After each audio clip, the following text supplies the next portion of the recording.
Chen Luo groggily opened his eyes, suddenly seized by a sharp pain in his head, causing him to instinctively press his hand against his forehead.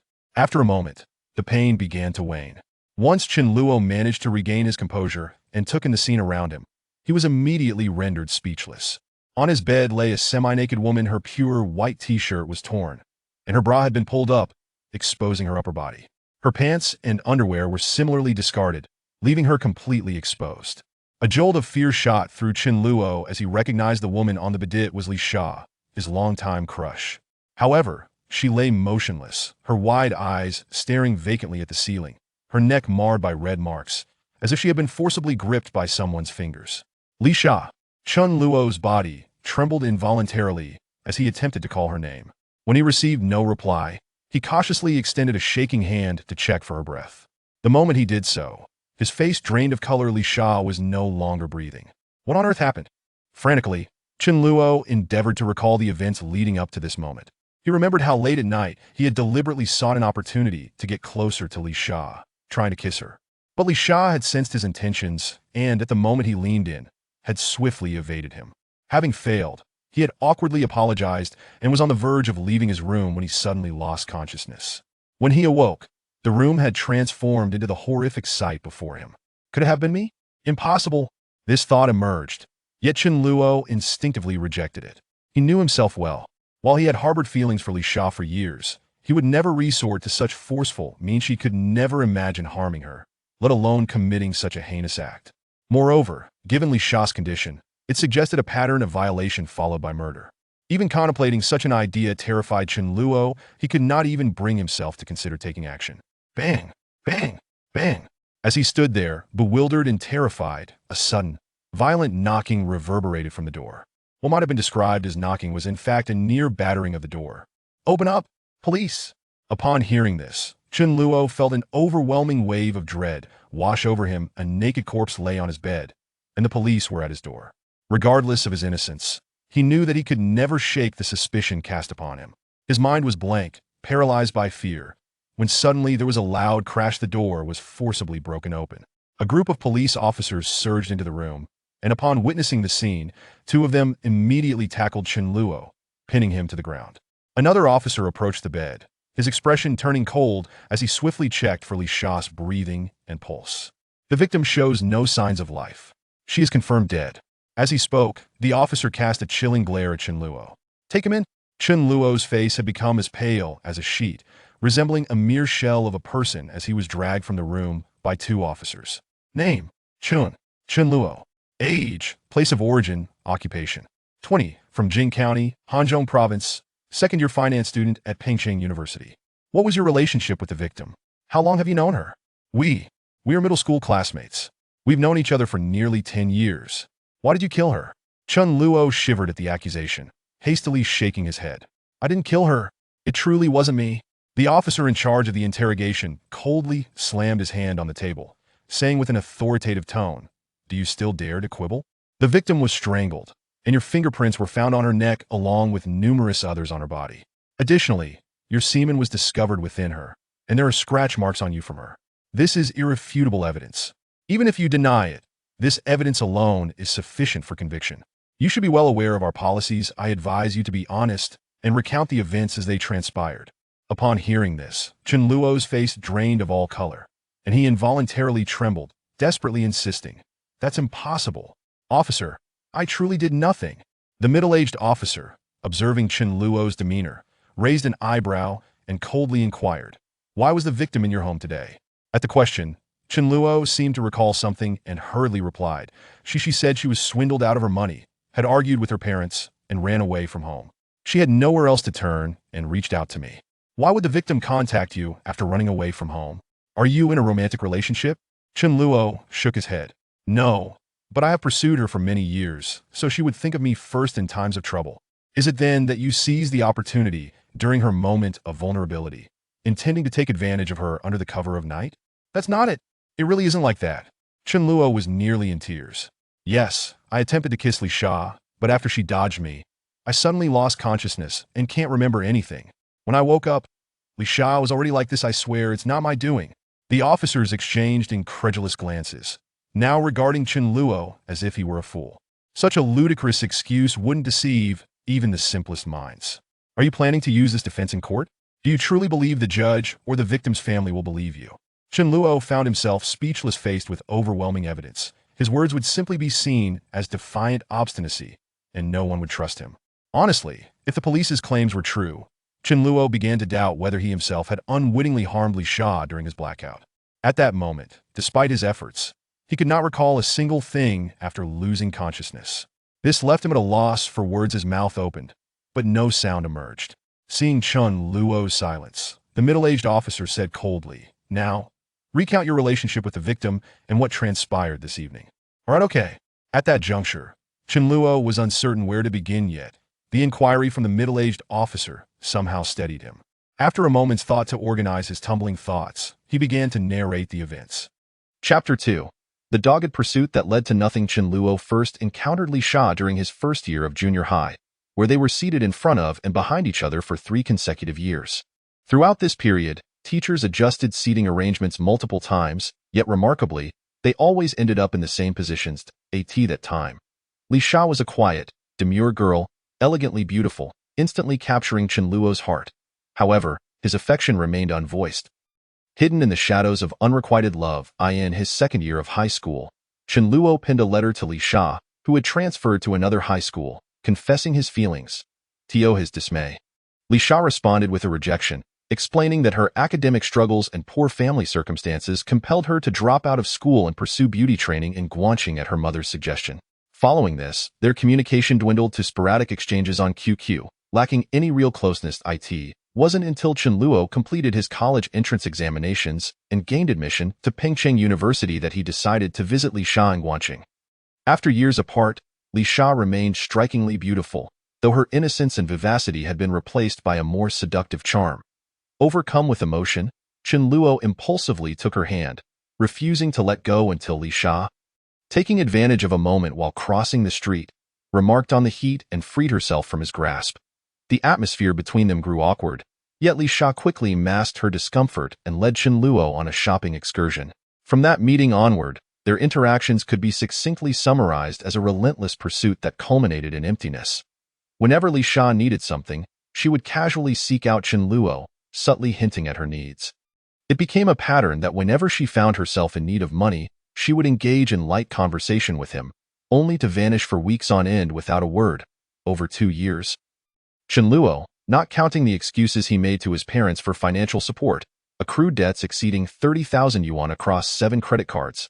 In 2012, 30,000 yuan still held considerable purchasing power, enough to buy a square meter in the heart of a first-tier city like Pengcheng. Yet, Chen Luo felt an ever-growing chasm between himself and Li Sha. On Valentine's Day this year, armed with flowers, he ventured to Guangxing in hopes of surprising her, only to receive a text that shattered his heart. "I'm sorry, I have a boyfriend now. Let's not contact each other anymore. I fear he might misunderstand." The moment he read those words, it felt as though lightning had struck him, leaving him in a state of desolation.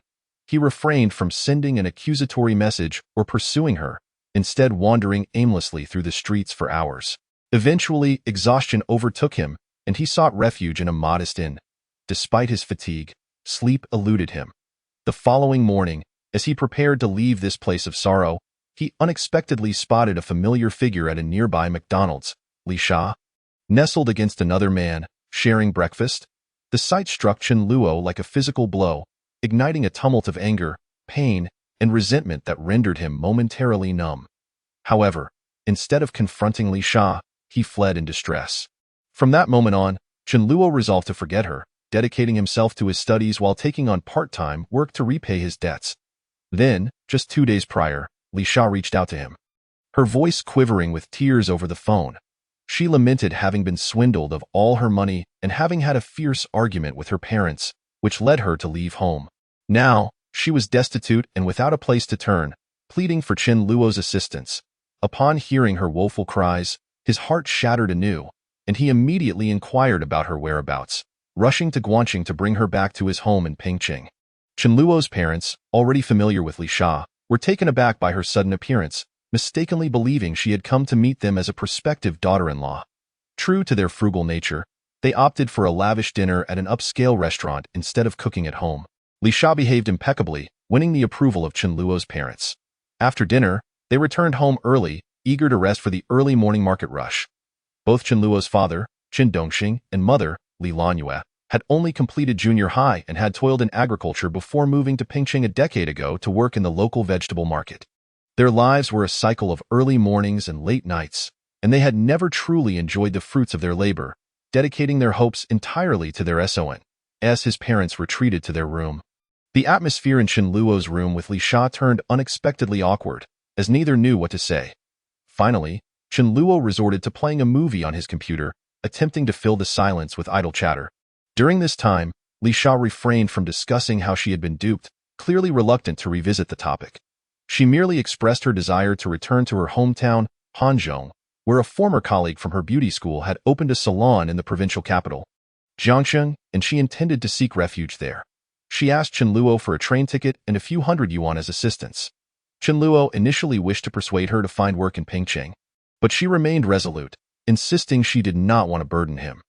Reluctantly, he purchased a ticket for the next day and gave her all the money he had left. They lingered in the same room, both too preoccupied to sleep.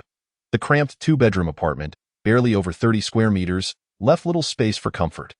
Chen Luo's room could barely accommodate his bed and a desk, forcing him to sit on the bed to use his computer. As the clock struck 2, his parents left for the market, and the two remained engrossed in the film. Realizing that this arrangement was unsustainable, Chen Luo suggested moving to his parents' room for sleep. Li Sha's face reflected a palpable sense of relief, but as they both stood simultaneously, their proximity heightened the tension. The scent of her perfume overwhelmed him, igniting a rush of blood to his head, and he impulsively leaned in to kiss her. However, Li Sha, seemingly on guard, swiftly evaded his advance. In that moment, Chen Luo was consumed by embarrassment, wishing for nothing more than to vanish into the ground. As he stammered apologies and fled the room, he abruptly lost consciousness. Chapter 3. An uncanny turn of events. After recounting the events leading to this moment, Chen Luo glanced anxiously at the two officers interrogating him. Their expressions remained placid, and they appeared to discern that his narrative was coherent and devoid of hesitation when recounting his past with the victim. However, when it came to the victim's demise, he adamantly claimed to have lost consciousness, oblivious to the unfolding events. "Are you certain you wish to maintain this assertion for the court?" the younger officer inquired, his gaze fixed intently on Chen Luo. Upon hearing this, Chen Luo sensed their disbelief. The wave of injustice and helplessness washed over him. He had spoken nothing but the truth, yet the overwhelming evidence rendered his words feeble and ineffective. At that moment, a knock at the door interrupted the interrogation. A female officer approached, whispering something to the middle-aged officer, who nodded in acknowledgement. "They're here, your parents.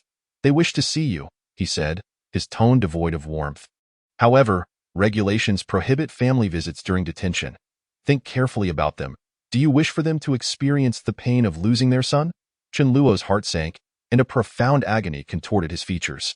His parents had labored tirelessly for years, sacrificing their own comforts, placing all their hopes in him.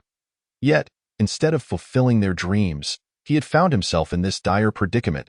He could envision their disbelief, grappling with the idea that he could commit such an act, yet the police would divulge no information about the case. Though he was no legal expert, he understood that the nature of a sexual assault followed by murder was gravely serious, likely resulting in a death sentence that could be executed immediately. Amidst a tempest of panic and dread, an inexplicable anger surged within him.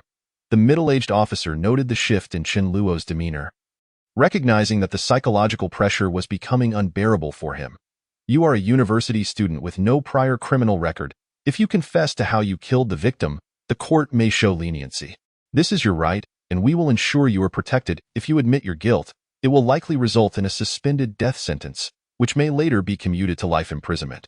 With good behavior, you might even hope for early release." In the face of irrefutable evidence, the officer sought to elicit a confession from Chen Luo, primarily to enhance the efficiency of the proceedings. The public security, prosecution, and judiciary all exhibit a tendency to encourage criminal suspects or defendants to plead guilty, as a high conviction rate contributes to their professional accomplishments. Furthermore, cases with guilty pleas typically do not undergo appeals, thus conserving subsequent litigation costs. At this moment, Chen Luo was already overwhelmed with grievances. Upon hearing the verdict of life imprisonment, an inexplicable fury engulfed his consciousness. In the next instant, Chen Luo lost awareness once again. Time seemed to stretch indefinitely before he abruptly regained consciousness. As he opened his eyes and surveyed his surroundings, he was struck dumb. It was broad daylight, and he found himself in a forest. His body drenched in blood. If that were all, it might have been manageable. But what horrified him further was the sight of several individuals sprawled in pools of blood at his feet. Their fates uncertain. What sent Chen Luo's spirit into disarray was the realization that one of the fallen was clad in a police uniform. What the hell? Chen Luo's mind exploded in confusion. Utterly unable to comprehend what had transpired, his most recent memory was being interrogated at the police station. Upon learning of his parents' arrival there, a torrent of accumulated emotions, grievance, anxiety, guilt, fear, and anger erupted within him, and then everything went blank. During the period of his memory loss, an unforeseen event had clearly occurred, leading to this alarming scene. He had to flee swiftly. The police would arrive momentarily, and once they cordoned off the area, escape would be utterly impossible. Although Chen Luo had yet to grasp the situation, an oddly insistent thought intruded upon his mind. He was certain this was not his own thought, as his initial instinct had been to check if the individuals on the ground were still alive and to call for an ambulance. However, this notion was abruptly overshadowed by a more forceful idea that dismissed the former. Still, Chen Luo's instinctive inclination was tenacious, resurfacing almost immediately to oppose the second, more aggressive thought. For a moment, Chen Luo stood still. As the two conflicting ideas waged a fierce battle in his mind, causing his body to react in contradictory ways, he initially bent down to examine the unconscious bodies, but halfway through, his form shifted into a running stance. Preparing to escape, caught in this internal tug-of-war, his body alternated between crouching and rising, creating an unsettling spectacle. After a few minutes of this standoff, the more domineering thought surged forth again. Lacking money and aware that fleeing in his current state would draw attention, he decided to search the bodies for cash and perhaps change his clothes. In the blink of an eye, Chen Luo squatted down, rapidly rummaging through the clothing and pockets of the fallen individuals. In a remarkably brief span, he discovered over 1,000 yuan bills and a pile of loose change on the bodies of the 5 men. Chen Luo was acutely aware that this thought was not his own, yet his body instinctively complied. Nevertheless, he took the opportunity to assess the condition of these individuals. 4 were unconscious, and one had already succumbed.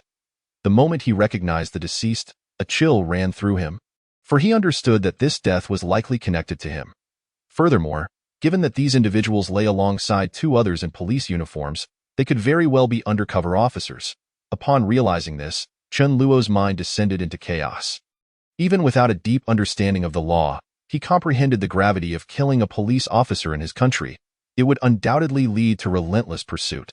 Despite the turmoil in his mind, Chen Luo found that his body continued to act. He felt an unsettling strangeness, as if he were a mere spectator watching his blood-soaked clothes being discarded, only to don the attire of an undercover officer before swiftly entering the park's restroom. He hurriedly washed the blood from his face, then purchased a hat from a nearby shop at the park's entrance, striding purposefully away from Donghua Park. Chapter 4. Unfathomable actions. Shortly after leaving the park, the shrill wail of police sirens pierced the air. Chen Luo's heart raced as he glanced back, spotting at least 7 or 8 police cars racing toward Donghua Park. Even without much thought, he could surmise they were undoubtedly headed for him. However, as this realization struck, his body inexplicably ceased its frantic pace, adopting a leisurely stroll toward a nearby subway station. Chen Luo was momentarily taken aback. Though he had yet to fully comprehend the situation, he was astonished to find that his previously racing heart began to regain its composure. As he passed a chain pharmacy on the street, his body instinctively altered course. He found himself entering the pharmacy without hesitation, grabbing a pack of masks and calmly paying for them before exiting. Once outside, he donned the mask to obscure his features and continued to walk forward at a leisurely pace. Chen Luo found this sensation to be exceedingly bizarre. He was aware of everything happening around him, yet his body seemed to act independently. He attempted to take control of his movements, discovering he had the ability to do so. Yet he remained directionless and uncertain of his next steps. In moments of confusion, His body would once again act autonomously, with a clear purpose. Eventually, Chen Luo found himself entering the subway station. As rush hour approached, the subway became increasingly crowded, making movement cumbersome. Nevertheless, he observed his body forcefully squeezing through several carriages, finally alighting at the third station. Initially bewildered by his actions, he soon realized what he had done. He had stolen wallets and phones. What further astounded him was the remarkable finesse with which he executed the theft. Not only had the victims been oblivious, but he too had failed to notice how these items had mysteriously appeared in his possession. Though the crowded conditions of the subway played a part in his distraction, it was evident just how skilled he had become. After exiting the restroom and leaving the subway station, he discarded the empty wallets into a trash bin, still grappling with the incomprehensible series of events that had transformed him into a thief. After walking for another half hour, he found himself in an inner-city village, navigating through winding alleys. As night fell, Chen Luo encountered several provocatively dressed women standing in the alley. Upon his arrival, a woman in her 30s approached him with a broad smile. Taken aback, Chen Luo instinctively recognized her as a streetwalker. Yet he was unprepared for her brazen directness. As a novice in such matters, he felt flustered and was about to decline when he heard his own voice. "How much for one? 300 for a session? 500 for the night, that's too expensive." The woman glanced at Chen Luo, noting the eager expressions of her peers. "This is the going rate, but since you are my first client tonight, I can do it for 200. All right, let's go." Dumbfounded, Chen Luo watched as he struck a deal with the streetwalker, leading her toward a nearby small hotel. He was utterly perplexed.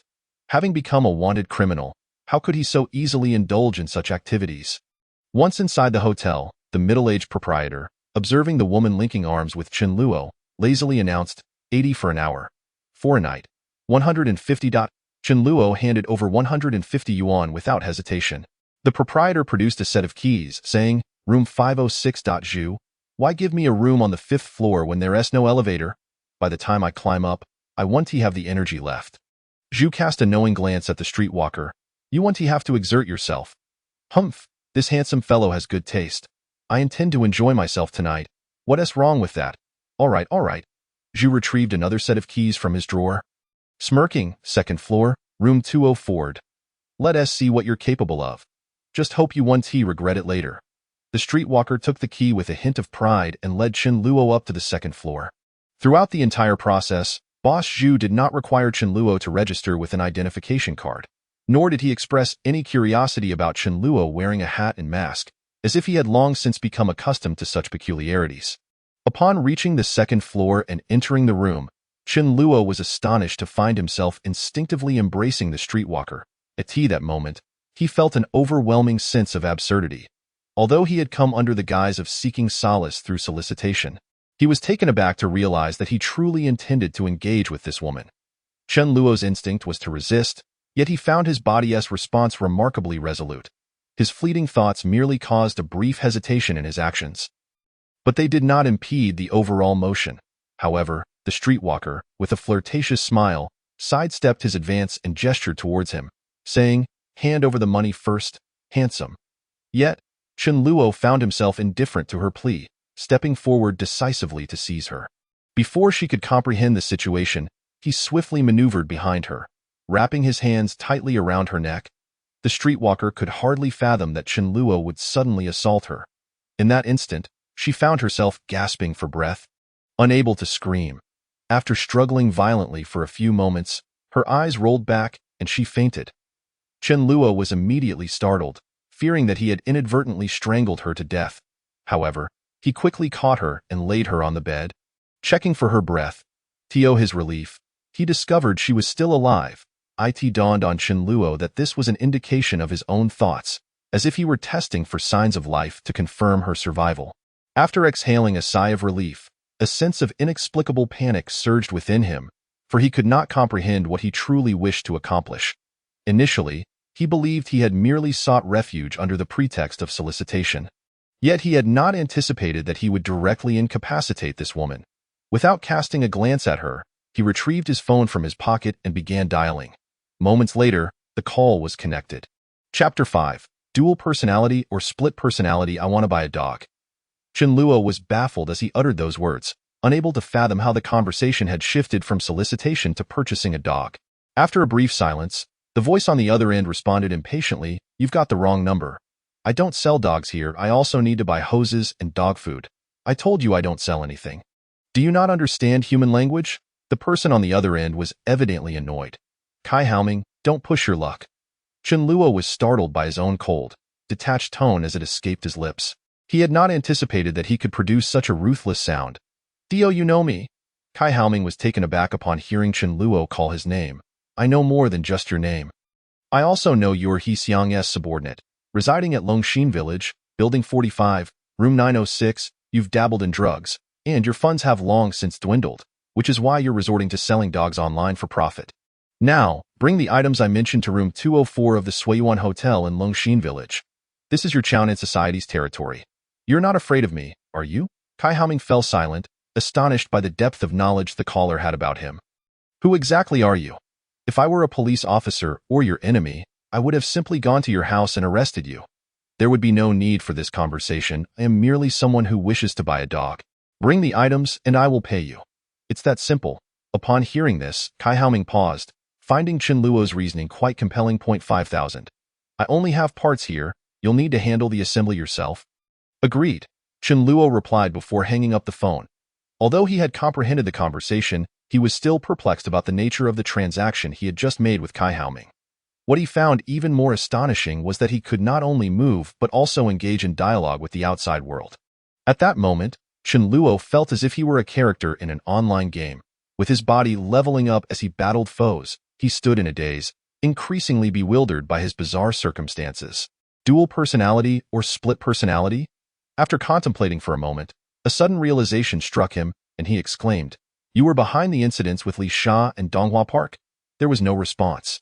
Chen Luo, filled with a mix of anger and disbelief, became increasingly convinced of this possibility. He was certain that he would never have had the audacity to commit such acts against Li Sha, let alone commit murder afterward. The 5 individuals at Donghua Park had evidently been subdued after a fierce struggle. Chen Luo recognized that while he might handle one adult man, it was utterly impossible to take down 5 simultaneously. Since he did not carry out these actions, the only other explanation was that this presence controlling his body was responsible. Yet, Chen Luo could not fathom the true nature of his condition. As he grappled with these thoughts, he noticed himself dialing another number on his phone. This one very familiar, that of his father. Chen Dongxing. Chen Luo felt a jolt of surprise. Knowing his father's phone number indicated that this entity had an intimate understanding of him. "Hello?" Upon hearing his father's low, weary voice, Chen Luo's heart sank. Even without watching the news, he knew he had undoubtedly become a wanted criminal. He could only imagine the turmoil his parents were enduring. Their once proud son had suddenly transformed into a murderer, subjecting them not only to psychological torment, but also to the scornful gazes of others. His parents had lived their lives honestly and diligently. How could they bear such a burden? Yet, Chen Luo was certain that he was not responsible for those heinous acts. "Dad, it's me."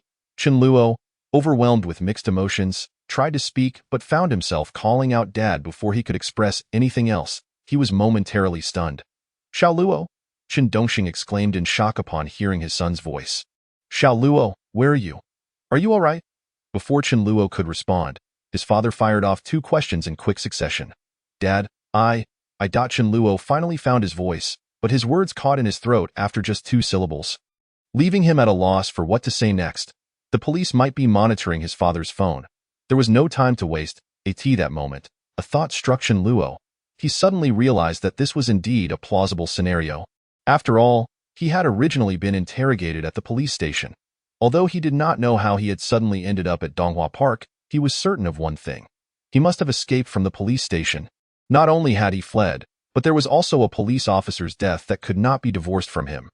This matter had escalated significantly. It was likely that the entire Pengcheng police force was now pursuing him, making it entirely plausible that they were trailing his parents and listening in on their phones. "Dad, I swear I didn't do anything to Li Sha or at Donghua Park, that I don't even know how to explain this to you. But please, you have to believe me." Chen Luo desperately tried to clarify, yet he found it impossible to articulate. "Xiao Luo, you should turn yourself in." Chen Luo's heart sank at his father's words. The tone and emotion in his father's voice were unmistakably strained. revealing his disbelief.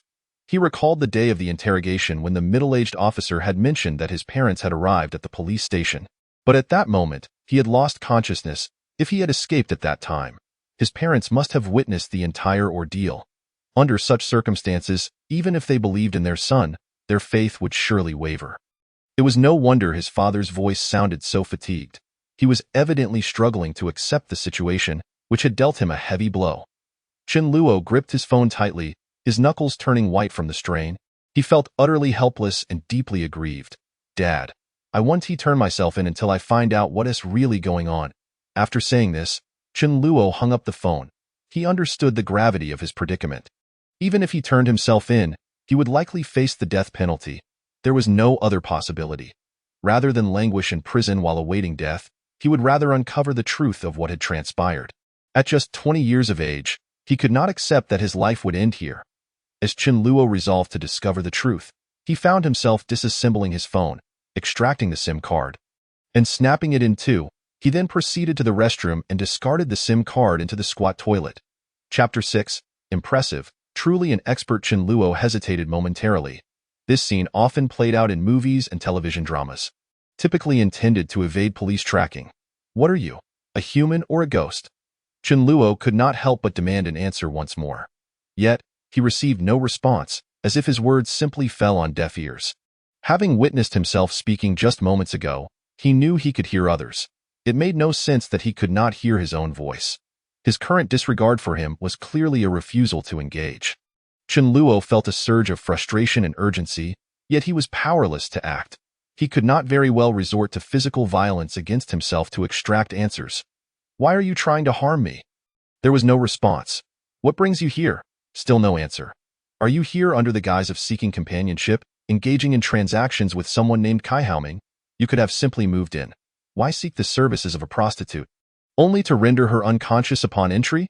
Regardless of what Chen Luo asked, he received no reply, and no thoughts surfaced in his mind. He sat on the bed like a fool, murmuring to himself, until a series of knocks echoed from outside the door.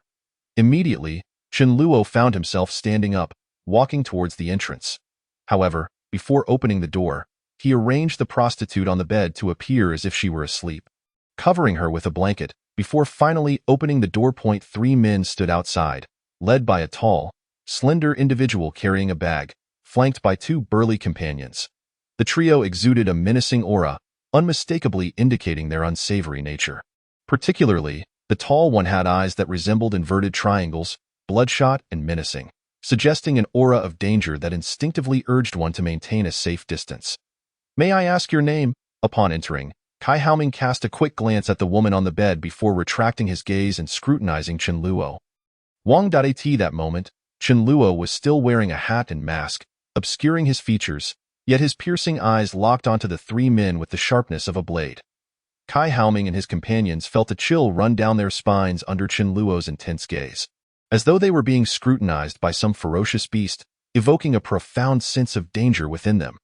Although they could not discern Chen Luo's appearance, his imposing presence made it clear he was no ordinary individual. Moreover, the coldness in his eyes hinted at a potential history marked by bloodshed. Kai Haoming and his associates reacted instinctively, hands pressed against their backs, evidently concealing weapons. Little did they know, Chen Luo was equally panicking. Not due to Kai Haoming and the others, but because a thought had just flashed through his mind. Kai Haoming was armed with a gun, while the other 2 possessed daggers. Given his current physical condition, he could likely eliminate them within 5 seconds. As this thought crossed his mind, his gaze fixated on the vital areas of Kai Haoming and his companions, their necks and hearts. A jolt of realization struck Chen Luo. He recognized that this inclination was not merely a fleeting thought, but a genuine intention to act. Chen Luo felt on the verge of insanity. The matters concerning Lisha and Donghua Park remained unresolved. Yet this individual was poised to commit murder here. "Aren't you supposed to be making a deal with him?" Chen Luo mentally exclaimed. The moment this thought emerged, he sensed something amiss.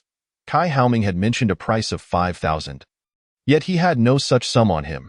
Thus, he had never intended to engage in a legitimate transaction, but rather to initiate a violent takeover. As the realization dawned on him, Chen Luo yearned to warn Kai Haoming and his companions. However, considering the ferocious demeanor of the 3, he feared they might not flee and could very well eliminate him first. Moreover, he had overheard his own words claiming this was the territory of the Chownan Society. While unfamiliar with this organization, he could surmise it was likely a gang. Should even one of them escape, the repercussions would fall squarely on him. If the police were involved, his fate would be sealed. The goods are inside. Mr. Wang can inspect them first. As Chen Luo wrestled with his internal conflict, Kai Haoming suddenly spoke, cautiously extending the bag he held towards Chen Luo. Without hesitation, Chen Luo accepted the bag and proceeded to dump its contents onto the bed. Upon seeing the pile of components, he initially froze. However, after a closer inspection, shock coursed through him as he recognized the pieces as parts of a handgun. Chen Luo finally comprehended the implications of the so-called buying a dog. It was a euphemism for purchasing a firearm. This individual's true purpose in coming here was to acquire a gun. Chen Luo felt a wave of panic wash over him. This man had managed to escape the police station without a weapon. With a gun in hand, the danger would escalate exponentially, and he could only dread how many lives might be lost. In his moment of distraction, he had already begun assembling the parts at a rapid pace. His hands moved with remarkable speed and fluidity, as if he had performed this task countless times before. Exuding an effortless grace, in less than 10 seconds, the components transformed into a complete handgun. Not only was Chen Luo astonished, but Kai Haoming and his companions were equally taken aback. Impressive, indeed an expert. Kai Haoming could not help but voice his admiration. Typically, he sold firearms through online platforms, where customers purchased innocuous items like fishing gear, while he discreetly shipped gun parts for assembly. Even for those accustomed to handling firearms, assembling such a weapon would take at least 15 seconds. Yet, Chen Luo had accomplished it in a mere 10 seconds, marking him as a true master. While Kai Haoming possessed assembled firearms, he feigned ignorance, testing whether Chen Luo could successfully put together a weapon, to ascertain if he was a genuine buyer. After all, given Chen Luo's extensive knowledge, the likelihood of him being an undercover officer was considerable. What about the dog food? Chen Luo casually inquired, toying with the handgun. The goods have been verified. Let us proceed with the payment, he continued. In this context, dogs referred to the handguns, and dog food naturally implied the ammunition. By now, Kai Haoming had discerned that Chen Luo was likely not an officer, but undoubtedly a perilous individual, making him hesitant to part with the bullets so readily. That makes sense, Chen Luo nodded slightly, stepping forward. The money is beneath the pillow. I will retrieve it for you. Chapter 7. What manner of being is he, that he resembles a monster? As Kai Haoming observed Chen Luo approaching, he immediately tensed, gripping the handle of his concealed weapon and retreating a few steps. The aura emanating from Chen Luo was intensely threatening, leaving him no room for complacency. When Chen Luo bent down to lift the pillow, he sensed something was amiss, for he knew there was no money hidden there. Chen Luo's heart raced, but he quickly regained his composure, as if injected with a tranquilizer. He was acutely aware that this calmness stemmed from the influence of the entity within him. Chen Luo was uncertain of how to proceed. Should he warn Kai Haoming, it was likely he would draw a gun and shoot him on the spot. Conversely, if he remained silent and acquired the gun, he could easily escalate the situation further. Chen Luo even envisioned that the circumstances might spiral beyond his control, leaving him to be passively guided by the entity within him. Regardless of whom he aided, it would not bode well for him. Just as Chen Luo grappled with his internal turmoil, his hand rested on the pillow. At that moment, he witnessed his body spring into action, launching a right hook aimed at the groin of the first man behind Kai Haoming. The man had been on high alert, yet none anticipated Chen Luo's speed. Before he could react, Chen Luo struck him squarely. A cry of agony escaped the man as he instinctively clutched his groin. Just as he teetered on the brink of collapse, he caught sight of Chen Luo's left hand shooting toward him like lightning. Sensing danger, he attempted to evade, but the pain dulled his reflexes significantly. In that fleeting moment, he felt a sharp pain in his throat. The next instant, blood spurted from his throat, abruptly silencing his cries. As he reached for his neck, his hand barely left his groin before he succumbed to unconsciousness. At the moment his body fell, Chen Luo's right hand gripped his slashed throat, squeezing tightly as a fresh torrent of blood surged forth. Chen Luo flung the blood towards the faces of the second man and Kai Haoming. Caught off guard, they were drenched in blood, instinctively wiping their eyes while scrambling for their weapons, desperate to retaliate. Yet, as the second man brandished his dagger in a frantic attempt to defend himself. Chen Luo had already appeared behind him, his left hand poised at the man's throat, delivering another swift strike. Cough, cough. The second man violently coughed up blood, the dagger slipping from his grasp as he clutched his neck. At that moment, Chen Luo deftly caught the falling dagger, stepping forward, and pressed the sharp blade against Kai Haoming's neck, who had just drawn his gun. This time, Chen Luo's reaction was not merely swift. Kai Haoming, weakened by substance abuse, was significantly slower, rendering him unable to respond effectively. If you value your life, do not move, Chen Luo warned, the dagger already grazing Kai Haoming's neck. The pain elicited a cry from Kai Haoming, causing him to shudder in fear. Before him lay the grim fate of his two subordinates, and thus he harbored no doubts about Chen Luo merely attempting to intimidate him. Neither did he believe that the firearm in his possession could outpace Chen Luo's dagger. "Big brother, do you want money or a gun? I doubt I can give you both," Kai Haoming exclaimed, utterly unaware of Chen Luo's intentions. At that moment, blood clouded his vision, exacerbating his already dire discomfort. With his life hanging in the balance, he disregarded his own discomfort and, eyes shut tight, pleaded for mercy from Chen Luo. As an observer, Chen Luo was left dumbfounded. The man had calculated that it would take merely 5 seconds to deal with the three individuals. And astonishingly, that was all the time it took. This was the first time Chen Luo had witnessed such ruthless efficiency. Once he struck, there was no mercy, delivering a fatal blow without any superfluous movements. As a bystander, Chen Luo had clearly seen that during the altercation, his right hand wielded a sharp blade. It was with this very blade that he had severed the throats of 2 men. Chen Luo had previously exerted control over his body, completely unaware of where the blade had been concealed. He was astounded by his own formidable combat prowess and brutal techniques, far surpassing the ferocity depicted in action films. Finally, Chen Luo comprehended how this individual had managed to control his body to escape from the police station, and how he had emerged unscathed. This individual has just taken 3 lives again. And yet he has the audacity to summon the police. Has he lost his mind? Chen Luo pondered this, and suddenly a chilling realization struck him. This man had anticipated everything. He would not relinquish control over his body. So he deliberately left clues in the subway to lure the police. According to his own statements, the police's ability to apprehend him now was unprecedented. If he were to struggle for control, it would undoubtedly consume a considerable amount of time. Once the police arrived and cordoned off the area, escape would be impossible. This man was playing with fire, using this tactic to force him not to seize control at a critical moment. "You bastard, what do you truly intend to do?" Chen Luo was driven to madness, consumed by rage. He must die. Chapter 9. I am you, you are me, we are one entity. Upon perceiving the thought that echoed in his mind, Chen Luo felt an overwhelming sense of anger and exclaimed, "Did he kill your entire family? Or, indeed," a chilling notion reverberated in his mind, abruptly cutting off his words. Chen Luo fell silent. He could sense the coldness and hatred in that thought.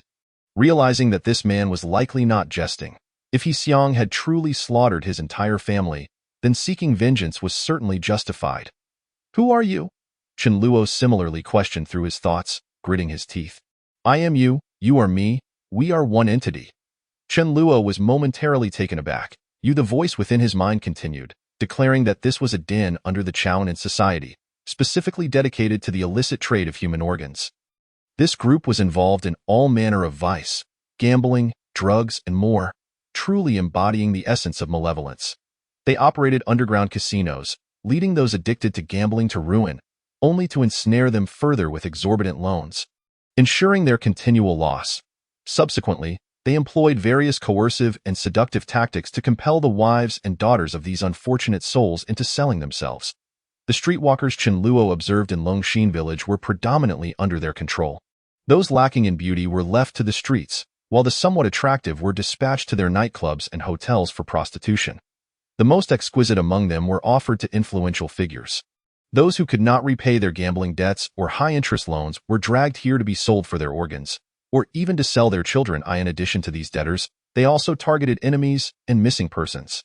They would exploit anything that could be sold: human organs, corneas, skin, blood, and even bone marrow. When clients could not be matched, they would even bribe hospital doctors to access medical records within the system, directly apprehending those who matched their clients' profiles. Those with power and connections might have a semblance of safety, but ordinary individuals and the vulnerable would not be so fortunate. They would either be abducted outright or meet with untimely accidents. Providing organs for their clients. Upon hearing this, Chen Luo felt a chill run down his spine, as if a cold draft surged from his feet to his head. He merely 20 years old. He had never before encountered the dark underbelly of the world. The horrors he spoke of were things he had only witnessed on television or in films. He never imagined such atrocities could exist in reality. He did not doubt the veracity of his words, for there was an undeniable chill and hatred in his tone. Chen Luo could easily surmise that he was a victim of the Chown and society. Otherwise, he would not have uttered that He Xiang must die. Furthermore, Kai Haoming's conversation with He Xiang corroborated this fact. Were there truly no authorities to intervene against such inhumanity, which had persisted unabated for so long? Chen Luo felt as though something was lodged in his chest, causing him great discomfort. The targets they selected were predominantly gamblers and those in debt, individuals who were essentially abandoned by society. Even if they were to disappear one day, it would not elicit surprise. Those who could afford to buy human organs were typically affluent and powerful, and in fear of exposure, they would use their resources to cover their tracks. Li Qingbin, the leader of the Chown in society, had amassed considerable influence through such means, along with money and women, drawing in numerous powerful figures. Chen Luo fell silent, as he began to grasp the implications of this reality.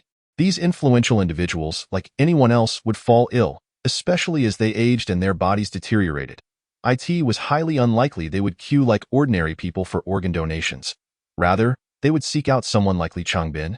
These individuals were indifferent to how Li Qingbin acquired his organs. They were solely concerned with preserving their own lives. Once they entered into such a transaction, they would find themselves ensnared, with their lives effectively held hostage by Li Qingbin. Suddenly, it dawned on Chen Luo. Were you intentionally calling the police, hoping to eliminate He Xiang and then let the authorities dismantle this operation, thereby tracing back to the Chown and society? In that moment, Chen Luo realized he had been astute all along, merely misdirecting his focus. A little pressure was all that was needed to unleash his potential. The voice in his mind did not respond to Chen Luo's question, but instead uttered something perplexing. Taken aback, Chen Luo soon grew irate, retorting, "So your idea of pressure is to turn me into a fugitive? Li Sha must die." Upon hearing this, Chen Luo became incensed. Did she kill your entire family? This wretched woman was the root cause of all ensuing calamities, thus his statement bore some merit. What do you mean? Chen Luo found himself utterly bewildered by this individual's words. You need only understand that this vile woman must die. Chen Luo was at a loss for words for a moment. Fine, even if Li Sha and Kai Haoming deserve death, what are the police? Even you understand the consequences of killing a police officer. Do you think I would be ignorant? The voice in his mind coldly retorted, at that time. I had yet to acclimate to this body, and my control was inadequate. He persisted in pursuing me. And in my fury, I inadvertently killed him. Had I truly desired to eliminate them, it would not have been just one life taken, but 5. Chen Luo fell silent, realizing that given the display of this entity's combat prowess, such a statement was not to be taken lightly. Chapter 11. Your mind is becoming more capable. After a brief silence, Chen Luo ventured to ask, if you kill He Xiang, will that conclude this affair? There are still 3 individuals on my list, came the response. Chen Luo sighed inwardly, recognizing that this entity within him evidently harbored a list of targets. From the earlier declarations that He Xiang and Li Sha must die, it was evident that his intent to kill was unwavering, and no one could deter him. What heinous acts had these 3 committed? You need only know that they all deserve to die. And must die, was the succinct reply. Chen Luo refrained from pressing further. If this entity chose not to divulge, inquiry would be futile. I still cannot comprehend one thing. Chen Luo queried with confusion. You called the police deliberately to lure He Xiang away from the factory, seizing the opportunity to kill him. Were you stationed here to ensure He Xiang would leave? Your mind is beginning to function more adeptly. The voice in his head resumed its calm tone. As I mentioned, you were always quite intelligent. You simply had not been pushed to your limits. Human potential often requires extreme emotions to be awakened. Despair and suffering serve as the finest catalysts. Chen Luo was momentarily taken aback. This entity's words resonated with him. He realized that throughout this period, All of his mental faculties had been engaged, although he still found himself at a loss at times. His mind was now keeping pace with the entity within him. "Oh, you see that clump of grass ahead?" Chen Luo noticed his own hand pointing towards a patch of weeds at the foot of the hill. To ensure safety, the factory appeared to be a mere goods warehouse on the surface, housing a significant amount of waste oil. However, in truth, He Xiang had excavated an underground chamber beneath the factory. Where all the meat pigs were confined in that chamber, there existed a secret passage leading directly here, intended for emergencies. Upon hearing this, Chen Luo experienced an epiphany. Once the police arrived at the factory, He Xiang would surely feel guilty. Suspecting a leak, and his first instinct would be to flee. Although he might leave some individuals behind to handle the police, he would undoubtedly lack the courage to remain himself. Should the police genuinely come to investigate the human trafficking operation, he would find no escape. Is that patch of weeds the exit to the secret passage? Indeed. Chen Luo was astonished. How did you come by this information? This secret passage was undoubtedly known only to core members of the Chownan society. Moreover, this entity had known of the passage's existence long before, yet had refrained from attacking directly, instead choosing to call the police. It was evident that he was not merely satisfied with killing He Xiang. He had meticulously planned to have the authorities dismantle this human trafficking factory, while simultaneously eliminating Li Chengbin. It was plausible that Li Chengbin was also on this entity's kill list, for he was indeed the true leader of the Chownan society. After waiting in vain for a response from the other party, Chen Luo realized they were unwilling to answer further. He had countless questions swirling in his mind, particularly regarding the origins of this entity within him, how it had come to be, and why it was able to control his body. Neither dual personality disorder nor schizophrenia could adequately explain its extensive knowledge and formidable combat skills. Yet, as before, no matter what he asked, the entity offered no further replies. With no other recourse, Chen Luo fell silent. Mere moments later, the piercing wail of police sirens echoed from afar, drawing closer until they reached the factory. Chen Luo stood, utilizing the elevation of the hillside to gaze toward the road in front of the factory. In the distance, he could see the flashing red and blue lights of at least 5 police cars racing toward the entrance. He was not particularly surprised. The entity within him had deliberately left clues, and the police had traced the matter to Longxin village. By reporting himself to the authorities, they were bound to head straight to this location. Chen Luo observed as he retrieved a silenced pistol from behind him, then pulled out another phone from his pocket, leisurely dialing a number. Chen Luo was momentarily bewildered. He should have been waiting for He Xiang to emerge, ready to eliminate him with a single shot before fleeing. Who was he calling?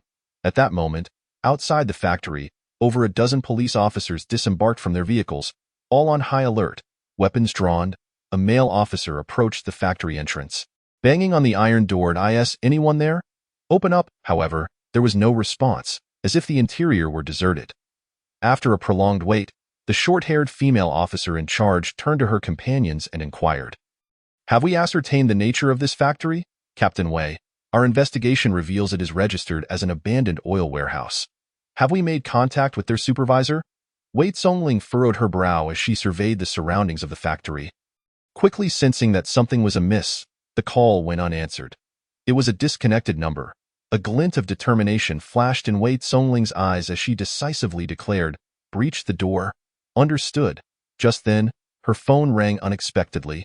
Upon glancing at the screen and noticing an unfamiliar number, she thought little of it and answered, "Captain Wei, hello." Upon hearing the voice, Wei Zongling's pupils constricted sharply. Chen Luo? True to the reputation of the brilliant detective from Dongyang Police Station, he had recognized her merely by her voice. A jolt of surprise coursed through her. She had not anticipated that Chen Luo would dare to call her, and judging by his tone, he seemed aware that she was the officer handling his case. "How did you obtain my number?" After posing the question, Wei Zongling swiftly activated the recording function on her phone. Chen Luo chuckled, "Not only do I know your number, but I am also privy to certain secrets about you." "Is that so?" Wei Zongling scoffed, her tone cool as she asked, "I am quite curious to know what else you are aware of, aside from my name and number." Wei Zongling, born in 1982, currently 30 years old, hailing from Dinghe County, Donghua Province, graduated at the top of her class from the Zhongzhou Police Academy. After joining the force, she has cracked numerous major cases, such as the 1019 serial murder case, the Pengcheng University dismemberment case, and the Dongyang female corpse case. which is how she ascended to the position of captain in the Dongyang Criminal Investigation Team at such a young age. Of course, this information is readily available online. It is not a secret. The true secret lies in the fact that your father, Wei Ting, was implicated in corruption and bribery. Upon discovering this, you set a deadline for him to surrender himself. Wei Ting even knelt before you, pleading for mercy, yet you resolutely refused. When the deadline passed and he failed to come forward, you did not grant him a second chance, but instead reported him to the disciplinary committee, resulting in his tragic suicide by jumping from a building. This incident has become a lingering grief between you and your mother, preventing you from returning home ever since.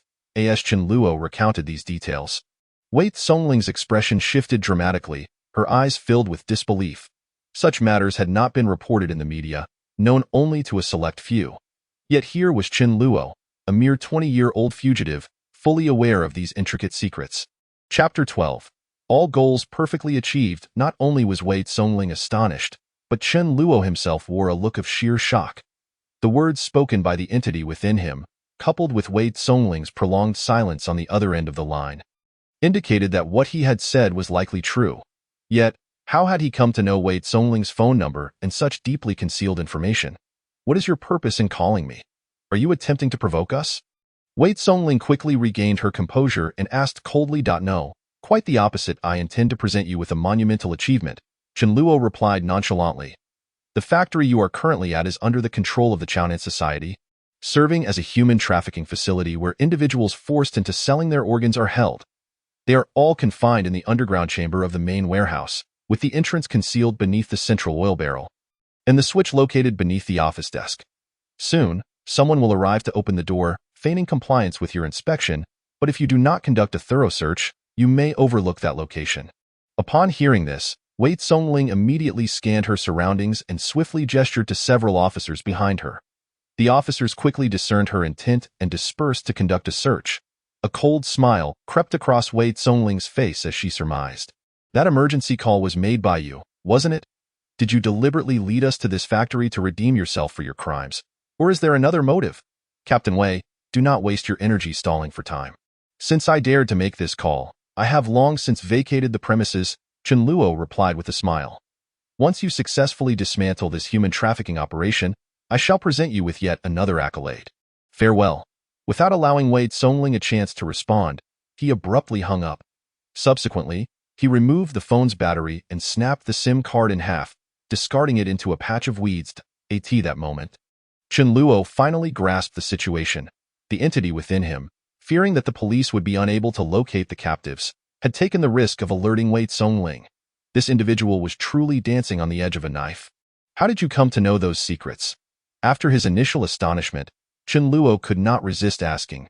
If merely knowing about the underground chamber of the human trafficking facility was one thing, being aware of Wei Songling's personal secrets was another entirely. Chen Luo received no answer, yet he felt his hand instinctively grasp the gun as he approached the exit of the secret passage. Within minutes, a commotion arose from the patch of weeds at the base of the small hill. First came the sound of metal scraping, followed by the beam of a flashlight piercing through the darkness. Chen Luo's heart raced, for he knew that it could only be He Xiang emerging. Most of the factory's surveillance cameras were likely situated within the underground chamber, allowing He Xiang to monitor the police's actions above. If He Xiang observed the officers moving the oil barrels, he would undoubtedly realize that they were aware of the chamber's existence. Unless he were a fool, he would surely choose to flee at the first opportunity. Chen Luo watched as the man pushed open the cover of the secret passage and cleared away the foliage above him before climbing out. However, as soon as He Xiang emerged, something pressed against the back of his head. You know what this is. Raise your hands and slowly turn around. After issuing the command, Chen Luo swiftly seized the flashlight from He Xiang's grasp, extinguishing the light in an instant. He Xiang also bore a firearm. Fully aware of the situation, however, he had never anticipated that someone would be lying in wait for him outside. Officer, I assure you, I am not involved in what happened inside. I am merely a lackey. Forced into this situation, He Xiang presumed that the police, having discovered the underground chamber, were lying in wait for him. Yet as he raised his hands and slowly turned around, he was taken aback upon seeing Chen Luo. The figure before him, clad in a hat and mask, obscured any details of his appearance. In that moment, Chen Luo, aided by the dim moonlight, barely discerned He Xiang's features, and at that instant, Chen Luo realized that his finger had already pulled the trigger. A soft thud echoed as a bloodied hole appeared in He Xiang's forehead. He collapsed without a sound. Chen Luo was momentarily startled, though it was not his first encounter with taking a life. He still found it difficult to adjust. In fact, the entity within him wasted no time and sprang into action. Chen Luo watched as he crouched down and rifled through the pockets of He Xiang's clothing, quickly retrieving 2 sets of keys. Recognizing one as a car key and the other as a door key, he tucked them into his pocket and swiftly ascended the hill. The climb was steep, yet the distance to the halfway point was a mere 50 meters. After 7 or 8 minutes of exertion, Chen Luo reached the midway point. As he stood there, panting and gazing down, he noticed flashlights illuminating the area below, moving in his direction. However, the ordinary flashlights could not reach such a distance, rendering the situation unclear. Yet, the lights were evidently advancing toward the hill, indicating that the police had discovered He Xiang's body and were following his trail. In the next moment, Chen Luo dashed to the opposite side of the hill. This descent was far easier than the ascent, facilitated by numerous trees for support, and within mere minutes, he reached the foot of the hill. Continuing onward toward the main road, before long, he came upon an overpass, beneath which sat a black SUV. Before reaching it, he produced the car key and pressed the unlock button. The vehicle responded with a beep as he opened the door, slid into the driver's seat, and swiftly started the engine, departing the scene. Chen Luo remained silent, even though he had never driven a car before. He felt no panic, for he instinctively understood that he would know how to operate the vehicle. Otherwise, the entity within him would not have sought out the keys immediately after eliminating He Xiang. It became clear to Chen Luo that the SUV had been parked there by He Xiang as a contingency for a quick escape. He had been aware of this plan all along, and after killing He Xiang, he had shamelessly appropriated his escape route. Chen Luo sighed inwardly, from the moment he awoke for the second time. Through his subway theft, seeking out streetwalkers for a hotel rendezvous, to the murder of Kai Haoming and the subsequent events at the human trafficking facility that prompted the police raid. Everything was meticulously orchestrated by him in advance, and all was flawlessly achieved. Chapter 13. The next target. However, this individual also possessed another set of keys. What purpose could they serve? Chen Luo had long since discerned that the entity within him never engaged in meaningless actions. Each movement bore a distinct purpose.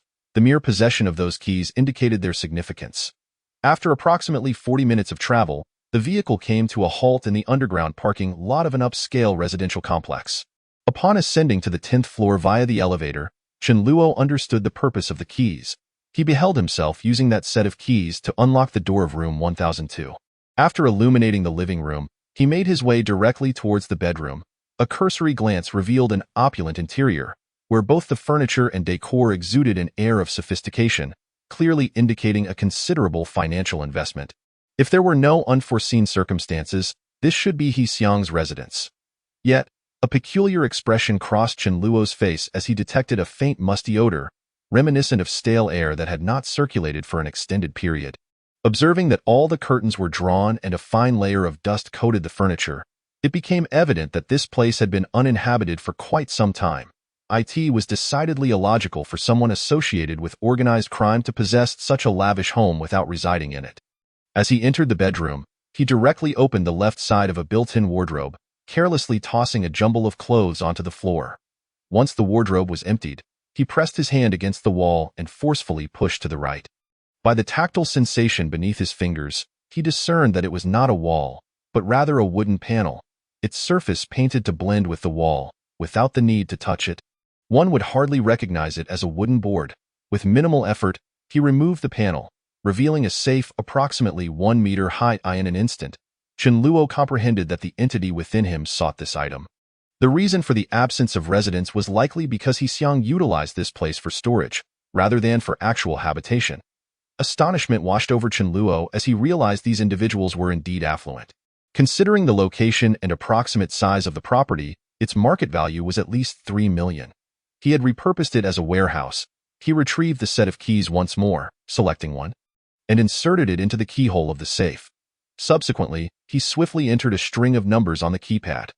After a few twists of the dial, the safe yielded to him. At this juncture, Chen Luo was no longer surprised.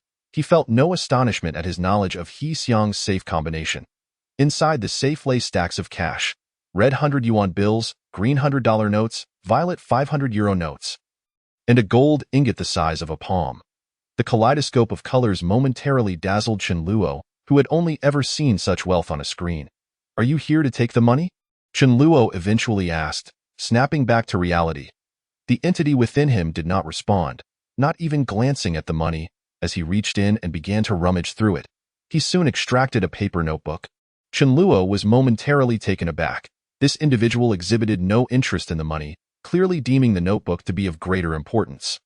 Curiosity piqued, Chen Luo opened the notebook to discover its contents, which left him momentarily speechless. On July 16, 2009, Yang Yufeng, the owner of Haoyu Company, required a kidney transplant and paid a cash deposit of 200,000. On August 7, 2009, a suitable kidney was found, and surgery was performed the same day at an underground clinic in Beilong District. On September 3, 2009, Wei Ting's wife, Yu Min, required a heart transplant due to heart disease. Li Qingbin instructed that a heart be sourced free of charge. A suitable heart was found on October 17 and surgery was conducted at the underground clinic in Beilong District. The second entry was somewhat peculiar, as it bore a red line struck through it, with a note indicating that Wei Ting had committed suicide by jumping off a building in March 2010. Chen Luo's heart jolted at this revelation. Had it not been for the preceding entry, he might have remained uncertain of Wei Ting's identity. But now, he could scarcely doubt that Wei Ting was indeed Wei Zongling's father. Wei Zongling's father had resorted to corruption to fund his wife's heart transplant. To conceive of such a notion indicates that you have begun to comprehend, the entity unexpectedly replied. Beyond this, what else do you glean from this? With a slight furrow of his brow, Chen Luo examined the rows of records and spoke. These are all individuals who underwent organ transplants over the years. He Xiang meticulously documented the times, locations, and identities of those undergoing transplants, with contact information noted for each individual. Indeed, he intended to leverage this information to blackmail those listed when necessary. This explains why he struck through Wei Ting's name. Having passed away, he no longer held any value. However, He Xiang was merely a minor figure within the Chaonan society. This ledger should rightfully be in Li Qingbin's possession. After pondering for a moment and reflecting on the strange circumstances of the room, Chen Luo's eyes brightened. He Xiang likely kept this ledger in secret, purchasing this house to avoid detection by Li Qingbin, utilizing it to store money and records. This money was presumably acquired through intimidation against those listed in the ledger. Very good, is there more? Chen Luo's gaze flickered. Did you come here with the intent of acquiring this ledger to pursue similar actions? Engaging in such actions would not alter our status as wanted criminals. What purpose would that serve? A faint retort echoed in his mind. Chen Luo paused, recalling that this entity had a clear purpose behind each step it took. Your goal is to eliminate everyone on the kill list. There remain 3 individuals, and this ledger is undoubtedly connected to them. He Xiang is merely a pawn. He is not the true orchestrator of the organ trafficking operation. Based on your previous actions, your next target must be Li Qingbin, the leader of the Chaonan society. You seek to use this ledger against him? Proceed. Chen Luo recognized that this entity was testing him, and he felt a burgeoning sense of defiance. He furrowed his brow in contemplation for a moment. The entity's prompt to continue undoubtedly affirmed his earlier deductions. Following this line of reasoning, he should be able to discern its intentions. Chapter 14. Methods of Weakening. You wish to confront Li Qingbin single-handedly, which will undoubtedly prove exceedingly difficult. Thus, you seek to first diminish his power. Targeting the organ trafficking factory and leveraging the police to dismantle his operations is one method of doing so. That factory has already been taken down by law enforcement, yet your desire for this ledger indicates that you believe it will only partially cripple Li Qingbin, failing to obliterate him entirely. Correct indeed. Proceed. Chen Luo felt reassured by the affirmation, confirming his deductions were accurate.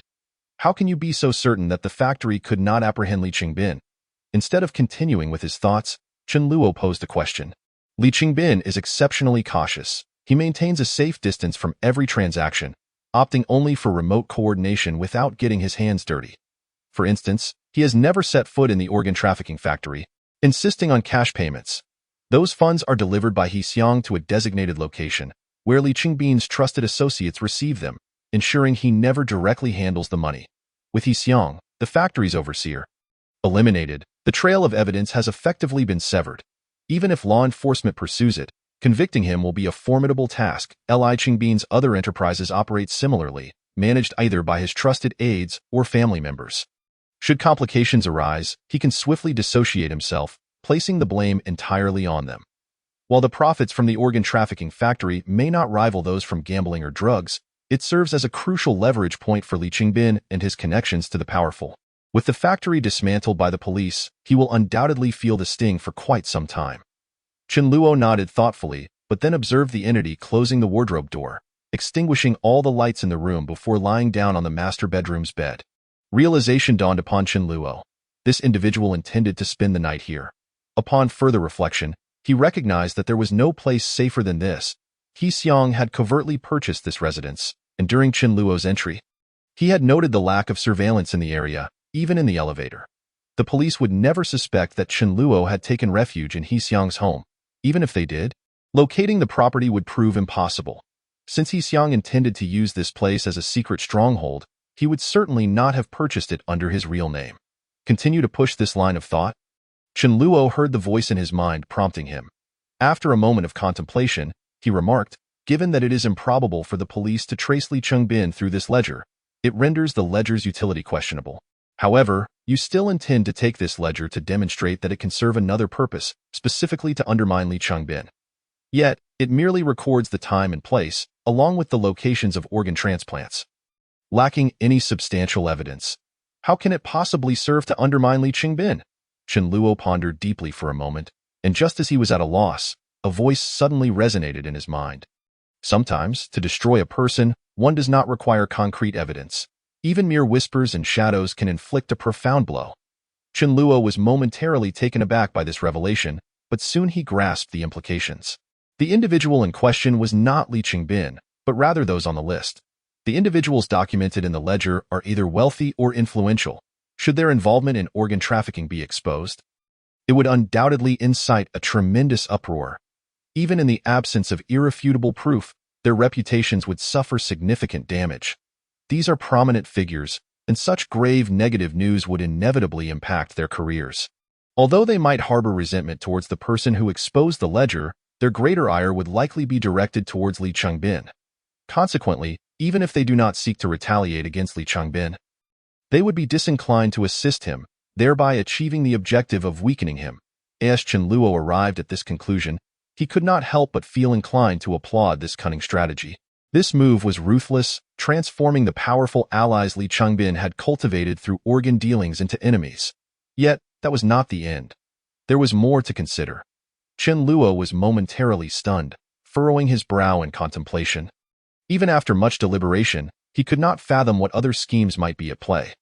Given the power wielded by those on the list, even if we were to publish this ledger online or send it to major news outlets, it would likely be suppressed. This avenue might prove ineffective, thus necessitating a contingency plan. Chen Luo had overlooked this point. He nodded thoughtfully, suddenly jolting with realization. You intend to send this ledger to Wei Zongling? Indeed. Upon hearing this, Chen Luo was immediately filled with chills. The call you made to Wei Zongling was not merely a simple notification of the location of the organ factory, it was also a means to establish a connection with her. You deliberately revealed one of Wei Zongling's secrets, aiming to showcase your strength, leaving her perplexed as to how you obtained such information. When you present this ledger to her, while she may question the authenticity of the list, she will not doubt your ability to acquire it. However, if she opens the ledger and discovers the reasons behind Wei Ting's suicide recorded within, Wei Zongling will undoubtedly be shaken. Wait, does Wei Zongling not know that Wei Ting embezzled and accepted bribes to secure a heart for his wife? Of course, she does not know. The voice in his mind replied calmly. When Yu Min was diagnosed with heart disease and required a transplant, Wei Zongling was occupied with a significant case in another location and had been away from home for several months. Furthermore, for confidentiality reasons, she could not contact her family. Wei Ting, being a police officer himself, was well aware of the protocols. After failing to reach Wei Zongling the first time, he did not attempt to contact her again, opting instead to find a solution on his own. However, a heart transplant is not like a kidney transplant. One can live without a kidney, but without a heart, survival is impossible. Such a procedure can only be performed on those who have signed organ donation agreements. Yet Yu Min's condition deteriorated daily, leaving no time to wait. Wei Ting had always been virtuous, never engaging in any wrongdoing. Otherwise, he could not have raised a daughter like Wei Tsongling, as his retirement approached. Facing such a crisis with his wife of nearly 30 years left him in deep distress. Ultimately, out of desperation, he sought Li Qingbin's assistance. The cost of dealing with someone like Li Qingbin is not something that needs to be stated. You can surely infer it. The result was Wei Ting's tragic suicide, with Yu Min refusing to see Wei Tsongling again. Chen Luo sighed inwardly upon hearing this. He found himself unable to judge whether Wei Ting's actions were right or wrong. However, placing himself in Wei Ting's shoes, he realized that if his own parents faced such a dilemma, he too might consider approaching someone like Li Qingbin when left with no other options. Chapter 15. Do you have 1,000 eyes? Why did Wei Ting not reveal the truth to Wei Tsongling? Wei Tsongling chose to become a police officer precisely because she idolized Wei Ting since childhood. If it were you, would you disclose the truth to your daughter? A faint counter-question reverberated in his mind, and Wei Ting was acutely aware of his daughter's unyielding nature. Even if he revealed the truth, it was likely that Wei Tsongling would not turn a blind eye to it. Chen Luo was left speechless. If he were Wei Ting, he might indeed lack the courage to tell Wei Tsongling the truth. Pretending to be unaware that Li Qingbin would go so far as to kill an innocent person for this, between corruption and the loss of life, Wei Ting chose to let Wei Tsongling believe he was merely corrupt. Did Yu Min not know? When Wei Ting decided to sacrifice an innocent life to save his wife, he resolved to bear the burden alone. He understood that the moral principles he had upheld his entire life had been compromised, and his conscience would likely remain troubled. Thus, he did not want his wife to endure such torment as well. Consequently, throughout it all, Yu Min only knew that a heart donor had suddenly become available. Unaware of how the heart had come to be, both mother and daughter currently believed that Wei Ting had taken his own life because of Wei Tsongling's report against him, unable to bear the weight of it.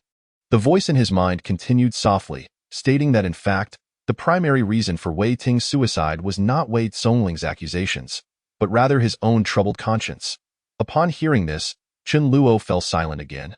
Feeling a swell of sympathy for Wei Ting, if Wei Tsongling were to see this ledger, she would undoubtedly be profoundly affected and would initiate an investigation into the truth.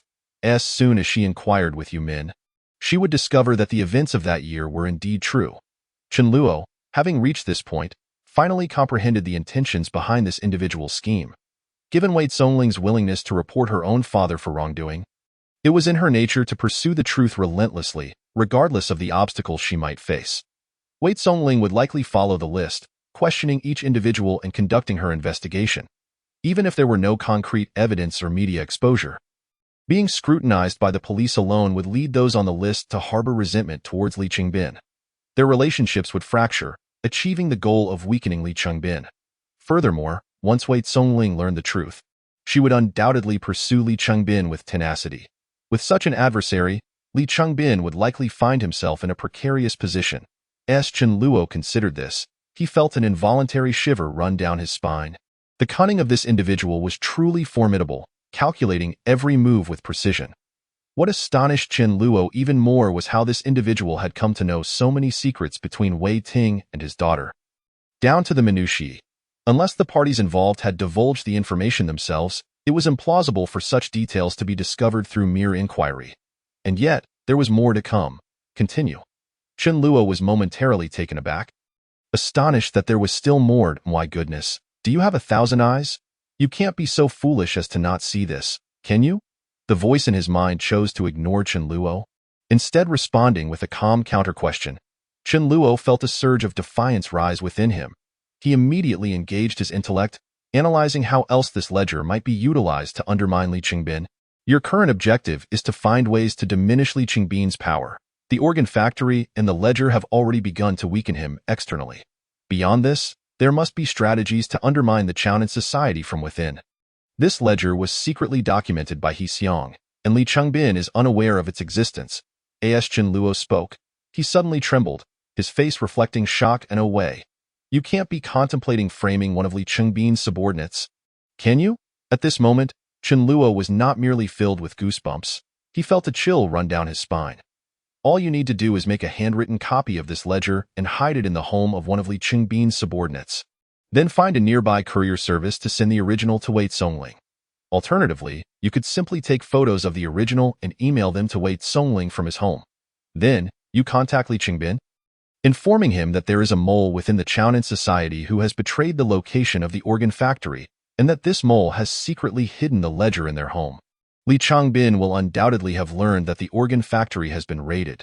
He is likely seething with rage and will do everything in his power to uncover who has betrayed him. If you proactively provide this information, Li Qingbin will, without a doubt, send someone to investigate. Should this ledger be found in his subordinate's home, that individual would be unable to clear their name even if they jumped into the Yellow River.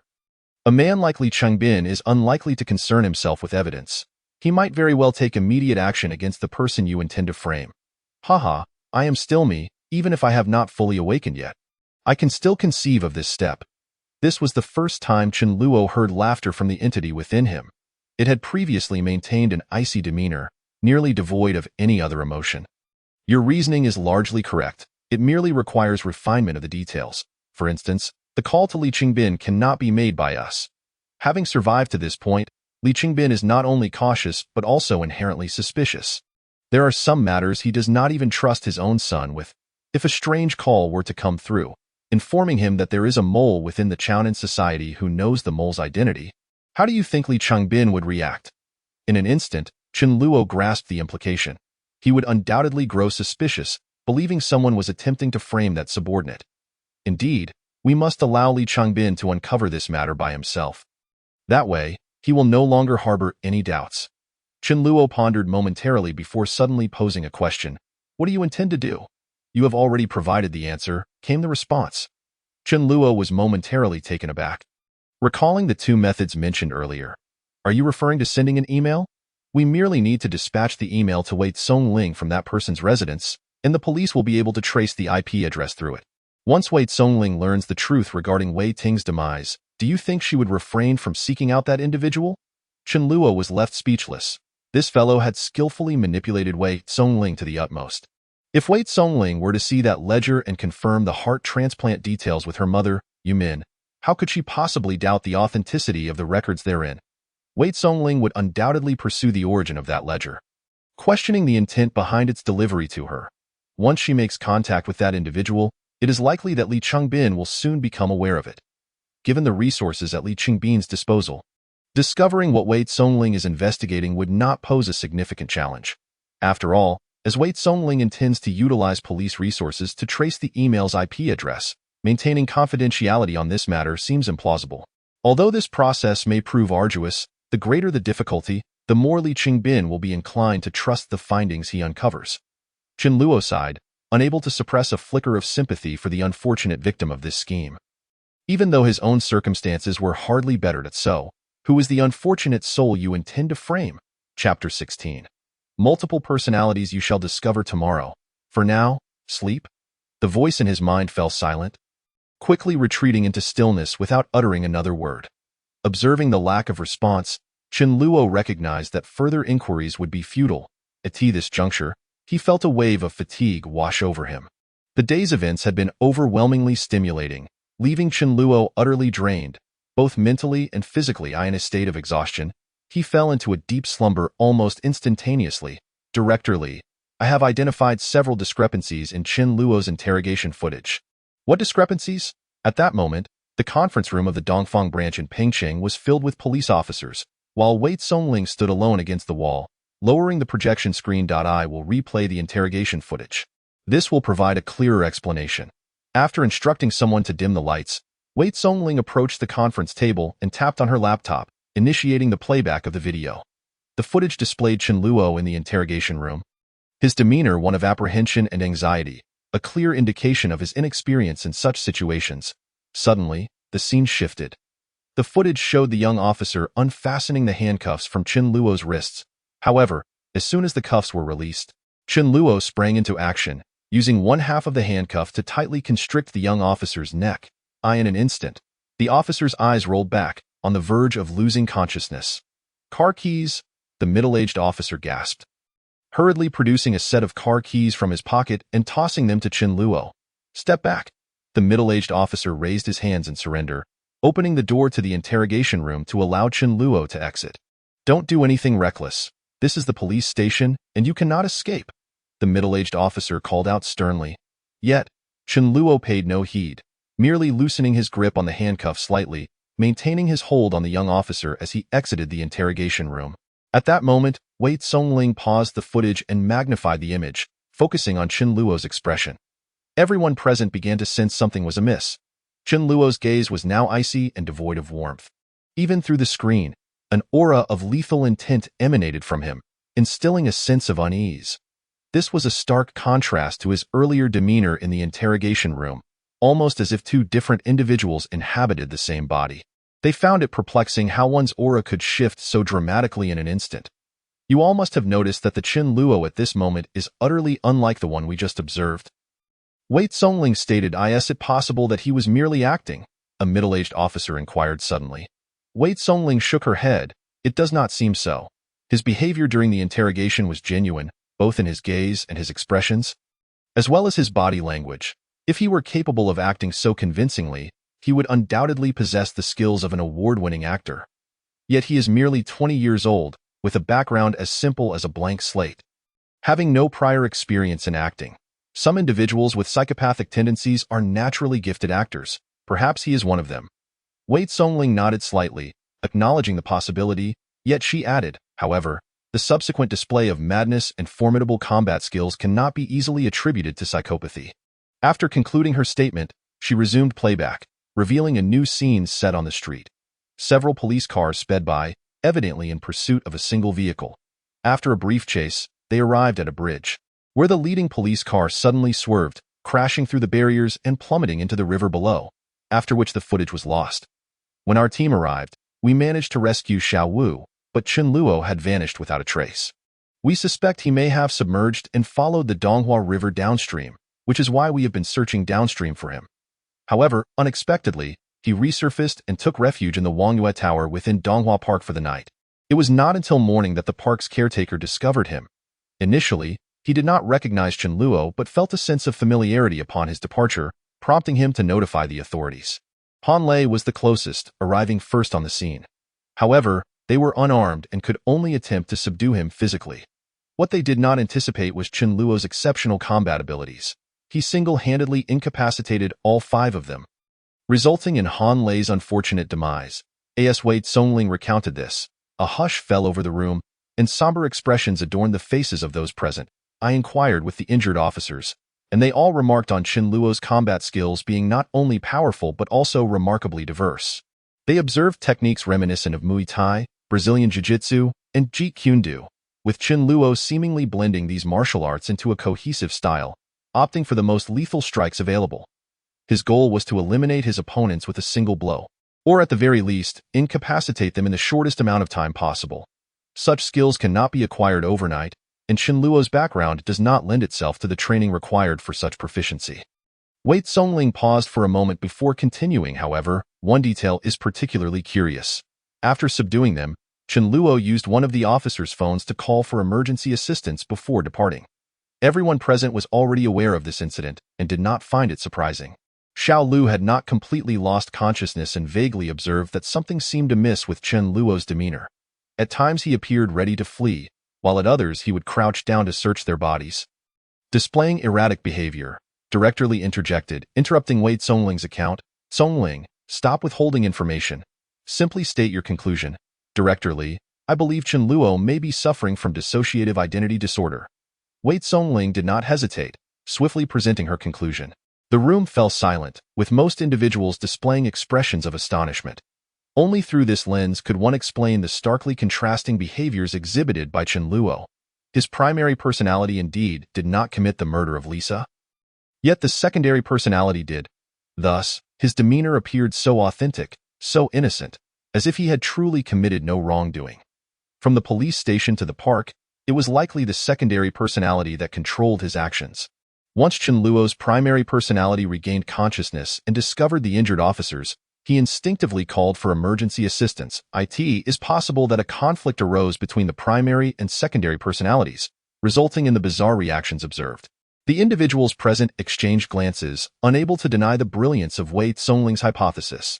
Dissociative identity disorder could certainly elucidate Chen Luo's series of behaviors.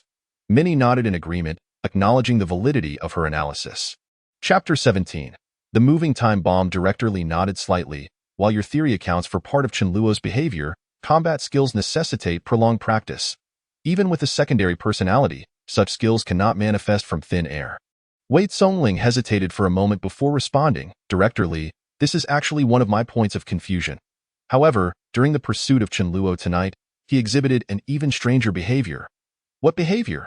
Chen Luo proactively contacted me while outside that human factory.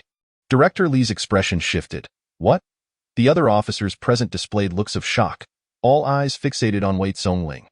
What did he contact you about? Wei Zongling, maintaining her composure, replied.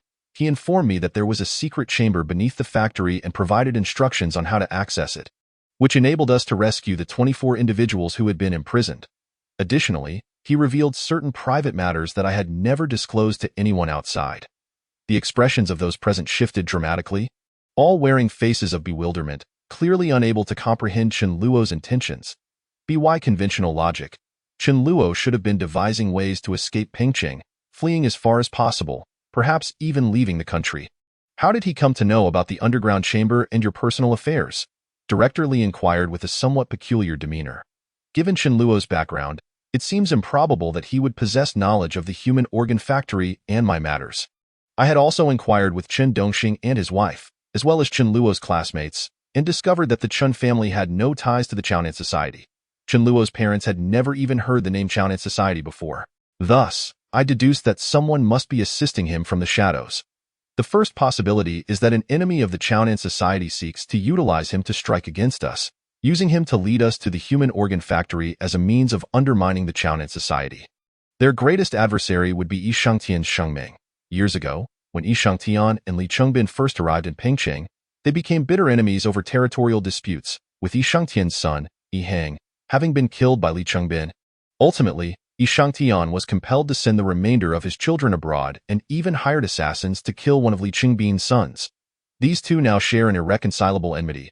Only Yi Shun the usurer spoke of an underground fighting ring in Pingqing, where a single victory could yield no less than 10,000 on that very day.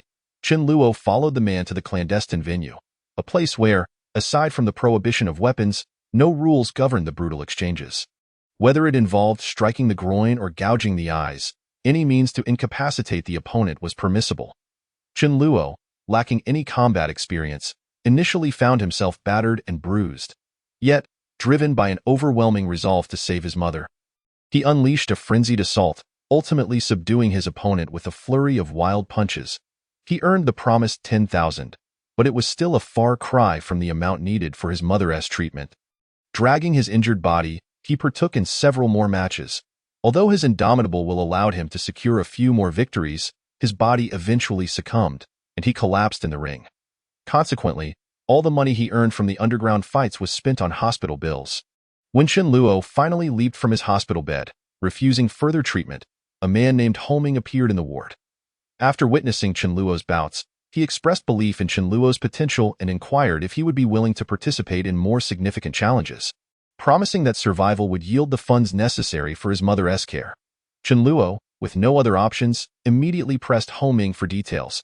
Homing revealed the existence of underground fights in Southeast Asia, where the matches were not only thrilling but also involved high stakes, with winnings starting at 50,000 per victory.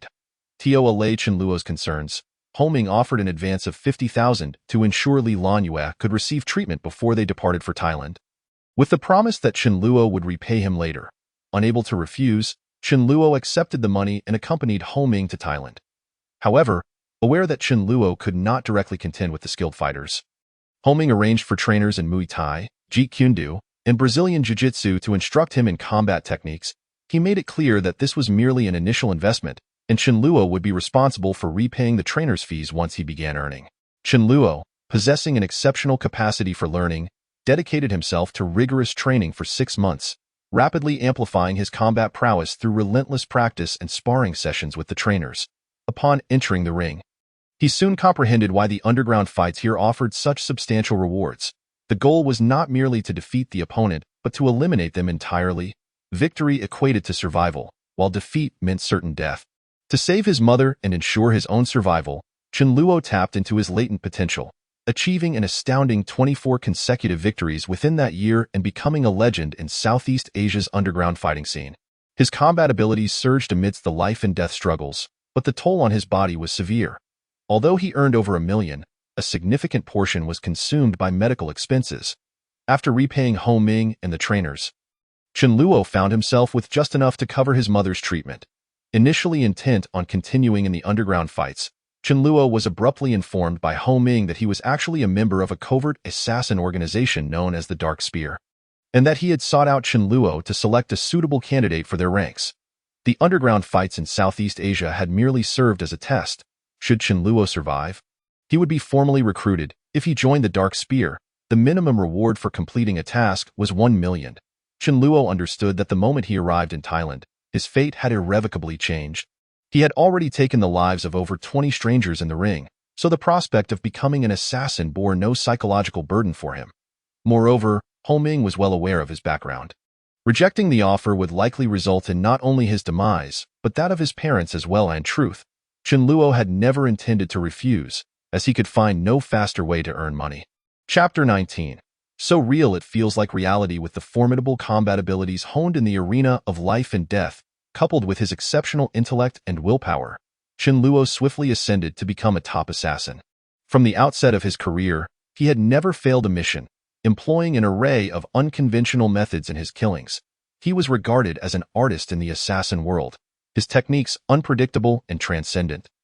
Akin to art, within a mere 5 years, Chen Luo had risen to the status of the Dark Spear's premier assassin, amassing a fortune, half of which he remitted to his parents back home.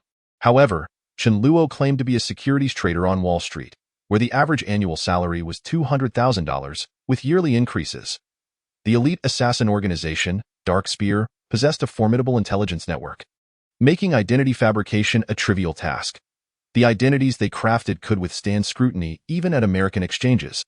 Chen Luo first sent his parents a photograph of himself at work on Wall Street along with his company ID.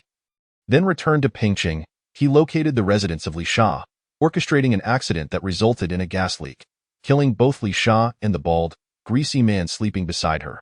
Subsequently, Chen Luo took them on a trip to the United States, introducing them to his blonde, blue-eyed girlfriend, solidifying their belief in his fabricated success. Following this, when Chen Luo transferred millions to his parents' accounts, they thought little of it, assuming bonuses from his company. In 2018, Chen Luo received an assignment targeting Wei Zongling, the captain of the Criminal Investigation Unit at the Pingcheng Police Department, contracted by Li Changbin, the leader of the Chaonan Society. Upon reviewing Wei Zongling's detailed dossier, Chen Luo became aware of the long-standing enmity between the Wei family and Li Changbin. Li Changbin sought to eliminate Wei Zongling due to her relentless pursuit of the Chaonan Society. Showing no signs of relenting, Chen Luo had no interest in their feud, and as he formulated a plan to orchestrate Wei Zongling's accidental demise, he received distressing news.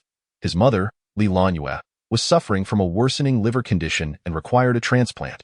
Reluctantly, he shelved his plans, prioritizing the search for a liver donor for his mother. Aware that Li Qingbin's associates were involved in the underground organ trade, Chen Luo discreetly reached out to He Xiong to arrange a purchase. He Xiong, eager for profit, accepted Chen Luo's deposit and began searching for a compatible organ.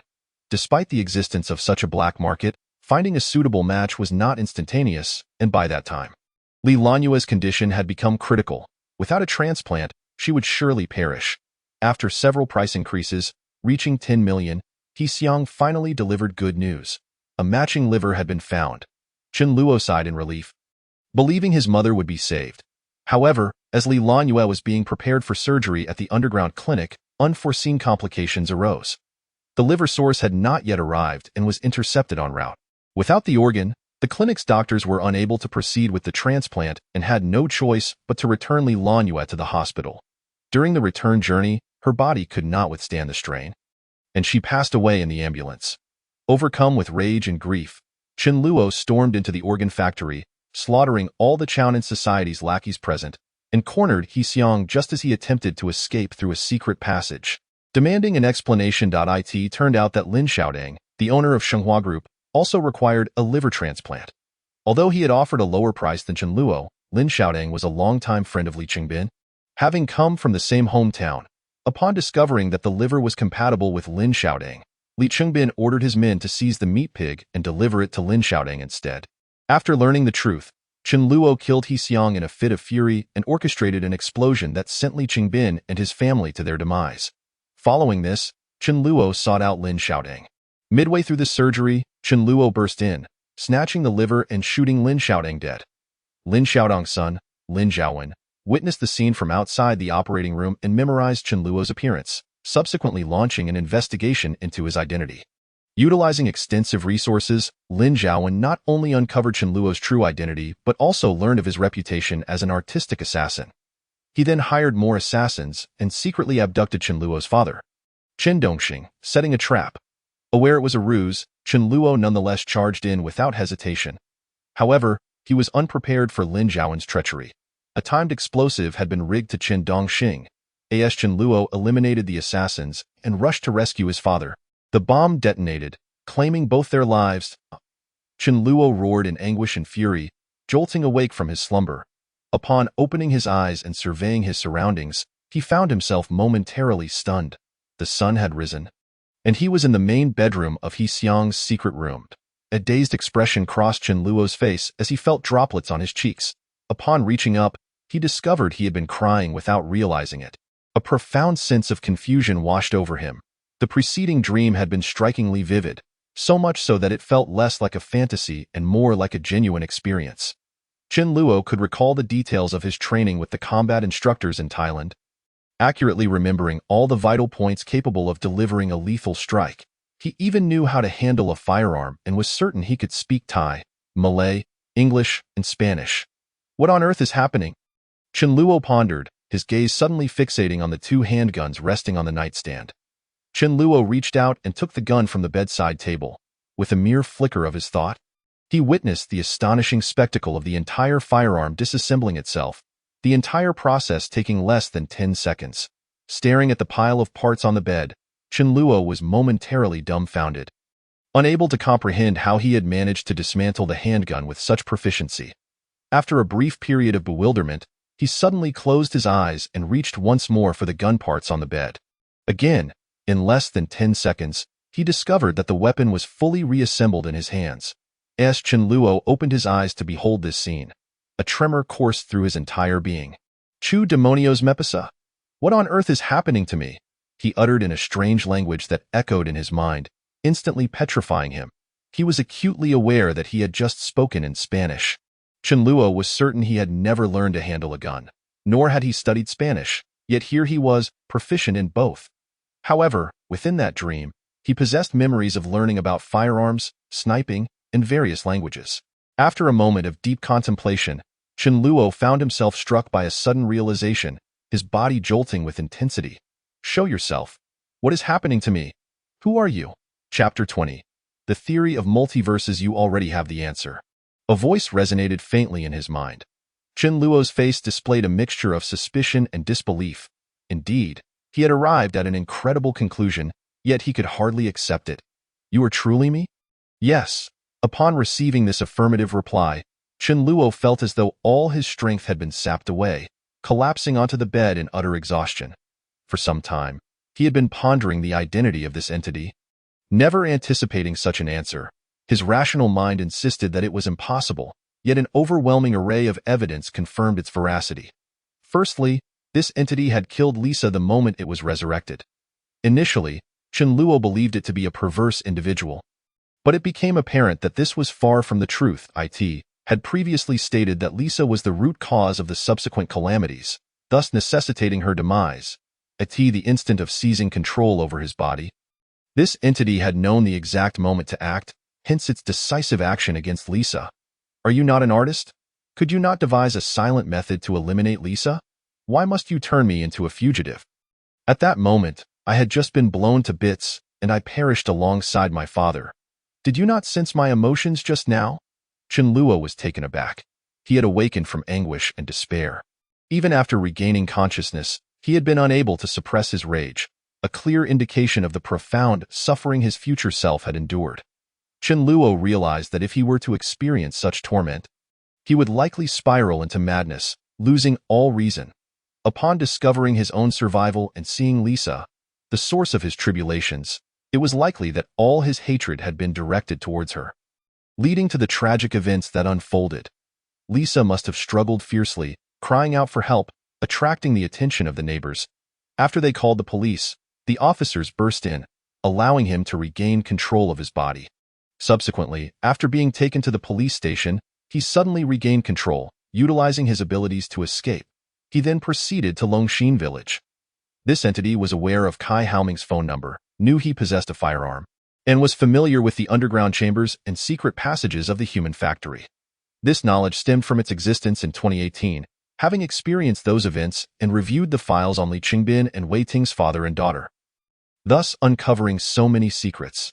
The future self perished in that explosion, yet for reasons unknown, had revived within the body of his past self in 2012, regardless of the cause of this resurrection. This entity was resolute in completing the unfinished business of its previous life. Its motive for killing He Xiang was fueled by rage at his breach of ethics, giving the liver originally meant for its mother to Lin Xiaoding. If Chen Luo's deductions were correct, the remaining 3 names on its hit list were undoubtedly Lin Xiaoding and his son, as well as Li Qingbin. The reason Chen Luo had been able to accomplish those feats was because his future self possessed those skills, which had been carried over. All of this served as irrefutable evidence that he was indeed his future self. Why did you come back to life? Not exactly a resurrection. Rather, it seems my consciousness was drawn to this world by some force. Chen Luo paused, puzzled. What do you mean? The voice in his mind continued. In recent days, I have discerned certain discrepancies. My world and yours possess subtle differences. Differences? To put it simply, the general historical development and technological advancement align. Yet there are minor distinctions. For instance, in my world, until 2018, the United States had not witnessed the election of a black president, but rather the first female president in history. The voice paused briefly before continuing. Beyond that, there are additional subtle variations, but none of significant consequence. Therefore, I believe this to be a multiverse. Are you referring to the theory of parallel worlds? Precisely. Chen Luo found himself momentarily bewildered, struggling to grasp the implications of this situation. According to the multiverse theory posited by a certain scientist, when one flips a coin, the probabilities of heads and tails are equal. However, when the coin comes to rest, the universe bifurcates to in the first universe. The coin lands heads up, in the second, it lands tails up. Both universes exist in reality, yet they do not intersect, hence the term parallel universes. At each pivotal moment in your life, your differing choices may yield different outcomes. For instance, that night when Lisa moved into his home, had he chosen to remain a submissive admirer, he would have ended up in insurmountable debt, ultimately being forced to engage in underground fighting. Eventually becoming a hitman, it was precisely this series of choices that led to the tragic demise of his entire family. However, in this world, his future self had made different choices for him. He could no longer afford to be a submissive admirer, but instead had to strive to become stronger to survive, a stark contrast to his original life trajectory. Chen Luo fell silent, for he understood deep down that his future self's assertions were accurate. Had Lisa not died, it was highly probable that he would become just like his future self, once again a mere admirer, ultimately facing the same grim fate. Such choices would manifest at every critical juncture, leading to different destinies for the same versions of themselves, encapsulated in the notion that choices dictate fate. All of these selves exist simultaneously, each a different version of themselves, yet not entirely the same. More precisely, they are not completely identical versions of themselves. As the voice in his mind reached this point, it continued, in simple terms, I am the assassin version of Chen Luo, while you are currently the useless version of Chen Luo. Chen Luo was rendered speechless, unable to mount a defense for a moment. Compared to his assassin counterpart, he indeed appeared rather ineffectual. According to your hypothesis, are there countless other versions of me within this multiverse? Indeed. After confirming this, the assassin version of Chen Luo added, your body seems to harbor a peculiar power, akin to a black hole, drawing my recently deceased counterpart from another universe into existence here. However, I sense that my time within your body is limited. What do you mean?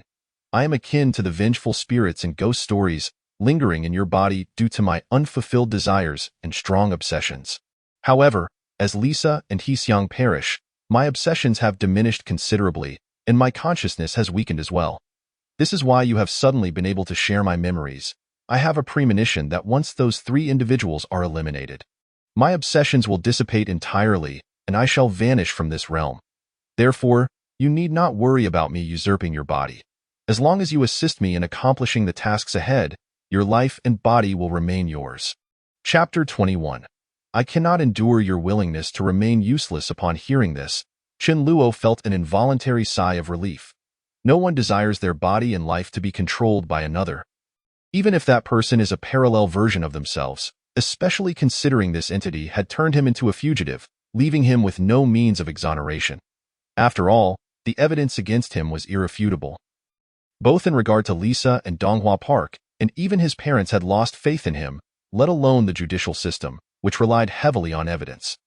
Chen Luo could not recall any judicial precedents in his country that recognized cases of dissociative identity disorder, meaning that even if he attempted to defend himself in this manner, he would still face the death penalty. The only path to survival for Chen Luo lay in fulfilling the assassin's directive to eliminate all his targets, after which he could devise a way to escape abroad. Beyond that, he had no alternative avenues to pursue. What if I refuse to assist you? Chen Luo suddenly inquired. You should recall the 2 instances when you lost your memory. The assassin version of Chen Luo remarked casually, that was when I completely dominated your body, suppressing your consciousness entirely. Should it become necessary, for example, if you refuse to aid me, I will still opt for that course of action. With your current willpower, you would be utterly unable to resist me. The reason I have refrained from doing so thus far is that such an action would leave me considerably weakened, requiring time to recuperate. Chen Luo fell silent, for he understood that the assassin was not lying. He indeed possessed the capability to act as such. Did you, after killing Lisa, contemplate forcing me into a corner, thereby compelling me to assist you? Yes. The assassin version of Chen Luo answered without hesitation, affirming the statement. I have previously emphasized repeatedly that both you and I require immense internal and external pressure to fully unleash our potential. If you continue to adhere to your former life trajectory, even without being burdened by the debts inflicted by that wretched Lisa, you will merely become an ordinary wage laborer, unable to reach even my heights. What meaning does life hold in such circumstances? Chen Luo sighed, stating that being an ordinary worker is far preferable to becoming a fugitive, living on the run, isn't it? Now you should comprehend why I chose to support you. I cannot tolerate your willingness to remain a failure in this life. There is no greater disgrace than being base, and no greater sorrow than being impoverished, even if you cannot shine as brightly as the sun. You must at least blaze like a meteor, proving your existence in this world. Chen Luo was momentarily taken aback. He had indeed heard the phrase before. It is a famous saying by Li Si, signifying that being base is the greatest shame in life, and poverty is the greatest tragedy. In an instant, Chen Luo grasped the meaning behind the words, realizing that, as the assassin version of himself, their life trajectories were identical at least until that night they encountered Lisa. He was acutely aware of his current mindset and what he was thinking. Thus, this individual had decisively made the choice for him, rendering him unable to continue as a failure. For regardless of his willingness, a failure cannot survive in the current predicament. How can a fugitive shine brightly? Once he attracts attention, doesn't that lead to a swifter demise? Do you believe a fugitive cannot survive? The assassin version of Chen Luo replied calmly, I bore the warrants of 13 countries before my death, yet I traveled wherever I pleased, with endless funds at my disposal. As long as you can smuggle yourself abroad, seek out a top-notch plastic surgeon to alter your appearance, and invest in creating a genuine identity, it is hardly a problem. I am well aware of places where such an industry thrives. As long as you have money, everything is possible in this world. Chen Luo was rendered speechless. He truly could not fathom such intricacies at present. Very well, I have no other options. I can only hope you will refrain from causing my demise, allowing me to survive until the day I can leave the country. The assassin version of Chen Luo stated nonchalantly, You have yet to grasp the crux of the matter. Chen Luo furrowed his brow. What crux? You shared my memories last night, which means you possess a part of my memories. For instance, the combat skills I honed over years on the brink of life and death. Your memories synchronized with mine, meaning you also acquired these skills. Just this one skill alone has spared you a decade of arduous training. Chen Luo froze momentarily, realizing that the assassin version of himself spoke the truth. He recalled the recent process of disassembling and reassembling a handgun. That skill was distinctly the ability of the assassin version. Due to the memory synchronization, he had also gained this skill. Chen Luo's heart raced. Possessing the complete memories of the assassin version of Chen Luo meant he could acquire all those abilities, just like the combat skills downloaded in the Matrix. No, it is far more formidable. The assassin version of Chen Luo spoke with an indifferent tone that merely downloads a program. Successfully loading it grants you combat capabilities. However, battle awareness and instincts cannot be acquired merely through downloading a program. They require extensive practical experience. What you synchronized with are not only combat skills but also my battle awareness and instincts. We are inherently the same person, utilizing the same body, possessing profound understanding of our own strengths and weaknesses. In fact, your potential for growth surpasses mine. My body, worn from years of combat, bears numerous hidden injuries, far inferior to your youthful frame at 20, as long as you enhance your training and improve your physical attributes. You will undoubtedly unleash my peak combat prowess, perhaps even exceeding it in many respects. The same applies to those foreign languages. They were learned for the sake of executing missions, and now you can utilize them as well. Do you not realize what this signifies? Upon hearing this, Chen Luo could not help but feel both astonished and elated. This means I will be able to use everything you have learned in the future. As long as I can acquire the skills of the assassin version of myself, even if he is no longer present, Chen Luo is confident he can survive in this world. It's not that simple. What you have synchronized with is merely a portion of the memories. To completely unlock all my skills, there is but one method. The assassin version of Chen Luo said slowly, and that is to help me fulfill all my desires, after which you will synchronize all my memories. Hence, this arrangement is not a loss for you. Merely these skills will save you a considerable amount of time. It lays a solid foundation for you to ascend to greater heights in the future. No wonder some memories were fragmented. It turns out it is because of this.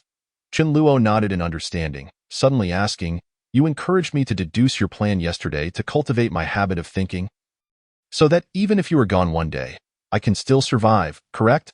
Chapter 22. Endless potential for growth. No, you are mistaken. The assassin version of Chen Luo sighed softly. I aim to elevate you to greater heights. Not to have you settle for mere survival in this world. I have led a rather splendid life, not entirely without achievements. However, my life's limits have already been reached, and I cannot continue to break through. You are different. You are only 20 years old, with abundant opportunities and time ahead. As the assassin version of Chen Luo uttered these words, Chen Luo was taken aback. The other harbored such high expectations for him. Chen Luo could comprehend his reasoning. Having died in his own world, he suddenly wished to see this alternate version of himself thrive in a different reality. Chen Luo felt an inexplicable sense of emotion. Despite the fact that it was the assassin version of Chen Luo who had led him into the current predicament. Though you may currently seem like a failure, you harbor boundless potential for growth. Chen Luo wore a peculiar expression, boundless potential for growth. Do you think I would be the last one you dragged over here? The assassin version of Chen Luo replied coolly. I sensed it the moment I entered your body. You have transformed into a vessel for countless versions of ourselves from the multiverse who have perished and resurrected. Chen Luo was startled by the revelation. Are you implying that whenever another version of me dies in a different world, they will all converge into my body? Precisely. Chen Luo wore an expression of disbelief, incredulously asking, that cannot be possible. Why would it be like this? I do not know, but when I arrived, another consciousness attempted to seize your body from me. However, its will was exceedingly weak. It was likely a presence even more inept than you, and thus was swiftly expelled by me. It seems that consciousness was also a version of Chen Luo from the multiverse. Yet, due to its frailty, it could not contend with me and was completely obliterated. The assassin version of Chen Luo paused. Allowing Chen Luo to digest this information before continuing, you can make a simple assumption. Any future version of Chen Luo that enters your body will possess abilities akin to mine. Once you synchronize their memories, you will gain their skills. As time progresses, the skills and abilities you acquire will increase, thereby continually expanding your life's potential. Hence, I assert that your potential for growth is boundless. Chen Luo was stunned. He had never considered such a possibility. I think it is not that simple. Chen Luo quickly shook his head. The parallel versions of me may not all be as strong as you. Moreover, whether other versions of Chen Luo will enter my body in the future is merely your speculation. It is not necessarily true. I am now more curious about why only I can draw the deceased versions of you from so many universes into my body. That is a question for you to seek answers to in the future. My time is limited, and I cannot waste it on this matter. The assassin version of Chen Luo said indifferently. I have answered all your questions. Now it is time to attend to business. And no sooner had the words echoed in his mind than Chen Luo saw his body rise and stride purposefully toward the safe. Retrieving 2 mobile phones from within, Chen Luo was momentarily dumbfounded, suddenly recalling the objective of the assassin version of himself. Why not simply kill Li Qingbin? You have already done so once in your world. Why complicate matters? If you can relive it, why allow him to die so swiftly? The assassin version of Chen Luo replied coldly, I want Li Qingbin to witness the collapse of the criminal empire he built with his own hands. To see himself abandoned by all, to witness one by one the demise of those he holds dear. Only then will he understand the meaning of a life worse than death. Chen Luo understood. This individual wished for Li Qingbin not to die in pain and despair, just as he had. However, the enemies in this world are not the same as those in your world. They share the same name and commit the same wicked acts. Yet why are they not the same person? Chen Luo found himself momentarily at a loss for words to refute the statement, for it was indeed accurate. The same human factory, identical underground chambers, and secret passages. Even the code for He Xiang's safe remained unchanged. This could only indicate that the Chaon and Hui in these 2 worlds must be strikingly similar, he understood. Chen Luo realized that the assassin version of himself cared little for these details. He was solely fixated on ensuring that his enemies from his previous life suffered more painfully than he had, thus resolving the final obsession in his heart. So, who is it that you wish to frame? Yao Anfu. He oversees the underground gambling operations of Chaon and Hui. The assassin swiftly continued, He Xiang and Yao Anfu have always been at odds, as He Xiang initially sought to manage the more lucrative gambling ventures. However, Yao Anfu and Li Qingbin are both from Chaonan and have earned Li Qingbin's trust.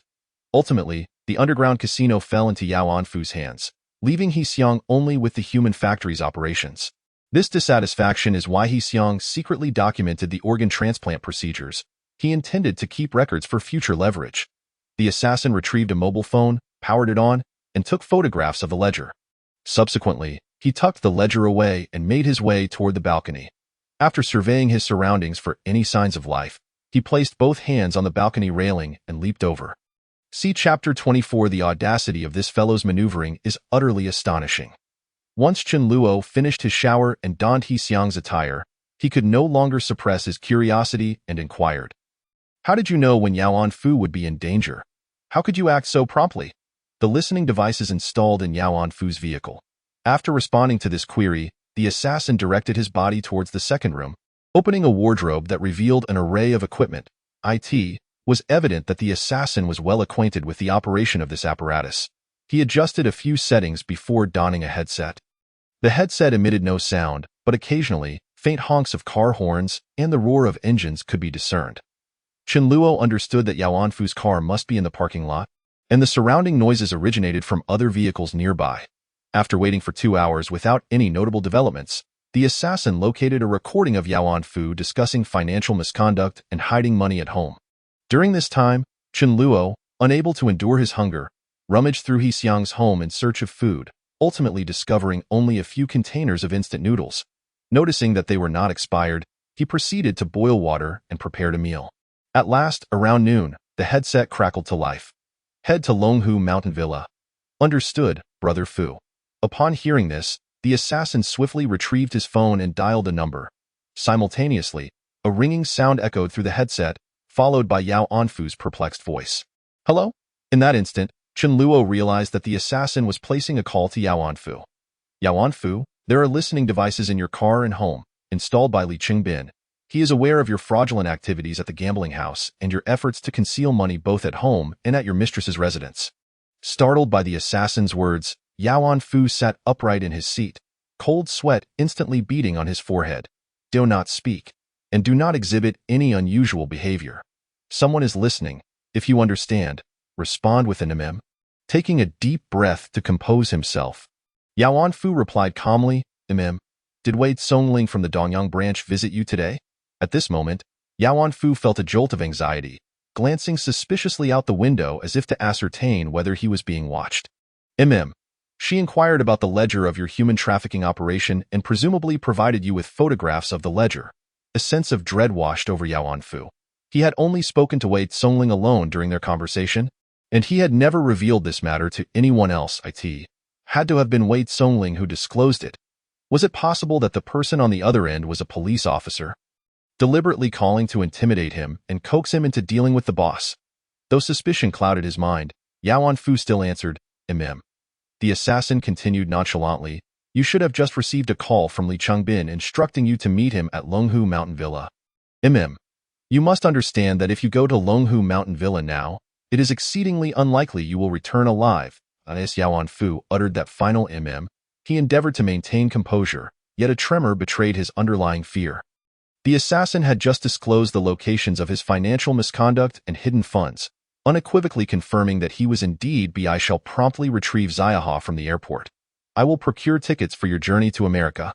However, a cacophony of mahjong tiles being shuffled emanated from the vicinity as a woman expressed her discontent. "Darling, I am in the midst of a mahjong game."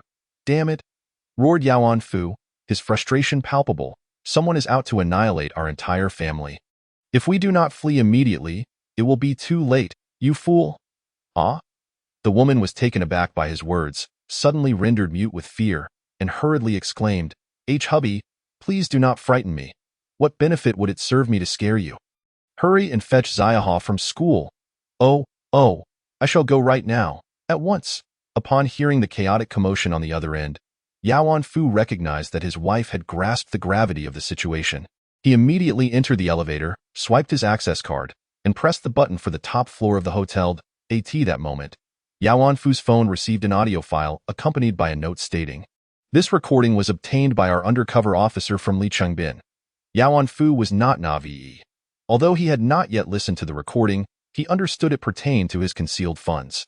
Gritting his teeth, he activated the recording as the elevator doors closed.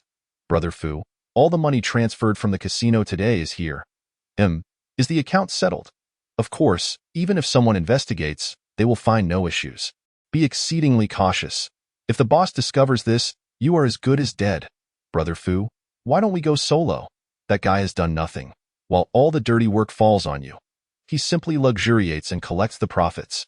I feel it's unfair." "Silence. Are you courting death, Brother Fu? Take 200,000 and get lost." "Thank you, Brother Fu." Upon hearing this, Yao Anfu's countenance turned ashen. He realized that the listening device, whether planted by Li Chengbin or the police, was of no consequence now.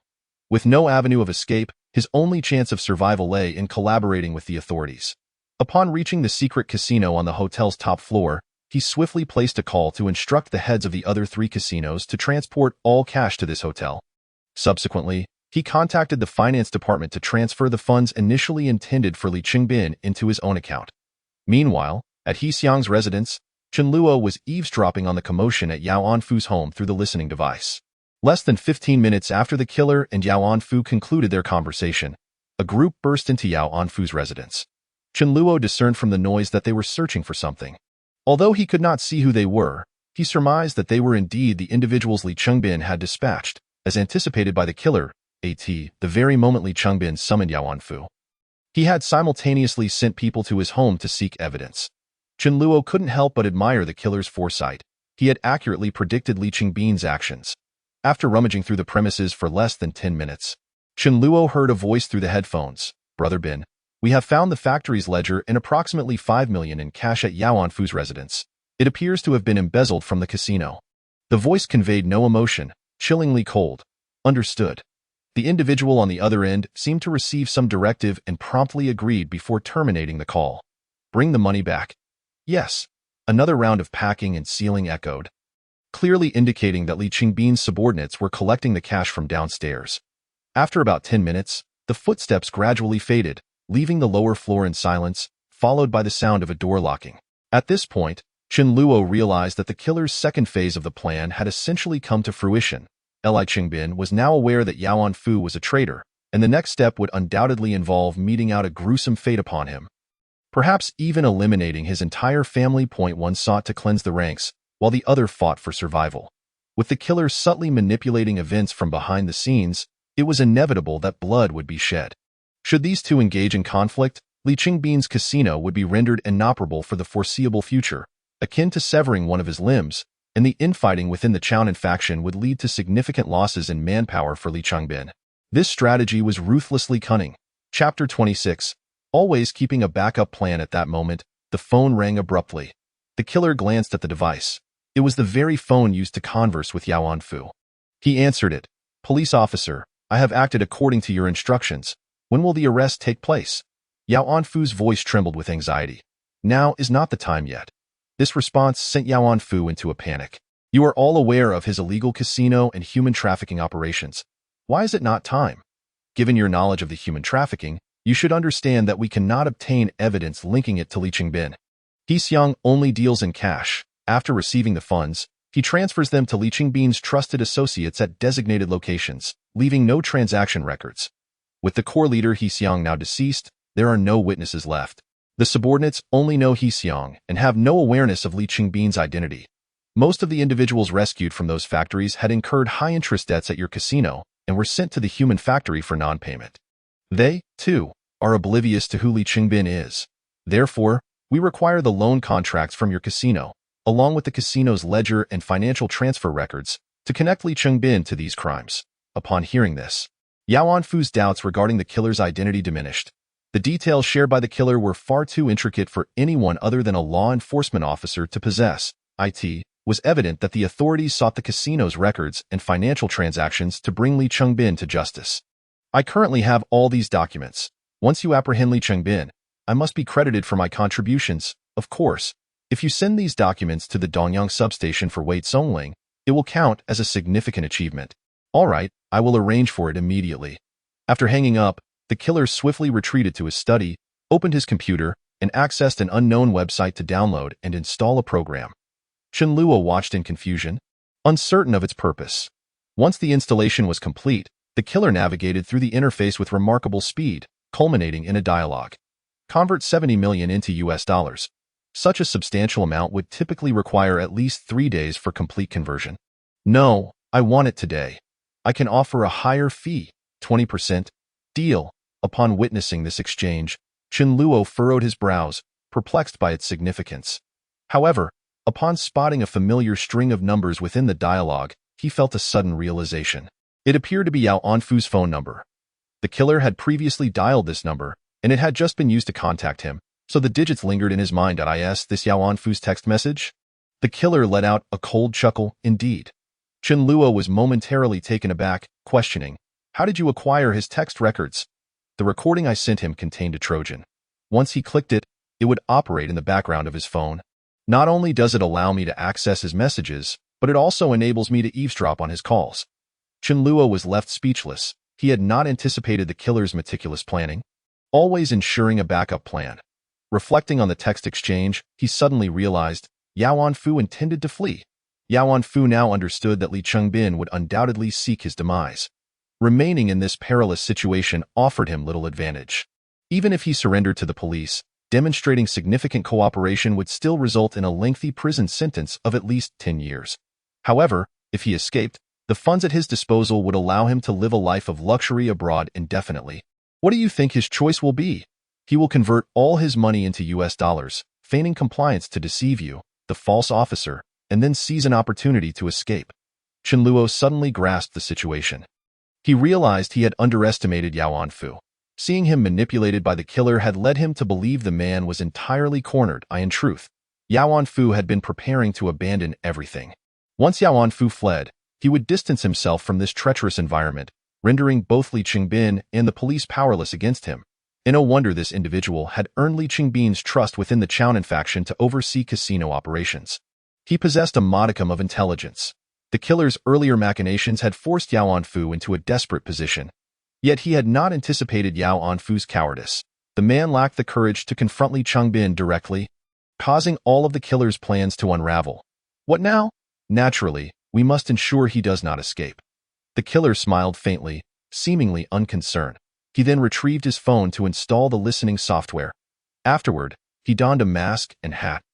Finding a large pair of sunglasses to conceal his face before departing the room, as he closed the door, a woman emerged from room 1003 next door. The two exchanged a glance, momentarily caught off guard. Due to their remarkably similar attire, the woman also sported the same black-rimmed glasses that obscured half of her face, topped with a gray hat and a mask. Although Chen Luo could not discern her features clearly, Her graceful figure and elegant demeanor suggested that she was undoubtedly not unattractive. The assassin was the first to avert his gaze, striding towards the elevator door and pressing the button. After a brief moment of hesitation, the woman also turned away and approached the elevator, waiting patiently. Yet, she could not resist glancing back at Chen Luo a few times, seemingly attempting to ascertain his appearance.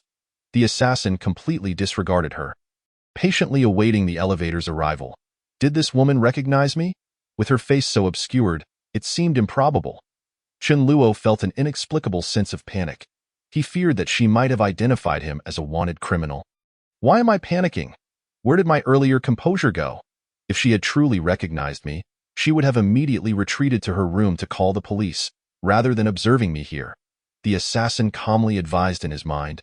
Maintaining composure in any situation is a valuable skill you must cultivate. Very well indeed. After a moment of scrutiny, the woman withdrew her gaze, seemingly losing interest in him.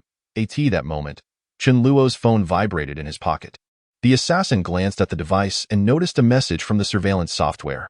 His eyes flickered as he retrieved a pair of headphones, inserted the earbuds, and opened the application to listen to the sounds within.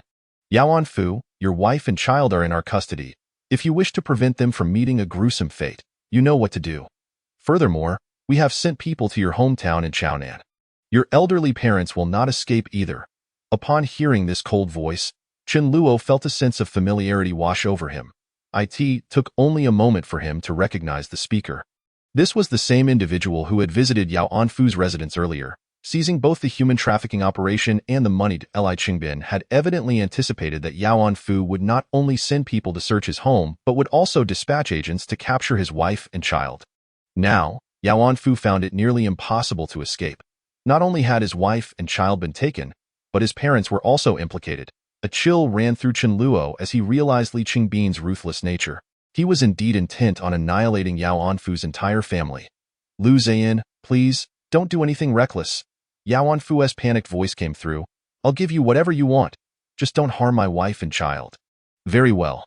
Come alone, bringing the money and the ledger, to Longhu Mountain Villa if I go. Not only will they perish, but I will as well. Yao Anfu gritted his teeth. I'll have someone send the money and the ledger over. If you release my wife and child, I will transfer the funds from my bank account, and you'll let my parents go. You have no room for negotiation. Lu Ziyan replied coldly. First, we will sever a finger from his wife. Understood. A woman's piercing scream erupted from the other end of the line. Husband, help. We're here. Please save us. The voices of both the woman and the boy were filled with terror, clearly overwhelmed by fear. No, please, don't. The woman's agonizing screams soon filled the air.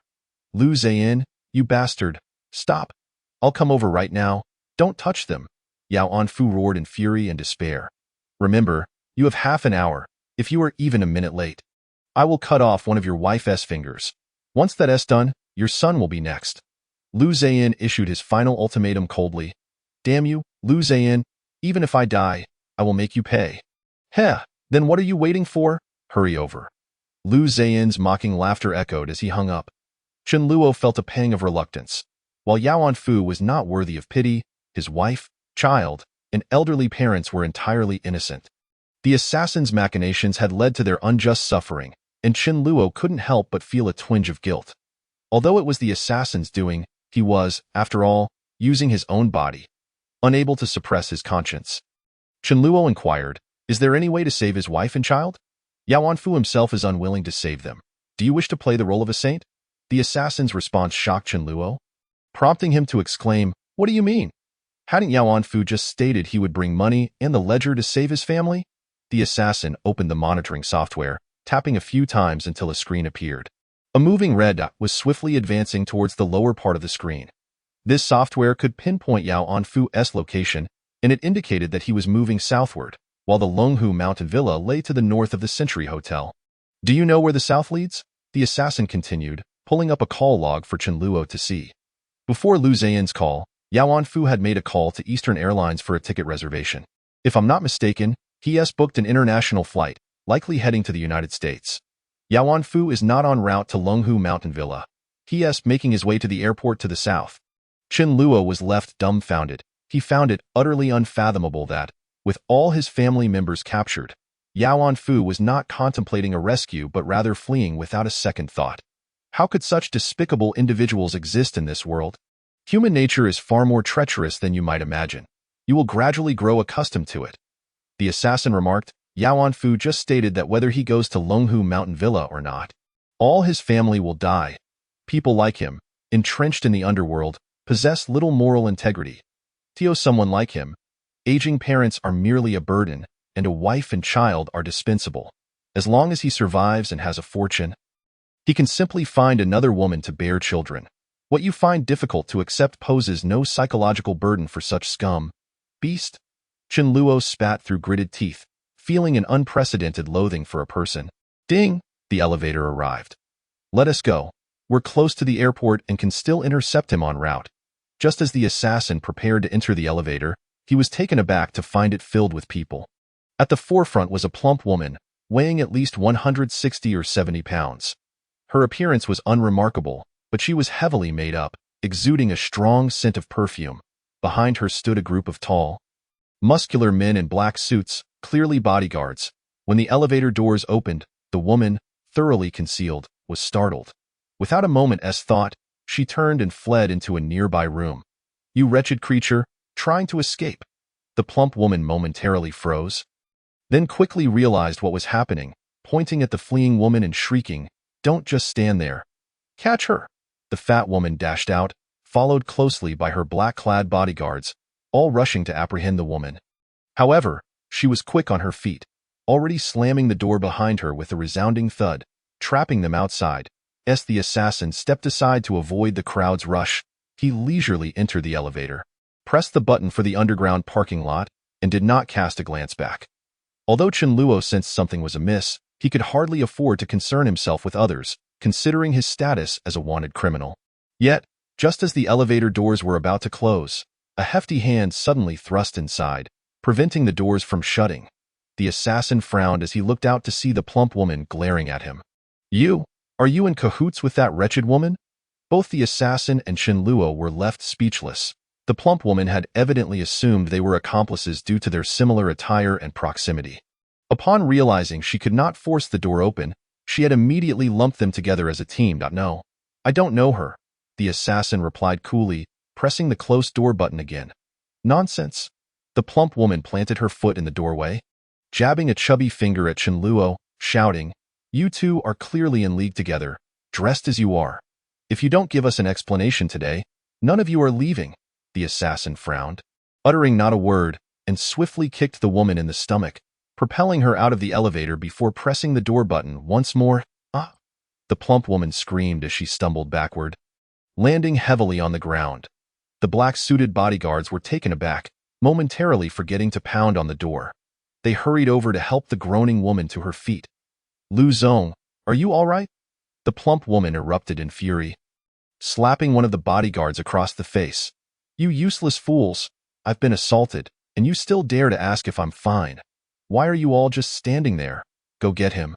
The bodyguard was slapped sharply across the face, not daring to utter a sound, hurriedly nodding in acquiescence as he ushered his companions into the elevator. The assassin's brow furrowed deeper. He was pressed for time. Yet this group had mistakenly targeted the wrong individual and persisted obstinately. This incited a murderous intent within him, but he had to remain concealed for the moment. If he committed murder here, the arrival of the police would undoubtedly spell considerable trouble. With a sigh, before the bodyguards could fully enter, he swiftly delivered a kick to the abdomen of the first man charging in. The force of the kick sent the man tumbling backward, colliding into the bodyguards behind him. Seizing the opportunity, the assassin advanced once more, delivering a powerful punch to the temple of the second man. Bang! The man, already reeling from the impact of the first, was utterly unprepared for the assassin's rapid strike. The heavy blow to his temple caused him to see stars, and he collapsed into unconsciousness, his weight crashing onto the men behind him, causing the entire group of bodyguards to hastily retreat. At that moment, the assassin leaped into action, planting his left foot against the elevator wall, channeling his momentum to deliver a fierce kick to the third man's abdomen. Ah! The impact sent the man spiraling uncontrollably backward. After 3 consecutive assaults, the bodyguards found themselves huddled together, unable to halt their retreat, and crashed against the corridor wall. Bang! The sound of the violent collision was followed by a woman's piercing scream. You scoundrels, do you intend to crush me to death?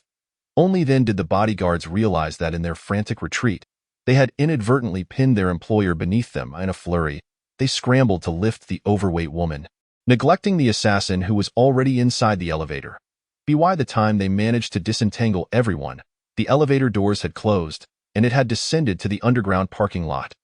Inside room 1003, Yu Shu observed the entire scene through the peephole, her mouth agape in astonishment. My goodness, this fellow appears as slender as a bamboo pole, yet he fights with such prowess. Yu Shu, being knowledgeable, recognized from the assassin's fluid movements that he was undoubtedly trained. Moreover, the assassin's initial objective was crystal clear: to avoid entanglement and swiftly dispatch this group, leaving them no chance to prevent the elevator doors from closing. Mr. Luo, should we pursue that fellow? Slap! The overweight woman, in a fit of rage, slapped the bodyguard again, exclaiming, "Pursue him? You useless lot! Ah, it hurts terribly. He has already fled. Where do you intend to chase him down?" Yes, you are absolutely right. The bodyguard, despite being struck, nodded vigorously in agreement. Bring me something to pry the door open. We must capture this scoundrel today.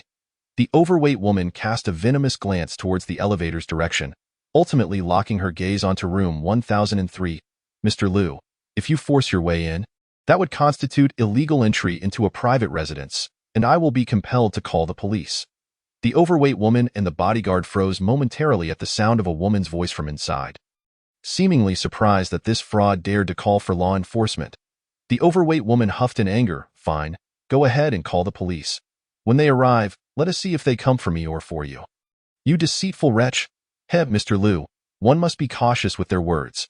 We have signed a formal contract bearing your signature. How can you label me a fraud? Yu Shu replied with a beaming smile, continuing, even if the police arrive. There would be no grounds to apprehend me, however. Once in the police station, the matter of Mr. Luo and your husband's investment loss of 35 million would undoubtedly reach old Mr. Luo's ears. Though old Mr. Luo has no son, he does have 2 daughters. If he learns that you are such a financial liability, it is highly likely that the company would not pass on the inheritance to you, but rather to your 2 sisters. Are you certain you wish to sacrifice a mere 35 million for the sake of relinquishing billions in assets? The overweight woman's expression shifted dramatically upon hearing this, her face turning a shade of green with fury. Yet, upon further contemplation, she realized that Yu Shu's words held a ring of truth. If this matter escalated, it would not only yield no benefits for her, but could also provide her sisters with leverage against her. Should it be brought up in front of their father, she might truly lose her claim to the inheritance. You vile creature, do you believe that I will simply let this go because you say so? The overweight woman retorted coldly, I have already discovered your whereabouts here. You shan't escape. Consider this carefully. 35 million can indeed buy a life. Should you acquire this sum, yet find yourself without life to enjoy it, what difference does it make? Oh dear, Mr. Luo, please don't frighten me so. I am quite timid and easily intimidated. What if, in a fit of despair, I were to donate the entire sum to charity? You! The overweight woman was nearly apoplectic with rage. 30 million. Return 30 million, and you may keep the remaining 500,000. I shall consider it a lesson learned. That lesson is hardly so trivial. Why not we split the sum 50-50?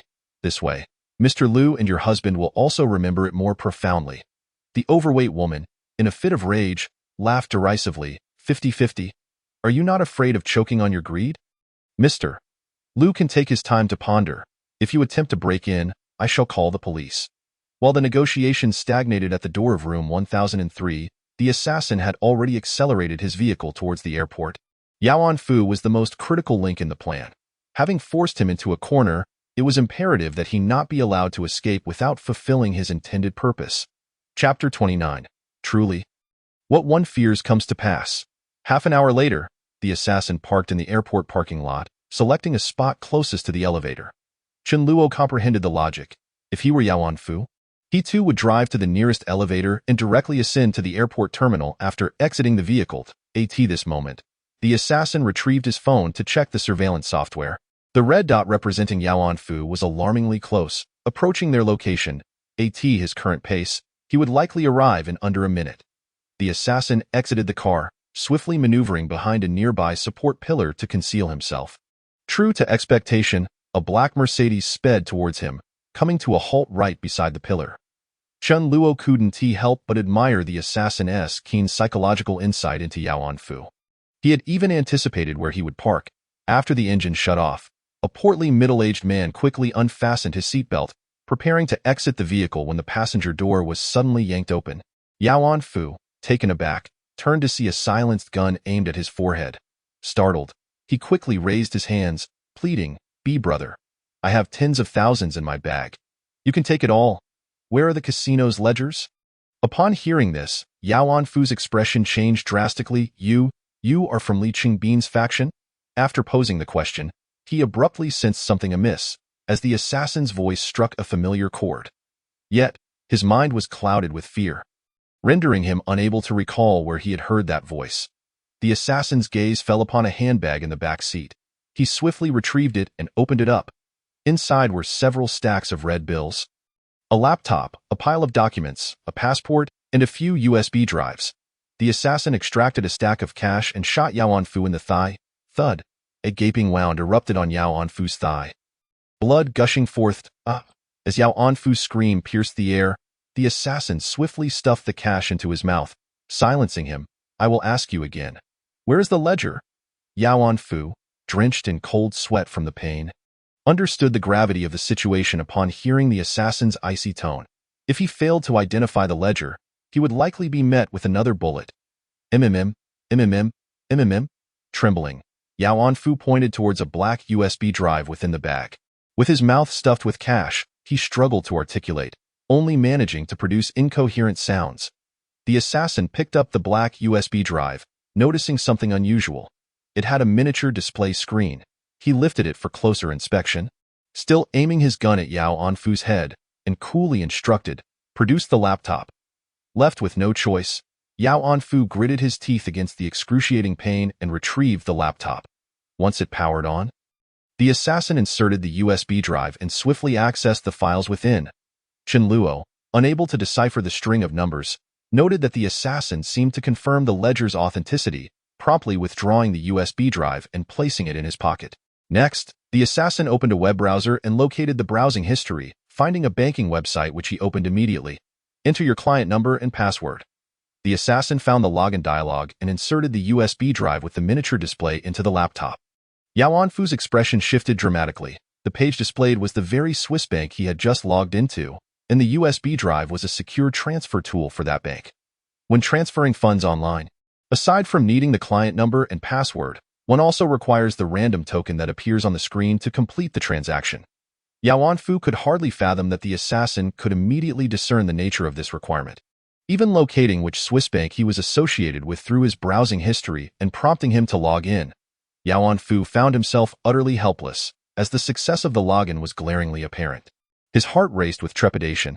He had just exchanged 70 million in cash from the casino into US dollars at an underground money exchange. If the assassin accessed his bank account and saw the funds, he would undoubtedly transfer everything away, leaving Yao Anfu destitute even if he managed to flee abroad. Yet, he dared not refuse to comply, as the assassin had already aimed his gun at his other thigh. The implication was crystal clear. Any further hesitation would result in a bullet to that leg. Driven by desperation, Yao Anfu trembled as he extended his hand to input his client number and password on the keyboard. When the assassin beheld the display indicating over $10 million, he promptly retrieved his notebook and inquired about the transfer password. Yao Anfu's expression darkened to an extreme, truly fearing the worst. The assassin's demand for the password was unmistakably aimed at seizing all the money in the account. As he observed the assassin rapidly manipulating the device, it was evident he was entering account information. With a face akin to one mourning a lost parent, Yao Anfu shut his eyes and reluctantly uttered the transfer password. Chen Luo nearly erupted into laughter at this moment, for the assassin was merely pressing random numbers on the keypad, not actually inputting account details.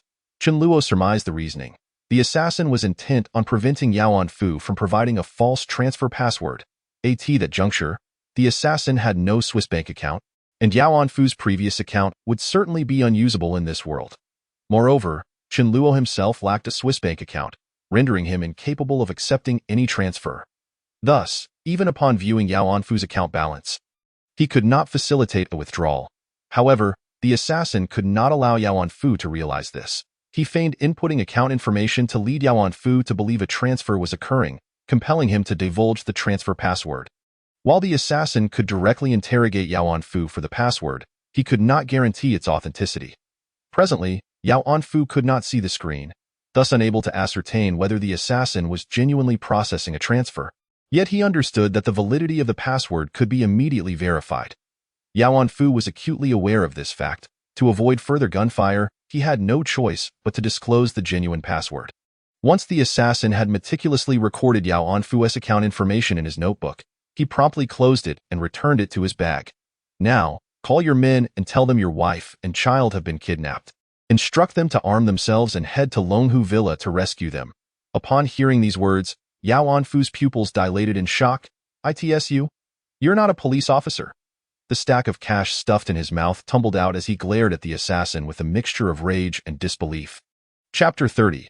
Master of Manipulation. At that moment, Yao Anfu finally recognized the assassins the bodyguards hired within the villa are not mere subordinates but rather professionals, assigned to rotate in shifts around the clock. In recent years, Li Chengbin has maintained an exceptionally low profile, seldom venturing outside, and spends the majority of his time within the confines of Longhu Villa. Chapter 31. Clearly, someone is scheming against me.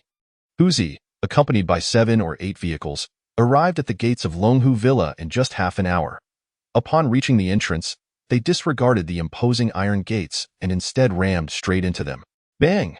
Several vehicles took turns accelerating and crashing into the gate. After a series of relentless collisions, the iron gate, unable to withstand such force, collapsed to the ground. The convoy then surged forward, heading directly towards the largest main residence within the villa.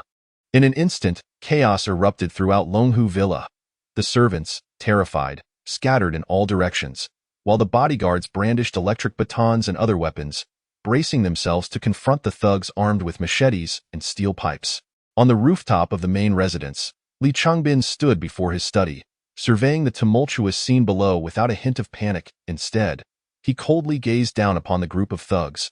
Behind him stood several individuals, their faces betraying fear not of the ruffians below, but of the man before them. Li Chengbin turned to regard the group behind him with a chilling glare, his eyes ablaze with murderous intent. Who were these interlopers? Boss, the one in charge is Yin Hu, a subordinate of Yao Anfu, a middle-aged man, drenched in sweat, stammered. It was evident to all present that Li Chengbin was on the brink of fury, poised to erupt at any moment. Although Yin Hu and his men were numerous, they were nothing more than a disorganized rabble and posed no real threat to Li Chengbin's domain. However, for him, this was a tremendous humiliation, reminiscent of incidents from over a decade ago. Did Yao Anfu truly possess the audacity to confront him so brazenly? Moreover, his wife and child remained in their custody. Having known Yao Anfu for decades as they hailed from the same village, Li Chengbin was well aware of his character. Yao Anfu might resort to bargaining or even abandon his family to flee, but he would never be foolish enough to send his men to storm Longhu Villa in such a manner. The atmosphere fell into an uneasy silence as those present exchanged glances, hesitant to speak, knowing that any utterance could provoke disaster. Ens, has there been any movement from Yi Shangtian's side recently? Lu Ens promptly replied, no activity, everything remains remarkably calm. Investigate. Aside from that old turtle, few dare to provoke us in Pengcheng. Understood. After a brief hesitation, Lu Ens added, Bin Guo. I believe Wei Songling's analysis holds significant merit.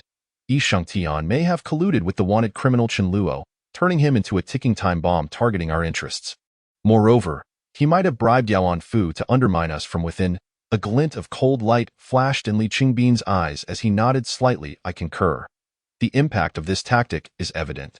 Shortly after Wei Songling approached those clients from the ledgers, I received a barrage of calls filled with vitriol from those ungrateful bastards, demanding I cease all contact with them. The casino will undoubtedly be unable to operate in the short term. And next, Yi Shangtian will surely set his sights on our nightclub and drug trade. I'll deploy additional personnel to monitor those territories. Li Chengbin waved his hand dismissively, stating coldly, more eyes on the ground will serve no purpose. That wanted criminal is now a bomb, drawing law enforcement wherever he goes. How could Yi Shangtian conceive such a nefarious scheme? Li Chengbin furrowed his brows before suddenly declaring, "We must address this issue at its root. Find someone to approach the parents of that wanted criminal, create some friction, inflict a few injuries, and capture some photographs. He may not care for his own life, but he will certainly be concerned for the well-being of his parents. Remember, maintain a natural demeanor. The police are still monitoring his parents, so do not attract their attention." "Yes, I will take care of it immediately." Luins respectfully accepted the command and swiftly exited the room. "Boss, should we eliminate all these thugs?" The cautious middle-aged man who had spoken earlier inquired. "Are you an idiot?" Li Chengbin retorted icily. "This is my home. How do you propose to explain the murder of dozens to the police?" The middle-aged man trembled in fright, cold sweat beading on his forehead, silenced by the gravity of the situation. "We are law-abiding citizens. Encountering unlawful aggression necessitates reporting to the authorities and seeking their protection," Li Chengbin added, leaving those present in a state of shock.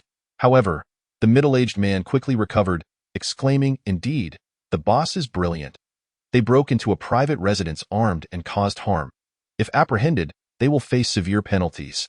Once they are imprisoned, there are countless ways to deal with these scum." Li Chengbin snorted derisively, yet the murderous intent in his eyes only intensified. True to his past conduct, he would have ensured that none of these brutes would leave alive. "However, the circumstances we father, this is not the time for such discussions.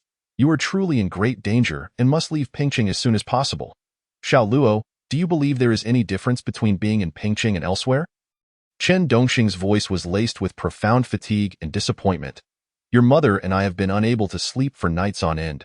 She hasn't eaten in days," silently weeping, her eyes now swollen from tears.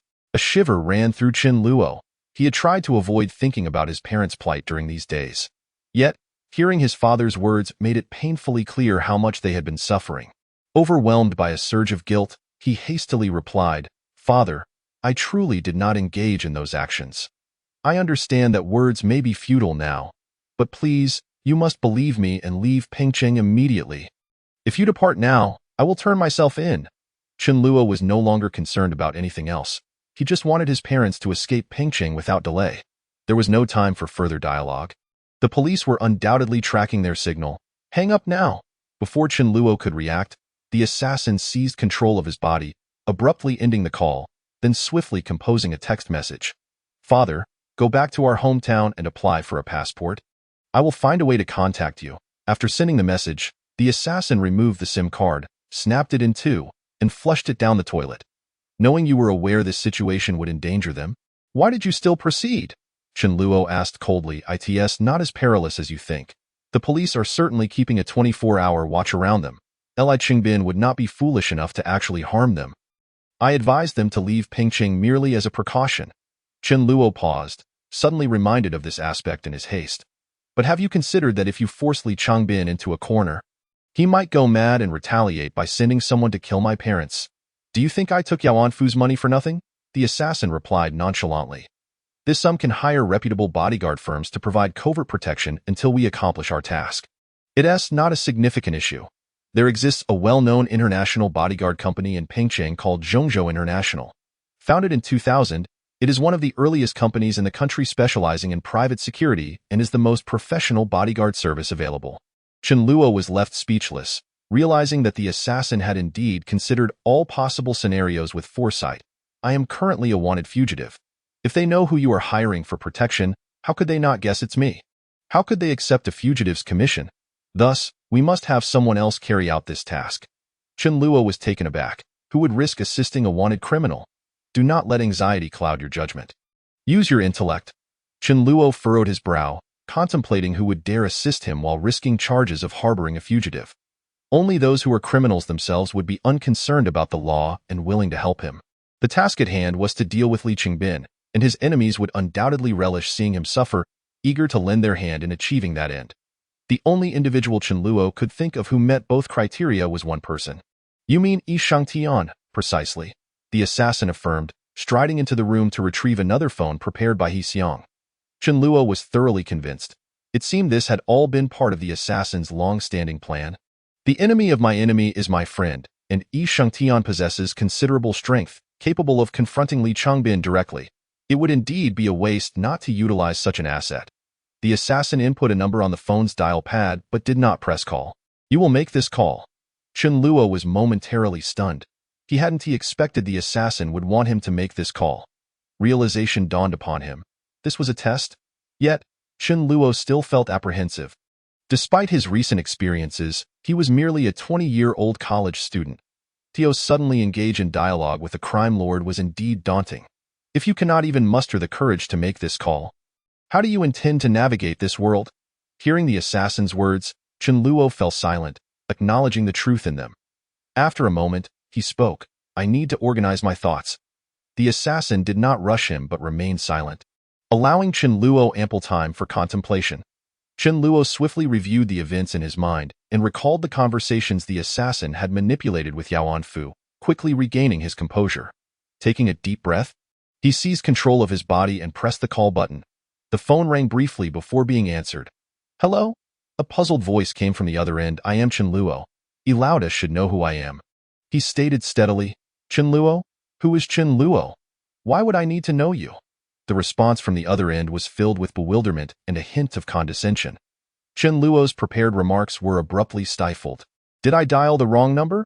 A thought flickered in his mind, but he quickly dismissed it. Given the assassin's meticulous nature, it was unlikely he would misdial. Since he had dialed, it was certain this number belonged to Yi Shangtian. If the number was correct, then Yi Shangtian's response was indeed peculiar. Chen Luo's gaze subtly shifted as he quickly deduced the answer. Yi Shangtian was feigning ignorance. Given that Chen Luo was currently a fugitive, with news of him plastered all over media, it was impossible for someone like Yi Shangtian to be unaware of his identity. Especially with the recent calamities befalling Chaonan, Yi Shangtian would undoubtedly have inquired about such matters. The moment he heard Chen Luo's name, there was a brief pause on the line, indicating that Yi Shangtian had likely recognized him in an instant.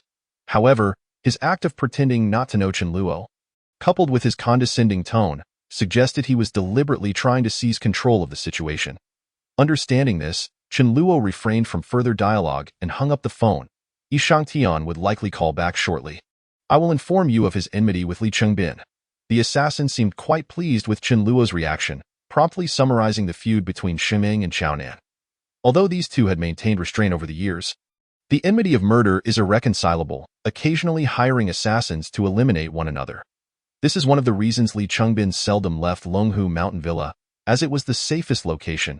If anyone in this world desires Li Chengbin's demise more than I do, it would undoubtedly be Yi Shangtian. After clarifying the animosity between the two, the anticipated call from Yi Shangtian indeed came through. Chen Luo glanced at the number. It was Yi Shangtian calling. Without hesitation, he severed the connection again. The phone rang once more. Chen Luo cut it off again. This cycle continued 3 times until a text message arrived. Brother Chen, that was merely a jest. Please do not take offense. Of course, I am well aware of your illustrious reputation. You must have reasons for calling me. Why don't we have a proper discussion? Upon reading the message, Chen Luo realized that Yi Shangtian was genuinely eager to eliminate Li Chengbin and recognize Chen Luo's value. Otherwise, he would not have sent a conciliatory message after being repeatedly rejected. Moments later, Yi Shangtian called again. Chen Luo waited until the ringing was nearly over before casually answering the call. Brother Chen? I apologize. That was truly just a jest, and I am sincerely sorry. Yi Shangtian's tone was filled with earnestness. Chen Luo had already witnessed the man's acting skills and was not convinced of his sincerity. Elauda, you should be aware of my current situation. There is no need for needless pleasantries or probing. I am straightforward in my intentions. I need the locations of Chaonan's Huang and Du's hideouts. As for what I intend to do, you should be quite clear. This is not a request for assistance. It is merely mutual aid. Upon hearing this, Yi Shangtian immediately laughed, finding Brother Chen quite amusing. However, why are you so certain that I would know the locations of those 2 hideouts? The ones who know you best are often your enemies. Chen Luo replied nonchalantly. Shengming and Chaonan have been openly and covertly at odds for over a decade. If Elauda does not know, then no one likely does. Haha, now I understand why Brother Chen has been able to outmaneuver both the police and Chaonan so effortlessly. Yi Shangtian laughed heartily, suddenly stating, Brother Chen, would you be interested in working for me? I can guarantee your safety. Whether it be money or women, feel free to name your terms. Chen Luo frowned slightly, surprised that Yi Shangtian, despite the situation with Li Chengbin, would attempt to recruit him. After a moment of contemplation, he quickly grasped the underlying motive. I am a wanted fugitive. Are you not concerned about the repercussions? Yi Shangtian chuckled, saying, debts are plentiful. The business I conduct and the lives I have taken could warrant multiple death sentences. What is one more fugitive to harbor? It is different. I hold the police's command in my hands. The Pengcheng police will not rest until they apprehend me, Shangtian, seemingly unconcerned, remarked, what difficulty lies in this? I am acquainted with a remarkably skilled plastic surgeon who can undoubtedly transform Brother Chen's appearance, ensuring he remains unrecognizable even in the streets. Chen Luo suddenly chuckled, realizing that Yi Laoda must be aware of Yao Anfu's demise and has deduced my involvement in the matter.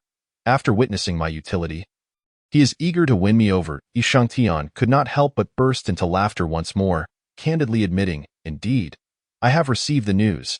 Yao Anfu was eliminated in the airport parking lot, and according to the surveillance footage examined by the Dongyang Sub-Bureau, the astute detective Wei Tsongling has concluded that it was your doing.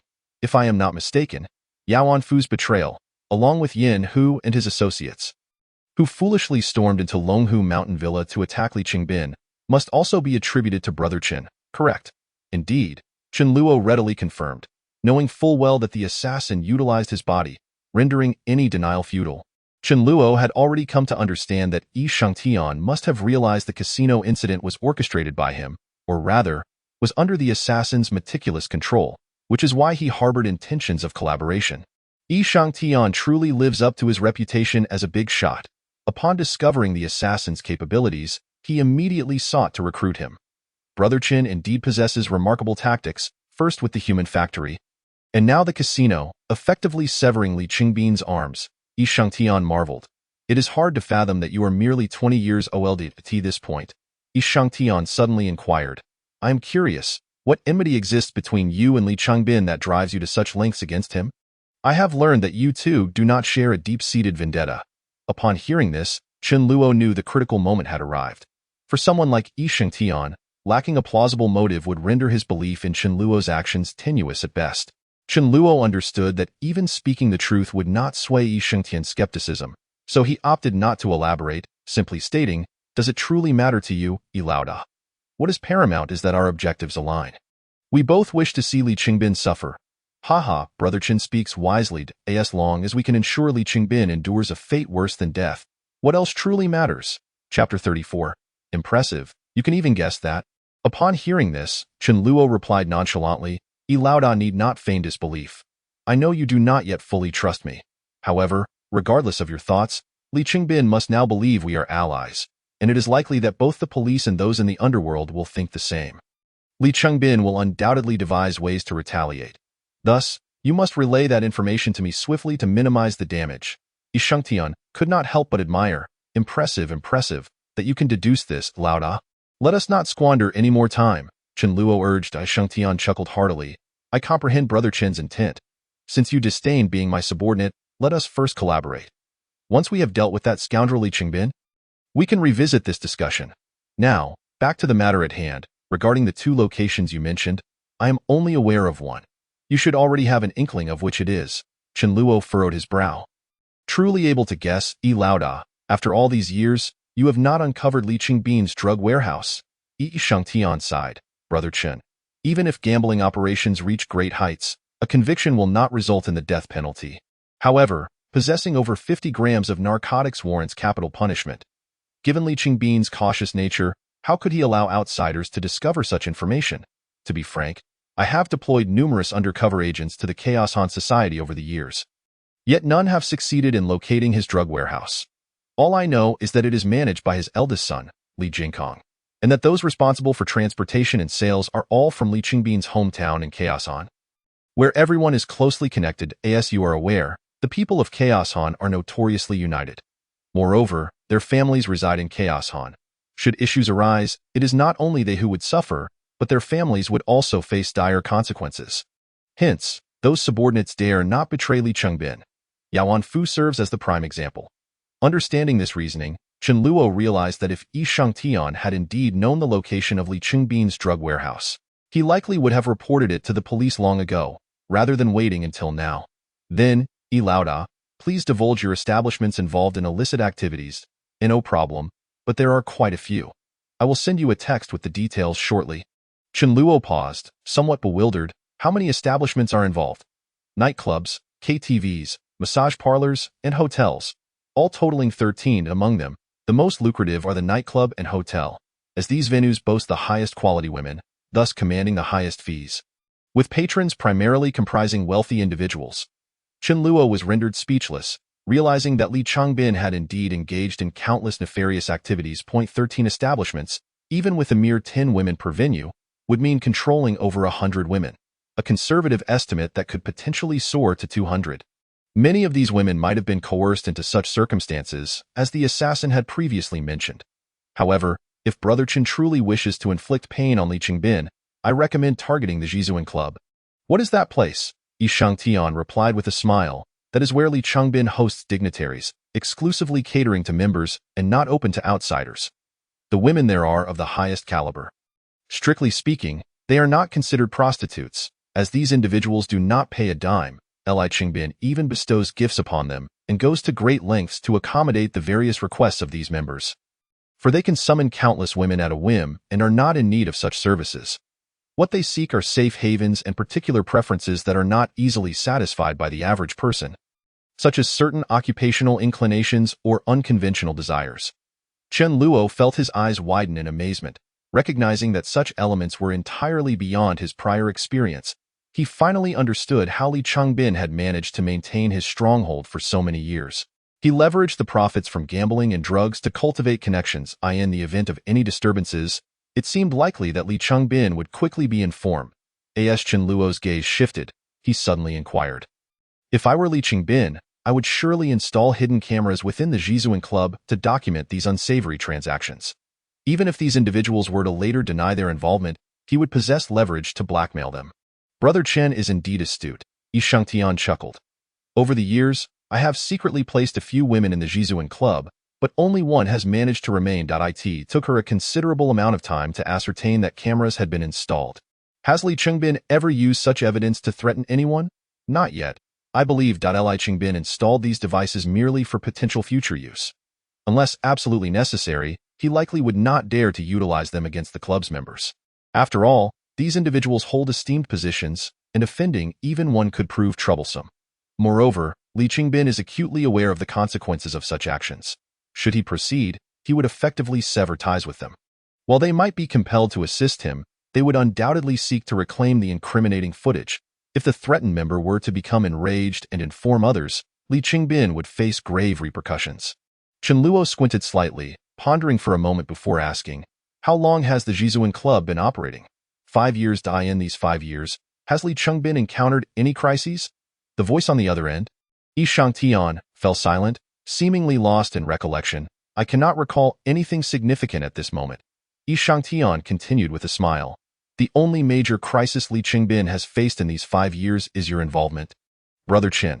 After uttering this, Yi Shangtian suddenly realized that Chen Luo's implication was that Li Changbin might have encountered some catastrophic event during these 5 years, prompting him to resort to threats using the footage to navigate through the crisis. Yi Laoda, consider this more carefully. It could serve as a breakthrough. Let me think. Yi Shangtian murmured, falling silent, clearly deep in thought. Moments later, he suddenly slapped his thigh, exclaiming, I've remembered. 3 years ago, Li Changbin unexpectedly sent his second son, Li Jingming, to Great Britain, and he only returned this year at the time. I found it curious why Li Jingming was sent away. He is over 30, hardly of an age for studying abroad. In retrospect, it seems likely that Li Jingming may have gotten himself into serious trouble, prompting Li Changbin to send him to Europe for safety. Chapter 35. The Mysterious Disappearance Event. Upon hearing this, Chen Luo's eyes lit up, and he promptly inquired, did any significant events occur in Pingqing 3 years ago? Chen Luo reflected, but since he was still in high school at that time, he was unaware of any earth-shattering incidents in Pingqing. 3 years ago, there was only that one event. Yi Shangtian's voice involuntarily quivered with excitement, causing Chen Luo to feel a surge of tension himself. What exactly was the matter? He must have been referring to the disappearance of the eldest daughter of the Zhou family. Zhou Tingshui. At this moment, the assassin in his mind suddenly spoke up. Chen Luo was slightly taken aback and could not help but inquire within his thoughts, even you are aware of this matter? Zhou Tingshui was no ordinary individual. She was the eldest granddaughter of the Zhou group. Oh, you understand what that implies? Upon hearing this, Chen Luo was instantly alarmed. The moment he heard about the Zhou group, he comprehended the assassin's meaning. Anyone who has lived or worked in Pengcheng, or even spent just a few days there, would be familiar with the Zhou group, primarily due to its formidable power. The Zhou group is not only among the top 3 private enterprises in Pengcheng, but also ranks within the top 5 across the entire Donghua province, with its main businesses encompassing finance, real estate, hospitality, cosmetics, healthcare, and pharmaceuticals. The group's headquarters is situated in Pengcheng, yet its commercial reach centers around Donghua province, extending all the way south of the Yangtze River, effectively covering a significant portion of the nation. This year, they purchased a building in the Shanghai market as a starting point for the Zhou Group's northern expansion. According to financial reports, the group's total assets have now surpassed 300 billion, with annual revenues reaching 700 billion and their workforce exceeding 200,000. While Chen Luo was unaware of the exact scale of the Zhou Group, he could intuitively perceive its might based on what he had observed. Every time he returned home from school during vacations, he took the subway line, which had a total of 25 stations, 8 of which were adjacent to properties developed by the Zhou Group.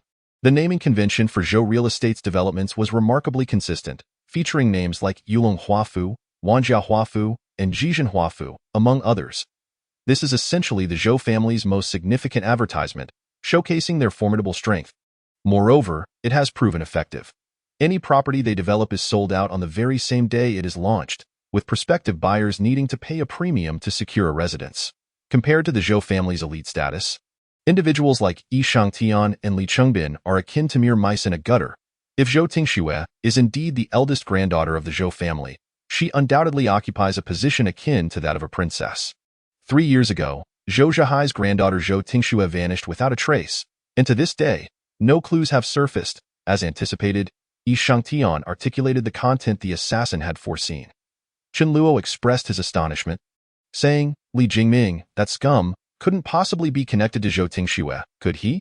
Yi Shangtian promptly replied, "Under normal circumstances, that would be impossible." However, Li Chengbin has been attempting to clear his name for years and has set his sights on the Zhou family. 8 years ago, when Li Chengbin discovered that Zhou Tingxue was studying at Cambridge, he spent a considerable sum to send Li Jingming there as well. He even had someone investigate Zhou Tingxue's preferences, instructing Li Jingming to intentionally approach her, hoping for a chance to leap beyond his station. Although Li Jingming is quite a handsome fellow, he is unfortunately lacking in substance. He went to Great Britain to study, yet could barely speak a few words of English. Such a lightweight would inevitably reveal his true nature upon interacting with someone as accomplished as Zhou Tingxue. After just one meeting, Zhou Tingxue saw through Li Jingming's facade and kept her distance. Unfortunately, the foolish Li Jingming, unable to approach her directly, resorted to some lowly tactics. He hired some white thugs to harass Zhou Tingxue, intending to play the hero at a critical moment. What he failed to anticipate was that, even during her studies abroad, Zhou Tingxue was surrounded by numerous bodyguards.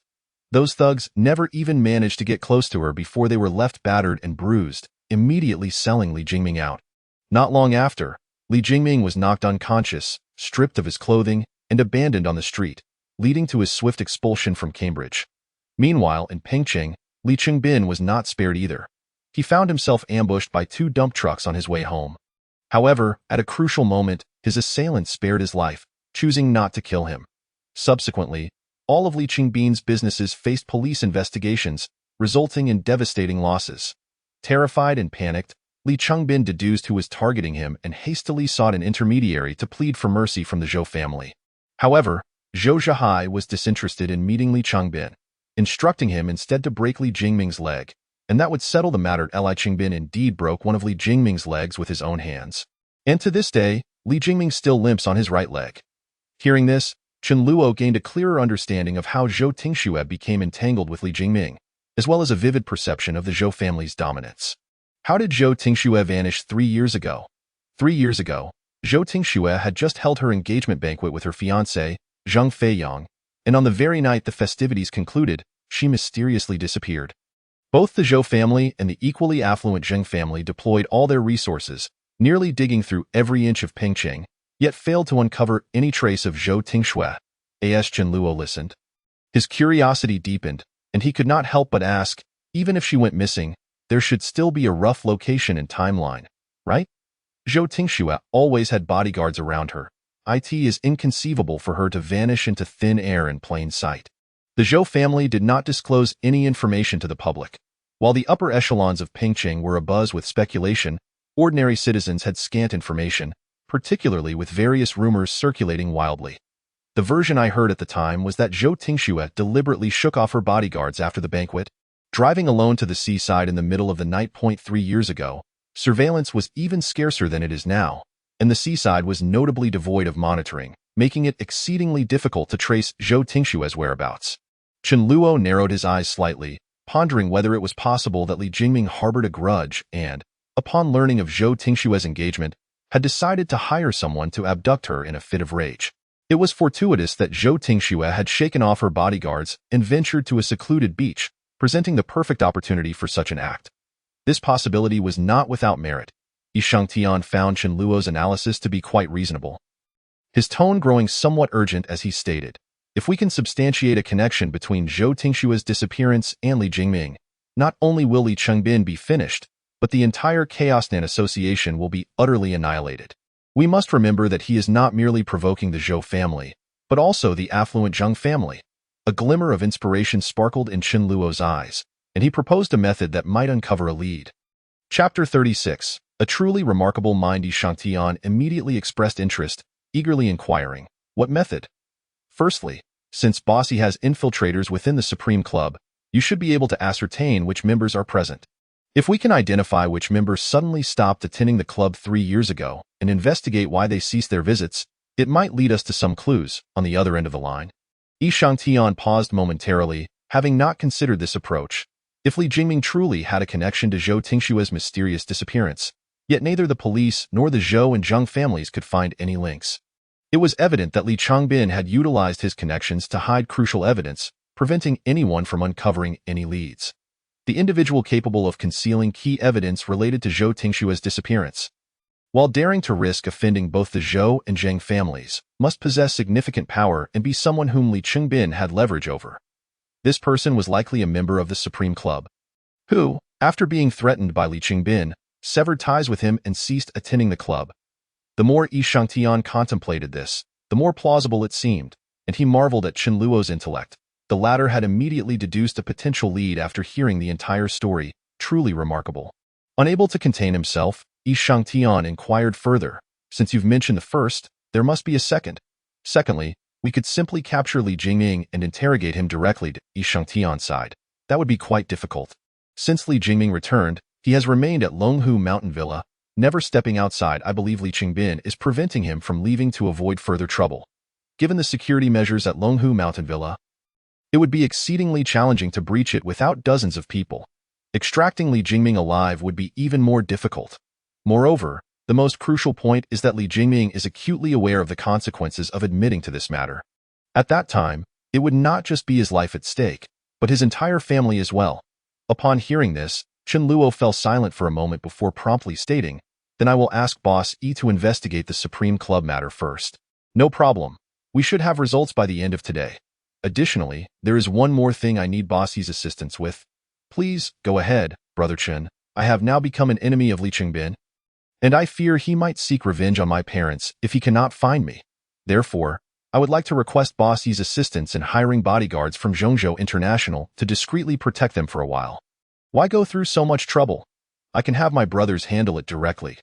"No," Chen Luo firmly interrupted Yi Shangtian. "If your people appear around my parents, Li Chengbin will likely immediately deduce that we are in cahoots. And then old grudges and new animosities will be reckoned together, putting my parents in even greater danger." Yi Shangtian was taken aback for a moment, then agreed, "All right, I understand. It is best if Bossy does not personally take on this task. It would be better to find someone completely unrelated to you." Upon hearing this, Yi Shangtian quickly comprehended that Chen Luo was concerned about the police or Li Chengbin discovering leads. "Understood, Bossy. Please send over a Swiss bank account or an overseas USD account later. I will cover this expense." "Brother Chen, you are being overly polite. I can certainly afford this amount of money," Yi Shangtian hastily remarked.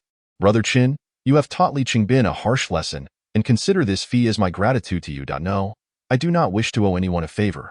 Chen Luo interrupted Yi Shangtian once more. Speaking coolly, "My relationship with Yi Laoda is merely one of cooperation. You are under no obligation to spend money on my behalf. Brother Chen, you truly are a remarkable individual, Yi Shangtian could not help but exclaim.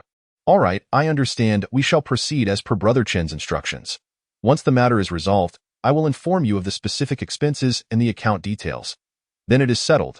Yi Laoda, please send over the details regarding Li Qingbin's establishments involved in illicit activities. With that, Chen Luo reached out and hung up the phone. The moment the call was disconnected, Chen Luo could not help but exhale deeply, as the tension that had gripped him finally began to ease. In truth, during his conversation with Yi Shangtian, Chen Luo had not been as calm and composed as he had projected over the phone. His body had remained tense throughout, filled with an overwhelming anxiety. Had it not been for his mind's forced high-speed operation and the constant shifting of topics, Chen Luo suspected he would have been unable to maintain his facade. You performed admirably. Your strategy was exceptionally well chosen. Rather than immediately asking Yi Shangtian to contact a bodyguard company, you first demonstrated your worth. Chen Luo shook his head, after encountering individuals like Li Qingbin and Yao Anfu, and deducing what kind of person Yi Shangtian is. I already have a rough idea in my heart. For someone like Yi Shangtian, having utilitarian value is of utmost importance. Only by convincing him of my usefulness, and that I will continue to be of use, will he wholeheartedly assist me. Indeed, if I were Yi Shangtian, I would already be thoroughly convinced by you and believe in your capability to eliminate Li Qingbin. The assassin's tone brimmed with admiration. However, for the time being, do not concern yourself with the matter of Zhou Tingshu. Chen Luo was momentarily taken aback, responding with a hint of bewilderment. Why not? If Zhou Tingshu's disappearance is indeed related to Li Jingming, then this presents the perfect opportunity to eliminate Li Qingbin. I can assure you that Zhou Tingshu's disappearance has no connection to Li Jingming. Even if there is one, it is merely that Zhou Tingshu had exploited him. Chen Luo's expression shifted slightly. From the assassin's unwavering certainty, he had gleaned a vague understanding of the situation. Did Zhou Tingshu appear in the future? Precisely, the assassin replied coolly. In 2018, the Zhou Group bet on the new energy sector, riding the wave of this emerging industry to soar to a market value exceeding 1 trillion, ranking 72nd among the global 500. Do you know who propelled all of this? Chen Luo's heart jolted. The assassin's hint was unmistakably clear, and the answer was all but obvious. Zhou Tingshu? Indeed, at that time, Zhou Tingshu was merely 36 years old and had already become the chairwoman of the Zhou Group, commanding this colossal corporate empire. Furthermore, when Zhou Tingshu assumed power, Zhou Zhihai had yet to pass away. It was he who, against the odds, directly bypassed the second and third generations of male heirs, bequeathing the family leadership to Zhou Tingshu. At that time, her personal assets surpassed 100 billion, placing her 8th on the domestic rich list. Upon hearing this, Chen Luo realized there must be numerous perilous stories entwined within. Otherwise, how could the second and third generations of the Zhou family possibly resign themselves to a woman like Zhou Tingshu controlling a trillion-dollar asset? Moreover, the fact that Zhou Tingshu had emerged victorious among them was a testament to her formidable means and intellect. Was Zhou Tingshu's disappearance intentional? Chen Luo speculated, arriving at the most plausible answer with minimal contemplation. Whether it was intentional, I cannot say. However, if the history of my world were to replay in this one, then in 2013, Zhou Tingshu would return to the Zhou family. The assassin stated nonchalantly. As for why Zhou Tingshu disappeared and where she went, even many within the Zhou family are unaware, and it has never been disclosed externally why Circle does not reach the elite, so I could not inquire about the internal matters. Besides, I was not interested in such things at that time and had no inclination to investigate. However, I can tell you that such feuds among the affluent are not something you can currently intervene in. Getting involved could easily lead to your utter destruction. We should focus our attention on Li Qingbin and handle him first. Chapter 37. You are not just playing with fire, but with a bomb. Chen Luo contemplated for a moment before suddenly speaking. No, I believe we can afford to wait and see if Yi Shangtian can uncover anything from the Supreme Club. If Li Qingbin truly feels guilty and has concealed some evidence, we can seize that evidence to present it to the Zhou family. After all, he already has a vendetta with them, and with Zhou Tingshu still missing, the Zhou and Zheng families will undoubtedly suspect Li Qingbin and press him for her whereabouts. We merely need to employ the strategy of using others' blades to kill. The assassin fell silent for a moment before suddenly laughing. Your perception is quite astute. Chen Luo was slightly taken aback, quickly grasping the assassin's meaning. He was implying that he learned quickly. intuitively understanding how to wield others' blades without needing guidance. It seemed we were inherently suited for scheming and intrigue. Chen Luo sighed. Having been guided by the assassin for some time, he had instinctively thought of this tactic. To deal with a scoundrel like Li Changbin, one must use poison against poison. Otherwise, how could one ensure he never rises again? Moreover, I had already informed you that our intellects far exceed that of the average person. With appropriate development, we can mobilize those latent capabilities. Never allow yourself to feel uneasy or guilty because of your talents. Chen Luo remained silent for a while, reflecting that given his current predicament, such emotions were entirely unnecessary. He swiftly severed that thread of unease in his heart and asked, "So what shall we do next?" "Strike at the heart. First deal with the Supreme Club, then await Yi Xingtian's news." Chen Luo furrowed his brow slightly. If I were Li Qingbin, I would certainly anticipate that our next move would focus on his illicit and narcotic businesses. At that point, he would dispatch a significant number of personnel to monitor these establishments, particularly crucial places like the Supreme Club. Furthermore, his subordinates would not even need to intervene. They could simply call the police upon seeing me. "Do you not think that makes it even more entertaining?" The assassin replied with a calm smile. "When Li Changbin feels utterly secure, we will smash all of his establishments, manipulating him like a puppet, inflicting the most profound psychological blow." Chen Luo was left speechless. The assassin was clearly intent on playing with fire once more. "What do you intend to do?" "As before, you devise the strategies, and I will provide the support." The assassin continued indifferently. "From now on, it will be like this. You will take the lead, and I will only play a supplementary role. Unless absolutely necessary, I will not control your body." Chen Luo understood.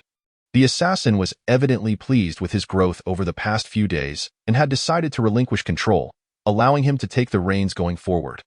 Upon learning of Li Qingbin's actions, Chen Luo felt he deserved the harshest punishment, making him highly supportive of the assassin's approach and willing to let him use his own body to carry out the task. The assassin seemed to sense Chen Luo's thoughts, planning to continue honing him before departing. After all, eliminating Li Changbin would further weaken the assassin. Chen Luo pondered briefly before stating, "If our target is the Supreme Club, we need not destroy the club itself. We can simply obtain the membership list from Yi Xingtian and inform them via text or phone call that there are surveillance cameras capturing their activities. Li Qingbin intends to use these recordings to threaten them in the future. Once these members become aware of this, even if they do not dare confront Li Qingbin, they will certainly no longer trust him or visit the Supreme Club again. However, a question arises, whether through text or phone? Why would they believe what you say is true? If this tactic is indeed effective, why does Yi Xingtian not employ it?" The assassin posed 2 consecutive questions before continuing, because even if they believe it, they would certainly not dare to recklessly confront Li Qingbin. Instead, they would choose to placate him, seeking to retrieve the video first. This approach would not yield a decisive blow, rendering its impact on Li Qingbin negligible, and might even alert him.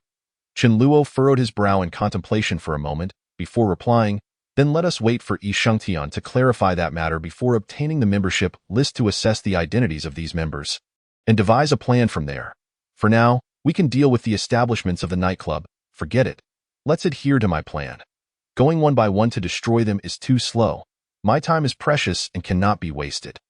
The assassin interrupted Chen Luo and swiftly stated, "There is a simple and effective method to smash both the Supreme Club and those nightclubs, ensuring no one dares to visit these places ever again." Chen Luo could not help but express his astonishment. What method? As the assassin elaborated on the entire plan, Chen Luo was left dumbfounded. Despite having witnessed the assassin engage in numerous bold and reckless acts, this particular plan appeared to dwarf all previous ones. Are we really going to do this? Certainly, once I voice my decision, it is already made. Let me tell you, I merely require your assistance in refining our plan. With the combined intellect of the two of us, we can execute the entire scheme flawlessly."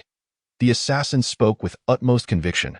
"Brother, what you are engaging in is no longer playing with fire. It is akin to tampering with explosives. One misstep, and we could both meet our demise. Just tell me if it's feasible or not." After a moment of silence, Chen Luo contemplated the gravity of the plan.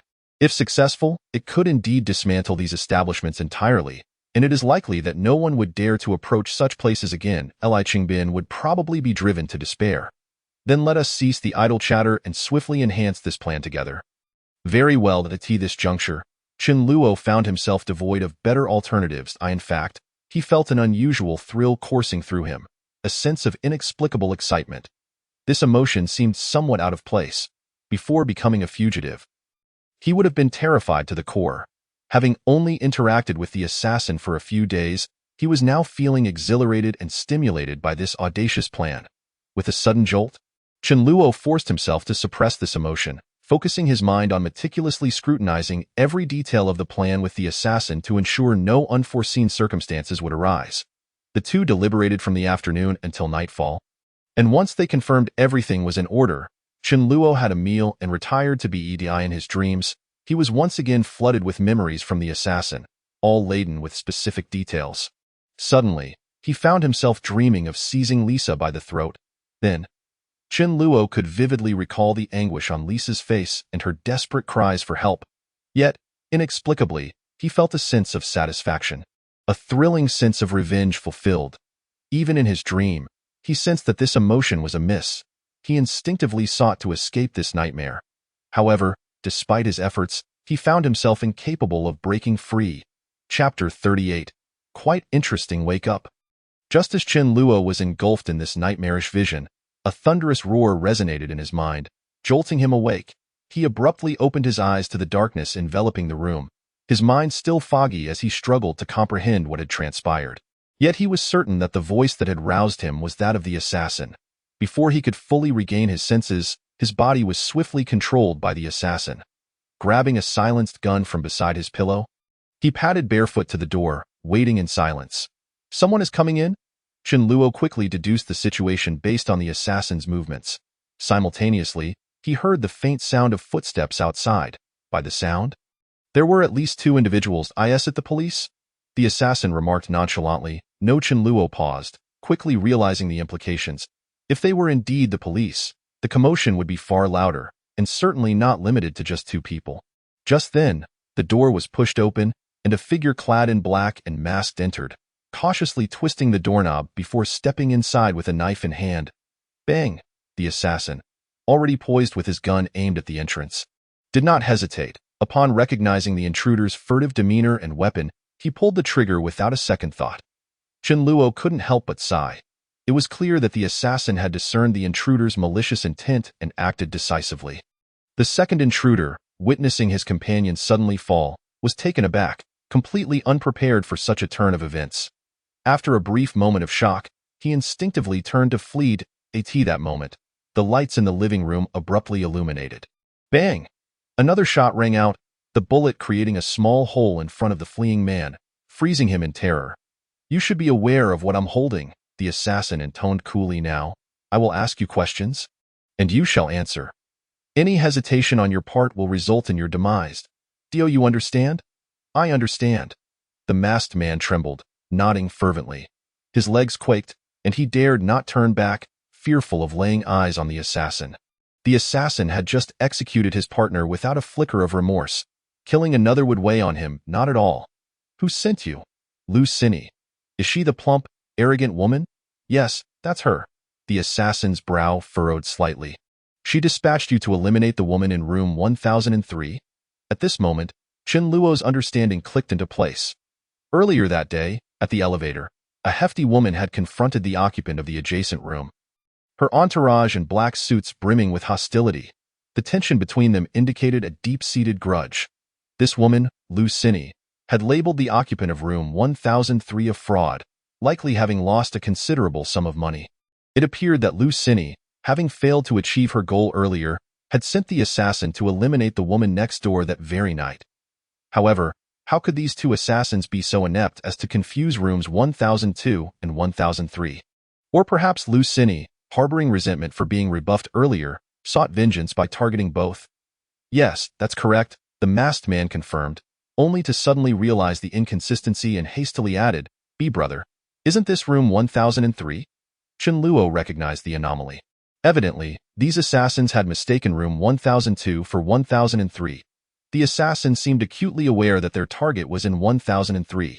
Even if they had erred in their room assignment, it was implausible for them to be so blind as to confuse the two. Chen Luo distinctly recalled the clear copper plaque indicating the room number above the door. At this juncture, The assassin posed a question that perplexed even Chen Luo. Why does she want to kill the woman next door? That woman, Yu Shu, defrauded Lu Xini of 35 million under the guise of investment. Although Lu later recovered 20 million, she could not swallow her pride and spent 5 million to hire us to eliminate Yu Shu. The masked man stammered, then pleaded, "Brother, we were blind and entered the wrong room. We truly did not come to kill you. Please, have mercy and let me go." "What is Lu Xini's status?" The assassin remained silent but posed a question that struck Chen Luo as odd. "The general manager of Ziyuan Times." The assassin's pupils dilated. "Her father is Lu Ziyuan?" "Why, yes." Although Chen Luo could not sense the assassin's emotions, the peculiar tone indicated that Lu Ziyuan was not a person of ordinary standing. "Who is this Lu Ziyuan? I will tell you later," the assassin concluded, raising his weapon and firing a shot into the masked man's skull. Bang! The assassin's aim was impeccable, and a gory hole appeared at the back of the man's head. The figure collapsed without a sound. The assassin did not spare a glance at the corpse and strode purposefully towards the door, casting a glance at the wall displaying the room number. In that instant, both Chen Luo and the assassin understood why the assassin had misidentified the door. Room 1002 had been inexplicably altered to read 1003, while the door next door now bore the number 1002. It seemed that Yu Shu had cleverly swapped their door numbers to preempt any threat from Lu Xini. "Quite interesting," the assassin remarked with a cold chuckle, before returning to the room. He rifled through the bodies of the two masked men and soon retrieved two slender tools resembling tweezers. He then exited once more. The assassin inserted the tools into the keyhole and deftly twisted them. With a satisfying click, the door was unlocked. Chen Luo watched in disbelief as the assassin's lockpicking skills were evidently top-notch. With just a few twists, he had opened the locked door. Moreover, he had deduced that the masked men were equipped with lockpicking tools, so he had simply appropriated their instruments. Despite the door being unlocked, when the assassin attempted to push it open, he found it would not budge. Peering through the crack, he surmised that the woman inside had added several additional locks, which could only be released from within. Unless he used brute force to break it down, it would be impossible to gain entry. However, such an action would create a considerable ruckus, undoubtedly alarming the neighbors, an unfavorable outcome for them. The assassin averted his gaze and returned to the interior of the room. Striding to the balcony to peer over at the adjacent room 1003, upon noticing the security bars on the window, the assassin's brow furrowed further. Chapter 39. A sense of dread. "Just ring the doorbell," Chen Luo suddenly suggested. "Since she has committed such acts without changing the door number, she must have anticipated our arrival. Forget it. These two corpses will bring trouble. We must leave here quickly." Chen Luo was momentarily taken aback. Given the assassin's cold and ruthless nature, one would expect him to seek vengeance after such an ambush. The earlier attempt to unlock room 1003 indicated the assassin's intent to confront Yu Shu. Yet now, he was suddenly willing to abandon that course, which was entirely out of character. "This isn't right. You intend to let Yu Shu go? The waters run too deep here. We should not entangle ourselves in this matter." "What does it mean?" "You should pack your things first. We are going to the home of Yao Anfu." Chen Luo exclaimed in astonishment. Yao Anfu's home? Under normal circumstances, a corpse would begin to emit a foul odor within a day. "I will handle the body later. At least for 3 or 4 days, the stench will not waft outside. By the time the neighbors discover it and call the police, it should be the 5th day. Yao Anfu's entire family is surely eliminated by now. No one would visit his residence. The police have already been to his home after his death and will not return in the short term. Thus, his house remains relatively safe for now, and we only need these few days." Chen Luo considered this reasoning and found it plausible. He immediately tidied up his belongings and packed all the money from the safe. Meanwhile, the assassin controlled Chen Luo's body, wrapping the two masked corpses in a quilt and tossing them into the wardrobe. Following this, he closed the wardrobe doors, as well as all windows. Don't forget the listening devices. Chen Luo found a box and, after packing everything, moved into apartment 902 downstairs that very night. Yao Anfu's handbag contained the keys to his home, so Chen Luo did not need to force the door. He simply used the key to unlock it. Once inside and settled, he turned off all the lights and lay down on the bed. "Now, tell me, what is actually going on?" The Zhou group currently does not possess any new energy companies. Upon returning to the Zhou family, Zhou Tingshua's first act was to acquire a new energy company. Can you guess which one? Upon hearing this, Chen Luo's expression shifted slightly. Ziyuan era? Exactly. After the assassin confirmed this, he quickly continued, "Moreover, I heard some rumors at the time that Lu Ziyuan had actually retired and handed the company over to his eldest daughter, Lu Xini, to manage. However, for some unknown reason, Lu Xini's investments suffered continuous losses, transforming the company from years of profitability into severe deficits. The other two daughters and their husbands proved equally inept, forcing Lu Ziyuan to return and oust Lu Xini. At that moment, Zhou Tingxue presented a purchase offer. Lu Ziyuan, frail with age and burdened by unworthy children, realized that he could not preserve the company if entrusted to them. After protracted negotiations, the company was ultimately sold to Zhou Tingxue for 900 million. It is said that a year prior, Ziyuan Era was valued at around 1.8 billion. In just 1 year, Lu Xini had reduced it to half. Upon hearing this, Chen Luo felt a chilling sensation. Sensing the scent of a conspiracy. Was this designed by Zhou Tingxue? She understood Lu Xini's nature and thus exploited her character, guiding her into erroneous investments and management strategies that led to the downfall of Ziyuan Era. Then, seizing the opportunity at the lowest price, she acquired Ziyuan Era at minimal cost. The assassin remarked nonchalantly, whether or not Zhou Tingxue orchestrated this remains uncertain. However, after the Zhou Group acquired Ziyuan Era, the government began rolling out various favorable new energy policies. It coincidentally aligned with policy dividends and market trends, causing Ziyuan Era's valuation to skyrocket nearly tenfold in less than 2 years. Reaching 9 billion. In 2015, the Ministry of Industry and Information Technology issued the whitelist policy, allowing only battery companies on the whitelist to supply batteries to domestic vehicle manufacturers, essentially granting them a license. Ziyuan Era was among the first batch of companies to enter this list. Once the news broke, Ziyuan Era's market value doubled, reaching 20 billion. By 2017, Ziyuan Era's shipment volume became the highest globally. Moreover, during its initial public offering, its market value directly surpassed 100 billion, making it one of the core industries of the Zhou Group. In the year I died, 2018, Ziyuan Era's stock price soared again, reaching an astonishing 200 billion. Other industries under the Zhou Group also benefited, leading to a continuous surge, with a total market value exceeding 1 trillion. According to market predictions, if Ziyuan Era continues on this trajectory, it is highly likely to surpass the 1 trillion mark, exceeding the combined value of other industries within the Zhou Group. It can be said that acquiring Ziyuan Era was the most crucial move for Zhou Tingxue to secure her position as the head of the Zhou family. Meanwhile, Lu Ziyuan and his daughters became the laughingstock of the industry, ridiculed by countless people. There are rumors that Lu Ziyuan died of anger upon learning that the company's market value surpassed 100 billion on the day Ziyuan Era went public. Upon hearing this, Chen Luo could not suppress a growing sense of horror. Could that Yushu be the missing Zhou Tingxue? It is possible, but the probability is low, the assassin replied calmly. Firstly, Zhou Tingxue had no need to go missing after acquiring Ziyuan Era. Secondly, I have heard the name Yushu in the future. She is the assistant to the chairman of the Zhou Group and also serves as the vice president, being Zhou Tingxue's right-hand person. Furthermore, the two women were quite close, and at that time, they were both unmarried. There were even rumors that they were in a same-sex relationship. Chen Luo's expression changed slightly. That means Yushu is certainly acting on Zhou Tingxue's orders to ensnare Lu Xini. Upon reaching this conclusion, Chen Luo appeared to contemplate something, his expression somewhat peculiar. If the rumors are true, then Zhou Tingxue's mysterious disappearance becomes explicable. Zhou Tingxue is a lesbian and thus does not wish to marry the socially compatible Zhang Feiyang. However, she hails from a wealthy family, and such familial unions cannot be easily rejected.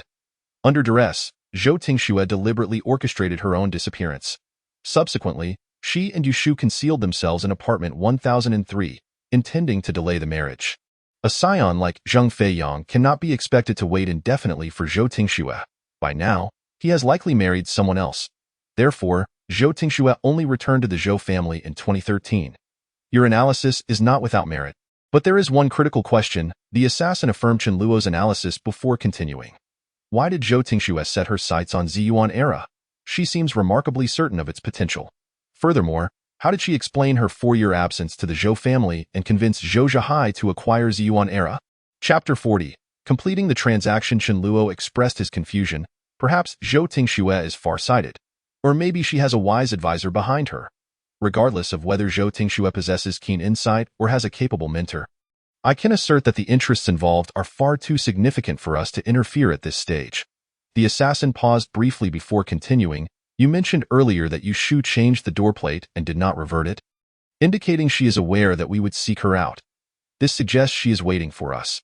Changing the door plate and allowing the assassin to find us serves merely as a test. If we were eliminated, there would be no subsequent matters. If we survived and approached her, we might unwittingly enter their trap, leading to a loss of control. Chen Luo nodded slightly upon hearing this and then spoke. I still sense something amiss. We merely exchanged a glance and did not clearly see each other's faces. Why would she so recklessly draw us into her schemes? Is it possible she recognized us? This is precisely why we must maintain our distance, for we cannot discern their intentions or what schemes they are concocting.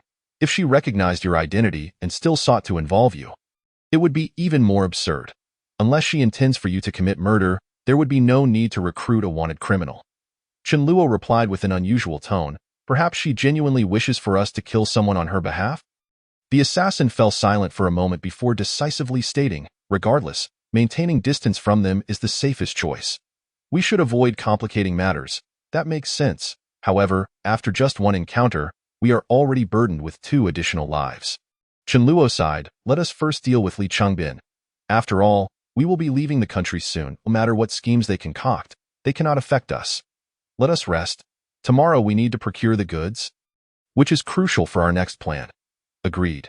Time flew by, and soon it was the following day. In the afternoon, Chen Luo received a text message on his phone that he could not comprehend. It was clearly coded language. However, the assassin recognized it immediately and translated it. 10 o'clock tonight. At the Hengshi Reservoir in Dongyang District, contact Yi Shangtian and have him prepare a small cargo van parked in the underground garage of the nearby supermarket. After He Xiang eliminated Yao Anfu at the airport, the assassin had driven the vehicle to a secluded location without surveillance and disposed of it. The airport had too many cameras, and that vehicle had certainly been captured on tape, making it unusable. Chen Luo did not hesitate and promptly contacted Yi Shangtian, relaying the assassin's request. Yi Shangtian did not question the reason and readily agreed, stating it would be arranged within an hour. Chen Luo remained at Yao Anfu's home until 9 o'clock that evening, then followed the photo sent by Yi Shangtian to locate the underground parking lot of the nearby supermarket. The assassin found the keys behind the wheel and drove towards the Hengshi Reservoir. Upon arrival, they were met by a person wearing a theatrical mask. As the assassin approached, the masked individual wasted no time and directly asked, "The money?" Upon hearing the voice, Chen Luo could not help but feel a sense of strangeness. The voice was not human but rather an electronically synthesized male voice, speaking in English. Nevertheless, Chen Luo could tell from the exposed skin and hair that the individual was of Asian descent. Chen Luo comprehended the situation. The other party was keen on concealing their identity, even opting for an electronic synthesized voice. The assassin, unfazed by this, silently extended a bag he held in his hand. The masked individual accepted the bag and leisurely began counting the stacks of cash within it.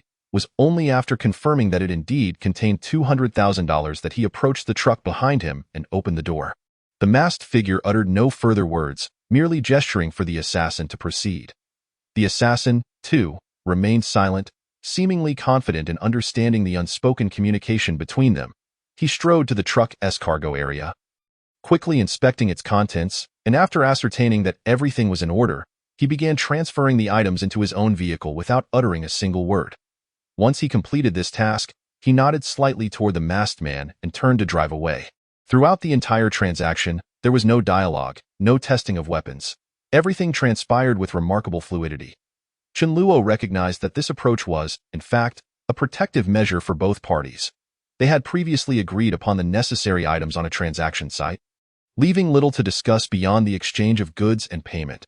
The absence of conversation, the mutual anonymity afforded by their masks, ensured that neither party could trace the other should complications arise.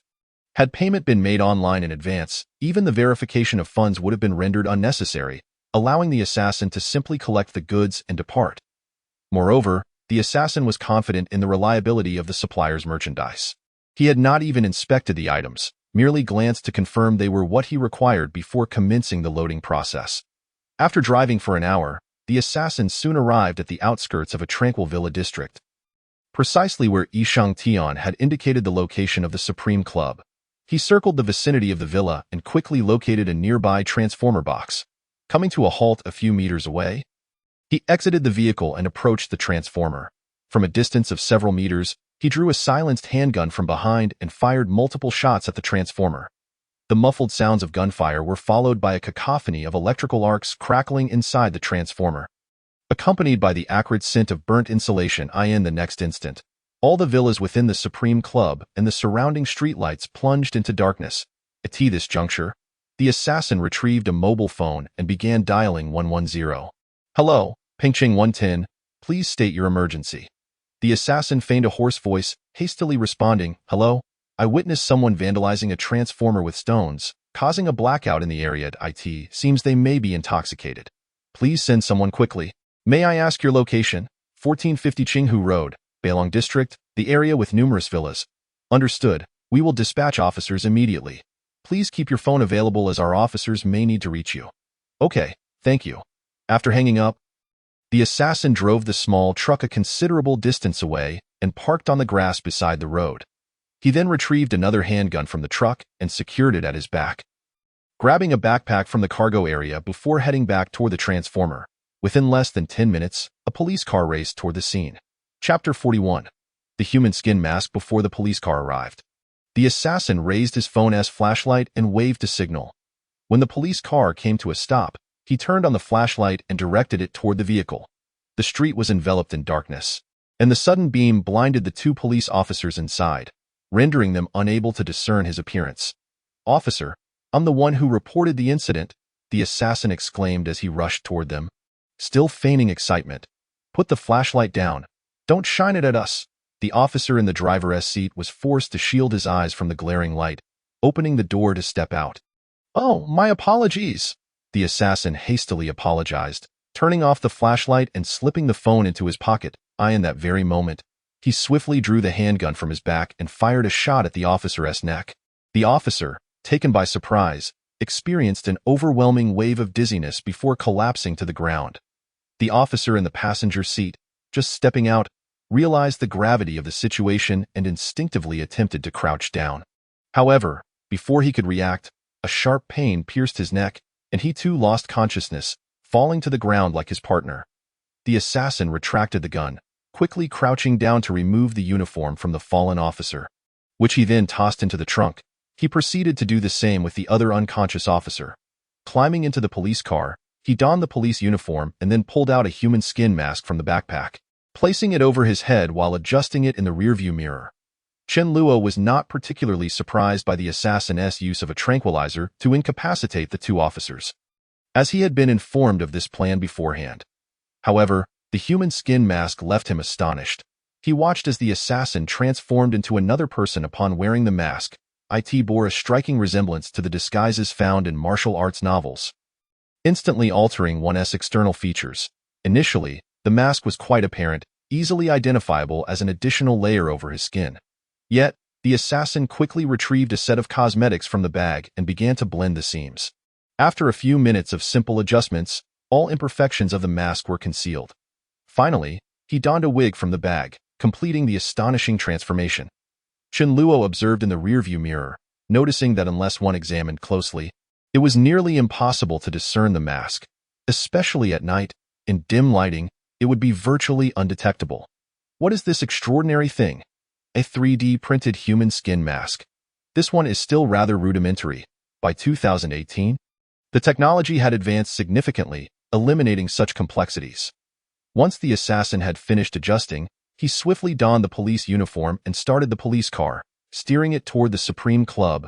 As he approached, he activated the siren, attracting the attention of the security personnel at the entrance. Before Chen Luo could press the intercom, the security staff came out to meet him. The guard in a black suit glanced at the assassin and then at the interior of the police vehicle, appearing unperturbed and instead curiously inquiring, "Officer, we didn't call the police. Is there an issue?" The assassin replied with a grave demeanor. "We received a report from the public regarding a wanted criminal, Chen Luo, who vandalized a nearby transformer, resulting in the power outage here. He has likely taken the opportunity to breach the villa. I must enter to apprehend the fugitive. Please cooperate." Upon hearing Chen Luo's name, the guard's expression shifted dramatically, clearly recognizing the significance of the mention. "Please hold on. I need to consult with my superiors." The guard hurriedly relayed the information via radio.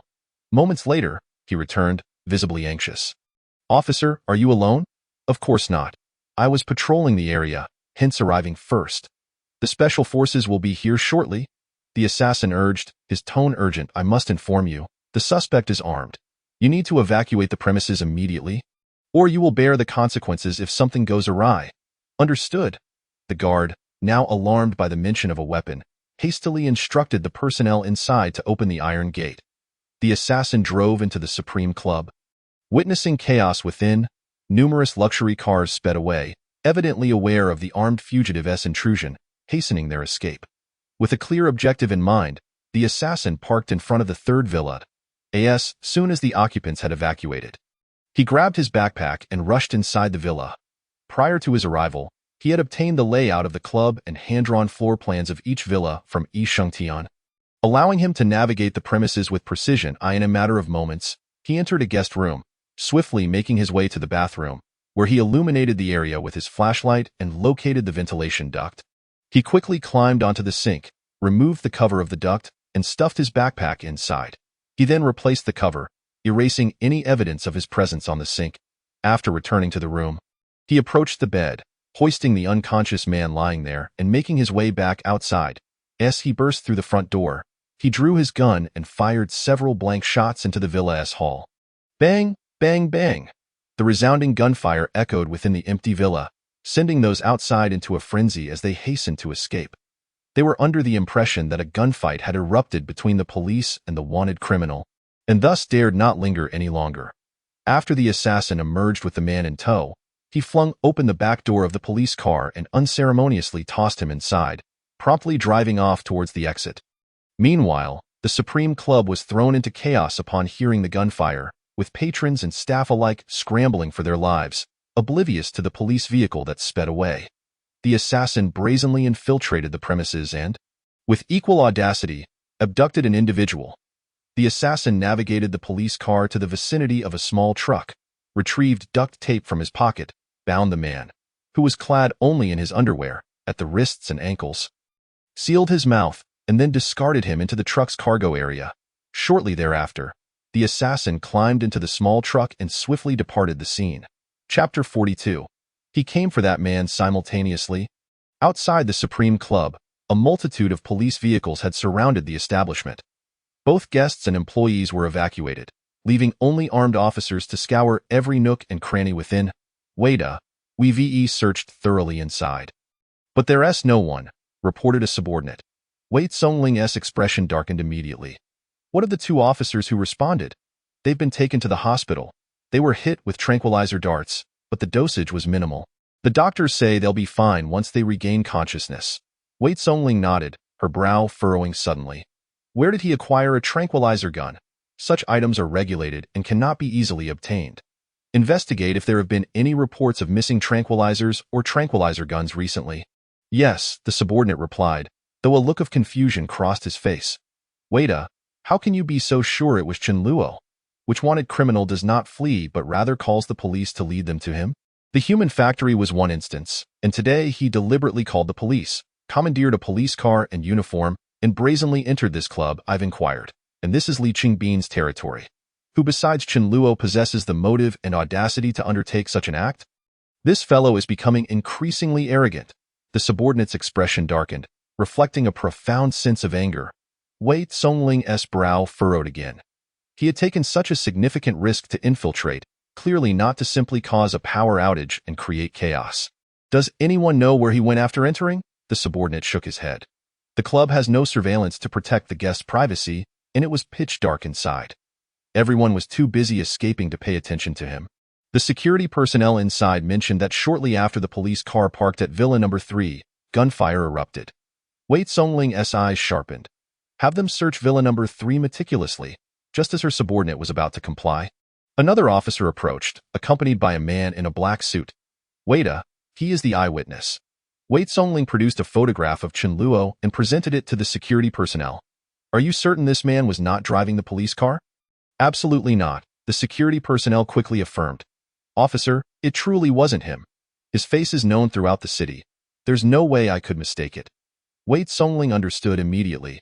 It was likely that Li Chengbin had distributed Chen Luo's photograph to all security personnel, instructing them to alert the authorities upon sighting that face or any suspicious individuals. Did you notice anything unusual? The security personnel recalled carefully, then hesitated. He seemed to have no expression at all, maintaining a stern demeanor throughout. Wei Songling and her team exchanged glances, each arriving at the same conclusion almost simultaneously. Who was staying in Villa number 3 tonight? The security personnel hesitated. Officer, the identities of the members are confidential. We are not authorized to know. Wei Songling scoffed. That individual was targeting the member in Villa number 3. You would do well to report to your superior immediately and confirm if he is involved. The security personnel's countenance shifted, and he quickly replied, Please hold on. After the security personnel departed to report, the officer who had brought him said, Waita, I've spoken with other staff members inside. Someone witnessed the police car leaving the club amidst the chaos. She mentioned seeing a man in the back seat, but it was too dark for her to be certain. Wei Songling's expression altered, and they all deduced Chen Luo's intent. He had come for that man. Wei Songling's gaze fell upon the distant security personnel, who was busily reporting by phone, observing his nervous demeanor. Growing impatient, she strode over to him. Ignoring his astonished expression, she seized his phone. I am Wei Songling from the Dongyang Police Department. Regardless of who you are, I must inform you that the member residing in Villa number 3 tonight has been abducted by Chen Luo. Now tell me who that individual is. Any delay in rescuing the hostage is your responsibility. After a brief silence on the other end, the voice finally responded. It is Huang Zicheng, chairman of Pengcheng Group. Wei Songling frowned at the mention of Huang Zicheng, having heard of him not through Pengcheng Group, but through rumors suggesting he was the illegitimate son of a local bigwig. Utilizing his name, he acted as a middleman to launder illicit funds under the guise of legality. What could Chen Luo possibly want with Huang Zicheng? Even if he sought money, Zicheng would be unable to procure it, nor would he expect Zicheng's powerful connections to absolve him of any wrongdoing. Wei Songling pondered the implications. Realizing they were in Li Chengbin's territory. It became evident that Chen Luo was once again targeting Li Chengbin. Huang Zicheng likely possessed some leverage over Li Chengbin or something that could threaten him. Otherwise, he would not risk so much to infiltrate the Supreme Club merely to abduct this person. With that thought, Wei Songling lost interest in further discussions. She tossed the phone back to the security personnel and turned to leave. What is the status of the surveillance? He disabled the transformer here, cutting off power to the streetlights and cameras, and the nearby surveillance was already sparse, making it difficult to track any leads. Then broaden the search, trace all vehicles that left the vicinity during this time frame. Waita, that area is too vast. It may take 3 to 4 days, then deploy more personnel. Regardless of the time required, we must expedite the search for clues. Yes, this individual is the most audacious and unpredictable fugitive I have ever encountered. If we do not apprehend him swiftly, who knows what further madness he might unleash? Understood. Inside Longhu Mountain Villa, the clamor of items being smashed reverberated through Li Chengbin's study. You worthless fools! Despite sending so many to surveil the club, you allowed him to breach the premises and abduct someone. Li Chengbin's furious roar echoed into the night, jarring to the ears. Within the study, Lu Zayin and others fell silent, too fearful to utter a word. Even if shards from the destroyed objects flew their way, they dared not move, carefully enduring Li Chengbin's wrath. Chapter 43. How devious this move as each of them felt wronged.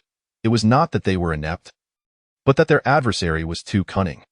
Who could have anticipated that Chen Luo would first disable the nearby transformer, plunging the area into darkness, and then deliberately call the police to lure them away? Once the officers arrived, Chen Luo knocked them out with tranquilizer darts, disguised himself as a police officer, and brazenly entered the Supreme Club under the pretense of capturing a wanted criminal. Chen Luo evidently understood the Supreme Club's stringent security, hence his strategic blackout, claiming he had already entered with a firearm. The security personnel at the entrance, unarmed and aware of Chen Luo's potential, panicked upon hearing the news and promptly allowed the imposter officer entry. Thus, Chen Luo boldly walked in and absconded with Huang Zicheng. Brother Bin, I suspect there may be a mole within the club, Lu Zayin ventured cautiously, gauging Li Chengbin's reaction before continuing. According to the information we received, after Chen Luo entered, he headed straight for Villa number 3. This indicates he was aware that Chairman Huang was present there from the outset. Strangely, amidst the commotion, several VIPs inside evacuated safely, yet Chairman Huang remained in Villa number 3. Even with the power outage, he did not emerge. Under normal circumstances, even if Chairman Huang were asleep, he would not remain oblivious to such noise. The other individuals in the study nodded in agreement. Convinced of Lu Ziyin's reasoning, Li Qingbin's eyes glinted with murderous intent. Are you suggesting that someone informed him of the club's layout in advance, effectively trapping Huang Ziqing there, waiting for him to impersonate a police officer and take him away? Indeed. Lu Ziyin nodded, acknowledging the difficulty of the task without cooperation from others. He speculated that President Huang must have been drugged, resulting in his prolonged unconsciousness, rendering him oblivious to the happenings around him. A simple investigation into who had access to President Huang's food that night would unveil the traitor among them. Li Qingbin clenched his teeth and declared, "Investigate everyone, chefs, waitstaff, and the woman who accompanied Huang Ziqing tonight. Get to the bottom of it." Understood, Lu Ziyin replied, a bitter smile gracing his lips. "Brother Bin, the real trouble lies not in this matter, but in the consequences that ensue. The individual behind President Huang will undoubtedly seek retribution, demanding an explanation from us. Other VIPs are now aware that Huang Ziqing was brazenly taken from the Supreme Club. They will question our capabilities and may hesitate to return to the club in the future." Li Changbin certainly grasped this reality. Lu Ziyin's words made his blood boil, and he felt an overwhelming urge to vomit blood. The losses incurred were not insignificant, comparable to those of a gambling house. These individuals were his protection. If they fled, his nights would be wrought with unrest. Moreover, it was likely they were already privy to the dealings of the human factory and the casino. With today's incident at the club, they would perceive the Chownan Association as a sinking ship, likely contemplating how to sever ties with him cleanly. Even though he possessed incriminating videos, deploying that strategy was a last resort, one that could easily backfire and cause more harm than good. Damn it! Li Changbin spat through clenched teeth. He finally comprehended the insidious nature of Chen Luo's tactics, akin to an accounting ledger from the human factory, which had effectively driven away the most crucial VIPs. "Ziyin, find a way to bring his parents to me." Lu Ziyin and his companions exchanged alarmed glances at this command. "Brother Bin, the police are currently watching his parents. Making a move now would be fraught with complications. Moreover, just after the incident at the club, Chen Luo's parents went missing. It's likely the police will suspect our involvement." "What of it?" Li Changbin interrupted, his eyes bloodshot and filled with fury. "This bastard has already shat on my neck. Should I just endure it?" Lu Ziyin, frightened, immediately fell silent, resolutely stating, "I will handle this personally. I assure you, I will not disappoint. Go now." "Yes." Lu Ziyin dared not utter another word and swiftly exited the study. As dawn broke the next day, in a dilapidated residential complex on the outskirts of Pingqing, a scene unfolded. Within this abandoned development, over a dozen unfinished buildings stood, overrun with weeds, and not a soul could be found for miles. A haunting silence enveloped the area. The wear on the walls indicated that the abandonment had persisted for quite some time. On the second floor of one of these unfinished buildings, an assassin approached Huang Ziqing, who was bound to a chair. His hands and feet restrained, and his mouth sealed with tape. A look of terror gripped his face as he gazed at the approaching figure. The assassin tore the tape from Huang Ziqing's mouth and, after uncapping a bottle, began to pour water into it, desperate for hydration. Huang Ziqing gulped down the water without a thought for pleading for mercy. I know you." After quenching his thirst, he recognized Chen Luo's face. Having seen it plastered across television and newspapers in the police's manhunt for him, it was a visage that no one could overlook. The assassin patted Huang Ziqing's face and remarked with a smile, "Since you know who I am, you should also understand that I am a remorseless killer." Huang Ziqing trembled at the sight of Chen Luo's grin, realizing the gravity of his predicament.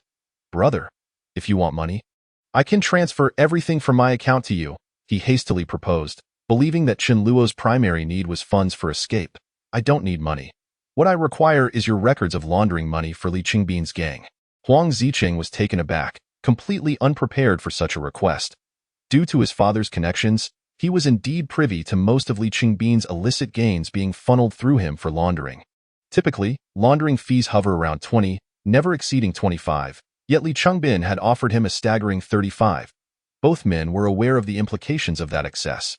If exposed, it would not only spell doom for Li Qingbin but also ensnare Huang Ziqing in the fallout, potentially implicating those behind him as well. His expression shifted to one of panic as he exclaimed, "Brother, I only engage in legal business. I have never laundered money for Li Qingbin." The assassin sighed softly. "Why are you so foolish? Use your brain for once. If I went through all this trouble to capture you, how could I not uncover what you've been doing?" Chapter 44. A key element: the assassin and Chen Luo's target was not originally Huang Ziqing. They had no prior knowledge of his identity. Their objective the previous night was straightforward: seize anyone found at Villa Number 3. Due to Yi Shengtian's arrangements, a woman at the Supreme Club was designated to accompany a member that night.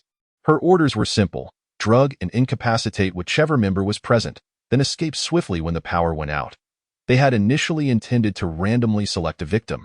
It mattered not who it was, as long as they could extract him from the Supreme Club, thereby instilling fear in the remaining members and delivering a crippling blow to Li Qingbin. Once Huang Ziqing was brought here, Chen Luo captured images and, upon consulting Yi Shengtian, learned of his identity and recognized his potential as a valuable pawn. Upon hearing the assassin's sigh, Huang Ziqing's expression shifted dramatically. "Brother, have you heard of water torture?" The assassin interrupted with a smile. Water torture was previously a favored and expedient method of interrogation employed by the CIA, as those subjected to it typically confess within 16 seconds to 2 minutes. The necessary tools are quite simple: a slope, a container of water, and a wet towel or plastic sheet. At this point, the assassin kicked Huang Ziqing's chair, propping it against a supporting pillar. He then produced a towel from his pocket, placed it over Huang Ziqing's face, and doused him with the bottle of water. Cough, cough. Huang Ziqing's agonized coughs filled the air. With the towel covering his face, he was forced to gasp for air, swallowing copious amounts of water that flooded his stomach, lungs, and trachea, inducing relentless retching and coughing that pushed him to the brink of despair. Having been raised in luxury, Huang Ziqing had never encountered such torment, and in that moment, he felt utterly shattered. Witnessing Huang Ziqing's violent convulsions, Chen Luo felt a wave of unease wash over him. Though he had heard tales of the horrors of water torture, seeing it firsthand was a chilling experience. The assassin ceased pouring water, removed the towel, and inquired with a grin, "Do you remember now?" Yes, I remember." Huang Ziqing trembled uncontrollably, weeping and pleading, "I will give you whatever you want. Please, spare me." "Excellent." After righting the chair, the assassin retrieved a mobile phone and activated the recording function. "Now, recount the process and methods you employed to launder money for Li Qingbin." Once the assassin pressed the record button, Huang Ziqing struggled to catch his breath, casting a fearful glance at the assassin. He gathered his thoughts and, trembling, began to speak. "The most common method I used for laundering Li Qingbin's dirty money involved offshore financial centers and the banking system's confidentiality regulations. For instance, in the Virgin Islands, anonymous companies can be established, and there are stringent privacy measures regarding personal assets.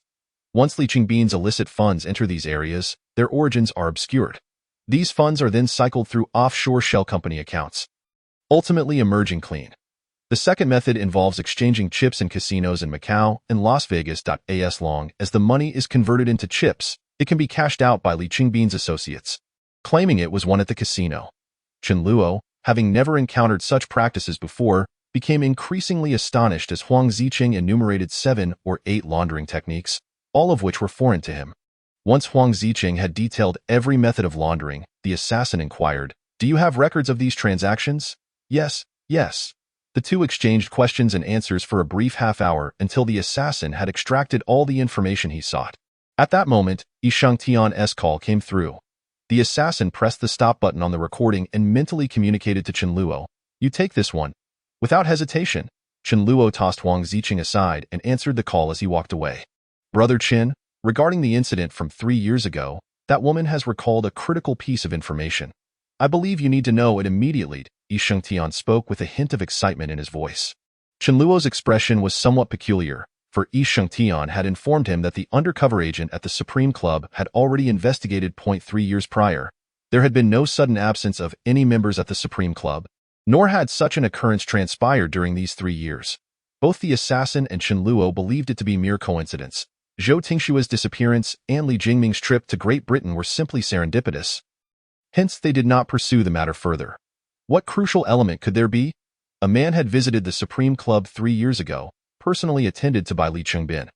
However, That man had declined the hospitality of the club's women and the cash offered by Li Qingbin, subsequently engaging in a fierce argument with him. Everyone present at the time was expelled, and though they could not overhear the dispute, they could still hear the two arguing from outside the villa. That man had only visited once and had not returned since. Upon hearing this, Chen Luo's eyes narrowed. Did Yi Shangtian suspect that this man might be connected to Zhou Tingshua's disappearance? It was highly probable. Did she know that man? This was the troublesome part, for time had elapsed, and she had never encountered that man before, thus she was unaware of his identity. Chen Luo furrowed his brow in contemplation for a moment, feeling as if he had grasped something elusive, yet he remained uncertain of its nature. 3 years ago, again 3 years ago, Yi Shangtian, upon hearing Chen Luo's mutterings, inquired in an odd tone, "Brother Chen, did anything else happen 3 years ago?" Chen Luo was suddenly jolted. 3 years ago, was Wei Ting not serving at the Beilong branch? Wei Ting? Yi Shangtian appeared puzzled, but after a moment, he recollected who the individual was. Are you referring to Wei Zongling's father? Indeed. Yi Shangtian exclaimed in surprise. Brother Chen suspects that man is Wei Ting? 3 years prior, Wei Ting's wife, Su Min, required a heart transplant due to heart disease and ultimately accepted an organ donation arranged by Li Qingbin. It was during that time that he was drawn into the murky waters. At this point, Chen Luo's eyes brightened, and he immediately asked, wasn't Zhou Tingshua's disappearance also in the Beilong district? Yi Shangtian paused for a moment, reminiscing, and suddenly exclaimed, that's right, it was in the Beilong district. However, Yi Shangtian soon expressed his regret.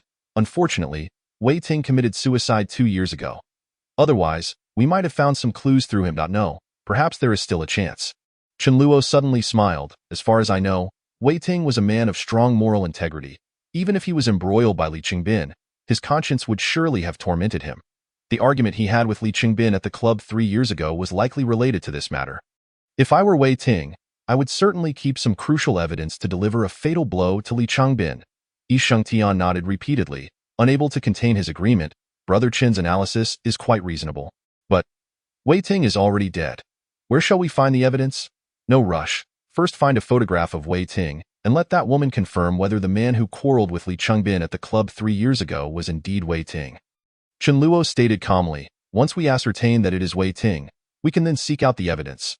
All right, I will attend to it immediately. Chapter 45. You have grown faster than I imagined. If Wei Ting truly concealed the circumstances surrounding Zhou Tingshua's disappearance, then he may not have committed suicide. After hanging up the phone, Chen Luo suddenly mused in his mind. The assassin, however, recalled nonchalantly, not necessarily. Wei Ting was acutely aware of the consequences should the Zhou family uncover this matter.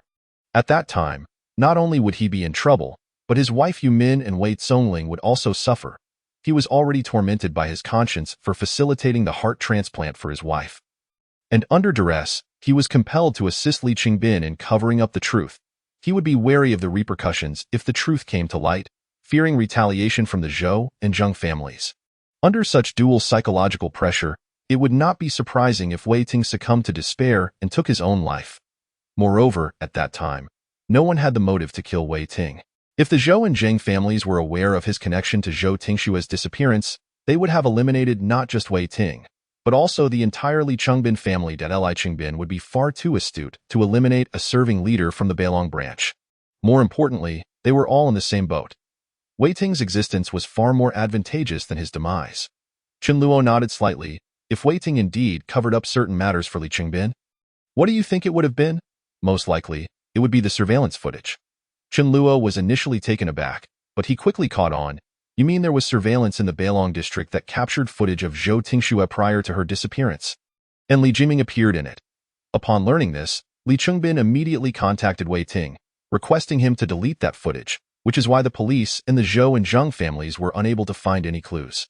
The assassin replied coolly. At that time, Li Jingming was merely playing a few tricks, having done nothing to Zhou Tingshua, and yet he ended up with a broken leg. For any normal person, it would be difficult to pretend as if nothing had happened. Even knowing the Zhou family was not to be trifled with, Li Jingming would harbor resentment. Perhaps upon discovering Zhou Tingshua's engagement, he was consumed by rage and went to the engagement venue. He happened to see Zhou Tingshua driving away alone, prompting him to instruct someone to follow her. After trailing her for some time, Li Jingming calmed down, realizing that Zhou Tingshua was not a woman he could pursue, and chose to abandon the chase. However, his actions of following her were captured by surveillance. Initially, this posed no problem, but when the news of Zhou Tingshua's disappearance broke, Li Jingming could not have failed to grasp the severity of the situation. Even if he had done nothing wrong, as long as he was seen in that footage, the Zhou and Zheng families would likely attribute the blame to the Chaoning Club. For the Chaoning Club, this would spell disaster, a consequence they could not bear. Thus, Li Jingming sought out Li Qingbin and recounted the events of that night. Li Qingbin, fearing the ramifications, would have likely been terrified. He fully understood the consequences of this matter. Therefore, he inquired where Li Jingming had gone and immediately contacted Wei Ting to have that footage dealt with. Though Wei Ting may not have known the exact methods employed, given his position at the time, tampering with the surveillance would have been quite simple. Furthermore, neither the police nor the Zhou and Zheng families suspected a thing, nor could they have imagined that issues could arise within the police force. Wei Ting evidently employed some reasonable method to avoid raising any suspicions. Chen Luo could not help but nod repeatedly. That makes sense. If it was indeed Wei Ting's doing, then the truth of that incident might very well be as you say. Once we clean out all the illicit establishments associated with the Chaoning Club and obtain that evidence to present to the Zhou family, we will be able to use their blade to completely eradicate the Chaoning Club. The assassin then inquired, so, if you believe Wei Ting left behind evidence, where do you think he would have placed it? Chen Luo pondered for a moment. First, we can rule out Wei Zongling. This matter involves two prominent families and the Chaoning Club. Wei Ting, in order to protect his daughter, would not leave such evidence with her. Secondly, Yu Min and colleagues from the police department can also be excluded for the same reasons as Wei Zongling. This indicates that the evidence could not possibly be hidden at the police station or at home. It might be located in places he frequented, but searching for it would be quite troublesome. At this point, Chen Luo fell into deep thought, all of his mental faculties engaged. If I were Wei Ting, in the moments before my suicide, I would feel a desire for this evidence to be discovered, yet simultaneously wish for it to remain hidden.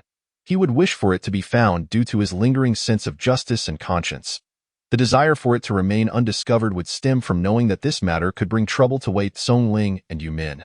In this conflicting mental state, Wei Ting would opt for a suicide note. The assassin interjected at this moment, completing Chen Luo's thought. Chen Luo was not surprised that the assassin could think along the same lines, as they were, after all, the same person. Precisely, under immense anguish, Wei Ting would undoubtedly pen a suicide note to atone for his sins. He might only write about the bribery, but in reality, he would be seeking to confess the dealings in organ trafficking and the cover-up of Zhou Tingshua's disappearance. Thus, in such a conflicted mindset, he would likely leave clues about the hidden evidence through codes or hints within the suicide note. The assassin could not help but chuckle at this point. You have grown faster than I imagined. Chen Luo, unfazed by the assassin's praise, immediately pressed, have you reviewed Wei Ting's records? Did he leave behind a suicide note? Such details would not be recorded in the files. The assassin replied with a smile, we may not know, but some individuals certainly do.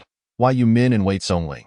Chen Luo, anticipating the assassin's conclusion, quickly deduced the answer. It should be simpler to approach Yu Min. The assassin replied coolly, no rush. Let us first wait for Yi Shengtian to confirm whether that man is indeed Wei Ting.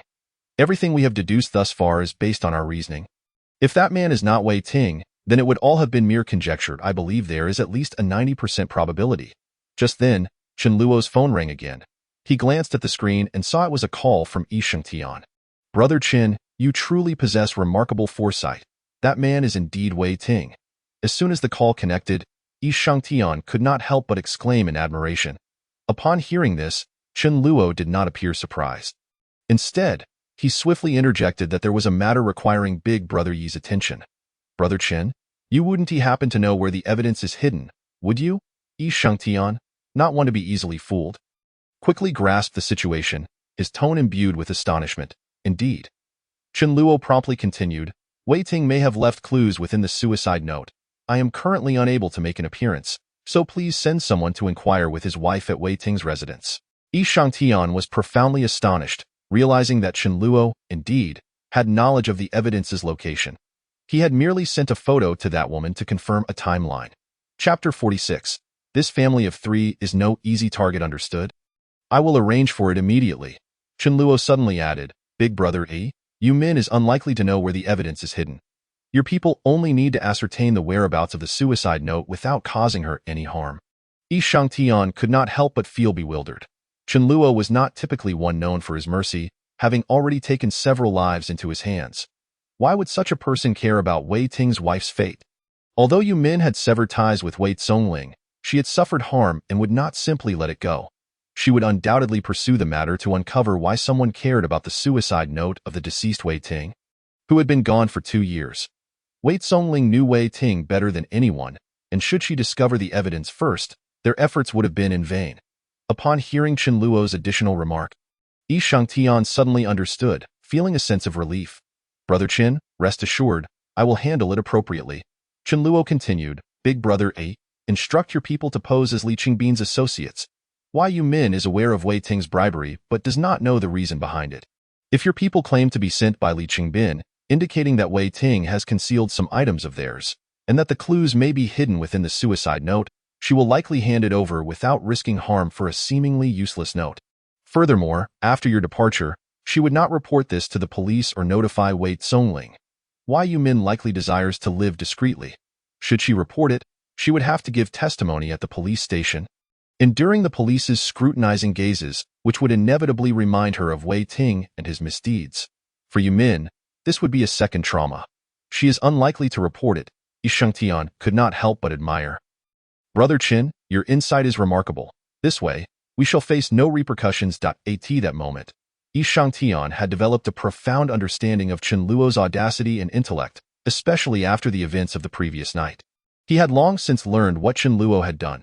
Initially, Yi Shangtian was curious about how Chen Luo planned to extract the member from Villa Number 3, as he had already been informed by the club's informant that the Supreme Club had tripled its manpower, conducting round-the-clock patrols while also alerting Chen Luo. Under such stringent surveillance, Yi Shangtian did not believe Chen Luo would have the opportunity to take Huang Ziqing away. However, Yi Shangtian could not have imagined that Chen Luo would be audacious enough to deliberately report a false alarm, then steal a police car to impersonate an officer and swagger into the club, brazenly escorting Huang Ziqing away, manipulating both the police and Li Qingbin with ease. Such audacity and cunning were unlike anything Yi Shangtian had ever encountered. Ignoring Yi Shangtian's praise, Chen Luo calmly inquired, Has your team taken care of the matter I assigned last night, Big Brother Yi? Of course, it was no trouble at all. Brother Chen, rest assured, it has been handled impeccably. Excellent, Big Brother Yi. Should you acquire the suicide note, contact me immediately. Understood. As time swiftly passed, evening approached, and Yi Shangtian's phone rang once more. Brother Chen, my subordinates were unable to retrieve the item. Chen Luo's gaze flickered slightly. The suicide note is in Wei Zongling's possession, isn't it? Yi Shangtian was momentarily taken aback, surprised by Chen Luo's quick deduction. Indeed, Yi Shangtian quickly elaborated. My men, posing as associates from Chaonan, approached Yu Min as you predicted. She did not resist or report them. Instead, she inquired about their intentions. When informed that they sought Wei Ting's suicide note, she revealed that it had already been taken by Wei Zongling. Why Yu Min mentioned that Wei Zongling had come to ask her about her heart transplant from a few years back. Without providing any explanation, and her demeanor suddenly became quite agitated. On that day, she took some of Wei Ting's belongings, including the suicide note. Both Chen Luo and the assassin fell silent, feeling a wave of incredulity wash over them. The revelation that Wei Zongling had discovered the truth behind the heart transplant was orchestrated by the assassin, and now they had inadvertently shot themselves in the foot, as Wei Zongling had unwittingly taken the suicide note. Chen Luo was uncertain of Wei Zongling's emotional state at that moment, but it was clear that guilt must have played a part. She likely took Wei Ting's belongings as a memento, especially the suicide note, which could provide a profound understanding of his emotions at the time. Wei Yu Min stated that the note contained 2 pages, and after 2 years, she could hardly recall the general content. If they insisted on obtaining the note, she could contact Wei Zongling to request its return. Chen Luo's heart sank as he immediately responded, Big Brother Yi, your people want to agree to this. Will they? Is that not acceptable? Chen Luo finally understood what it meant to have a pig teammate. He helplessly remarked, Big Brother Yi, if you were Wei Zongling and suddenly received a call from a mother you had lost contact with, asking for the return of the suicide note, would you not find that suspicious? Yi Shangtian paused. While I might harbor doubts, I likely wouldn't overthink it. Fine, even if Wei Zongling does not overthink it. Upon her return to hand over the suicide note, would she not notice Yu Min's reaction? Chen Luo sighed. Why Yu Min? despite severing ties with Wei Zongling, is still her biological mother. She would surely think that you would seek out Wei Zongling if you had not obtained the suicide note. As a mother, upon realizing her daughter might be in danger, would she take no action? Yi Shengtian, upon hearing this, was left speechless. Wei Yumin said that intentionally to alert Wei Zongling when she comes by. Precisely, Chen Luo sighed inwardly, realizing that this family of three was indeed no trifling matter. Fortunately, they consulted with me and did not allow Yumin to make the call. Feeling slightly reassured, Chen Luo quickly instructed, "Have your people warn Yumin immediately, stating that her intentions have been seen through. Inform her that the suicide note is not of great importance. They merely wish to ascertain if any clues can be found within it. If they can find something, splendid. If not, it matters not, for they would not have waited 2 years to come knocking. They do not wish to escalate the situation, nor take any action against the chief of criminal investigation. Advise her to refrain from contacting Wei Zongling and to avoid seeking the return of the suicide note." Yi Shengtian promptly replied, "Understood." After hanging up the phone, Chen Luo furrowed his brow. "Wait, it seems we do not necessarily need to obtain the suicide note." Chen Luo quickly remarked, "We only need to inform Wei Zongling that the suicide note contains evidence of Li Qingbin's criminal activities. Given her understanding of Wei Ting, she might swiftly uncover the clues. Since Wei Zongling is so principled that she cannot overlook her father's illegal actions, should she find that video, she would undoubtedly report it. At that point, Li Qingbin would still find himself in dire straits." Chapter 47. "What, are you here to deliver accolades again?" The assassin suddenly chuckled.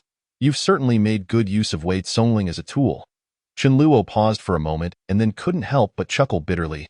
In truth, Chen Luo held a degree of admiration for someone like Wei Zongling. However, under the assassin's influence, he had reflexively viewed her as a pawn of utility. He could relay information to Wei Zongling. But first, let Li Qingbin experience a taste of suffering after tonight. Glancing at his phone, he noted that there were still 2 hours until the operation was set to commence. "Let's go." The assassin immediately turned and exited the unfinished building without casting a glance at Huang Zicheng. Swiftly descending the stairs and driving away. "Good evening, everyone. Welcome to the Pingqing Broadcasting Television Station's Voice of Pingqing program. I am your host, Wei Wei. Today, we are joined by Ms. Wei Zongling from the Dongyang branch of Pingqing. She will address some of the pressing questions that our listeners have regarding the latest developments in the case of the murderer, Chen Luo. Hello, I am Wei Zongling." Wei Zongling's voice carried little emotion, even hinting at a sense of resignation. She had no desire to participate in such a radio program. It felt like a waste of her time and would delay numerous matters. However, the Bureau had indicated that Chen Luo was still at large, placing immense pressure on the police. As the person responsible for the Chen Luo case, Wei Zongling's participation in the radio program to address audience inquiries would demonstrate that the police were diligently pursuing the fugitive, aiding in alleviating public scrutiny. Wei Zongling had no choice but to recognize this as a political task and comply with the orders to take part in the program. "Captain Wei, I understand that specific case details cannot be disclosed. But the audience is undoubtedly concerned with one question. It has been a week since the incident. When will the police apprehend Chen Luo?"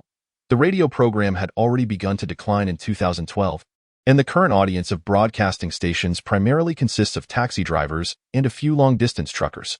Furthermore, apart from the elderly, very few households still possess a radio. Many smartphones nowadays come equipped with radio functionalities, yet scarcely anyone utilizes them. Consequently, although Pingqing Voice is the flagship program of the Pingqing Broadcasting Station, its listenership remains disappointingly low. The only individuals tuning in, aside from taxi drivers and their passengers, are a handful of bored private car drivers. Rest assured, the Municipal Bureau is taking this case very seriously and has dispatched substantial resources to apprehend the suspect. Currently, we have implemented stringent surveillance at the airport, train stations, ports, and bus terminals, while also launching a relentless crackdown on smuggling organizations to ensure he cannot escape Pingqing. Additionally, by analyzing the areas frequented by the suspect, we have gradually narrowed down the search radius. And we believe we will soon capture him. After Wei Zongling finished speaking, the audience responded with derision. What a disgrace. They have been hunting this man citywide for so long, yet they have failed to apprehend him, utterly ineffectual.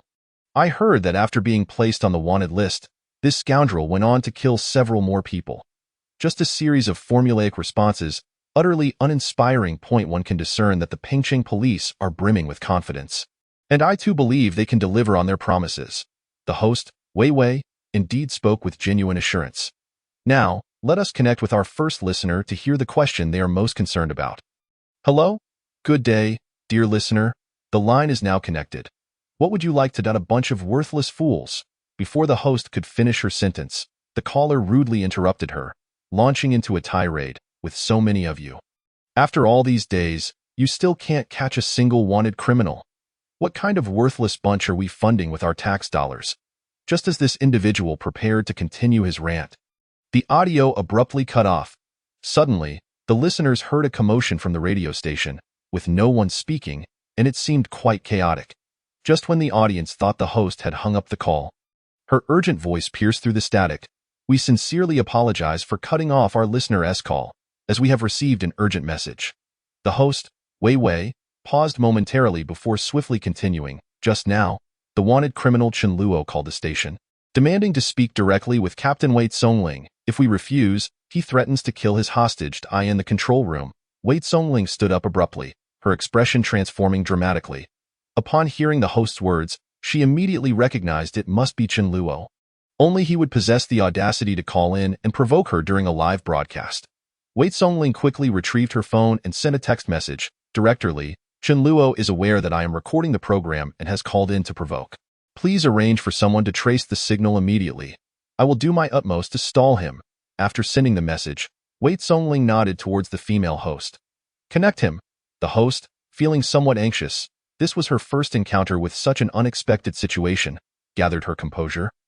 Following Wei Tsongling's command, and pressed the button to connect the call. Captain Wei, how do you do? When Chen Luo's cheerful voice came through, Wei Tsongling instantly confirmed that it was indeed him. Her expression quickly regained its composure as she replied coolly, What brings you here? Are you here to gift me some more accolades? Chen Luo couldn't help but laugh heartily. I didn't expect Captain Wei to remember what I said last time. Congratulations, you got it right. I indeed presented you with 3 significant cases last time.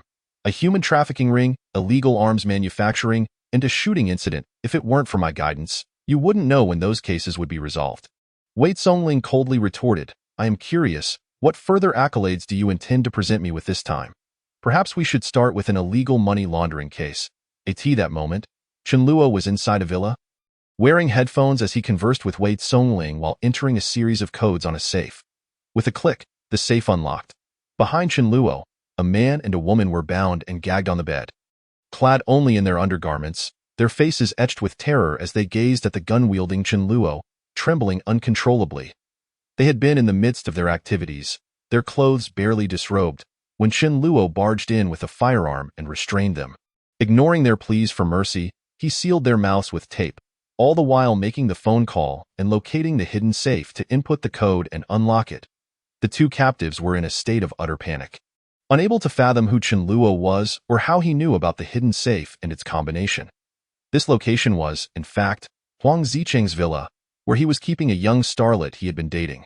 It was Huang Zicheng who had disclosed the address, the location of the safe, and the unlocking code to Chen Luo. Upon his arrival, Chen Luo instantly recognized the young starlet, having seen her in numerous supporting roles, thus granting her a modicum of fame. However, the identity of the man remained a mystery to him. Yet, he could easily surmise that he was likely the starlet's lover. The young starlet was undoubtedly aware of Huang Zicheng's abduction. Otherwise, she wouldn't dare to brazenly entertain her lover at home. Chen Luo couldn't help but marvel at the audacity of these individuals. The young starlet, fully cognizant of Huang Zicheng's predicament, seemed to revel in the situation rather than display any sorrow. This indeed validated the saying, prostitutes lack affection and actors lack loyalty.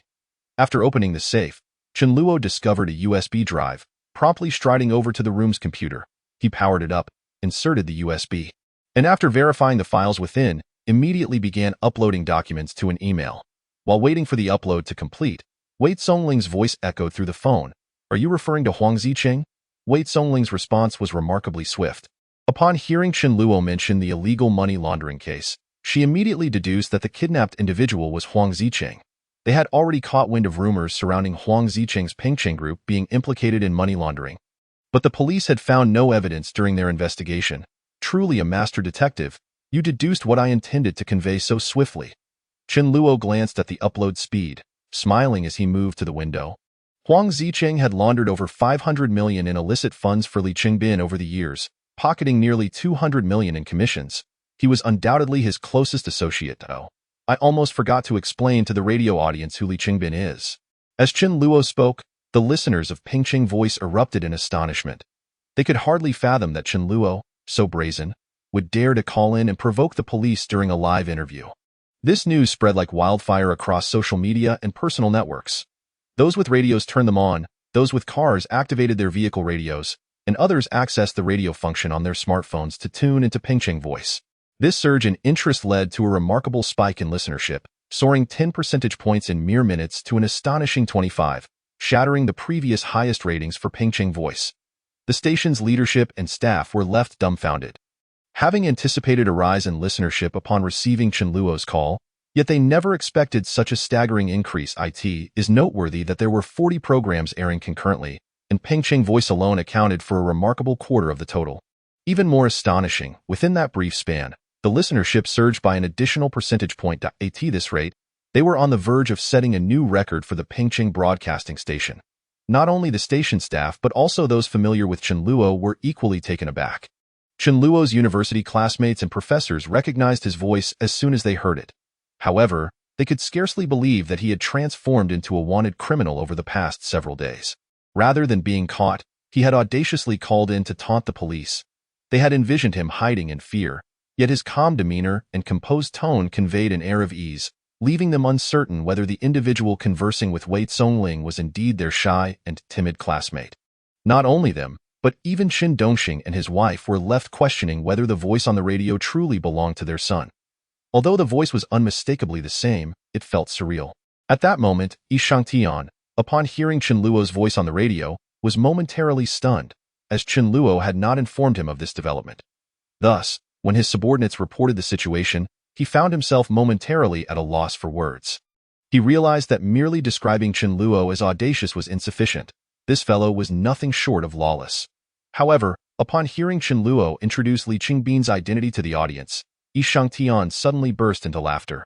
His whole being shaking with mirth. At that moment, he had grasped Chen Luo's intention, a maneuver far more ruthless than masquerading as a police officer to apprehend Huang Zicheng the previous night.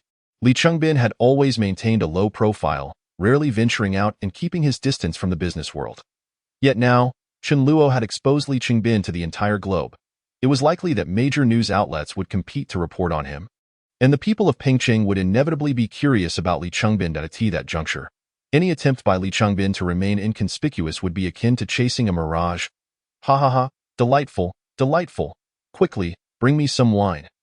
As Yi Shangtian laughed maniacally, commanding his subordinates to fetch wine, the newly arranged furniture and decorations in Li Qingbin's study were all reduced to rubble. If Yi Shangtian could conceive of such a situation, Li Qingbin was certainly not oblivious to it. Since Chen Luo had apprehended Huang Zicheng, he must have already extracted all pertinent information from him and likely possessed ample evidence. Otherwise, Chen Luo would not have brazenly called the radio station to announce his intent to commend Wei Zongling. Li Qingbin still had a considerable sum of money tied up with Huang Zicheng. Should these matters come to light, he would not only face police investigation, but that money would surely vanish as well. Li Qingbin felt as though something was lodged in his chest, making it difficult for him to breathe. An overwhelming sensation of impending explosion. Bastard! Li Qingbin's eyes blazed with fury. He had not anticipated Chen Luo's relentless assault, driving him toward a dead end. His teeth ground together with a resounding crunch as he suddenly seized his phone and dialed Lu Ziyan. Have you captured them? Lu Ziyan, upon hearing Li Qingbin's voice, which resonated with an otherworldly chill, felt a jolt of fear. Brother Bin, there are still 2 police officers stationed downstairs. We cannot act. Lu Ziyan hurriedly continued. I will devise a plan to lure them away, and then we can proceed. If you don't bring them back today, you needn't return. Yes, yes. Lu Ziyan understood that Li Qingbin was teetering on the brink of madness, poised to unleash violence. If he failed to return Qin Dongxing and his wife, it was likely that he would be the next victim. While Lu Ziyan concocted a plan to divert the police, Chen Luo began to leisurely recount the history of Li Qingbin. Chapter 49. The rise to prominence. Li Qingbin arrived in Pingqing in 1992.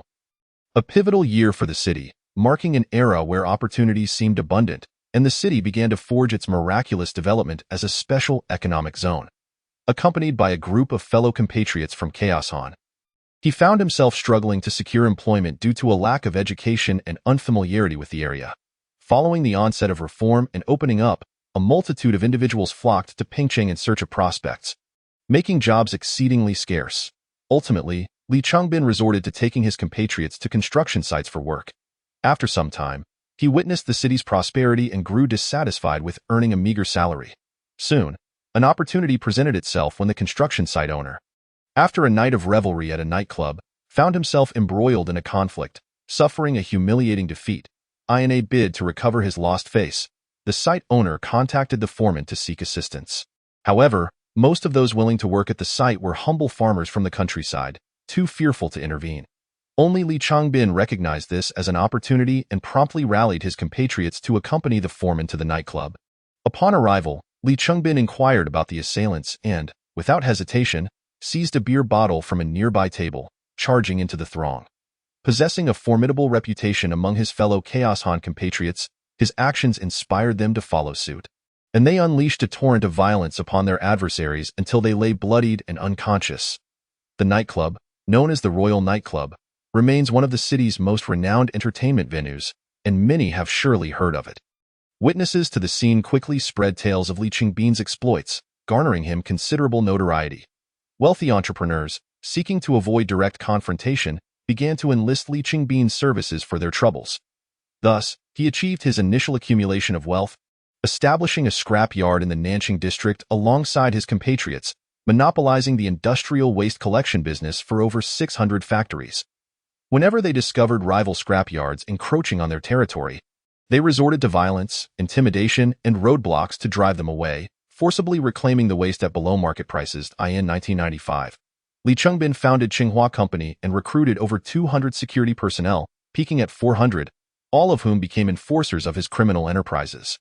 Subsequently, he set his sights on the burgeoning real estate development sector, employing illicit means to extort and seize projects.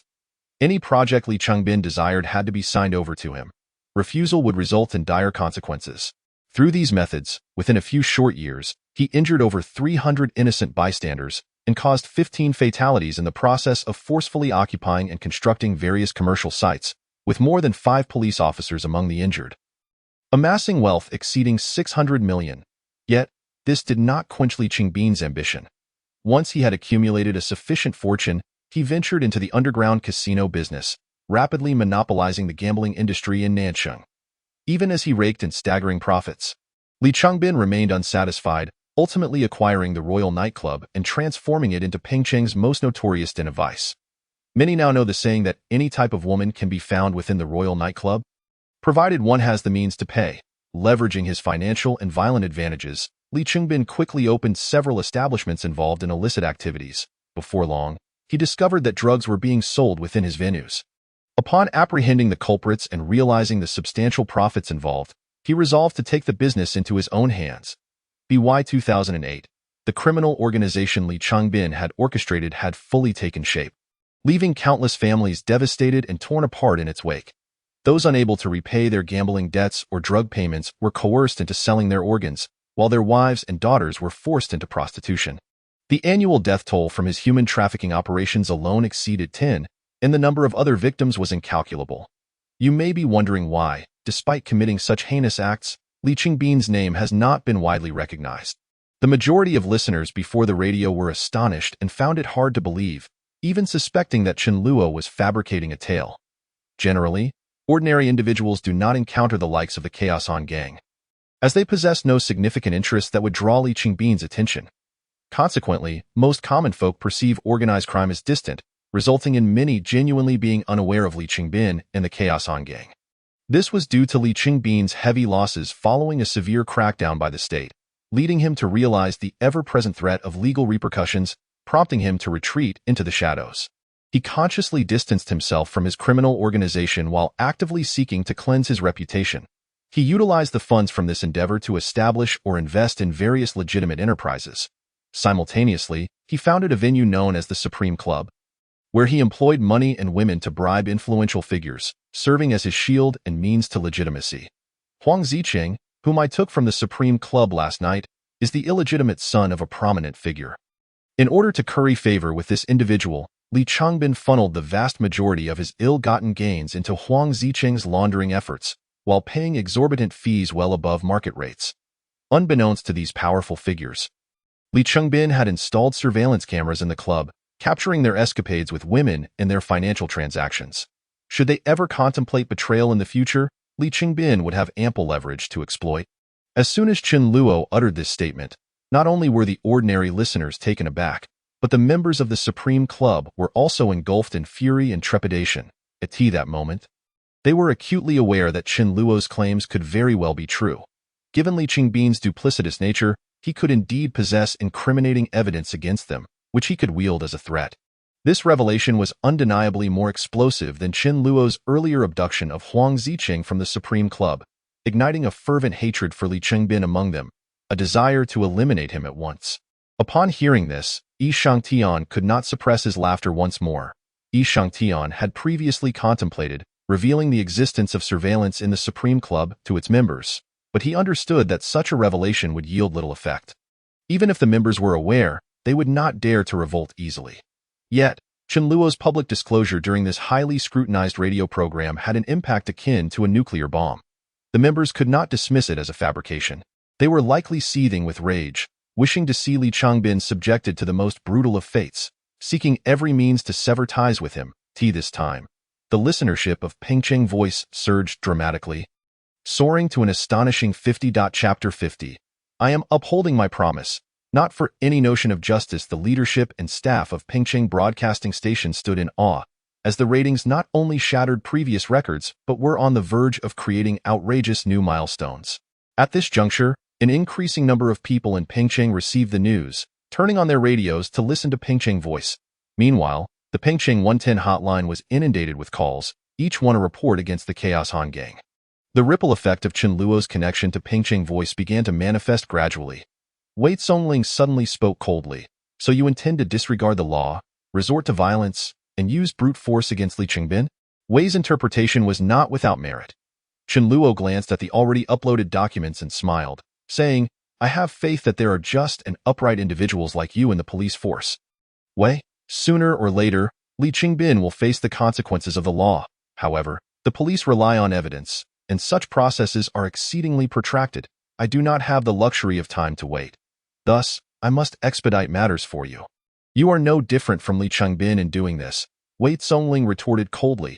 Though you believe you are acting on behalf of justice, you are merely committing crimes in the name of righteousness, seeking to assuage your own conscience. Wei Songling's resolute voice resonated, momentarily startling the listeners before their radios. They could distinctly perceive the conviction in her tone, allowing them to envision a principled female officer on the other side of the airwaves. Furthermore, they recognized that she spoke the truth. Chen Luo was a fugitive murderer. Regardless of whether he sought to punish evil or engage in other endeavors, it did not alter the fact that he was a criminal. Chen Luo chuckled softly, then sighed, indeed. Using violence to counter violence bears no distinction from Li Changbin's actions. I am currently engaged in criminal activity, and in your eyes, I may indeed appear as a heinous criminal. Yet, I do not pursue this for my own peace of mind. Rather, I am compelled to fulfill a promise made to someone. I adhere to my commitment, not in pursuit of justice. The audience was momentarily taken aback, expecting Chen Luo to offer a defense or to react in anger, but he candidly admitted to his criminality. Even Wei Songling's expression grew somewhat peculiar. She could discern that the Chen Luo before her was not the university student she once knew. Are you Chen Luo's second personality? The listeners were left bewildered, uncertain why Wei Songling would suddenly pose such a question. Chen Luo himself paused momentarily, but quickly regained his composure. He surmised that Wei Songling must have observed his markedly different demeanor and character, leading her to deduce that he possessed multiple personalities. Chen Luo found Wei Songling remarkably astute. He had initially believed himself to be a person with multiple personalities, which had led to the current situation. As he reflected on this, he couldn't help but laugh heartily, acknowledging her sharpness. At that moment, thoughts of his parents crossed Chen Luo's mind. They were likely listening anxiously at their radio, pondering why their obedient and sensible son had suddenly transformed into a murderer.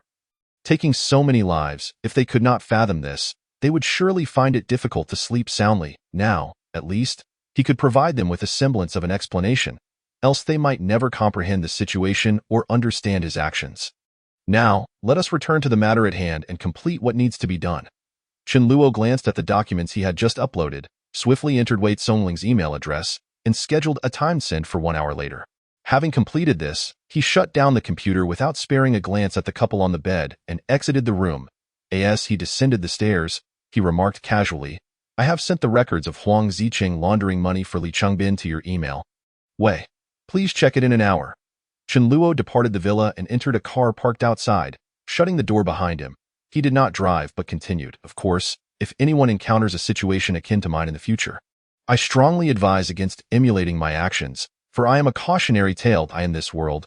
There are no flawless laws or police forces capable of ensuring the prompt punishment of every criminal. However, adhering to the law and seeking assistance from the police when faced with unlawful aggression is still the best course of action. Resorting to violence only breeds further hatred and brutality. Take Li Chengbin, for example, who must be seething with rage. Yet, he cannot lay his hands on me, and I fear he may go to any lengths to target my parents, tormenting them before ultimately killing them to exact revenge." Upon hearing these words, many listeners were taken aback, their expressions a mix of disbelief. They had not anticipated that a murderer like Chen Luo would advise them to seek the police when faced with troubles. Positioning himself as a cautionary example, Wei Songling's demeanor changed slightly as she realized something was amiss. Chen Luo was clearly alerting the police that his parents were in danger, urging them to send protection. Swiftly, she retrieved her phone and sent a text to Director Li. "Director Li, please dispatch additional personnel to protect Chen Luo's parents. Li Chengbin may very well attempt to capture them." After sending the message, Wei Songling felt somewhat speechless. Chen Luo had called to provoke the police while simultaneously requesting their protection for his parents. This individual had accurately gauged her character and was manipulating her. Yet, she knew she could not ignore the matter. The distinction between right and wrong was clear to her. Chen Luo was a criminal, but his parents were ordinary civilians. Upon realizing the potential danger to them, she felt compelled to fulfill her duty. Assistance had already been dispatched.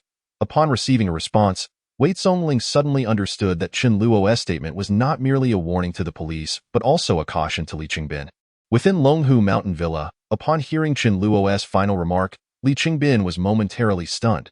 He had not anticipated that Chen Luo would be so astute, understanding him to such an extent that he could foresee his next moves. Given that Chen Luo had deduced this, it was likely that security measures had been implemented around his parents. Moreover, with the police now alerted, they would certainly assign more personnel to the case. Should Lu Xin decide to act and be apprehended by the police, it would spell considerable trouble. Even if he managed to abduct Chen Luo's parents before the police arrived, the ensuing public scrutiny would compel the authorities to investigate him immediately, resulting in a net loss. Li Chengbin was truly beside himself with rage, his frustration boiling over as he began to smash objects within the room. He was consumed with a desire to kill. Wishing to chop Chen Luo into 1,000 pieces to feed to the turtles, however, he had no choice but to suppress his fury and call Lu Xin. Li Chengbin was utterly exasperated. A simple maneuver from Chen Luo had thwarted his plans to target that bastard's parents. Chapter 51. This guy is simply too arrogant at this moment. Chen Luo had already started the car, driving away from the villa. His memory included skills from a hitman, making solo driving a trivial matter. All right, the police are likely about to pinpoint my location. Everyone take a brief pause. I will change my location and continue providing evidence to Wei regarding Li Chengbin's control over the wayward women and the organization of large-scale prostitution. Dear listeners, do not change the channel. Please continue to tune in to Pingqing Voice. The station is about to air some advertisements, and we will return in 10 minutes to as Chen Luo hung up the phone. The listeners were left in a state of bewilderment, their minds racing with a singular thought. This guy is simply too arrogant. Chen Luo had anticipated that the police would be tracking his location via his phone signal. Engaging that the time was right, he nonchalantly ended the call. Moreover, he was fully aware that the police were pursuing him, yet he indicated that he would call back in 10 minutes. As if announcing his next move. Even more absurdly, Chen Luo suggested that the radio station could air advertisements, as though he were in charge of the station. However, after a brief silence, the voice of the host, Wei, indeed came through the radio. Please take a moment's break. We will now air a few advertisements. The listeners in front of their radios were rendered speechless. The station actually proceeded to air advertisements as Chen Luo had suggested. The station's management was not foolish. With the soaring ratings, Chen Luo had hung up, and if they did not play the ads now, when would they? In an era where radio stations were struggling, the revenue from advertisements for the day would surpass an entire year's worth. The audience knew that Chen Luo would return in 10 minutes and had no intention of switching channels. The ad revenue for this time slot would be worth an entire year's worth. What did it matter if they listened to Chen Luo? Making money was what truly mattered. After hanging up, Chen Luo accelerated the car and took out another phone, dialing a number. After a few rings, the call connected. Mr. Zhang, hello, on the other end. There was a moment of silence, as the recipient seemed taken aback by Chen Luo's call. I believe I need no introduction. You can surely recognize my voice. Chen Luo continued with a smile. You must be quite curious as to why I am calling. Time is of the essence. So I shall be direct. I want to eliminate Li Qingbin, and I am certain you share the same sentiment, Mr. Zhang. Thus, I require your assistance. You? Why do you think I would help you, given that your son, Huang Zicheng, is in my possession? While you may not have visited the Zhizun Club, a portion of Huang Zicheng's funds likely found their way into your offshore accounts, though laundered through him. I possess all records of his money laundering activities. With a proper investigation, it can still be traced back to you. I harbor no interest in bringing you down. I merely seek to make Li Qingbin suffer immensely. However, should Li Qingbin find himself in a desperate situation, he would undoubtedly betray you. At that point, once the investigation begins, Mr. Zhang, your situation would become untenable. The voice on the other end of the line fell into silence once more before slowly articulating. I do not know Li Qingbin, nor do I recognize anyone named Huang Zicheng. If you intend to threaten me, it would be a waste of time. Chen Luo was not taken aback in the slightest. He smiled and continued, I previously mentioned on the radio program that Huang Zicheng is the illegitimate son of a certain influential figure. If I were to mention Mr. Zhang's name directly on the show in 10 minutes, your upcoming days would become quite unbearable. Let me reiterate, I do not know Li Qingbin or Huang Zicheng. If you do not get to the point, I shall hang up, came the cold, indifferent reply from the other side. Chen Luo's expression turned peculiar. He found it astonishing that this person remained unmoved despite such a blatant threat. Could it be that he truly believed he could sever ties with Huang Zicheng? Fool, he fears you are recording, so he will directly state what he desires him to do. The voice of the assassin suddenly echoed in his mind. Chen Luo paused for a moment but quickly grasped the situation. If this Mr. Zhang truly had the confidence to cut off all connections, he would have hung up long ago, not wasted time in idle chatter. Especially the last statement was clearly a hint, urging him to articulate what assistance he required. It mattered not if he claimed ignorance. The security at Longhu Mountain Villa was quite abundant, and the measures were stringent, rendering it quite inconvenient for me. I wish to request Mr. Zhang to perform a bit of magic and make them all vanish. I am not a magician. I lack such capabilities, Mr. Zhang coldly retorted before abruptly terminating the call. Chen Luo chuckled, picking up his phone to make another call. Mr. Han, hello, I am Chen Luo. You should know who I am, so I shall dispense with pleasantries. I wish to eliminate Li Qingbin and require your assistance. The individual on the other end was also a member of the Supreme Club, and the list of members had been provided by Yi Shengtian's undercover within the establishment. It was hardly a challenge for Yi Shengtian to ascertain the identity of the individual and subsequently obtain their number. Upon receiving Chen Luo's call, Mr. Han, like the earlier Mr. Zhang, fell momentarily into a state of distraction. What do you intend to do? This individual evidently lacked the depth of Mr. Zhang and blurted out his response. I have already made myself clear. I want Li Qingbin to do not be so hasty. At least share with me a stock with potential akin to Ziyuan Era, so I might place my bets in advance. If you dare, go purchase Ziyuan Era. The assassin interrupted Chen Luo with a cold smirk. As long as you are bold enough to snatch Ziyuan Era before Zhou Tingshu, I will find a way to gather the funds for you to acquire this company. Once you possess Ziyuan Era, many influential figures will flock to you, eager to partake in the spoils, and you will gain vast resources. The waters here run too deep. I fear I might drown. Perhaps it is best to abstain. Without a moment's hesitation, Chen Luo declined, for it was evident that Zhou Tingshu was no ordinary adversary.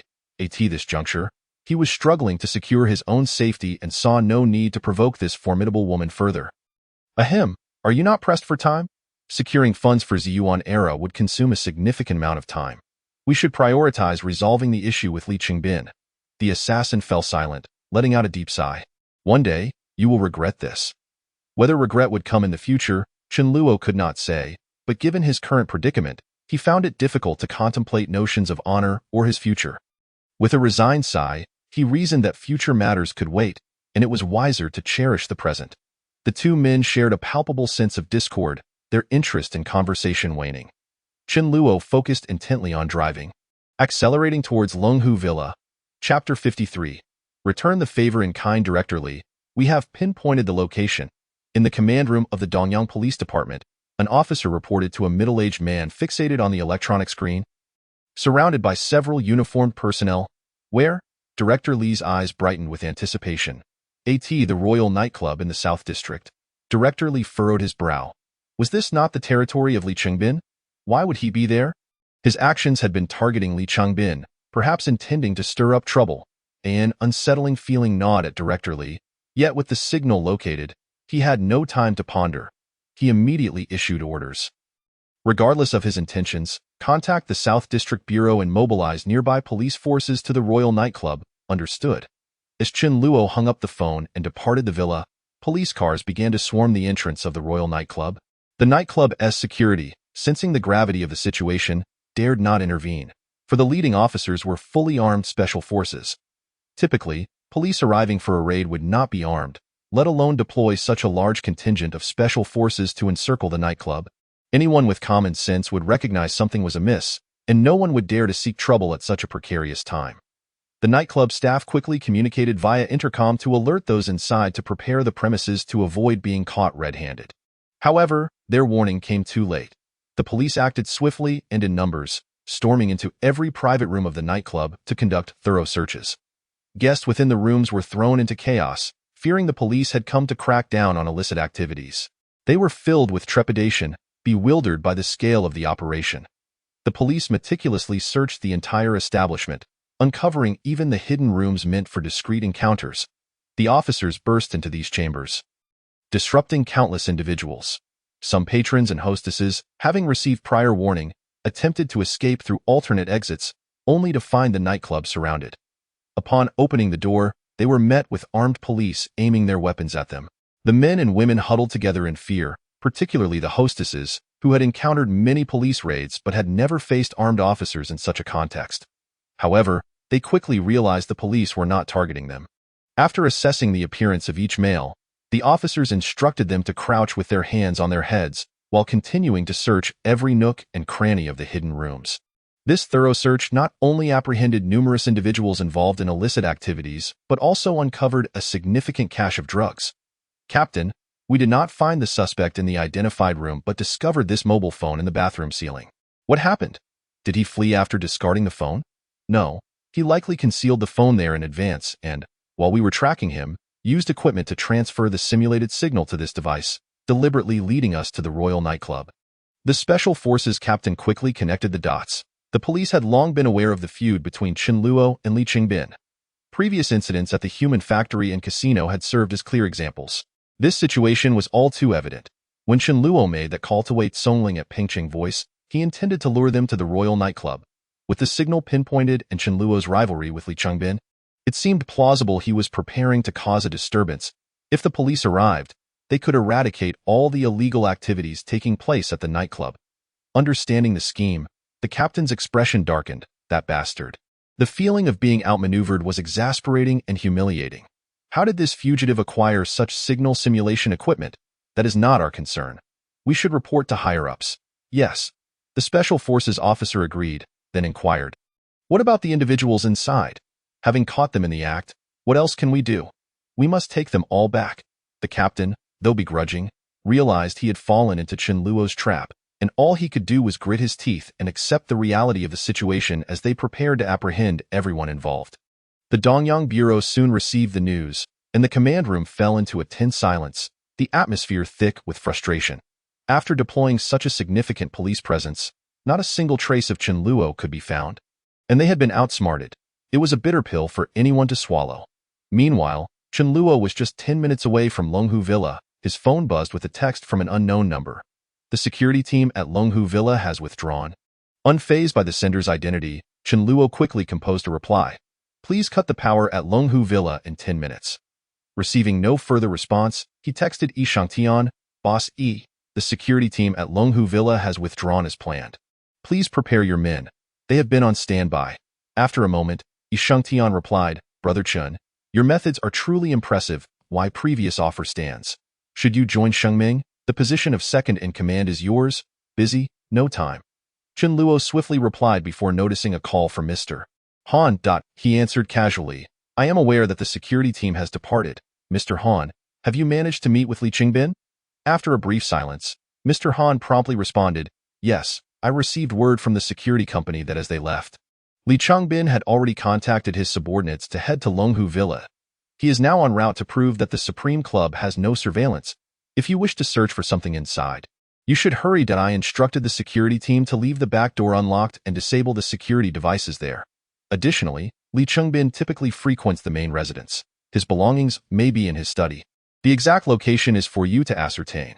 Chen Luo could not help but chuckle at Mr. Han's foresight. He had clearly anticipated Chen Luo's potential difficulties in gaining entry and locating the items. Could you please inquire about the residences of Li Qingbin's 2 sons and confirm their current whereabouts? Are you planning to capture his sons? Since he intends to seize my parents, I shall return the favor in kind. I understand. Mr. Han paused before asking, should I go to the Supreme Club? No need. He will contact you once he arrives. Just inform me, Chen Luo added hastily, once you confirm the location of Li Jingkong. Please text me directly without calling. Understood. After hanging up, Chen Luo pressed the accelerator, the car surging forward at an exhilarating speed. Chapter 54. Killing 2 birds with 1 stone. Welcome back, everyone. This is Pingcheng Voice. And I am your host, WeiWei.as. The advertisements concluded. 10 minutes had elapsed. The audience tuned in, eagerly awaiting Chen Luo's call, curious whether he would present evidence of Li Qingbin's crimes. At this moment, the attention towards Pingcheng Voice soared to unprecedented heights. Prior to this, many were unaware of the existence of such a program on the station. Now, at least millions were simultaneously engaged with the same broadcast. Such a phenomenon had never been witnessed, not even by the Donghua Province Broadcasting Station. The ramifications of this incident began to unfold, with proposals emerging to suspend the airing of Pingcheng Voice to prevent further escalation of the situation. However, Chen Luo still held a hostage, Huang Zicheng. Having already taken the lives of so many, the murder of one more would hardly weigh on his conscience. If the broadcast were to be interrupted and Huang Zicheng were killed, none could bear the blame for it. Ultimately, as the advertisement concluded, no resolution had been reached. The host, having just greeted the audience, quickly interjected, announcing that the wanted criminal Chen Luo was on the line. And they were now connecting. The listeners leaned in, eager to catch Chen Luo's next words. Wei team, you must have found the clues I provided. Wei Songling remained silent, for she had already received information from the Dongyang branch, aware that Chen Luo had intentionally lured them to take down the Royal Nightclub. This venue was one of Li Qingbin's most lucrative establishments, and with the police's sudden raid, it would be a long time before it could reopen, and no one would dare to visit. After all, the police were armed and conducting a crackdown on vice. No one wished to frequent an unsafe establishment. Theo, which of Li Qingbin's venues do you plan to redirect the signal this time? Wei Songling inquired calmly. Upon hearing this, Chen Luo couldn't help but laugh heartily, acknowledging that while this tactic had succeeded once, it would be challenging to replicate. I suspect you utilized the simplest and most effective mobile base station for positioning in your previous attempt. This time, you'll surely employ GPS tracking, so I'll be brief. Li Qingbin has a total of 12 establishments involved in illicit activities, all rigged with timed explosives. The moment I dial the number, they will detonate. I will send you the addresses now. Whether you choose to act is up to the police. After finishing his statement, Chen Luo promptly sent the precomposed message to Wei Songling before hanging up. He then executed the typical actions of an assassin, removing the phone battery, snapping the SIM card, and discarding it out of the car window. Following Chen Luo's ominous declaration on air, not only were the listeners left in shock, but the officials tuning in were equally astounded. If Chen Luo had indeed planted bombs in these entertainment venues, it would spell disaster. Immediately contact Wei Songling and obtain the list of those venues for thorough investigation. After this command was issued, Wei Songling received a call. After sending out the list, she swiftly reassured the public, please remain calm. This individual is a fugitive. It is improbable that he could have acquired such a number of explosives in such a short time and simultaneously installed them in numerous locations. He is deliberately attempting to force us to clear Li Qingbin's establishments. I can assert that he is engaging in empty threats. Wei Songling's composed voice indeed had a significant calming effect. Many anxious listeners began to settle down, convinced by her reasoning. However, while her logic held merit, those in higher authority were unwilling to take such a gamble. If Chen Luo's claims were false, there would be no repercussions. But should they prove true, the consequences would fall squarely on their shoulders. After all, Chen Luo had already forewarned them during the broadcast that if they failed to act, and a bomb were to explode, they would be held accountable. Under such immense pressure, the entire police force of Pingcheng was mobilized to swiftly investigate Li Qingbin's venues. As the officers arrived, the managers and patrons within those establishments were alerted, sending them into a panic as they rushed to escape. Some fled in nothing but their undergarments, barefoot and frantically sprinting, fearing they might be caught in an explosion. At this moment, the officers had no time to pursue vice. Ensuring the absence of explosives took precedence. However, once they had searched all of the locations, the outcome was as Wei Songling had anticipated. No explosives were found within those venues, proving it to be a false alarm. After receiving this confirmation, Wei Songling promptly relayed the information over the airwaves. Dear citizens, we have thoroughly checked all establishments, and there are no explosives. It has been confirmed that he was intentionally instigating panic. Please trust the police and refrain from spreading rumors. After delivering her message, Wei Songling rose and left the broadcast room, dialing Director Li's number. Director Li, I noticed that while Chen Luo was speaking, there were honking cars outside. He must have been driving. Wei Songling paused for a moment before continuing. His statement about placing timed explosives in Li Qingbin's venues was not just to compel us to clear those locations. His primary objective was undoubtedly to divert our police force to those sites, facilitating his ulterior motives. Upon hearing this, Director Li's expression shifted slightly as he quickly grasped the situation. What do you think he intends to do? Li Qingbin, Wei Songling answered decisively without a moment's hesitation. He has systematically cornered Li Qingbin, who may very well flee. However, knowing Chen Luo's tendencies, he would not permit this individual to escape justice. He would take matters into his own hands to eliminate Li Qingbin. It is highly likely that Chen Luo is heading to Longhu Mountain Villa to kill him, and he deliberately announced the bomb threat during the broadcast to draw our forces away. Songling, you are to lead the team and head to Longhu Mountain Villa immediately. Understood. However, just as Wei Songling drove away from the radio station, she received another call from Director Li. Songling, we have just received intel that the security company at Longhu Mountain Villa has abruptly terminated their contract with Li Qingbin and evacuated entirely. This must also be part of Chen Luo's scheme to drive Li Qingbin away from the villa. According to our informant, Li Qingbin has now left Longhu Mountain Villa and has gone to the Supreme Club.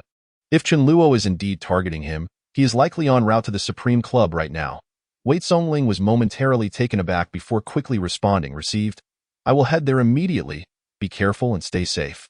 Yes. After acknowledging the command, Wei Songling swiftly maneuvered her car towards the Supreme Club. Chapter 55.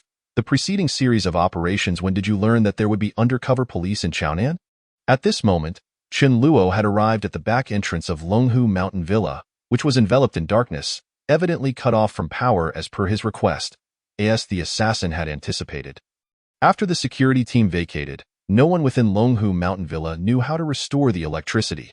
However, a faint glow could be discerned emanating from the main house, some appearing as candlelight, while others resembled beams from flashlights. Barely illuminating a few rooms, due to the recent power outage, chaos seemed to reign within, with audible sounds of argument drifting through the air. The assassin had now seized control of his body. After parking the car, he swiftly approached the back door in his own world, as he infiltrated Longhu Mountain Villa to plant explosives, intending to send Li Qingbin's family to their demise. He had overheard someone making a phone call from a concealed corner. Judging by the content of the conversation, he inferred that the person must be an undercover agent, and the police had already gathered substantial evidence, preparing for an arrest operation that was scheduled for that very evening. Upon realizing this, Chen Luo understood that, true to the assassin's nature, he would never allow the police to apprehend Li Qingbin. Even if Li Qingbin were captured, it would result in a death sentence.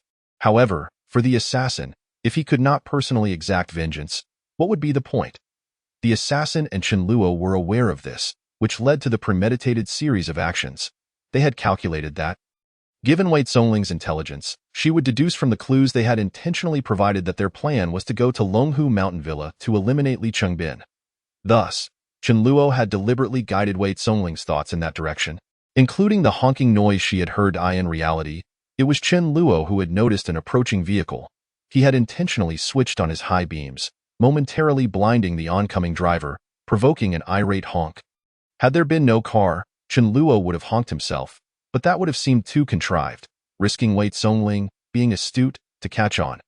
Wei Zongling could never have imagined that they were aware of the undercover police presence in Chaonan, and had deliberately led Mr. Han to directly Qingbin to the Supreme Club. The information relayed by the undercover agent would raise no suspicion from the police, who would undoubtedly be heading straight to the Supreme Club. This meant that all police forces in Pengcheng had been diverted from Longhu Mountain Villa. Even if someone reported an incident, they would not arrive in time. The assassin gently pushed the door and found the electronic lock had been engaged. But a simple push opened it. He quickly entered the villa, striding purposefully toward the main building. That moment, the villa was cloaked in darkness, devoid of patrolling security personnel, allowing the assassin to move unhindered to the entrance of the main building. There, he encountered 4 men stationed at the door, all exuding an air of thuggery, lacking the uniforms typical of security staff, making it evident that they were enforcers from the Chaonan society. Longhu Mountain Villa was not exclusively staffed by security personnel. Certain matters were too sensitive for them to overhear, hence some core members of the Chaonan society remained on site. With the security personnel gone, these individuals assumed the role of temporary bodyguards. The assassin showed no signs of hesitation, maintaining a swift pace as he approached the entrance, weapon in hand. Upon hearing the commotion, one of the men raised his flashlight to illuminate the area. But as he turned, a bullet pierced his forehead, and he collapsed to the ground with a thud. The unexpected turn of events startled the other 3 individuals, causing them to lower their heads and gaze at the ground. Just as they were about to investigate what had transpired, another companion silently collapsed to the floor. The remaining 2, despite their sluggish reactions, sensed something was amiss. They abandoned any thought of checking on their fallen comrade and scrambled towards the villa. Suddenly, with a sickening sound, blood holes appeared at the back of their heads, and before they could even utter a scream, they crumpled to the ground. The assassin materialized silently at the entrance of the villa. Slowing his pace as he ventured into the hall. That moment, the hall was devoid of life, enveloped in an eerie silence, illuminated only by the dim glow of a few flickering candles. As the assassin stepped inside, a gentle gust accompanied him, causing the flames to dance precariously, as if they might extinguish at any moment. Though not running, the assassin moved swiftly, ascending the staircase to the 3rd floor of the villa. Prior to his arrival, he had received a message from Mr. Han, informing him that Li Jingkong was in the study, while Li Jingming was in the bedroom on the 3rd floor. It was evident that Li Changbin, upon leaving, had not fully trusted the contents of the study, assigning Li Jingkong to guard it until the henchman from Chenghua Company arrived. The assassin's steps grew lighter as he ascended. Upon reaching the 3rd floor, he cautiously peered down the corridor. The hallway was long, stretching over 20 meters, lined with a row of men, at least a dozen, each bearing weapons at their sides. However, these men lacked the professionalism of security personnel. Some were distractedly engrossed in their phones, while others leaned against the walls, engaged in hushed conversations. At the end of the corridor, a few were smoking, oblivious to the commotion below, unaware of the additional presence in the hallway. After a moment of contemplation, the assassin swiftly produced an object resembling a grenade. Chen Luo was taken aback, wondering if he truly intended to throw a grenade to eliminate them. Such an act would undoubtedly alert those outside, and they would have little time left. The assassin, however, paid no heed to his concern, pulling the pin from the grenade and forcefully tossing it down the corridor.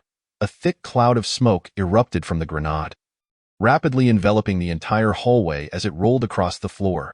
Initially, the henchmen were caught off guard, only reacting when they heard the ominous sound of the grenade rolling and the acrid smoke billowing upwards. They hastily covered their noses, attempting to flee the corridor, but it was already too late. The smoke carried a pungent and suffocating scent, and with just a single breath, they were overtaken by dizziness and weakness. Coughing violently, they staggered and fell one by one to the ground. The moment the assassin threw the grenade, he turned and sprinted towards the 2nd floor, quickly donning a mask from his pocket. When he halted on the 2nd floor, Chen Luo did not hear an explosion. Instead, he saw a plume of smoke rising and spreading below. Understanding dawned upon him. The assassin clearly understood the repercussions of an explosion better than he did, which explained why he had not thrown a traditional explosive grenade, but rather something akin to a smoke bomb. What kind of grenade was that? The assassin replied nonchalantly, the most advanced anesthetic grenade from the U.S. Military, filled with chemical anesthetic gas capable of incapacitating an adult within 5 seconds. Chapter 56. Underhanded tactics. Chen Luo was left speechless. The equipment dealer was indeed formidable. Such weaponry was not something an ordinary individual could procure, and their ability to acquire it demonstrated their vast influence. After waiting for the smoke to dissipate, the assassin swiftly proceeded towards the 3rd floor. The corridor was now littered with unconscious bodies, none of whom could move. Chen Luo realized the reason the smoke had cleared so swiftly. The 2 henchmen smoking at the corridor's end had fully opened the windows, allowing the smoke to escape.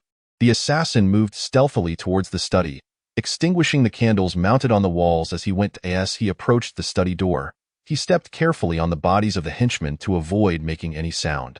Fortunately, they were thoroughly unconscious, and no one cried out as he tread upon them.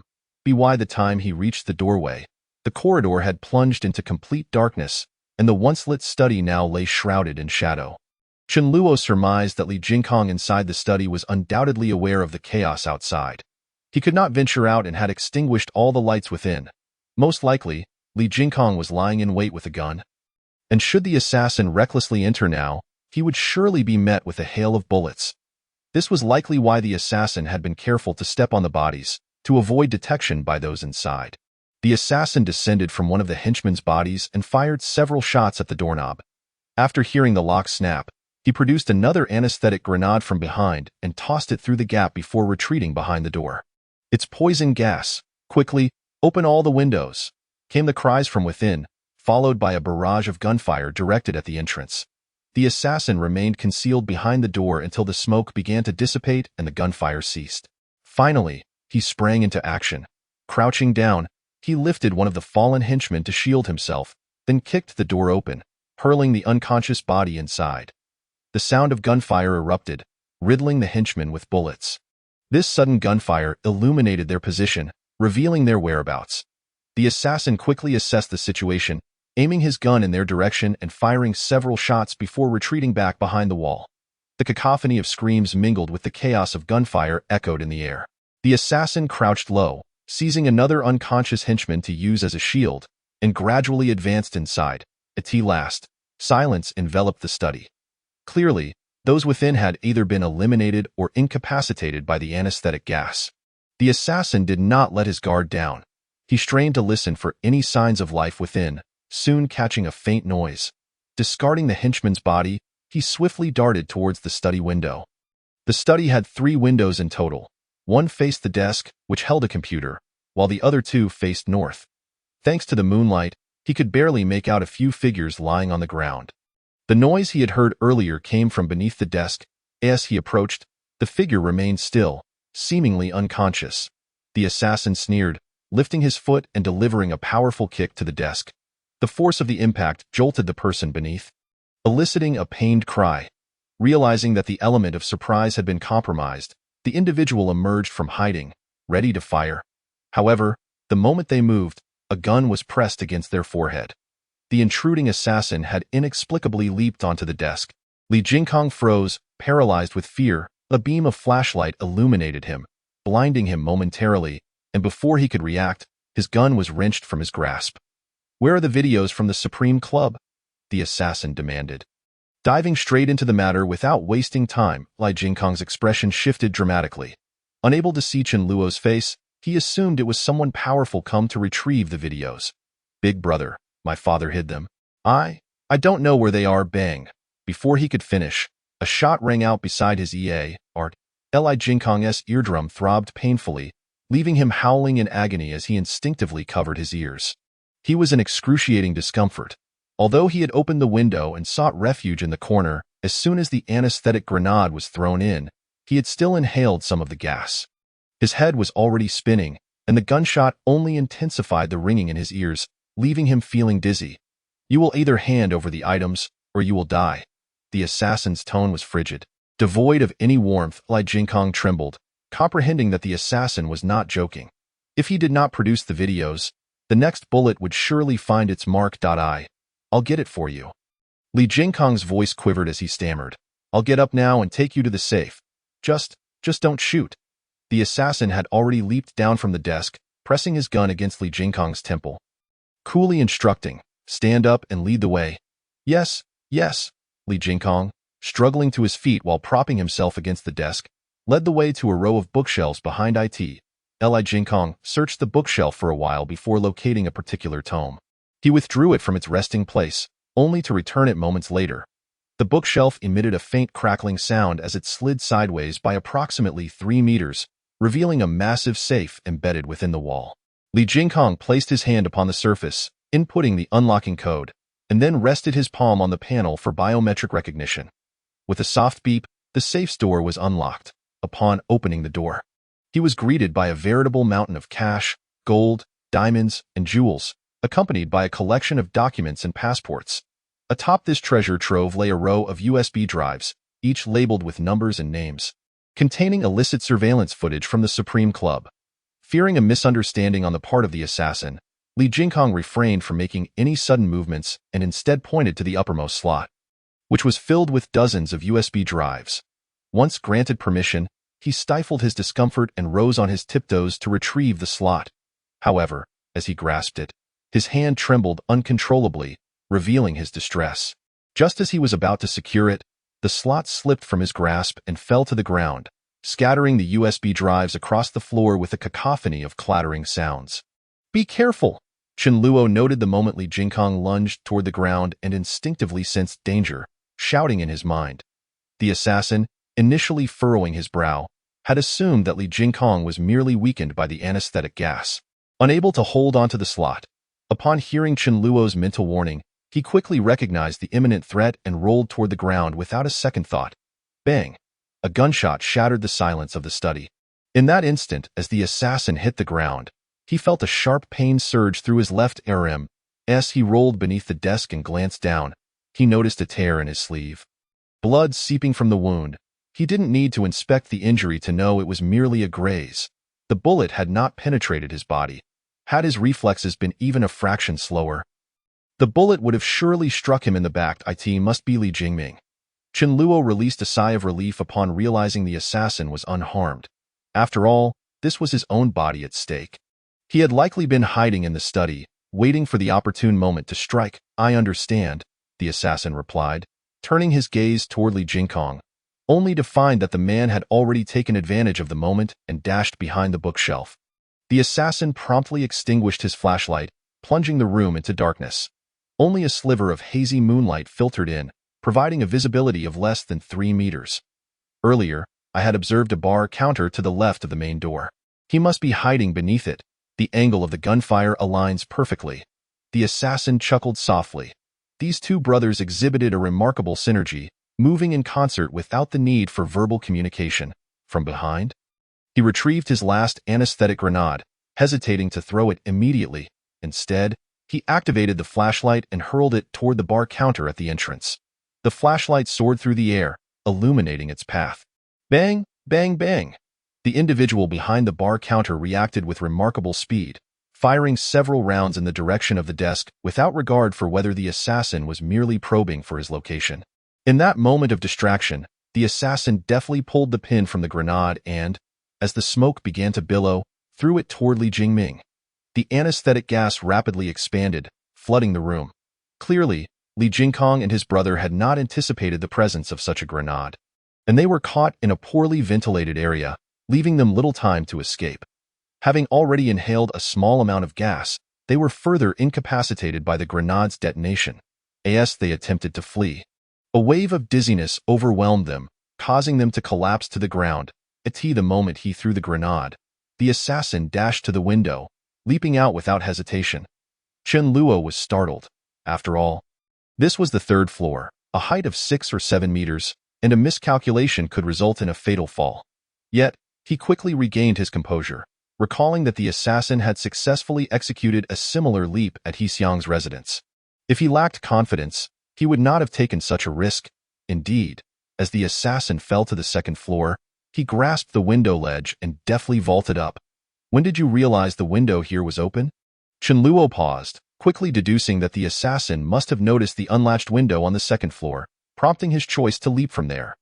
Being observant and aware of one's surroundings is the most fundamental quality of an assassin. The assassin nonchalantly remarked this as he exited the room on the second floor and ascended toward the third floor. Chen Luo was left speechless, now understanding the assassin's implication. One must remain vigilant of their environment, as it could prove useful at any moment. Upon reaching the third-floor corridor, the assassin did not immediately enter but waited until the anesthetic gas had dissipated.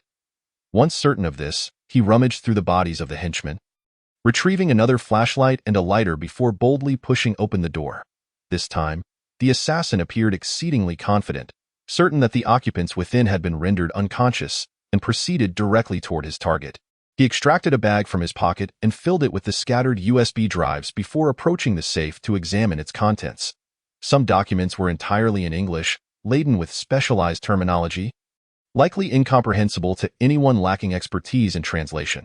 However, the assassin clearly understood them, swiftly selecting several documents before igniting the remaining cash, files, and passports within the safe. As flames rapidly engulfed the entire safe. The assassin did not linger. Instead, he moved to the back of the bookshelf, where he found the unconscious Li Jingkong. He squatted down, hoisting the man onto his shoulder and striding toward the exit. Passing the bar counter, he noticed a man sprawled on the floor. Disinterested in identifying him, the assassin drew his weapon, aimed at the man's head, and fired a shot before continuing on his way. The assassin did not deceive Mr. Han. His objective in visiting Lunghu Mountain Villa was indeed the brothers Li Jingkong. However, this was not for revenge against Li Qingbin for threatening his family, but rather to dismantle the drug trade of the Chaonan Society. Since Li Jingkong oversaw all drug operations for the Chaonan Society, he undoubtedly possessed knowledge of every detail and storage location.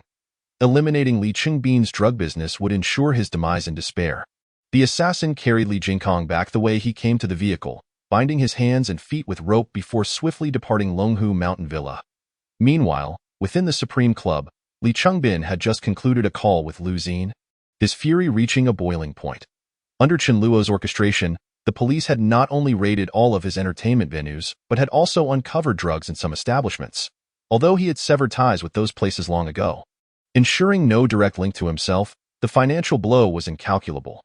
What stung Li Qingbin even more was that the police had sealed off these venues, and it would be at least a year or more before they could reopen.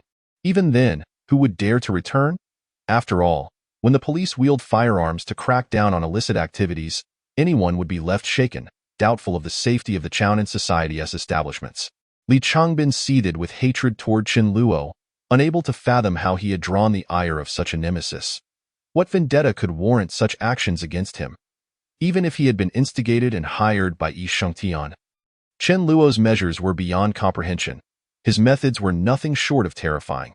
In just a week, he had dismantled his entire human trafficking operation, underground casinos, and entertainment venues. A sudden realization struck Li Qingbin. With those establishments gone, Chen Luo would undoubtedly target the drug business next. Recalling that the security team at Lunghu Mountain Villa had vacated, he hastily retrieved his phone and dialed Li Jingkong's number. Moments later, the call connected. Upon the call connecting, Li Qingbin felt a slight relief. After all, the ability to answer indicated that his son was unharmed. Jingkong, have the personnel from Chenghua Company arrived? I'm sorry, Mr. Li Qingbin, but your son is currently unable to speak with you. The moment Li Qingbin heard Chen Luo's voice, he felt as if struck by lightning. He was all too familiar with Chen Luo's voice, especially since he had just listened to a radio program featuring him. Upon hearing Chen Luo's voice, despair and helplessness washed over him. In that moment, he understood that the very scenario he had dreaded had indeed come to pass. Chen Luo had evidently infiltrated Lunghu Mountain Villa and eliminated everyone inside. Otherwise, he would not have been able to access Li Jingkong's phone. What has happened to my son? One is dead, and one remains alive. The assassin replied nonchalantly. Li Qingbin was instantly consumed by a tempest of rage and sorrow upon hearing those words. The assassin had no reason to deceive him. If such a claim was made, it undoubtedly meant that one of his sons had perished. A surge of hot blood rushed to his head, and his eyes turned crimson with fury as he roared with wrath, "You bastard! I will personally slay your parents and annihilate everyone you hold dear, so you will understand." Before Li Qingbin could finish his tirade, A calm voice floated through the AI art. Li Jingkong is currently in my possession. The harsh words Li Changbin had prepared were abruptly stifled. He grasped the weight of the assassin's statement. The assassin possessed a crucial bargaining chip, while Li Changbin found himself devoid of anything to threaten his adversary. To continue issuing threats would serve no purpose and might lead to the senseless demise of his son. What do you want? Li Changbin's voice brimmed with an uncontainable fury and hatred. Directly posing the pivotal question, if the assassin had no demands, he would not have wasted time conversing with him. He would have already killed Li Jingkong. It's simple. Exchange your drugs for your son? The assassin replied nonchalantly. You will undoubtedly instruct your subordinates to relocate the drugs, but there's no need for such complications. Just have them gather everything and bring it here to trade for your son's life. Li Changbin was on the verge of madness. He had just contacted Li Jingkong, and apart from confirming his safety, the foremost concern was indeed the relocation of the drugs. The assassin's demand to trade drugs for his son's life left Li Changbin with no options. Drugs could be repurchased, but there was only one son, and once lost, he was gone forever. Yet, Li Changbin understood well that the assassin's motives were not simply about the drugs.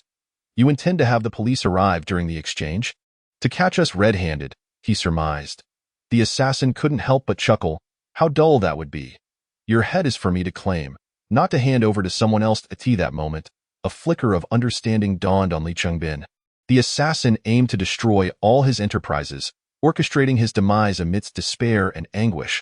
If the assassin truly wished to eliminate him, he would not wait until he departed from Longhu Villa. Rather, he would have struck while the security team was absent, slaughtering both him and his son. Now that you have gone this far, I deserve to know. What grudge do we share? Li Changbin's voice suddenly grew calm. It's better for you to remain oblivious, the assassin replied coolly. You have one day to prepare, by this time tomorrow. If I do not see what I desire, you will collect Li Jingkong's remains. Li Changbin's expression changed abruptly, and just as he was about to respond, he was suddenly startled by the sound of sirens outside. The cacophony was intense, clearly indicating the arrival of multiple police vehicles. In disbelief, Li Changbin gazed toward the villa, puzzled as to why the authorities had come here. Were they perhaps here to apprehend him? Yet, that seemed implausible. He had severed ties with those businesses cleanly. And even the money he had given Huang Ziqing had been in cash. The laundered funds were all in offshore accounts, making it unlikely for him to be implicated. Rest assured, they are not here to arrest you. In a sense, they are here to protect you, the assassin interjected, evidently having heard the sirens. They think I have come to kill you. Li Changbin's shock deepened. After a moment of stunned silence, he began to piece together the reality. His presence here was clearly part of the assassin's design, deliberately luring the police to facilitate his entrance into Longhu Villa for murder. The cooperation of Mr. Han must have been orchestrated to secure the surveillance footage. No wonder Mr. Han had yet to arrive. This had all been a trap from the very beginning. Li Changbin's mind reeled, as he realized that this individual's cunning and machinations had likely secured the very videos that were his most critical safeguard. Oh, by the way, there's a gift I want to present to you, which could have been used to kill you. Before Li Changbin could fully grasp the shock and confusion enveloping him, the assassin's voice returned, coolly stating, When I took Huang Ziqing, I left something in Villa number 3. Now, look closely, and do not blink. With that, the assassin abruptly ended the call and picked up another phone from the passenger seat. Suddenly, a phone rang from within a backpack concealed in the ceiling of Villa number 3, followed by a dazzling flash of fire that swept outward in an instant. Flames rapidly engulfed the entire Villa No. 3, transforming it into a raging inferno. Li Changbin, positioned merely 20 meters from the entrance of the Supreme Club, froze at the sight of Villa number 3 ablaze, his entire body trembling. In that moment, he finally comprehended the assassin's message. The assassin could have easily had Mr. Han lead him to Villa number 3, detonating the contents within as he entered. Judging by the ferocity of the ensuing blaze, escape would have been impossible. Yet, the assassin had deliberately chosen not to act on that opportunity. I could kill you at any moment, yet I choose not to, allowing you to live in fear. Understanding the assassin's intentions, Li Changbin felt a tempest of anger, terror, and anguish intertwining within him, constricting his chest and leaving him breathless. Ah, he gasped, spitting a mouthful of blood. The tumult of emotions had taken a toll, and in his fury, he truly found himself coughing up blood. Brother Bin, are you all right? His subordinates, having noticed his altered demeanor, had remained silent out of fear. When the villa suddenly ignited, they were startled and rushed to pull Li Qingbin away to safety, only to discover he had been driven to the point of hemorrhaging. They hurried to support the swaying Li Qingbin, preventing him from collapsing. Chapter 59. In a bad mood, I burn a few of my own houses for fun at that moment. Police vehicles surged forward, racing toward the entrance of the Supreme Club. However, when Wei Songling stepped out and beheld the scene, she could not help but pause in surprise, for the situation inside was quite different from what she had envisioned. The Supreme Club was devoid of lights, clearly still in a blackout state following the damage to the transformer box yesterday, and no other employees were present. Only Li Qingbin and his entourage stood at the entrance. Call 119, Wei Songling commanded, her gaze shifting toward the blazing Villa number 3, before swiftly instructing her team, open the door. Noticing the arrival of the police, Li Qingbin's subordinates sprang into action, rushing to unlock the electronic gate of the villa. Wei Songling strode into the villa, making a beeline for Li Qingbin amidst the crowd. However, as she approached, she noticed that Li Qingbin's expression was far from normal. Blood trickled from the corner of his mouth as he stared vacantly at the inferno that completely consumed Villa No. 3, his spirit seemingly drained. Wei Songling was taken aback. This expression mirrored that of desperate criminals she had encountered before. Confounded, she pondered what could have transpired to elicit such a reaction from Li Qingbin. What happened? Was it Chen Luo? She inquired, but no one dared to respond. Li Qingbin remained silent. Should anyone answer prematurely, they risked becoming the target of his wrath. It's merely a fire in my house. What connection does that person have to it? Li Qingbin's voice was laced with melancholy. Is it not possible for my house to catch fire by accident? Noting the icy tone in Li Qingbin's words, Wei Songling realized he had regained his composure. Moreover, she could discern the fury and hatred in his voice had reached a boiling point. In a flash, Wei Songling deduced that Chen Luo was undoubtedly behind this incident. Yet, she was perplexed as to why, if Chen Luo had arrived, he had not killed Li Qingbin. An unexpected twist. Had he failed? As she wrestled with her suspicions, her gaze drifted back to the villa, where she remarked, "This does not seem like an accident. It appears to have been deliberately set ablaze. Is it illegal for me to play with my own properties, burning a few of them when I'm in a bad mood?" Li Qingbin retorted coldly, locking eyes with Wei Songling. Upon hearing his words, she understood immediately. Li Qingbin would not admit that Chen Luo was responsible, nor would he permit them to investigate the cause of the fire.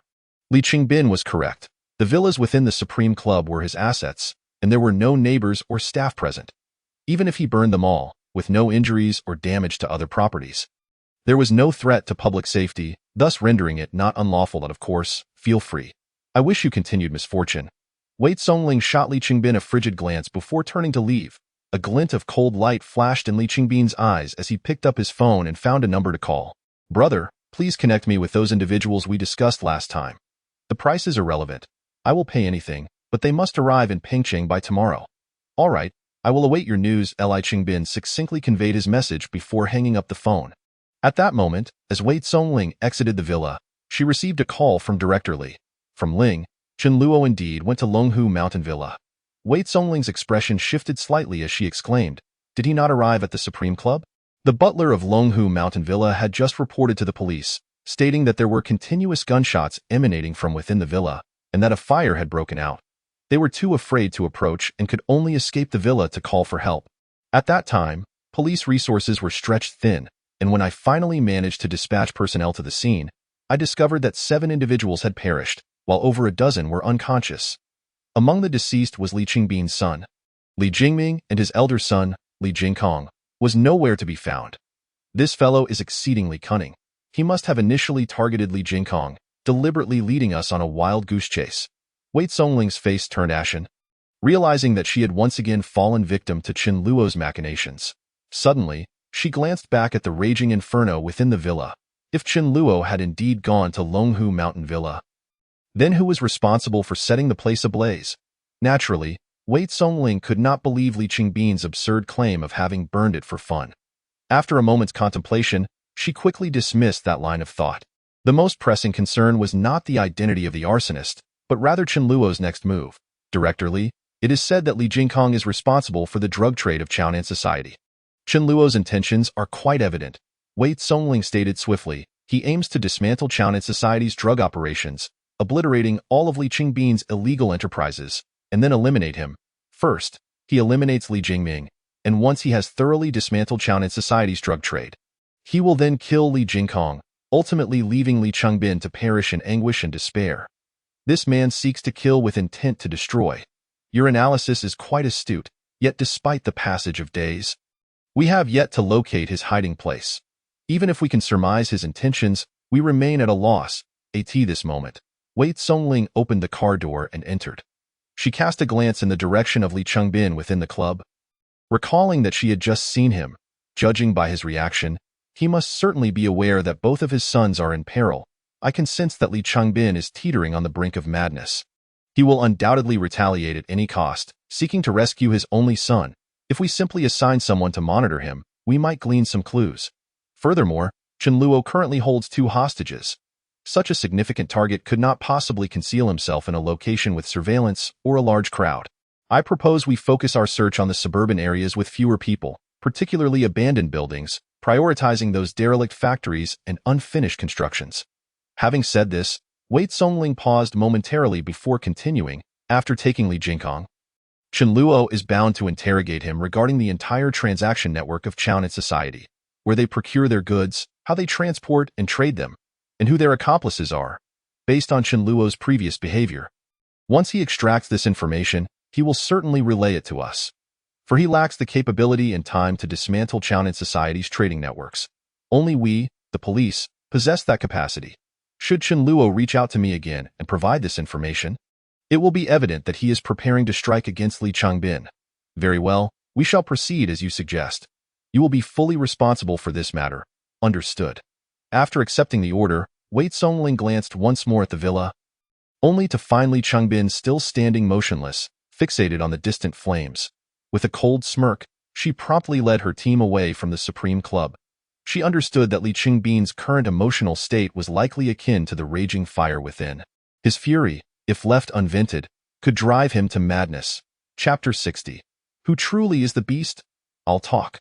The following day, within that unfinished building, Li Jingkong succumbed to the torturous waterboarding by the assassin.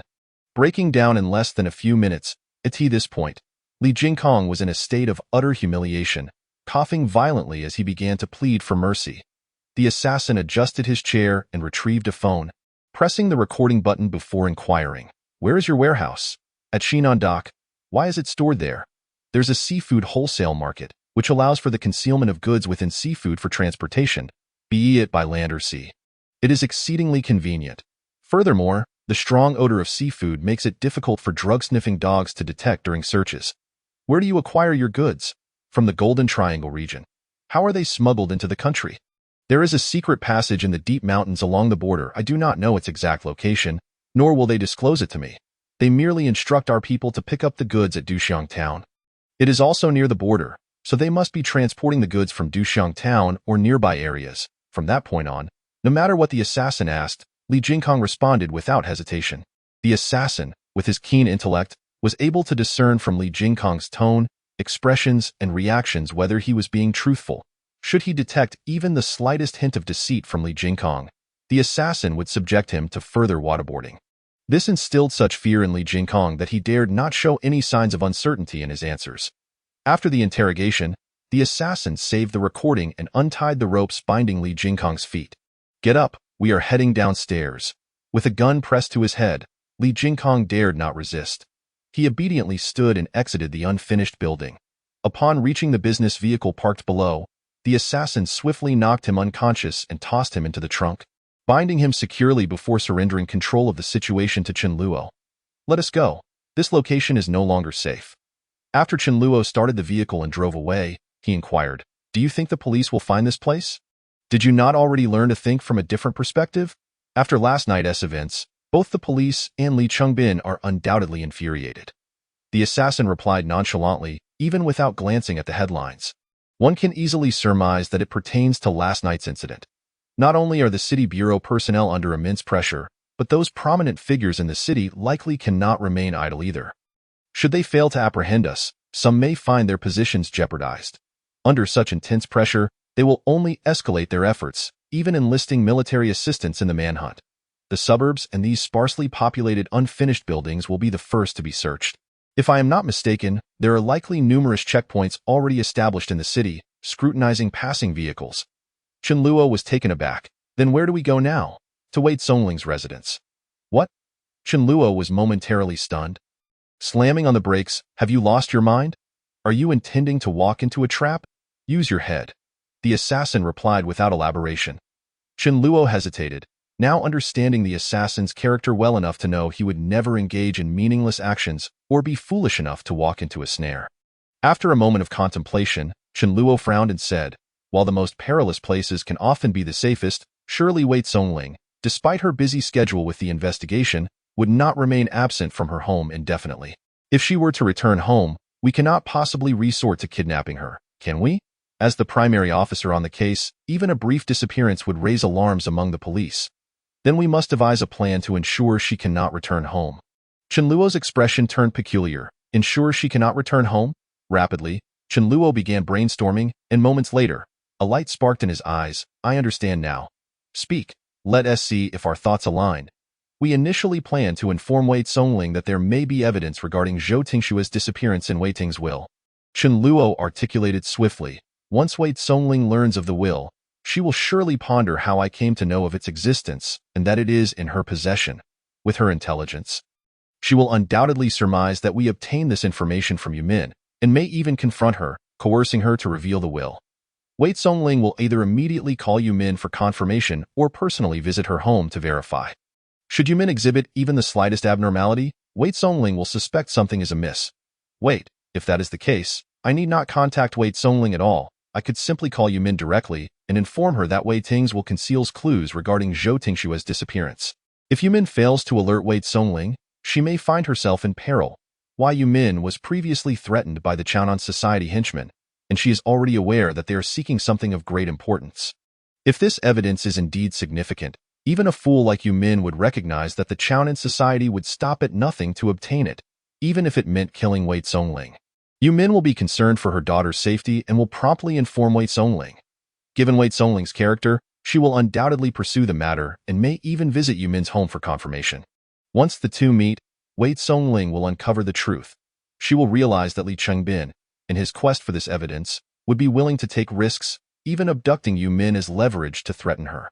At that point, we merely need to have Yi Shangtian find someone to call Wei Songling with threats in order to protect Yumin's safety. Wei Songling will immediately move back to Yumin's residence. Upon hearing this, the assassin could not restrain a laugh, praising, excellent, excellent, truly, we are always on the same wavelength. Chen Luo, however, felt somewhat exasperated. When I had Yi Shangtian's people impersonate the Chaonan Society to threaten Yumin that day? Were you not already at this conclusion? Perhaps. The assassin chuckled. I thought your tactic was quite amusing and might be useful again, yet did not expect it to be applied so swiftly. Alas, you are nothing short of a beast. Exploiting Wei Songling as a mere tool to the fullest extent, and now you are even taking advantage of her mother. You are me, and I am you. The assassin remarked nonchalantly. Besides, I have said nothing. These plans are entirely of your own devising. Who, then, is truly the beast? Chen Luo was momentarily rendered speechless, as the assassin had evidently recalled the incident when he had choked him into silence, seizing the opportunity to retort today. Nevertheless, Chen Luo had to concede that this tactic could indeed keep Wei Songling from returning home for the time being. Whether to protect Yumin or to uncover the clues concealed within the will, Wei Songling would undoubtedly be preoccupied. Furthermore, the assassin intended to relay the matters entrusted by Li Jingkong to Wei Songling, prompting the police to dismantle the drug network of the Chaonan Society, thereby ensuring that Wei Songling would have even less time to return. Chapter 61. Only eternal interest since you have already devised a plan. Why not call Yumin? Very well, beast, in his final remark. Chen Luo's use of the term beast was ambiguous. It was unclear whether he was referring to the assassin or himself, as he proceeded to dial Yi Shangtian's number. Neither the assassin nor he possessed Yumin's contact information. However, Yi Shangtian had previously located Yumin's residence, so acquiring her phone number would not pose a challenge. Moreover, it was an opportune moment for Yi Shangtian's subordinates to contact Yumin to intimidate her. Allowing both matters to be addressed simultaneously, Boss E, I require your assistance with two matters. Haha, Brother Chun, Feel free to command. Shangtian's spirits had been exceptionally high in recent days. Upon receiving Chen Luo's call, he anticipated good news. Please help me find Yumin's phone number. I need to discuss something with her. After I finish my call, arrange for someone to impersonate Li Chengbin and contact Wei Zongling, demanding the will of Wei Ting. If she fails to comply, threats against Yumin will ensue. Shangtian was momentarily taken aback. Brother Chen, you cannot be serious. No, it's merely for show. We need not harm Yumin or Wei Zongling. Just use an untraceable phone to instill a sense of threat in Wei Zongling. Understood. After Shangtian acknowledged, he suddenly expressed eager anticipation. Brother Chen, you have Li Jingkong in your possession, correct? Boss Yi seems well informed. Upon hearing this, Chen Luo surmised that Shangtian was aware of the events that transpired at Longhu Villa the previous night. Brother Chen, you are truly remarkable. Shangtian's voice brimmed with admiration. Not only did you outmaneuver the enforcers last night, but you also eliminated Li Jingming, captured Li Jingkong, and left Li Chengbin so furious that he nearly bled from his mouth. Given your current predicament, achieving this feat signifies a true master of manipulation. Chen Luo felt a sense of pride swell within him at Shangtian's praise, but he quickly regained his composure. The events of yesterday were not solely his doing. They had been refined in collaboration with the assassin. Moreover, the execution of these plans had been carried out by the assassin. Boss E, I have instructed Li Chengbin to exchange drugs for his son, and I will need assistance from your subordinates when the time comes. Shangtian was again taken aback. Although he had guessed that Chen Luo's next move would involve Li Chengbin's drug trade, it was evident that Chen Luo intended to seize those drugs. Brother Chen, what do you need those drugs for? They are an essential tool, and I still have use for them. You wouldn't be planning to hand them over to the police or destroy them, would you? Shangtian hastily interjected. Brother Chen, if you manage to acquire them, I can purchase them from you. Boss E, I have made myself perfectly clear. I still need this batch of drugs. Chen Luo interrupted Shangtian. Furrowing his brow, he realized the truth of the saying that one's nature is hard to change. Shangtian was, after all, a man of the underworld, and he certainly understood the value of Li Chengbin's drugs. Harboring intentions towards them, Chen Luo was acutely aware of the immense danger they posed. Even if he did not destroy them himself, he would turn them over to the police. There was no way he would allow Shangtian to sell them.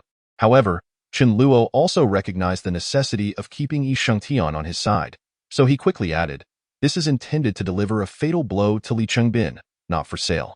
Once my plan unfolds successfully, Li Chengbin will not merely be enraged to the point of bleeding. He will wish he were dead. Surely, that is of greater importance to Boss E than a mere monetary gain. Indeed, upon hearing this, Shangtian immediately dismissed the thought of buying the drugs. Of course, without a moment's hesitation, Shangtian agreed. Brother Chen, contact me whenever you require assistance. Though Shangtian was unaware of Chen Luo's intentions, the latter's methods had left him in awe. If Chen Luo claimed that this batch of drugs could bring Li Chengbin to the brink of despair, Shangtian had no doubts. All right, Boss E, please send me Yumin's number. I will have someone look into it immediately. With that, Chen Luo hung up the phone and suddenly reflected. Once Li Chengbin W the car, a BYD with the license plate 4893B, belongs to Wei Zongling. Chen Luo squinted and looked over, and indeed saw a BYD speeding towards him, which began to decelerate at the entrance of the residential complex. Although Chen Luo had never met Wei Zongling in person, he had researched her background and reports, thus he recognized her appearance. Upon closer inspection, he discerned that the driver was indeed Wei Zongling. Judging by her rapid speed, it was evident that she had just received news and was hurrying back to retrieve the will, in order to prevent members of the Chownan society from stealing it from her home. Realizing this, Chen Luo promptly called Shangtian. Bossy, you can have your people give Wei Zongling a threatening call now. Chen Luo added, don't say too much, just one line. Hand over the will or Yumin dies, will suffice. Additionally, arrange for someone to monitor Wei Zongling at Yumin's residential complex and notify me immediately if she takes anything like a suitcase upstairs. Understood. I'll have someone handle it right away. After hanging up, the assassin seized control of the body, donned a mask, and began the process of disguise. This time, he had ample time and executed the transformation with meticulous care. When he finished, Chen Luo observed that the result was so convincing that it would deceive the vast majority of people, unless they touched the skin up close. At that moment, Wei Zongling's car exited the complex and swiftly vanished from sight. Chen Luo could easily infer that Wei Zongling had likely rushed to Yumin's home. He did not drive in immediately, but instead parked and went to a nearby supermarket. In fact, this confirmed the effectiveness of the disguise, as no one seemed to notice anything amiss. Chen Luo swaggered into the supermarket, purchasing a plethora of food and daily necessities, as well as an oversized suitcase. Before returning to his vehicle, he stuffed the unconscious Li Jingkong into the enormous suitcase and waited nonchalantly for news from Yi Shangtian. What do you think Li Chengbin will do next? Upon hearing the assassin's question, Chen Luo pondered for a moment before responding. If I were Li Chengbin, I would undoubtedly be furious and would stop at nothing to retaliate and rescue my son. The most effective method would be to capture his parents and use them as leverage for the hostage exchange. However, with the police assigned to guard them, Li Chengbin is unlikely to take such risks, especially with security personnel present, making it difficult for him to achieve his objectives. Don't assume too readily, the assassin replied calmly. He is fully aware of our intentions now, so the best course of action would be to disregard Li Jingkong's fate and flee. However, Li Chengbin is ruthless and vengeful. Having had his criminal empire dismantled by us, he will not simply acquiesce to a retreat and will undoubtedly seek revenge. Even with police protection around his parents, he will not hesitate to act. Therefore, his next target will certainly be his parents. To avoid implicating himself, he will refrain from using his own subordinates and will instead enlist more formidable and specialized individuals for this task, such as mercenaries or assassin organizations like the Dark Spear. Chen Luo's expression shifted suddenly. Are they not in grave danger then? The assassin replied nonchalantly. That is why I contacted someone while you were asleep last night. Chen Luo was taken aback, his expression peculiar. You can control the body while I'm asleep? Of course, at that time, you lacked consciousness, allowing me to easily take control. Chen Luo had no time to dwell on this revelation and immediately pressed on. Who did you contact?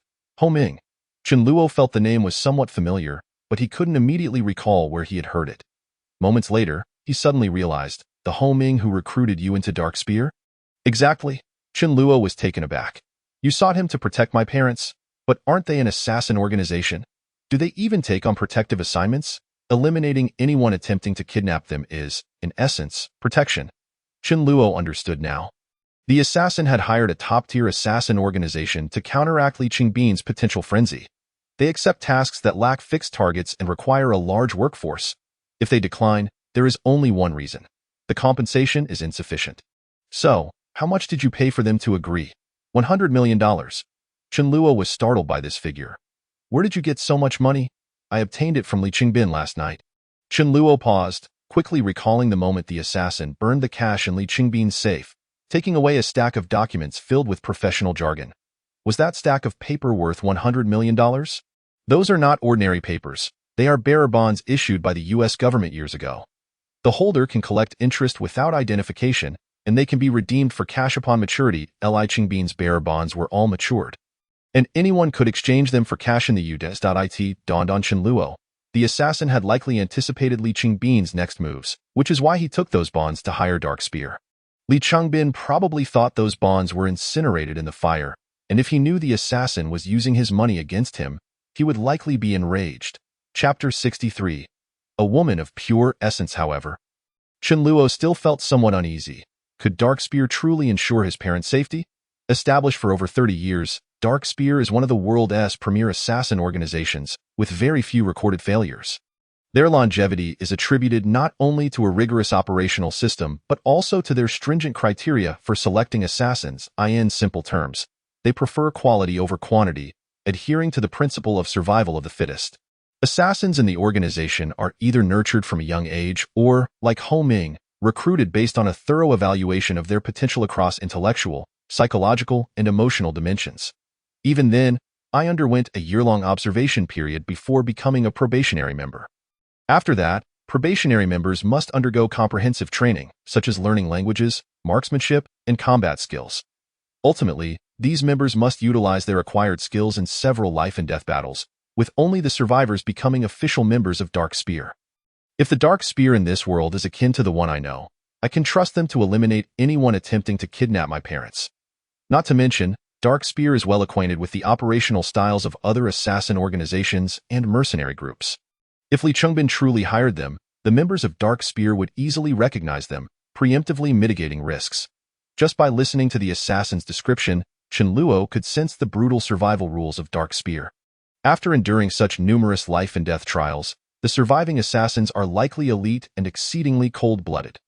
Chen Luo clearly sensed this trait within the assassin, whose indifference to life could only be described as viewing human lives as mere weeds. I understand, Chen Luo sighed inwardly. He had no better options at the moment and could only hope that the assassin's strategy would prove effective. Otherwise, if anything were to happen to his parents, Chen Luo feared he would never find peace in this lifetime, as it was his agreement with the assassin that had placed both him and his parents in peril. An hour later, after anxiously waiting, Chen Luo received a call from Yi Shengtian. Brother Chen, Wei Songling just parked her car downstairs at Yumin's and has gone in with a suitcase. She hasn't come out yet. Got it, Chen Luo replied curtly before hanging up and driving into Fudong residential complex.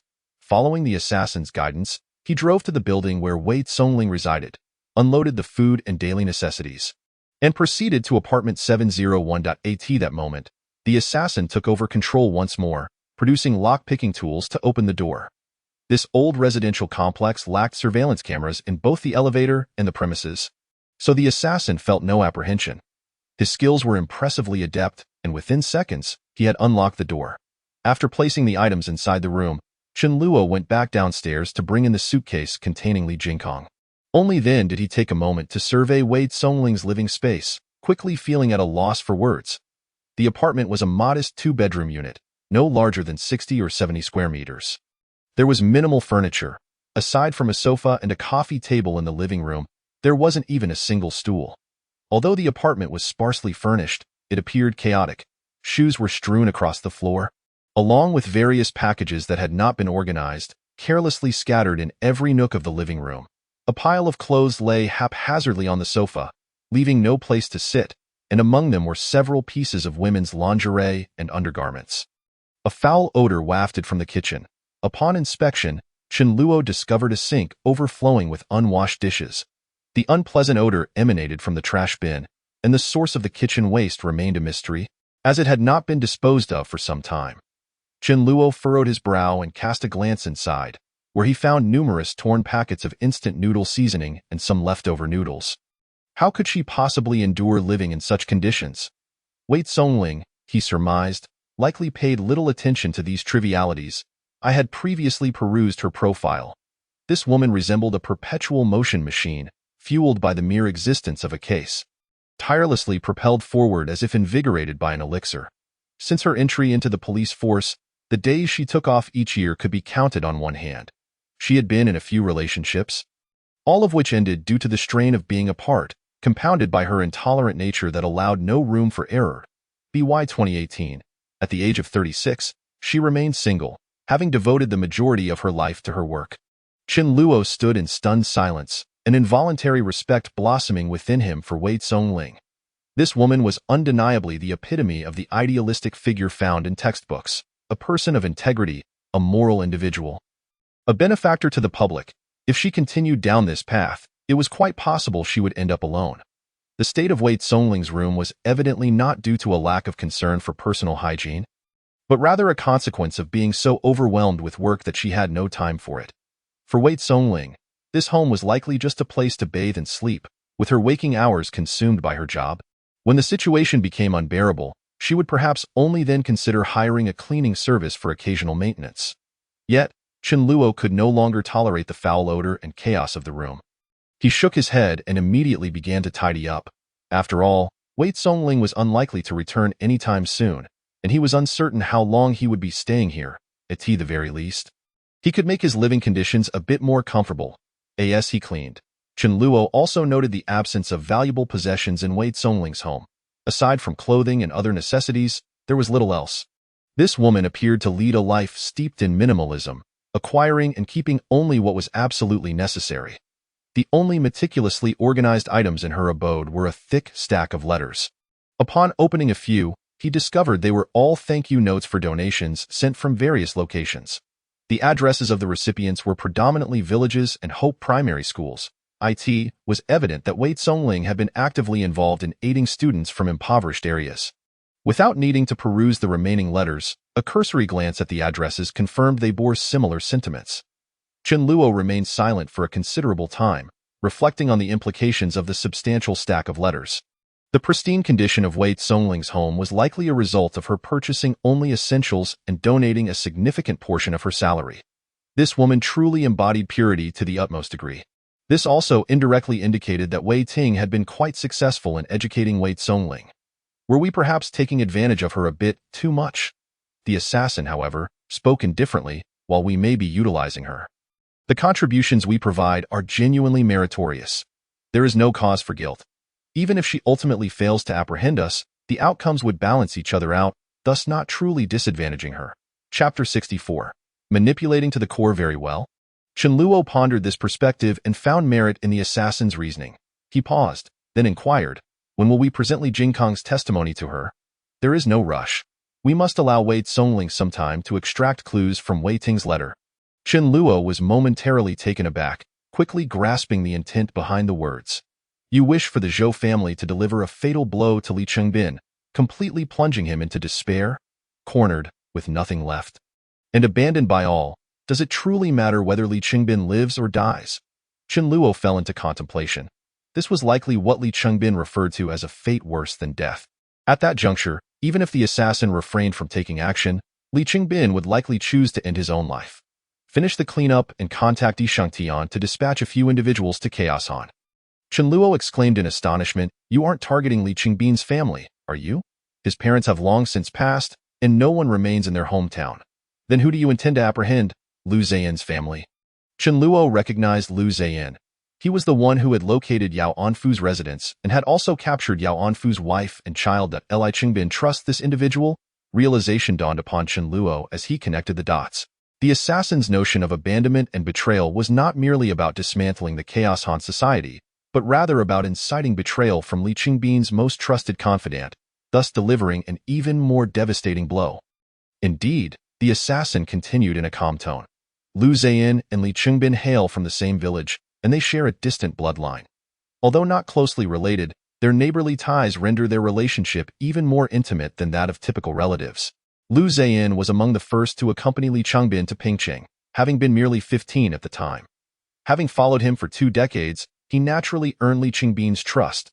Whenever Li Chengbin found himself indisposed, Lu Zaiyan was entrusted with the responsibilities.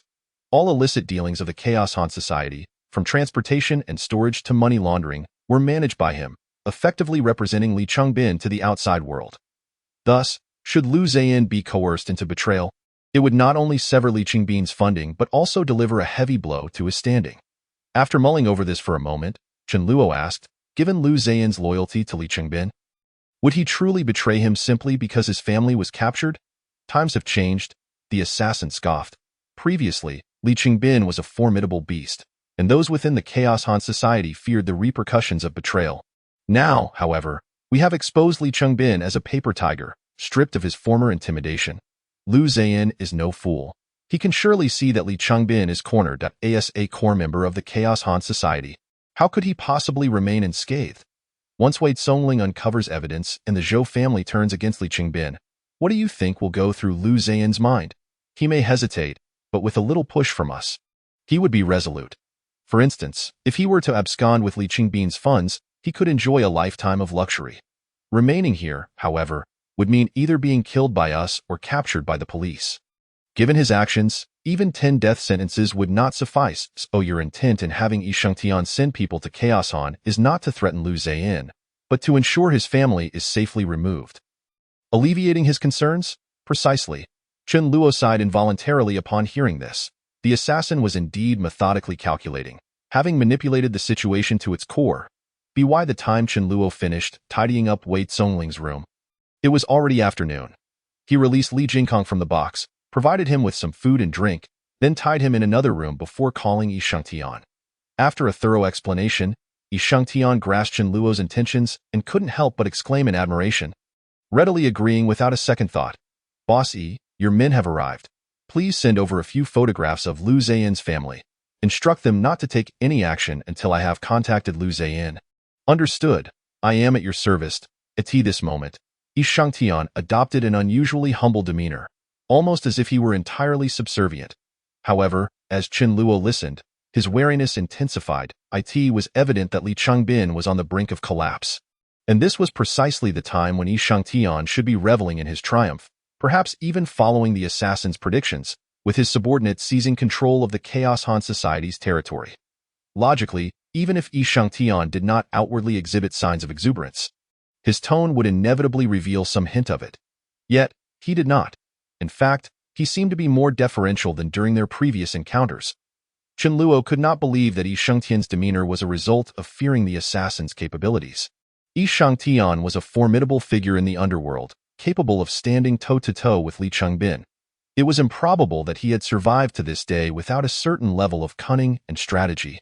The current situation indicated either that Yi Shangtian was deliberately attempting to lull Chen Luo into complacency, or that he was scheming for something else entirely. Perhaps he still harbored intentions regarding that batch of flour.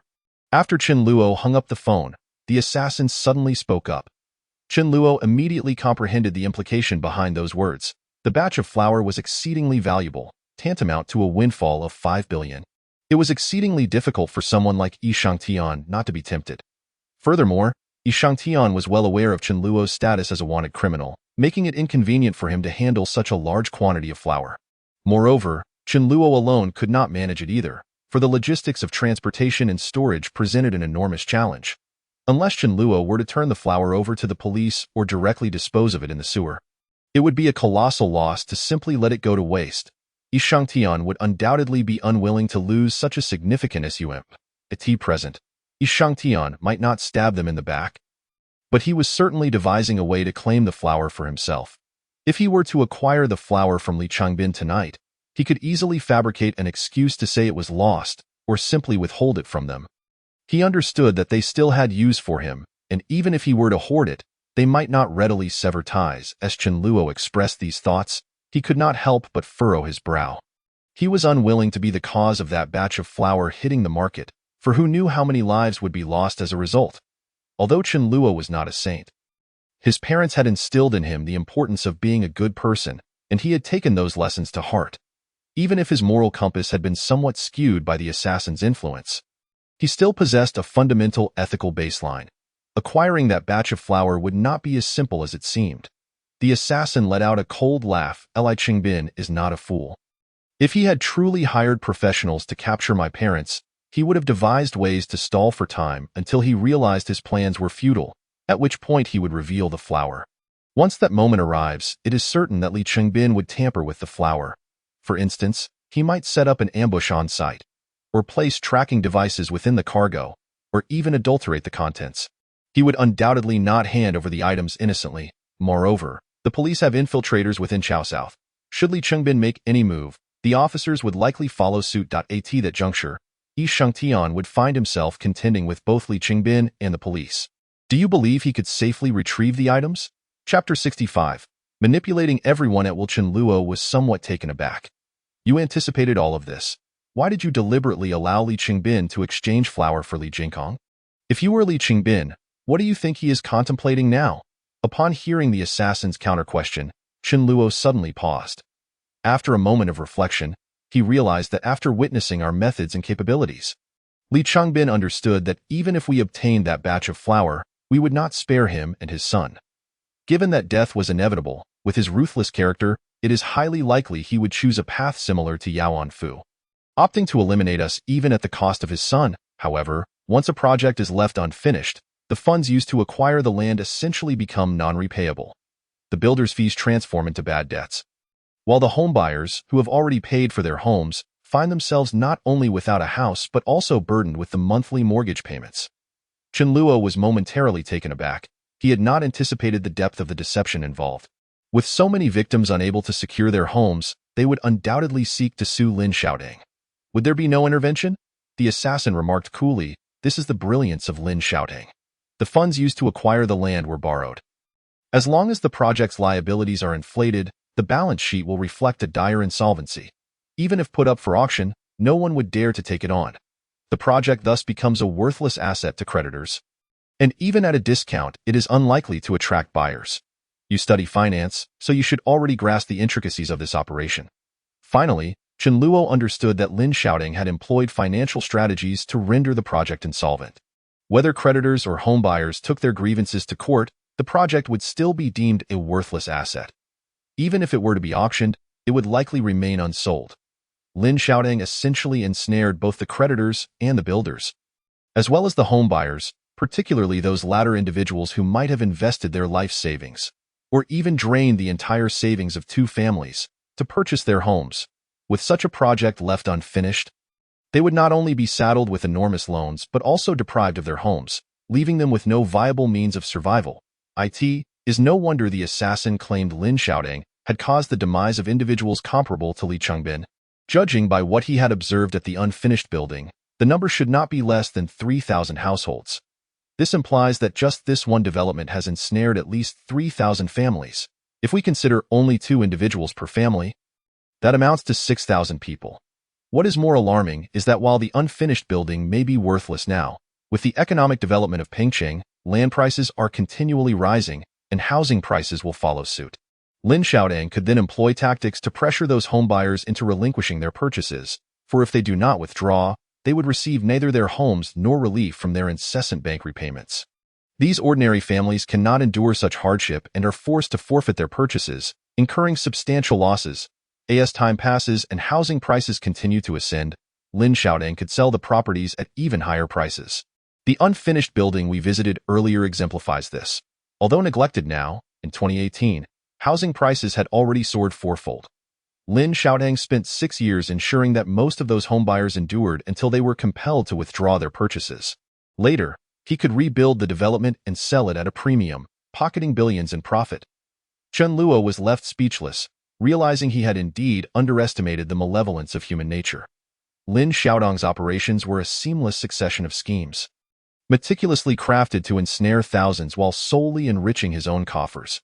Now that Chen Luo understood the situation, he felt no resistance to the assassin's intention to eliminate Lin Shi. However, you dare not take action, for you are aware from the news that I too possess a firearm. Thus, you fear provoking my vigilance and choose instead to observe my intentions before seeking an opportunity to strike.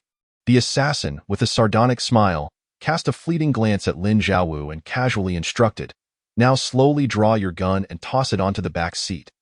Otherwise, you shall bear the consequences." Lin Xiaowu's expression abruptly shifted. He had not anticipated the assassin's formidable prowess, realizing he had been seen through the moment he sat down. The assassin's calm demeanor instilled a sudden sense of unease in Lin Xiaowu. Even without witnessing Chen Luo's weapon placement, he inexplicably sensed a dangerous aura emanating from him.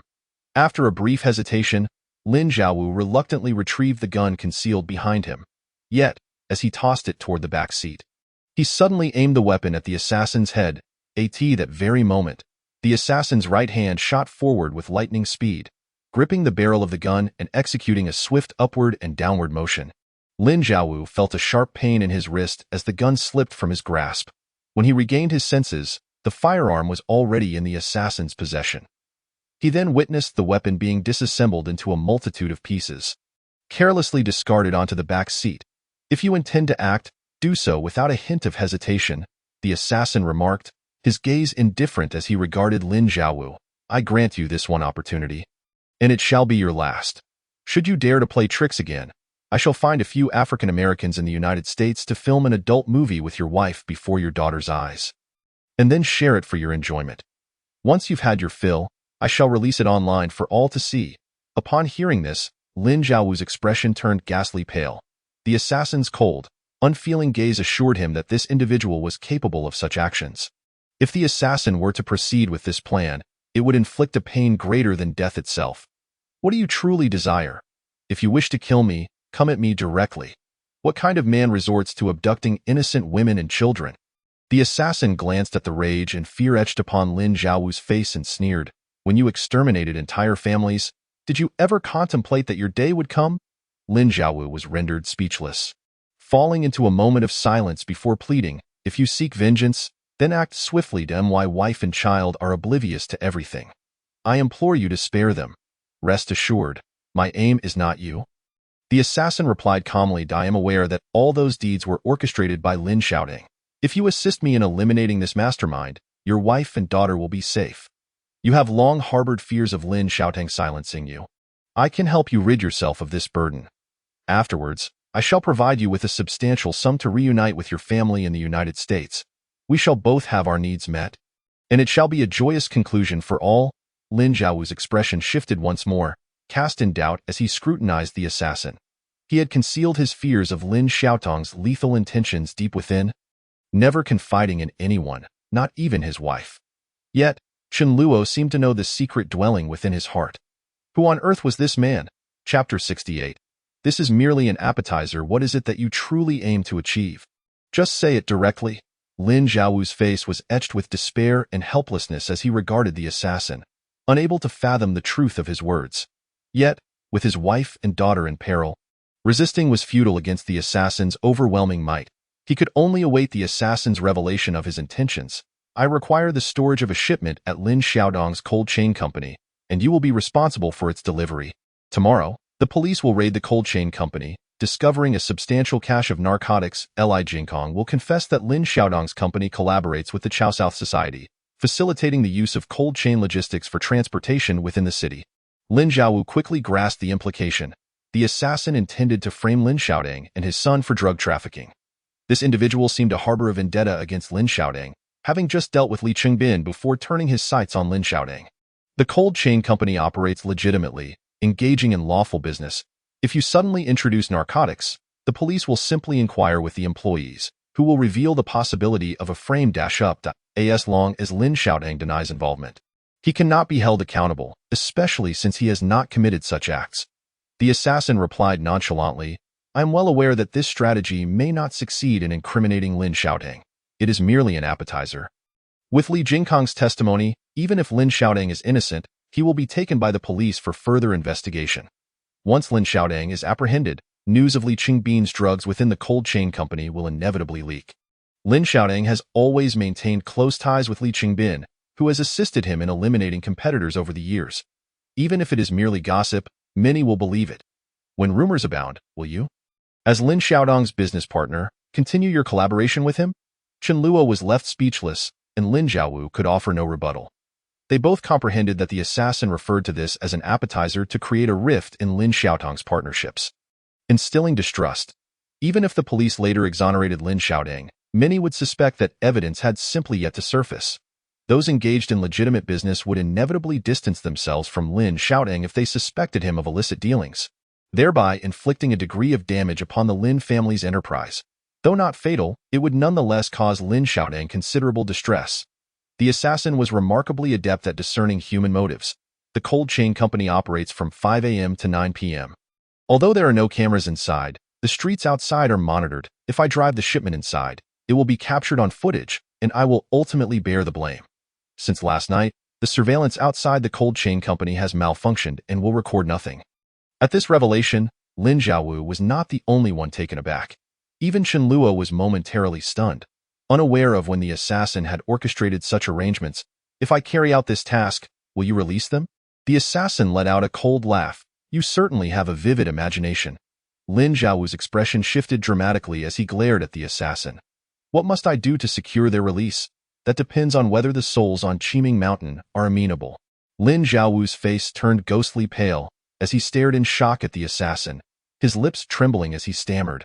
Who are you to know of that place? At this moment, Chen Luo wore an equally bewildered expression. The assassin had only mentioned the abandoned building and had not alluded to Qiming Mountain, leaving him entirely in the dark.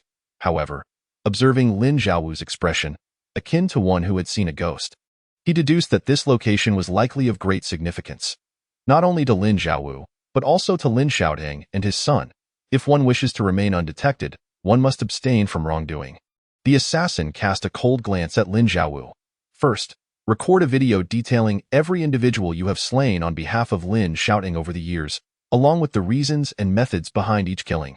Only when Lin Xiaodong pays for his transgressions will your wife and daughter have a chance at survival.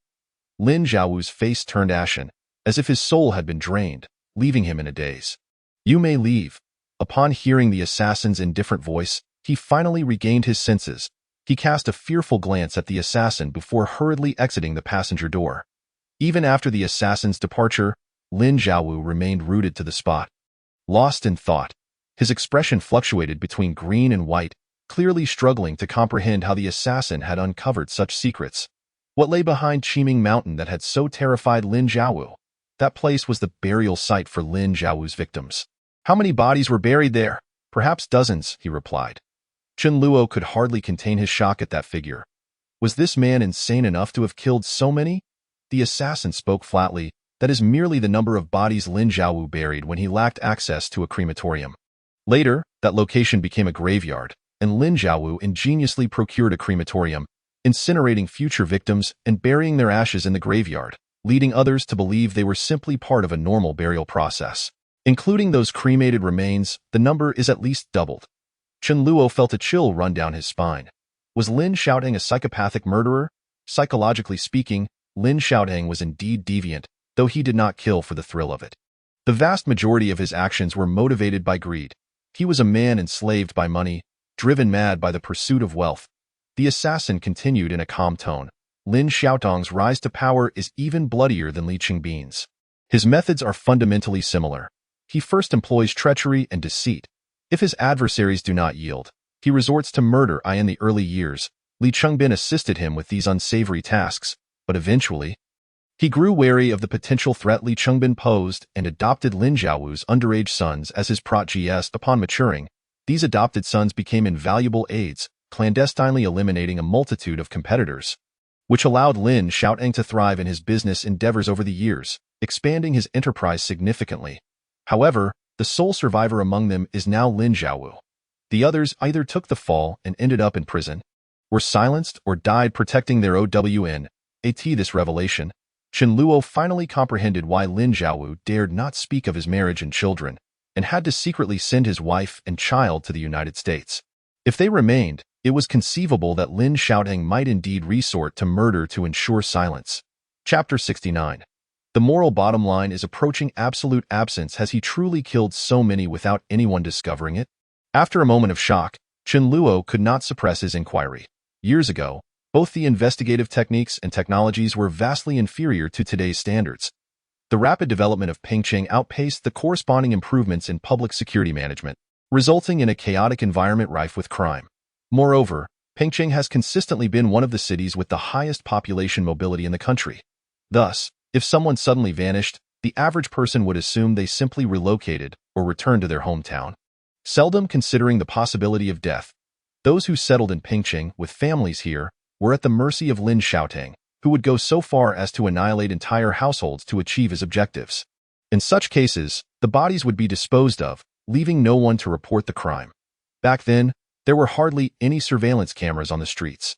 Instances of missing persons often went unnoticed for several days, resulting in the loss of crucial leads. As long as a murder occurred on a moonless night without witnesses, the police would find it exceedingly difficult to investigate. Most cases would subsequently be classified as missing persons, gradually fading from memory over time. By 2012, with the proliferation of surveillance cameras, Lin Xiaotang recognized that his previous barbaric methods would no longer suffice, leading to an evolution in his tactics. For instance, he began hiring individuals suffering from terminal illnesses, compelling them to orchestrate accidents to eliminate rivals. These individuals, facing imminent death, were unafraid to perish, driven by the desire to leave a monetary legacy for their families. Consequently, despite some conflict of interest, Lin Xiaotang found it impossible to procure any incriminating evidence against them. Ironically, rumors began to circulate that opposing Lin Xiaotang would invite misfortune, deterring many from competing with him unless the stakes were exceptionally high. Chen Luo fell silent. He was no stranger to the assassin's revelations that a decade prior, while still in elementary school, his parents had taken him to Pengcheng for the summer. Within that brief week, he witnessed 2 instances of motorcycle gangs robbing individuals in broad daylight. The most vivid memory was of a woman who was violently dragged along by her neck chain until she was forced to relinquish it after sustaining severe injuries from a brutal beating. Lin Xiaotang likely exploited the inadequate public security at that time to achieve his repeated successes. Very well, let us proceed to the ice factory, Chen Luo declared, pressing down on the gas pedal and accelerating towards Shili district. Is that surveillance footage another USB drive's owner? Indeed. Just one use, and it won't be wasted? The assassin smiled faintly. Of course not. At the very least, I must engage in some high-stakes dealings with Mr. Lin to return the USB drive. Chen Luo could not help but inquire, Are you truly intent on fulfilling your promise to return everything to them? Can you not discern the truth from the falsehoods I convey to Mr. Lin? The assassin retorted calmly, I suspect you will create a backup. You will not use these items to threaten them again, but you will retain a copy for security reasons, in Chen Luo's estimation. The assassin's moral compass had all but vanished, rendering it unlikely that he possessed the quality of keeping promises. Oh? What leads you to that conclusion? The assassin inquired with keen interest. You must consider future implications. While we currently lack for nothing, those individuals cannot assist in absolving my guilt. However, they wield considerable influence, and eliminating them would yield no benefits for us. Most importantly, if we were to depart, our parents would remain in the country. Each of these individuals likely has their own web of interests. Should they be eliminated, those connected to them may retaliate. Even if they cannot locate us, they can always find someone to target my parents. Thus, your choice is quite simple. Retain a backup of the video and maintain a non-interference stance. If a day arises when complications arise, such as difficulties faced by my parents, we can call upon these individuals to act. The assassin could not help but laugh heartily. You are now the one who understands me best in this world. After his laughter subsided, the assassin continued, in truth, there is another reason you are unaware of. Why not take a guess? Chen Luo paused momentarily, contemplating before quickly responding, a reason I do not know implies it pertains to future events I see. The assassin appeared somewhat surprised. So soon? The owners of these USB drives have ascended to even greater heights. Impressive! The assassin's smile widened with delight. Then why not hazard another guess as to who it is? Han and Zhang currently hold the highest positions. From what I gathered in their conversation, Mr. Zhang appears to possess the deepest cunning. He is likely the one. Correct, the assassin affirmed. Most of the USB drive owners perished in 2018 due to their entanglement with Li Chengbin. Only Zhang and Han remained in power at that time. A significant factor in this was Mr. Zhang's remarkable intelligence and his ability to sever ties with all matters cleanly. He conducted everything through Huang Zicheng, avoiding any public encounters with him. Even communication was done via others' phone numbers. And financial transactions occurred abroad, leaving no trace for anyone to follow. Whether Huang Zicheng is indeed his illegitimate son remains a mystery. However, Huang Zicheng did not survive until 2018. At this revelation, Chen Luo felt a chill run down his spine. His mind quickly pieced together the implications. Silenced? If Huang Zicheng is truly Mr. Zhang's illegitimate son, then this person is terrifying indeed.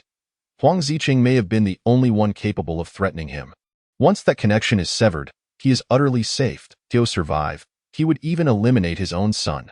This surpasses even Li Chengbin's ruthlessness. I have said nothing and possess no evidence. All you need to know is that he is a formidable individual. The assassin stated in a calm tone. You are now acquainted with him. In the future, avoid provoking him unless absolutely necessary. Should you find yourself needing to engage with him, remember this. The best approach when dealing with such individuals is to demonstrate value and mutual utility. I understand. Chen Luo refrained from pursuing the matter further, focusing instead on driving as he sped towards the ice factory. Chapter 70. The time to act has come.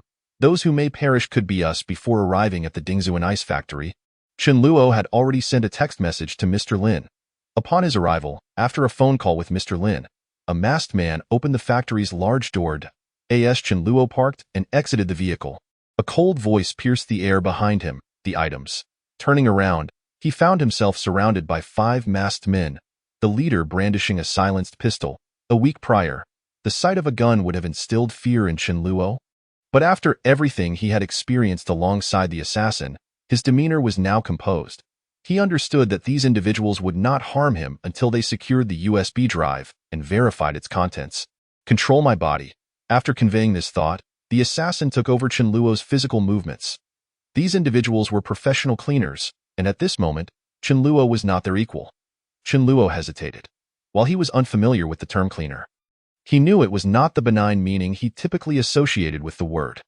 The icy glares and the palpable aura of menace emanating from them indicated that these men had likely shed blood. Once the assassin assumed control, Chen Luo's entire presence shifted.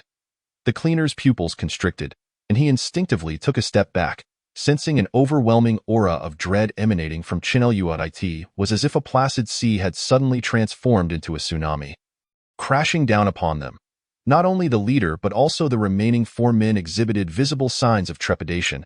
as they felt an inexplicable danger encroaching upon them. It was as if, rather than encircling Chen Luo, he had enveloped them all in his formidable aura. Expressions of astonishment crossed their faces. They were well aware of who Chen Luo was, merely a sophomore student, yet here he stood exuding such a terrifying presence. The leader, no ordinary man himself, quickly regained his composure, raising his weapon and aiming it at the assassin's head. Hand over the items. The assassin paid no heed, nor did he even glance at the firearm, but instead took a deliberate step forward, his gaze coldly fixed upon the cleaner. Their eyes met in a silent confrontation, and the atmosphere instantly thickened with tension, reminiscent of a taut bowstring. The remaining 4 individuals appeared to sense the mounting pressure. Unable to resist the urge to draw their silenced weapons, each adopting a stance that suggested they were ready for confrontation at any moment. However, events did not unfold as they had anticipated. Within mere moments, the lead cleaner found himself faltering under the weight of the situation. The assassin's eyes radiated an icy indifference, regarding him as one would a corpse, even with the gun aimed at him. The cleaner felt an utter lack of security. Astonished and bewildered, he realized that after merely a few seconds of eye contact, he had already succumbed to the oppressive atmosphere. Was this indeed a case of dual personalities? Suddenly, the cleaner holstered his weapon, his expression devoid of murderous intent, and regarded the assassin with a newfound calmness. Go the cleaner. It was inconceivable that a university student could possess such a gaze and aura. Only the second personality, as described in radio programs, could account for the strange circumstances before him. The assassin disregarded the cleaner's musings and simply inquired, "The goods?" no longer insisting on the USB drive. The cleaner shifted his gaze toward the warehouse entrance of the ice factory, gesturing toward the large truck parked at the edge. "Underneath that truck, you may want to inspect it." Without further ado, the assassin strode purposefully toward the vehicle, not casting a single glance at the armed cleaners. The leader of the cleaners remained silent, making no move, standing still in anticipation. The 4 subordinates, seeing their leaders in action, dared not act rashly. Why this time? The assassin had opened the truck's door, and a chilling gust of air greeted him as he climbed aboard. He discovered that a layer of metal had been removed from beneath the truck, revealing rows of white objects within. At a glance, Chen Luo surmised that these must be the batch of flour belonging to Li Changbin. The flour was neatly bundled with tape, organized in blocks, and placed in the compartment beneath the truck bed.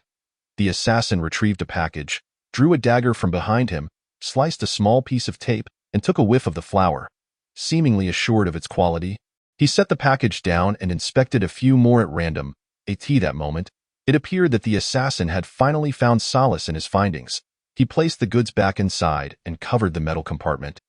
Next, he picked up an electric screwdriver and screws positioned nearby, promptly securing the compartment. Turning, the assassin descended from the vehicle and approached the cleaner with purposeful strides, tossing a USB drive toward him. "Drive the vehicle to the Tianyuan community in Beilong district. I will send someone to collect the goods." The cleaner hastily reached out to catch the USB drive, his expression one of astonishment as he looked at the assassin, evidently unprepared for this added requirement. "The conditions you agreed upon with him did not include this." The cleaner's demeanor shifted, his gaze instantly cooling. He possessed 2 USB drives, one for a specific task and the other to be exchanged once the goods arrived at the designated location. "I need to verify the items first."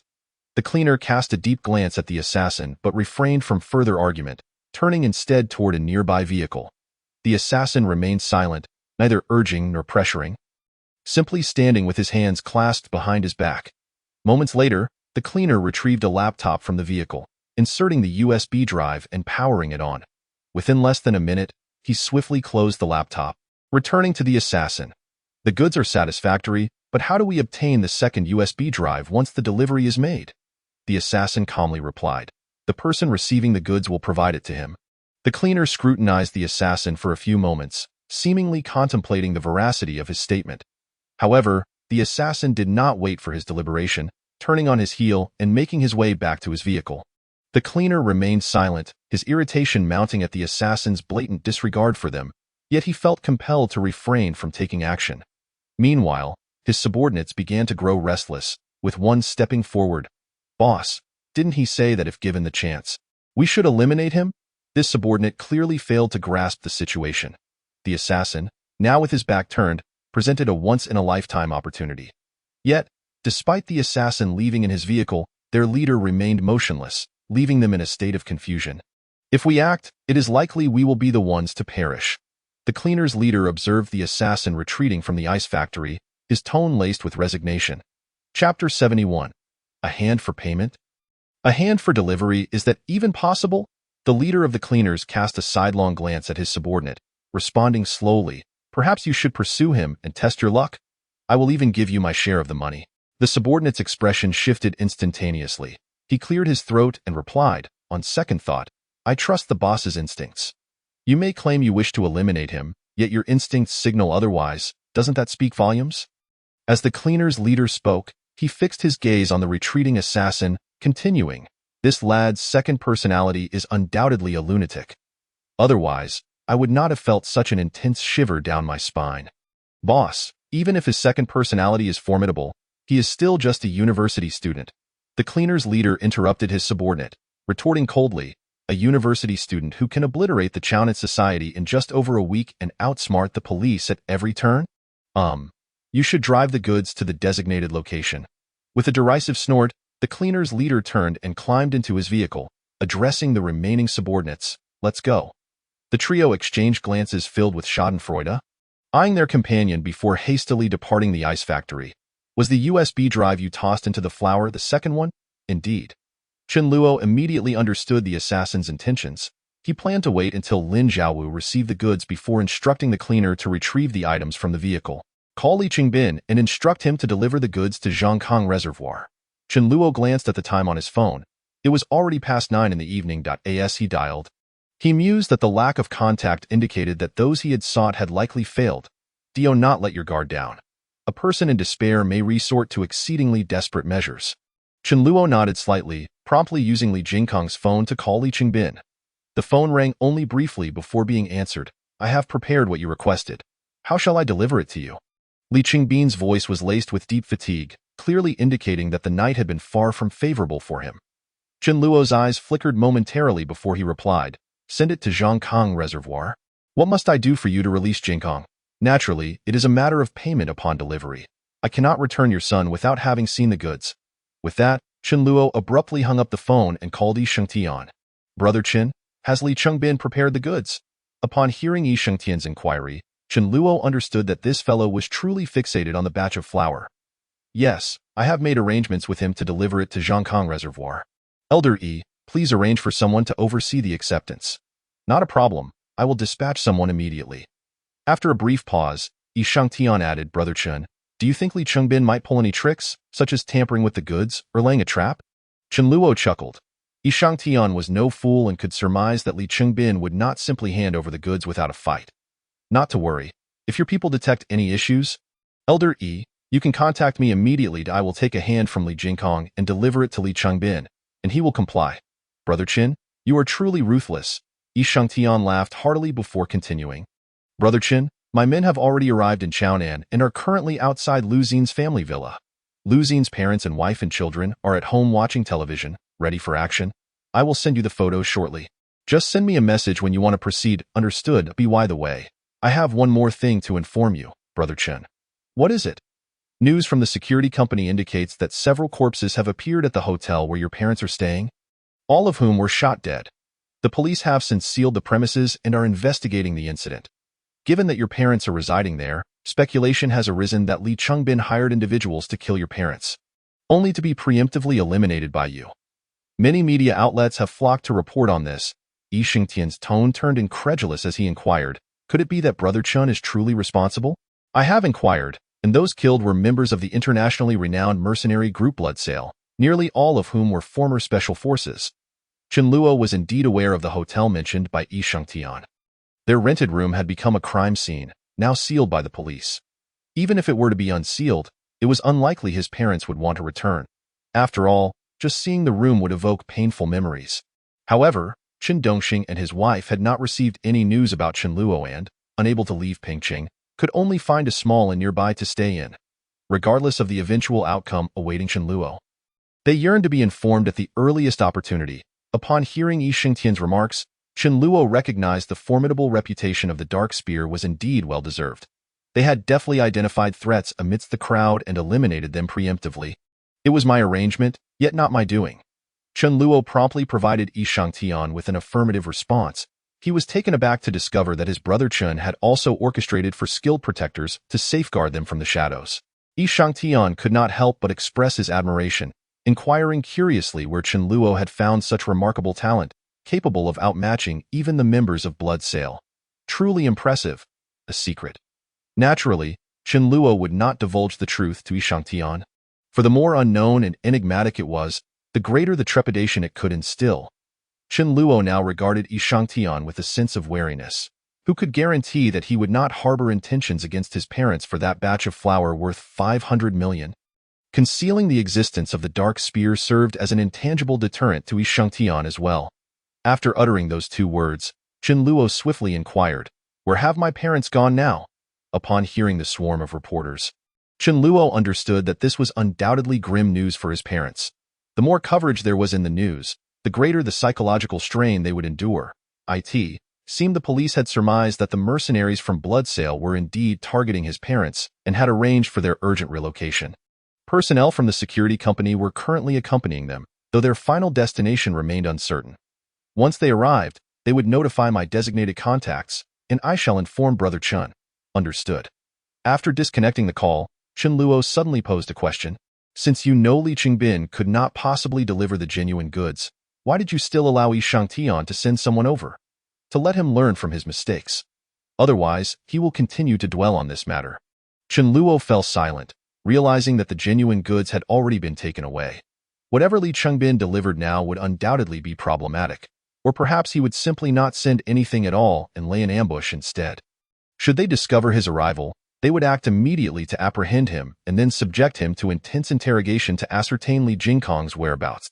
If it were Yi Shangtian's men who went, they would surely be eliminated. Losing a few subordinates was trivial for someone like Yi Shangtian, yet it would serve as a lesson learned. Let us return to Fudong community and have Li Jingkong record another statement. Understood.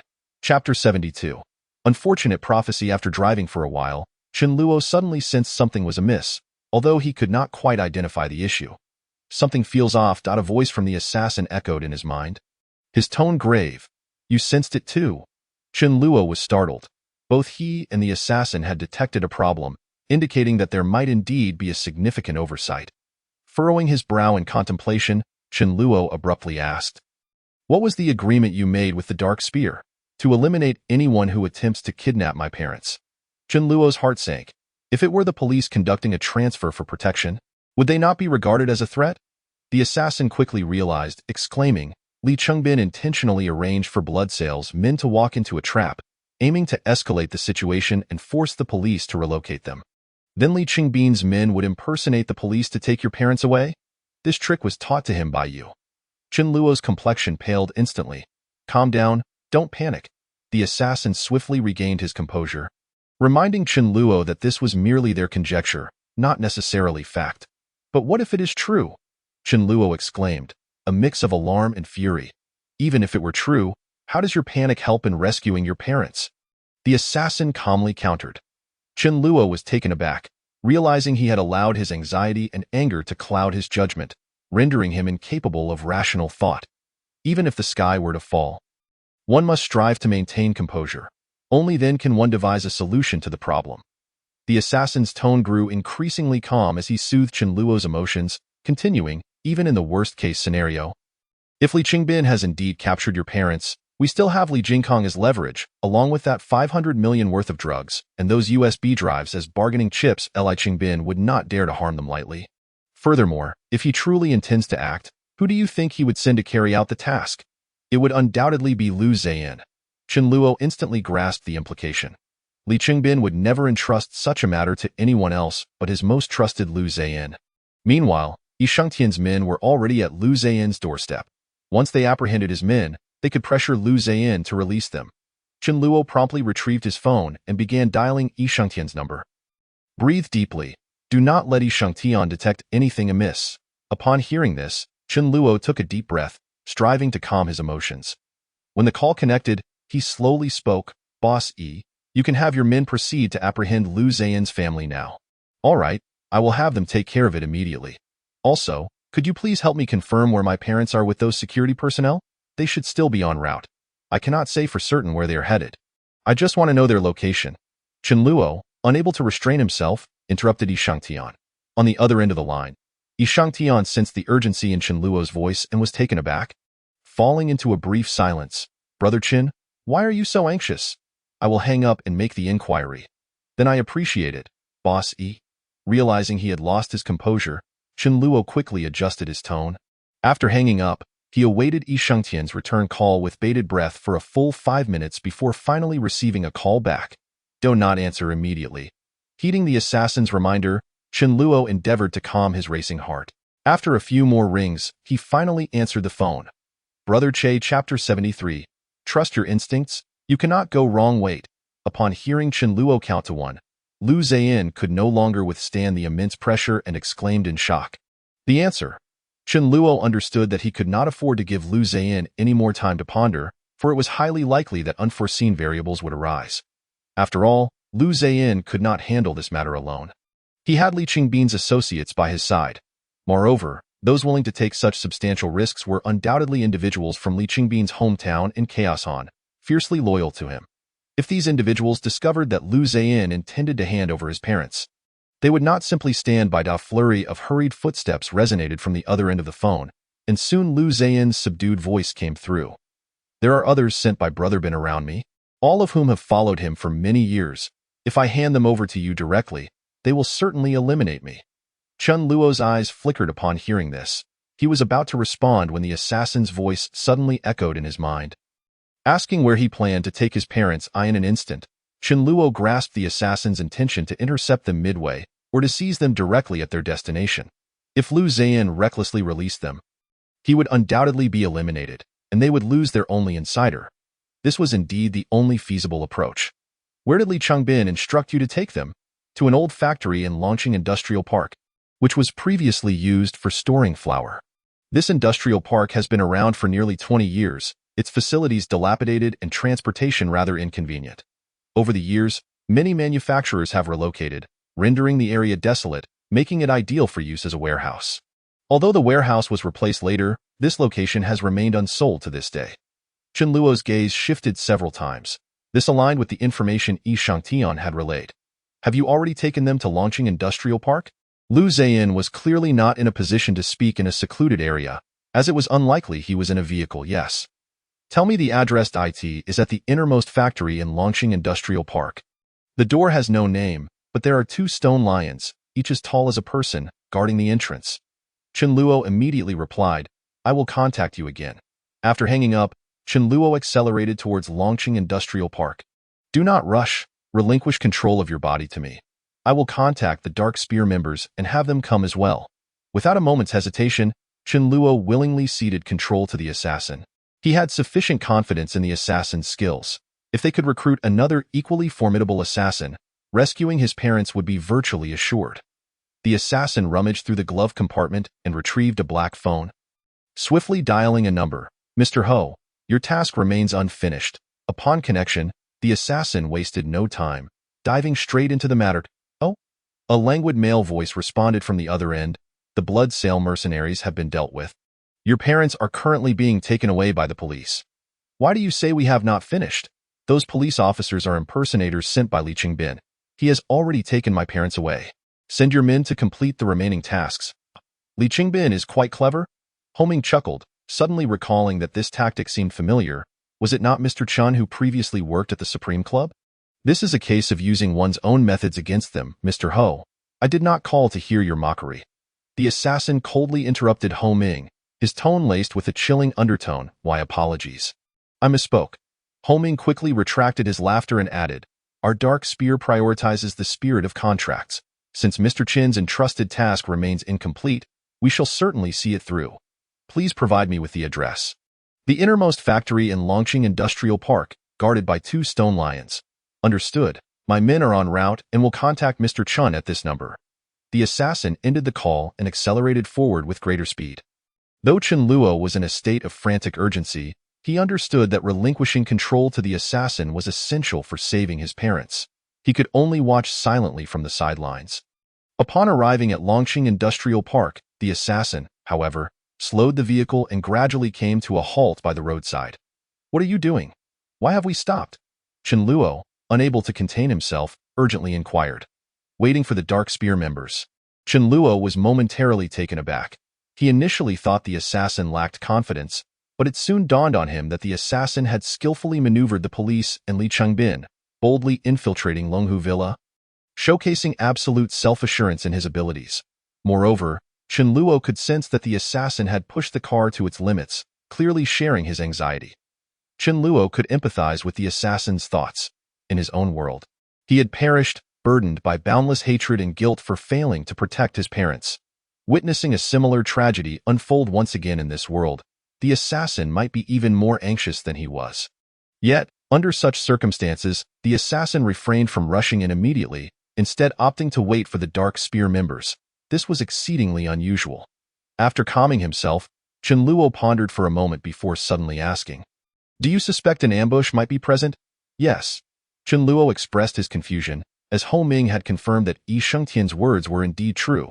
His parents had been taken away by Lu Ziyan, who was masquerading as a police officer.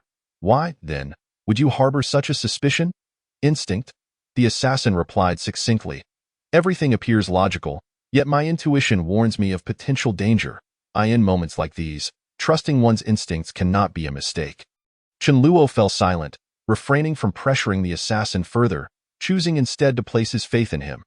The assassin had navigated numerous perilous situations during his time with Dark Spear, teetering on the brink of life and death, making it unsurprising that he had developed such instincts. They waited for nearly 20 minutes before the assassin finally received a call from an unfamiliar number. "We are 5 minutes away from Longqing Industrial Park." The caller offered no superfluous remarks, nor did he introduce himself, directly stating his location. Although he spoke Mandarin, Chen Luo discerned that his fluency was lacking, tinged with a distinct foreign accent. "All right, I will head over first. You remain in the shadows, and if anything seems amiss, act accordingly." The assassin spoke fluently in English. "Okay." The caller promptly agreed without further ado before hanging up. The assassin, unfazed, tossed the phone aside, pressing the accelerator as he sped towards Longqing Industrial Park. Chapter 74. Deceiving him. Longqing Industrial Park was already on the brink of abandonment, with very few factories still in operation. Much like the human factory in Longxin Village, this was likely a significant reason why Chaos Han chose such locations. At this hour, the night was tranquil. Apart from the dim streetlights, the factories were shrouded in darkness, clearly devoid of night shift workers. As the assassin drove in, the sound of the engine pierced the eerie silence. He deliberately slowed down, parking the vehicle in front of one of the factories. The assassin did not rush to exit the car. Instead, he took out his phone and called Lin Jiaowu. "Shortly, a cold chain truck will deliver that batch of flour outside your neighborhood. Find a place to store it, but do not let it go to the cold chain company." Lin Jiaowu paused momentarily, unsure why Chen Luo had suddenly changed his mind. However, realizing he was at the mercy of others, he had no choice but to comply. "I understand. I will send you the vehicle model and license plate number. You can wait downstairs." After hanging up, the assassin swiftly sent Lin Jiaowu a text with the brand and license plate number of the ice factory's truck. He then took out the phone he used to contact Lu Ziyan and sent him a message, "I have arrived. Open the factory door." Moments later, Lu Ziyan's reply came through, "In 5 minutes. I will find an excuse to step out for a bathroom break." Lu Ziyan did not state it explicitly, but the implication was clear. He would open the door in 5 minutes. The assassin tucked his phone away, retrieved 2 guns from the car, concealed himself in the darkness, and swiftly approached the factory. He deliberately avoided the streetlights, and after 5 minutes, he silently crept close to the factory. The factory, evidently long abandoned, was overgrown with weeds around the 2 stone lions, and a thick layer of dust coated everything. The iron gates of the factory were entirely rusted, and the glass in the security booth was shattered. Inside, it was desolate, littered with weeds and a few broken-legged stools. The assassin did not immediately attempt to open the door but rather gazed towards the entrance of the industrial park. When he noticed lights flickering in the distance, accompanied by the faint sound of a vehicle's engine, he remained patient and did not move. Chen Luo surmised that the vehicle was likely carrying members of Dark Spear.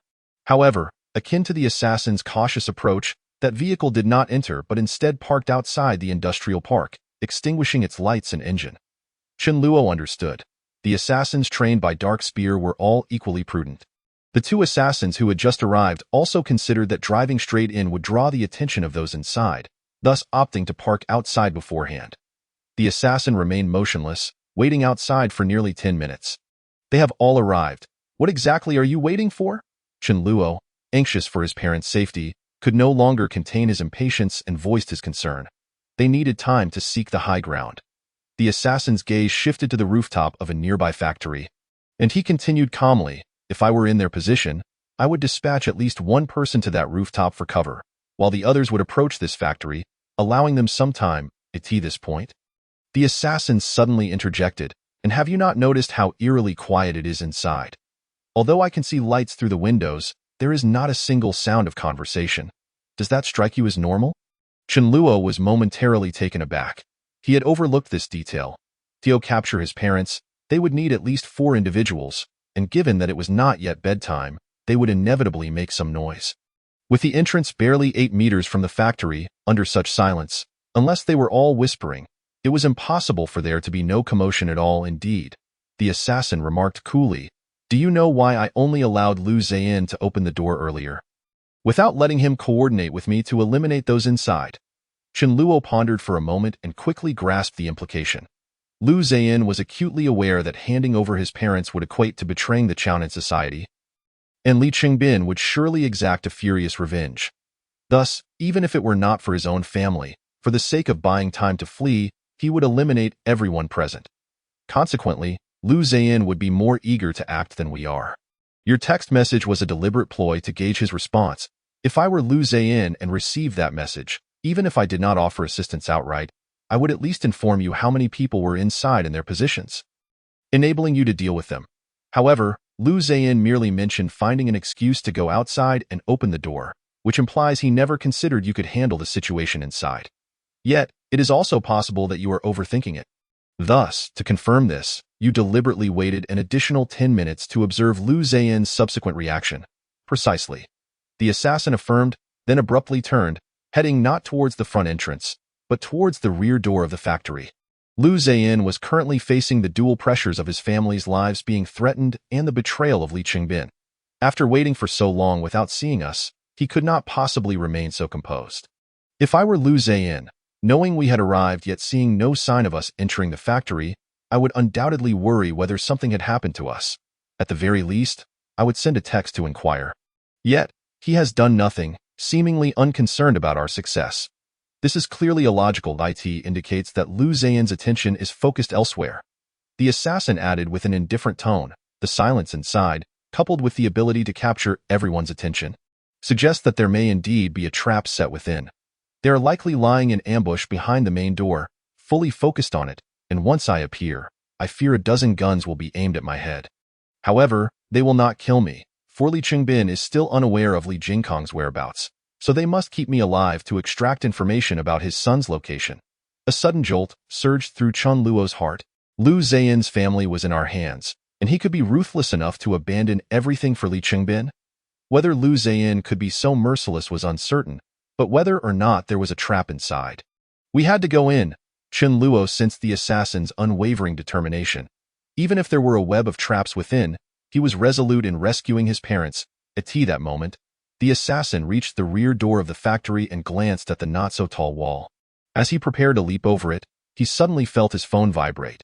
Taking out his phone, he saw a message from Lu Ziyin. Are you going to save them or not? If you don't come in soon, I'll take matters into my own hands. Upon reading this message, Chen Luo was almost certain that there was indeed a trap inside. Lu Ziyin, realizing they had not appeared, could no longer contain himself and wanted to ascertain their whereabouts. The assassin chuckled coldly, powered down his phone, and tossed it into the thicket behind him. He secured his firearm at his waist, took a few steps back, and then charged towards the wall. As he neared the wall, he pressed his foot against it for leverage, propelling himself upward, grasping the edge, and effortlessly flipping over to land inside the factory. Chapter 75. Let us await the outcome. The sound of the assassin's landing was remarkably soft, causing little disturbance. The moment he touched down, he steadied himself, quickly drawing his weapon and advancing towards the illuminated factory ahead. Approximately 10 meters away, there were 6 or 7 factory buildings, all constructed in close proximity, with only the central structure illuminated. This particular building faced the security room, allowing those outside to see the light within, evidently a premeditated design. The assassin pressed himself against the wall, remaining shrouded in darkness, and soon reached the main entrance. He did not examine the factory's interior, but instead focused on the security room ahead. Upon glancing, he could indeed faintly discern a group of individuals crouched at the entrance, weapons aimed at the iron door. Chen Luo's heart raced with alarm. Thankfully, the assassin's seasoned experience had prevented him from charging in recklessly. Otherwise, at such close range, being confronted with guns would have spelled doom. Regardless of how formidable the assassin was, with a cold smirk, the assassin retrieved a silencer and affixed it to his handgun. He then produced another firearm from behind him, attaching a silencer to it as well, now wielding two guns, both aimed at the entrance. The sound of two muffled gunshots echoed, followed by two anguished cries from the entrance, and then two bodies collapsed to the ground. This scene startled those nearby, who looked around in bewilderment. However, inside the factory, darkness prevailed, rendering the situation invisible.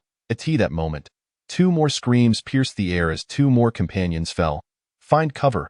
A panicked I am profoundly intrigued by what could compel you to forsake all your family for Li Chengbin. Lu Ziyin shuddered involuntarily, immediately recognizing the voice of Chen Luo. If you kill me, your parents will not survive either. Lu Ziyin was acutely aware that, given Chen Luo's ruthless disposition, failing to play this card might result in his immediate demise. Is that so? The assassin sneered coldly, seizing Lu Ziyin by the hair and dragging him forward. Amidst Lu Ziyin's anguished cries, the assassin was already leading him into the depths of the factory. Let us await the outcome. Die in pain. Lu Ziyin could only hobble along, his hair in the assassin's grip, as they advanced into the factory. At that moment, several individuals inside the factory sensed something amiss and rushed to the entrance. Cautiously peering out, upon witnessing the assassin holding Lu Ziyin by the hair and aiming a gun at his head, their expressions shifted dramatically. They had never anticipated that the 10 individuals at the entrance had not only failed to capture Chen Luo but had instead been entirely eliminated by him. With Lu Ziyin transformed into a hostage, the assassin approached the factory entrance with a swagger. A sense of trepidation gripped the hearts of the 4 men, leaving them at a loss for action. Don't move. If you wish to spare your parents, stay right there. Just then, a man clad in black, armed with a gun, pushed someone toward the factory entrance. The individual at the front wore a black hood. Trembling uncontrollably, clearly terrified to the utmost degree, it's Dad. Upon seeing the hooded figure, Chen Luo cried out in alarm. Although the hood obscured the man's features, his physique closely resembled that of Chan Dongxing. Dressed in his usual attire, Chapter 76. In the next life, remember to find me. The assassin disregarded the voice of Chen Luo in his mind and continued striding forward, causing the group to instinctively aim their weapons at him. I told you to stay still. The assassin appeared oblivious to their presence, advancing further until he was a mere 3 to 4 meters from the factory entrance. Using the factory's lighting to his advantage, he glanced toward Chen Dongxing's direction. Release him now, and I may spare your lives.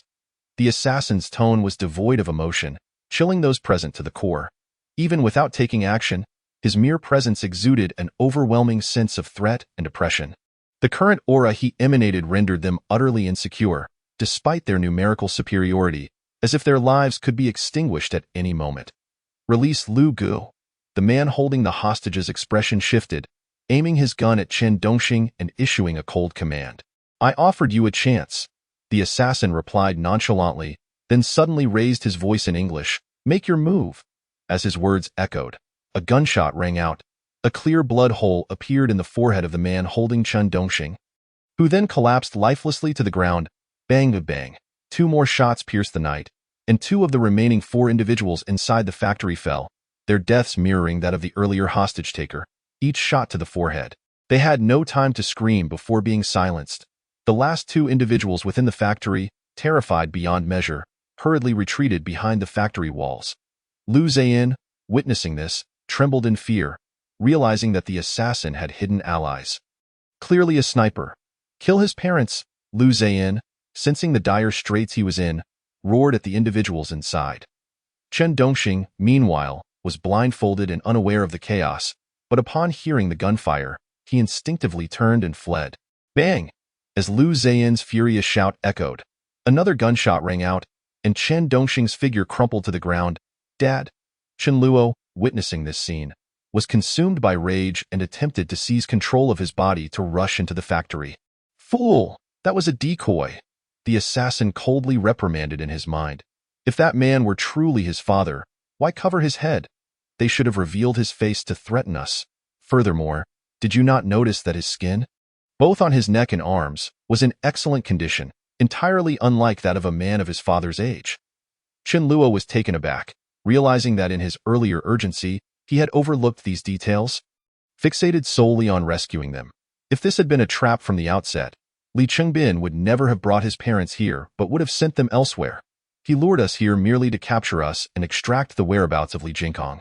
He found someone of similar build to his father, dressed him in his clothing to impersonate him, all to threaten us in this manner.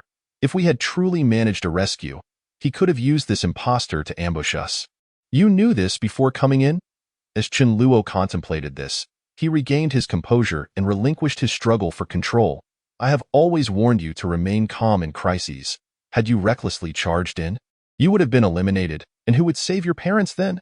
The assassin stated coldly, raising his gun and shooting Lu Ziyin in the other leg. Lu Ziyin let out a scream, faltering and collapsing to the ground. Kill that wretch too! In agony, Lu Ziyin roared madly at the interior. The assassin scoffed, raising his weapon and firing twice, each bullet finding its mark in Lu Ziyin's left and right arms, rendering him immobile on the ground. Writhing in pain. Even if my mother isn't inside, you are not the sort of trash that can insult her. The assassin's foot pressed down on Lu Ziyin's wounded arm, eliciting another howl of anguish. Once I finish off all the trash inside, we can return and have our fun. Lu Ziyin was engulfed in excruciating pain, yet the sight of the assassin's smile sent a jolt through him, akin to having his heart gripped tightly in a hand, threatening to crush it at any moment. The assassin released Lu Ziyin and strode into the factory. The last two individuals inside, paralyzed by fear, abandoned concern for Lu Ziyin's fate and bolted toward the opposite exit of the factory. However, as they reached the exit, a figure appeared before them. Taken by surprise, the two instinctively attempted to raise their guns. Yet, the individual at the entrance was swifter. Before they could react, two gunshots rang out. They stared wide-eyed as they clutched their bleeding necks, collapsing to the ground. The assassin cast a glance at the figure concealed in the shadows, offering a slight nod before striding toward the impostor posing as Chen Dongxing. The figure in the darkness met the assassin's gaze, displaying a peculiar expression, yet he did not enter the factory. Instead, he swiftly turned and vanished into the night. The man on the ground, hearing footsteps and sensing the assassin's approach, suddenly rolled over, drawing a gun in an attempt to pull the trigger, but the assassin, before even approaching, had already aimed at his head, shooting him as he turned. Without sparing a glance at the corpse, the assassin pivoted and walked briskly outside. Outside the factory, Lu Ziyin was laboriously dragging himself along, leaving a long trail of blood in his wake. The assassin approached nonchalantly, stepping on Lu Ziyin's wounded leg and asking, "Where are my parents?" Lu Ziyin screamed in agony, then laughed maniacally as if he had heard something absurd. Ha ha ha, even if you know where they are, it makes no difference. They are doomed, utterly doomed. The assassin glanced at Lu Ziyin without a word, crouching down to search him. Soon, he retrieved Lu Ziyin's phone. "It's he, the rate you're losing blood. You'll succumb in no more than 5 minutes. The assassin continued, a smile playing on his lips. "You should have seen that I have allies. Let me inform you, they are members of the world's most elite assassin organization. No matter where Li Chengbin has sent your family, once you perish, I will commission this organization to eliminate them all.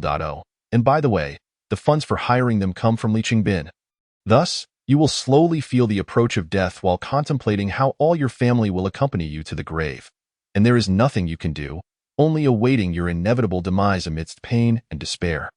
As the assassin spoke, he observed the terror and hatred etched on Lu Ziyin's face, nodding with satisfaction. He patted Lu Ziyin's cheek and remarked with a grin, "That expression of rage and despair is quite commendable. In your next life, remember to seek me out." Secondly, the protagonist will not be perpetually fleeing. However, this constitutes the primary narrative of the initial chapters of the assassin's tale. As the story progresses, the protagonist will clear his name, not by disguising himself and fleeing abroad, but through other means that will gradually unfold. Chapter 77. Knowing this, you may now meet your demise. Lu Ziyan, his eyes wide with fury, glared intensely at the assassin, his lips quivering as he uttered, "Brother Bin will avenge me, just wait." The assassin, however, wore a scornful smile, glancing at Lu Ziyan. "In just a week's time, I can bring the Chaonan society to its knees. You still believe that Li Qingbin can help you with your revenge? Very well, cling to this hope that you know is futile, and here, experience the slow ebbing of your life, ultimately succumbing to profound despair." With that, the assassin rose and departed, leaving Lu Ziyan behind. "You bastard. You will surely die a miserable death. I curse your ancestors for 18 generations." Lu Ziyan raged, cursing Chen Luo frantically, but as his voice grew weaker, his consciousness began to fade. In that moment, he felt the chilling approach of death, an overwhelming dread enveloping his heart, prompting desperate attempts to escape. Yet, like a drowning man, no matter how he struggled, he only sank deeper into despair. "Wait. Help. I can't tell you where they are. Save me." Just as Lu Ziyan was on the brink of being pulled into death's embrace, he felt an immense reluctance, terrified at the thought of leaving this world. The assassin paused, tossing a remark from a distance. "The location? Longhu Villa. Understood. You may now embrace death," the assassin coldly declared, striding away from the factory. "Ah, Chen Luo, I curse your ancestors." Even after the assassin departed, the factory echoed with Lu Ziyan's anguished wails and curses. In the pitch darkness of the night, it resonated like the roar of a vengeful spirit, enough to send chills down the spine of any ordinary person. Once in the vehicle, the assassin relinquished control of the body to Chen Luo, instructing him to head to Wei Zongling's residence. Chen Luo immediately grasped the assassin's intent and drove swiftly towards Fudong community. "Yi Shangtian has indeed betrayed us," Chen Luo remarked mid-journey. "I was just wondering when you'd catch on," the assassin replied. Chen Luo fell silent for a moment before speaking again. "I couldn't comprehend why Lu Ziyan would disregard the safety of his entire family to lay this ambush against us. Even if these scoundrels lack morality and conscience, those individuals are either his closest kin who raised him or his own flesh and blood. How could he possibly choose Li Qingbin without a hint of struggle or hesitation? The only plausible explanation is that Lu Ziyan's family was not actually kidnapped, allowing him to make such a choice without pressure. The photos sent by Yi Shangtian imply that those individuals were deliberately arranged by him to act, solely for the purpose of capturing that one image. Lu Ziyan's family are not actors. Their performance could not have been so convincing. Hence, Lu Ziyan likely did not inform them beforehand, resulting in their genuine expressions when suddenly confronted with such a situation, fooling us completely. Moreover, Yi Shangtian intentionally informed us that his parents had been taken to the vicinity of Longqing Industrial Park, claiming that it was discovered by the security company. This was meant to collaborate with Lu Ziyan, making us believe that his parents were genuinely taken to that old factory, leading us unwittingly into the trap. At this point, Chen Luo couldn't help but sigh. We overlooked a crucial issue. If the security company truly discovered his parents being taken to the factory, they would have certainly noticed something amiss. Even if they didn't report it, they would have informed Yi Shangtian. The fact that Yi Shangtian did not notify us indicates that the security company was never following Lu Ziyan's parents. They had long been withdrawn by Yi Shangtian. Reflecting on it now, those calls from Yi Shangtian that subtly inquired about who was protecting our parents were aimed at uncovering our background. He wanted to know whether we would bring members of the Dark Spear along if we attempted to rescue our parents, or, in the event we survived, whether he would face retaliation from the Dark Spear. The assassin spoke calmly. "I have always maintained that once Li Qingbin is driven into a corner, he could resort to extremely reckless actions. It seems that Li Qingbin must have paid a considerable price to persuade Yi Shangtian to set aside his vendetta and ally with him to eliminate us." Chen Luo's tone bore little anger. Instead, it held an air of profound tranquility. "Very well, you have learned to remain composed under any circumstances." The assassin's voice conveyed a sense of satisfaction, fully aware that this was Chen Luo's first experience with betrayal, a sensation that could not fail to incite anger. Yet, Chen Luo's current demeanor reflected a remarkable evolution, as he analyzed the situation with a remarkable calmness, a significant improvement from the irrationality he displayed upon learning of his parents' abduction. "You are correct. My anger serves no purpose now. It would be far more productive to devise a means to make Yi Shengtian pay the price. Chen Luo murmured, I simply did not anticipate the depths of human greed. For the sake of profit, one might forsake even the desire for vengeance over the murder of their child. For individuals like Yi Shengtian and Li Qingbin, avenging the death of a son serves not only as an expression of hatred, but also as a means to instill fear in their enemies. If your son is slain and you do not retaliate, you will be perceived as weak by those lurking in the shadows, and they will feast upon you. Thus, Yi Shengtian felt compelled to eliminate one of Li Qingbin's sons. However, given that so many years have passed, the flames of hatred have dimmed. If Li Qingbin were to relinquish his interests and territory, that compensation might be enough for him to forget the anguish of his son's murder. Chen Luo paused momentarily before continuing. Yi Shengtian must have faced repeated rejections when attempting to recruit us. After being denied the opportunity to acquire that batch of flour valued at 500 million, he likely decided to sell us out. For him, now that Li Qingbin is utterly finished, seizing Li Qingbin's territory would position him as the leader of Pingcheng's underworld. We no longer hold significant value for him. Allowing Li Qingbin to exchange that flour and money for our lives is a risk-free transaction that Yi Shengtian would be unlikely to refuse. The assassin, however, remarked coolly, I now find myself viewing Li Qingbin as quite the character. He devised a method to leverage us to rescue his parents. He can suppress his desire for vengeance over his son's murder, sacrificing substantial interests, and endure humiliation to negotiate with Yi Shengtian. Such a person possesses a ruthlessness that surpasses Yi Shengtian, a fool with a short-sighted vision. Whether he is a person of significance is irrelevant. The most pressing matter is to rescue my parents. Before that, I must ensure that Yi Shengtian pays some price. Otherwise, I will find it impossible to swallow my resentment. The assassin suddenly let out a cold chuckle. Chapter 78. You are next. Take out that phone in the middle and call Ho Ming. Upon hearing the assassin's words, Chen Luo instantly understood his intentions and hesitated not. He reached for the phone from the passenger seat, locating the call history, and dialed Ho Ming. I still have two $50 million unregistered bonds. One is sufficient for Yi Shengtian's life. Chen Luo felt that it was an excessive amount, questioning whether his life was truly worth so much. Based on the 2012 exchange rate, $50 million would equate to approximately 360 million yuan. The more you pay, the faster Yi Shengtian will die. Then let him die a bit sooner. After the call connected, Chen Luo wasted no time and got straight to the point. Mr. Ho, I wish to entrust you with a new task. Oh? Ho Ming replied with a smile. I just heard that Mr. Chen has wiped out the members of the Qiaonan Society but failed to rescue your parents. Are you finally planning to kill Li Qingbin? No, Li Qingbin is still mine. Your target is Shangming's Yi Shengtian. Ho Ming was taken aback, responding with a hint of peculiarity in his tone. I have indeed heard of this individual. Is Mr. Chen planning to be a vigilante? Purging the underworld of Pingcheng, having already eliminated the Qiaonan Society, Chen Luo now aimed to take down Yi Shengtian, as if he intended to do the work of the Pingcheng police. Does the Dark Spear still concern itself with the motives of its clients? Ho Ming chuckled. Of course, we are not so unprofessional. That was merely a personal curiosity of mine. After all, I have never encountered a client quite as intriguing as Mr. Chen. Then please, Mr. Ho, maintain your professional demeanor. Ho Ming smiled, then continued. Based on Yi Shengtian's status and the security forces surrounding him, the price is set at $10 million. Chen Luo interrupted him directly, stating coolly, I will give you $50 million. Can he die by tomorrow? It appears Mr. Chen truly cannot abide this individual. Ho Ming quickly replied, of course, no problem. With $50 million, Mr. Chen can even specify the manner, time, and place of his demise. All that matters is that he does not survive until tomorrow. How he dies is of no concern to me, and the method of payment, still unregistered bonds. You will need to send someone to collect them. Yes, it's still that unfinished building from that night? No, it's at the entrance of the Fudong community in Dongyang district. I should arrive in about half an hour. All right.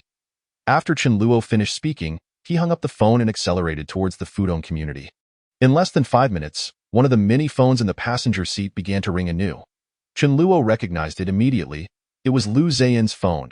He reached for the device and, upon seeing that the caller ID displayed Brother Bin, a glint of cold light flashed in his eyes. Unperturbed, he pressed the answer button. Li Qingbin, if you seek to hear Lu Zayin's voice, I fear you shall be disappointed.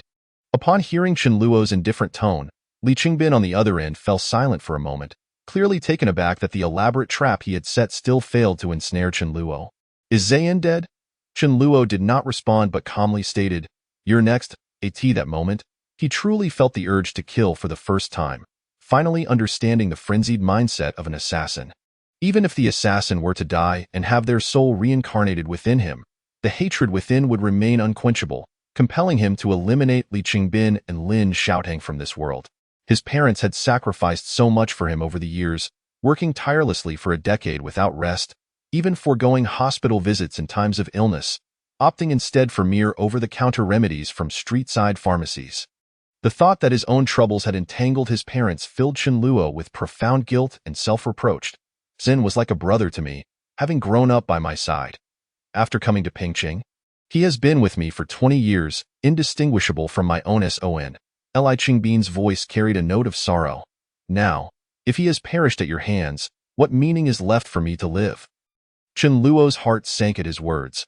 Although Li Qingbin's tone was mournful, he discerned an underlying madness. It was evident that Li Qingbin was teetering on the brink of a furious rampage, and the actions he was about to take would likely be exceedingly vile.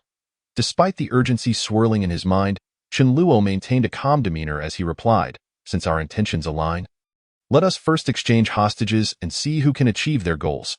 "Very well, let us discuss the terms of the exchange." Li Qingbin clearly understood that they had reached an impasse where neither could afford to relent. There was no need for threats or bravado.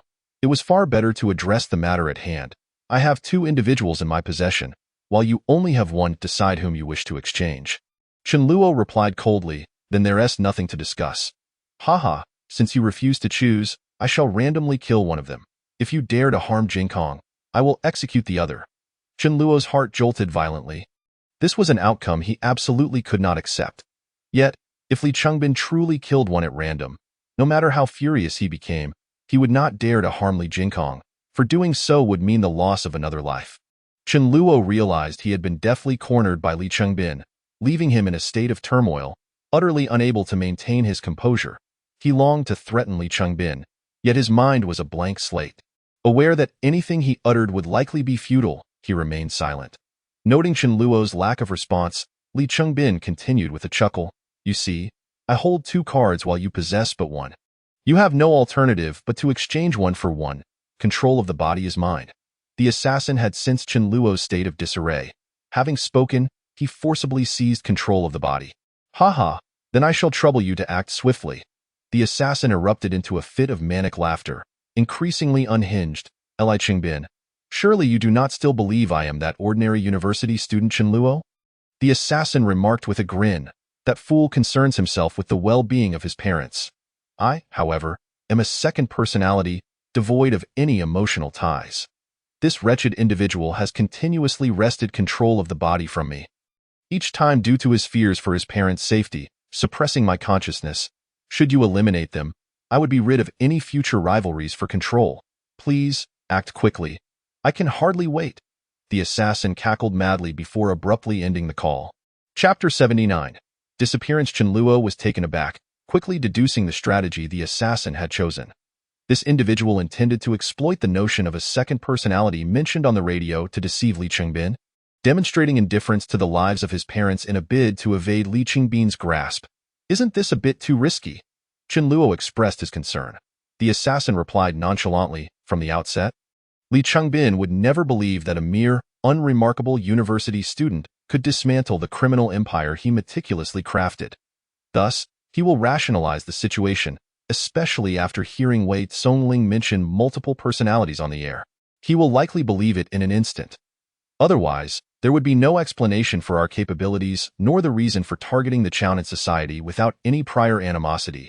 I suspect not only Li Qingbin, but everyone acquainted with us will come to accept the notion of multiple personalities. In truth, our current predicament is akin to that of possessing multiple personalities. Rest assured, Li Qingbin will soon call back." As foretold, no sooner had the assassin finished speaking than the phone rang. With a cold smirk, the assassin answered, irritated, "Speak quickly. If you have something to say, say it. That I am in a hurry to find a way to flee the country. After the kill, remember to send me the photos, so that fellow can finally give up. Even if you are his second personality, if he learns that his parents were deliberately harmed by you, He will certainly not let you off the hook. At that point, you will still be unable to control his body. Li Qingbin's voice was devoid of mirth, his tone icy. Your earlier attempt to save his parents was compelled by the primary personality, was it not? Everyone can guess each other's secrets. There is no need to continue playing games. Upon hearing Li Qingbin's remarks and the tone in which he spoke, Chen Luo realized that this individual genuinely believed him. Oh, I didn't expect you to be quite clever. The assassin replied playfully, the agreement I reached with this fellow is quite straightforward. If I save his parents, I will be granted dominance. However, if you insist on complicating matters, I shall not waste further time. After all, he is merely a lowly university student, feeble of will. Given enough time, I will undoubtedly eliminate him. Li Qingbin fell silent for a moment, seemingly contemplating the validity of the assassin's claims. After a brief pause, he finally stated, how do you propose we exchange hostages? You first release one at random. Impossible. Li Qingbin interrupted the assassin without a moment's thought. Hey, is that any way to speak? I hadn't even finished my sentence, and you're already so impatient. The assassin continued with irritation. You choose one person to deliver to the police station entrance. Once they arrive, call me, and I'll confirm their safety before releasing your son. However, I will attach a timed bomb to your son, and then you will deliver the other person to the police station entrance.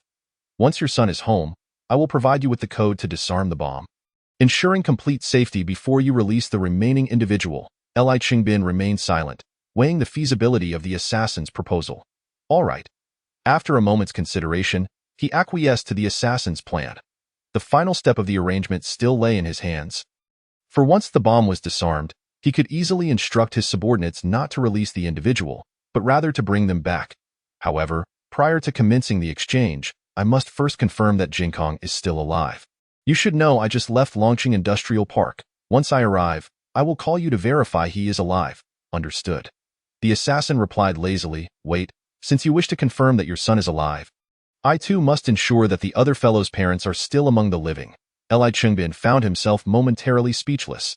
The assassin's words seemed less a concern for Chen Luo's parents' fates, and more like an assertion of needing to reclaim a perceived advantage.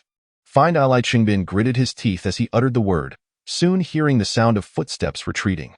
Not long after, a voice emerged from the other end of the line. Your son wishes to speak with you. Say hello. As soon as Li Qingbin finished speaking, a familiar voice echoed on the line. Xiao Luo? Both the assassin and Chen Luo recognized the voice immediately. It was his mother, Li Lanyue. The assassin, well aware of his persona, revealed no hint of surprise, instead adopting a nonchalant tone as he replied. The other one. You heard that? Your son wants to speak? It proves you are still alive. The moment Li Qingbin's words left his mouth, a series of dull thuds resounded from the other end. A man's agonized scream pierced through the line. Upon hearing that scream, Chen Luo felt a surge of murderous intent. He could guess that Li Qingbin had undoubtedly dealt a severe blow to his father. For otherwise, his voice would not sound so tormented. At that moment, the assassin's eyes glimmered with a murderous glint, yet he maintained a cheerful demeanor, saying, Li Qingbin, since you have laid hands on the hostages, do not blame me for reciprocating. I shall return and start by slicing off one of his fingers for some amusement. Aisha and GB. Li Qingbin chuckled and remarked, all right, let us all cut together. You slice one, and I shall slice another. It will always amount to 2 against 1, ensuring a profit without loss. The assassin let out a light chuckle, his tone languid as he replied, how utterly dull. Let it be. After finishing his words, the assassin abruptly hung up the phone, then pressed down hard on the accelerator, speeding towards Fudong community.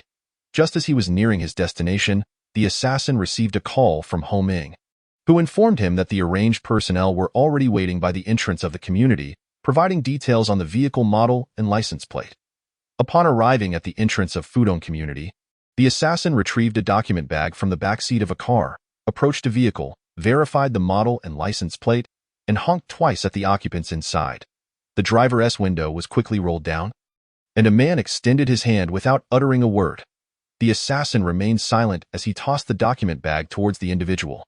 Once he saw the man catch the bag, the assassin pressed down on the accelerator, driving into the community without looking back. Upon reaching the entrance of Wei Tsongling's residence, the assassin took out his lock-picking tools and deftly opened the door, stepping inside. However, when he entered the room where Li Jinkong was bound, His expression shifted dramatically, and he froze in place. The room was eerily empty. Li Jingkong had vanished without a trace. What on earth is happening? Chen Luo's heart raced. Li Jingkong was the pivotal pawn for the hostage exchange. If he had disappeared, there would be no hope of retrieving his parents. Chapter 80. Unexpectedly, he slipped away. I had clearly bound his hands and feet and gagged him. There was no way he could have escaped. As Chen Luo spoke, he suddenly exclaimed, "Could it be that Wei Songling has returned? If it were Wei Songling, surely the place would have been swarming with police when we entered." The assassin's voice remained chillingly calm. "It couldn't possibly be Li Changbin either. If it were him, my parents would be dead by now. Could it be the people from Dark Spear downstairs? No, that doesn't make sense. They are involved in assassination work and wouldn't need to complicate matters. If they had truly taken Li Jingkong, Ho Ming would have called to demand a ransom." As Chen Luo contemplated this, his expression suddenly changed. "Yi Shangtian, that bastard." A glimmer of cold light flashed in the assassin's eyes as he strode over to inspect the bed where Chen Luo had bound Li Jingkong, quickly discovering a note. "Brother Chen, if you return alive, remember to give me a call." Upon reading the note, both Chen Luo and the assassin fell silent, this without a doubt confirming that it was Yi Shangtian's doing. He was aware that my parents were in Li Changbin's hands, fully cognizant that once we returned alive, we would undoubtedly seek Li Jingkong for the exchange, to safeguard against any eventuality. He had preemptively taken Li Jingkong away. If we were to die, it would serve as leverage against Li Changbin. If we survived, it could be used to threaten us. That bastard. Chen Luo's voice brimmed with a seething intensity. They had resolved to remain vigilant against Yi Shangtian, yet he still found a way to exploit their situation. How did he know we were here? The assassin crumpled the note tightly in his fist. Clearly furious. When we had him send someone to monitor Wei Songling's appearance downstairs at Yumin's residence and threatened Wei Songling over the phone, he must have guessed that we were forcing Wei Songling to leave her home and reside at Yumin's. The only reasons for pushing Wei Songling out of her home would be to find something or to seek refuge there. Moreover, the vehicle he provided us likely had issues as well. It was highly probable that it was equipped with a GPS tracking device, allowing him to trace the vehicle's location. Once Yi Shangtian confirmed that this place was Wei Songling's home, he would surely send someone to check after we left.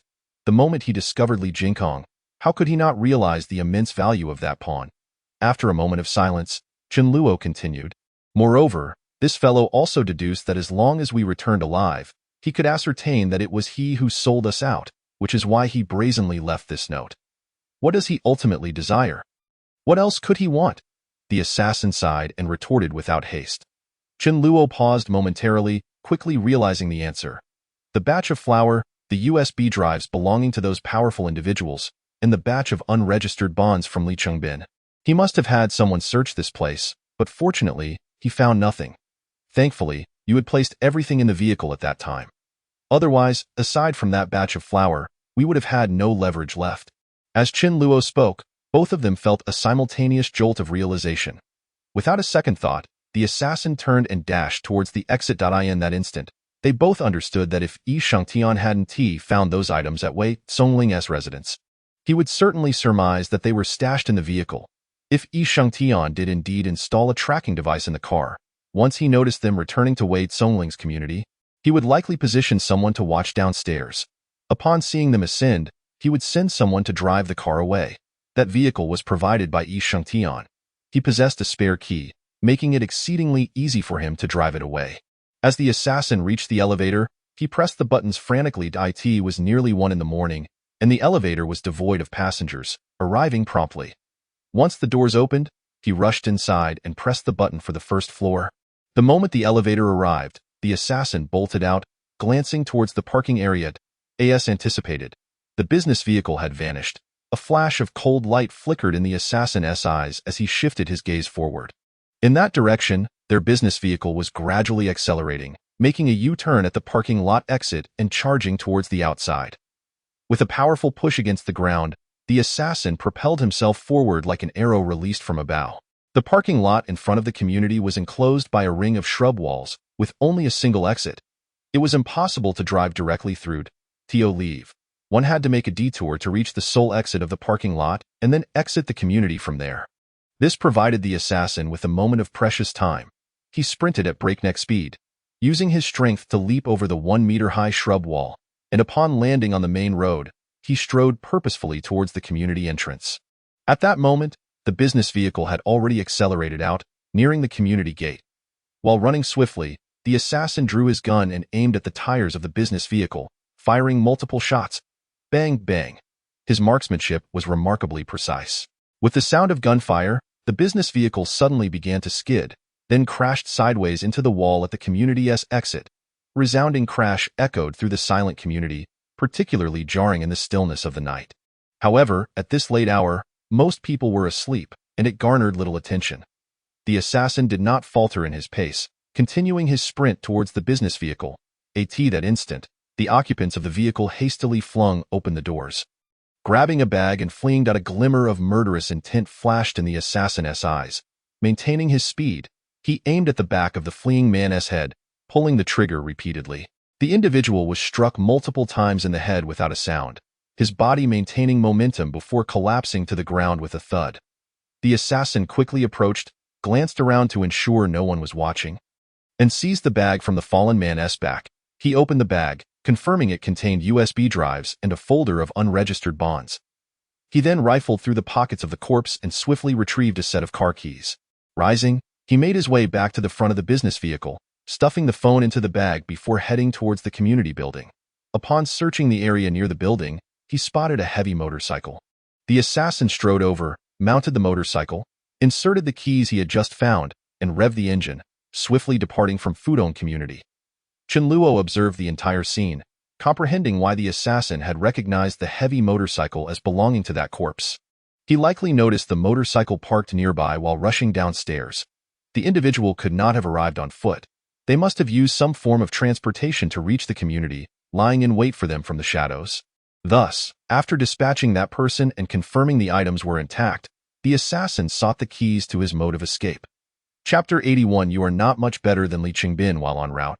The assassin pulled out his phone and dialed homing again. Mr. Ho, you should have confirmed the items. Indeed, I have already verified with the UD's side. This unregistered bond is authentic and valid. Upon hearing this, the assassin replied nonchalantly, then please proceed with the actions now. You must already have a considerable number of personnel in Pengcheng. The 2 individuals who went to launching industrial park today should suffice. Mr. Chen, why the sudden urgency? Homing asked, then chuckled. My apologies. I seem to have been overly curious. Since you have offered such a generous reward and made a request, we will certainly accommodate. I shall issue the task orders immediately. However, this may require some time. Our intelligence system needs to gather information on Yi Shangtian and ascertain his current location. Once confirmed, contact me, and I will join you. Homing expressed surprise. Mr. Chun, is this a sign of disbelief in our capabilities? No, Yi Shangtian has just abducted a crucial operative for me, and I must retrieve him.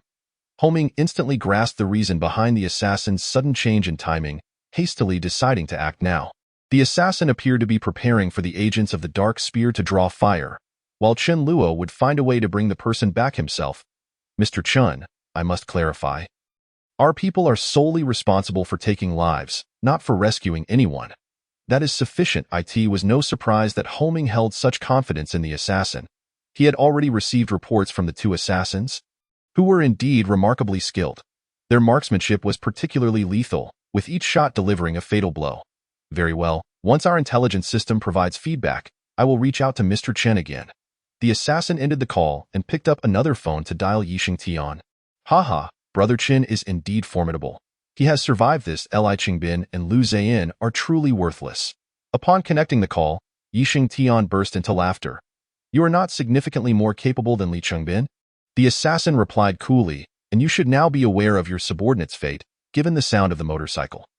Hee, this was merely a strategic move. Acquiring the items would be ideal, but even if I do not, Brother Chen will eventually deliver everything to me, won't he? Yi Shangtian maintained his grin, his tone brimming with arrogance. The assassin's eyes gleamed momentarily as he remarked, this time, I concede defeat. The items you seek are merely that batch of flour and a USB drive, both of which I can provide. Just specify the location and I will deliver them. Haha, splendid. I relish collaborating with someone like you, Brother Chen. Yi Shangtian exclaimed, quickly adding, tell me where the flour is, and I will arrange for someone to collect it.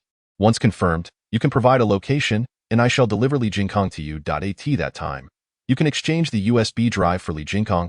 How does that sound? Agreed, the assassin replied without hesitation. Then continued, however, Li Jingkong has been tortured to the brink of death and has not had food for quite some time.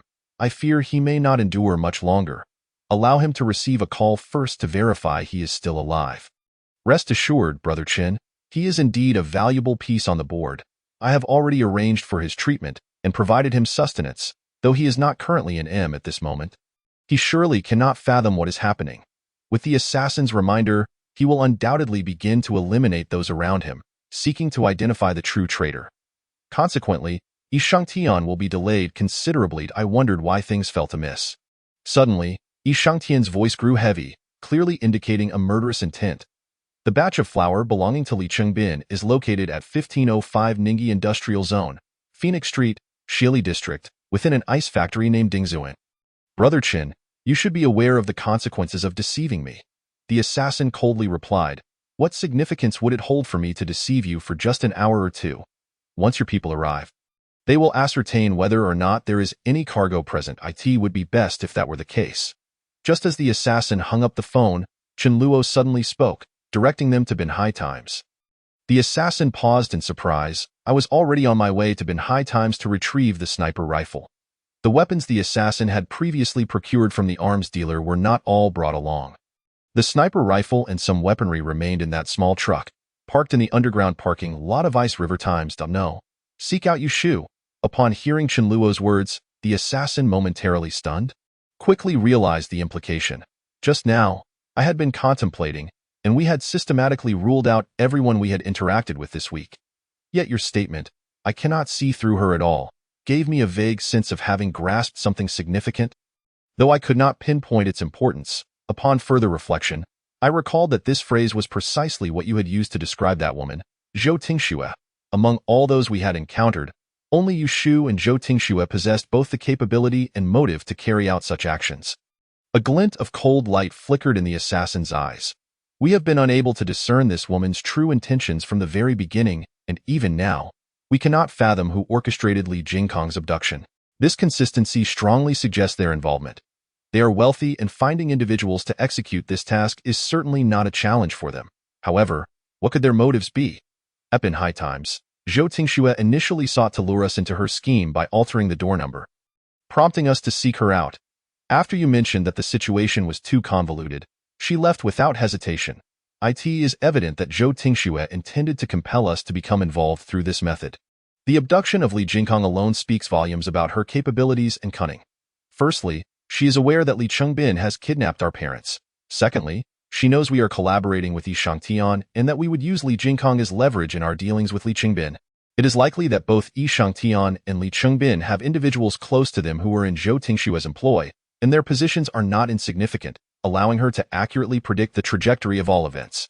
By choosing this opportune moment to abduct Li Jingkong, she is directly targeting our vulnerabilities to force us to seek her out. Zhou Tingxue's reluctance to initiate a call likely stems from her desire to see if we can deduce this ourselves.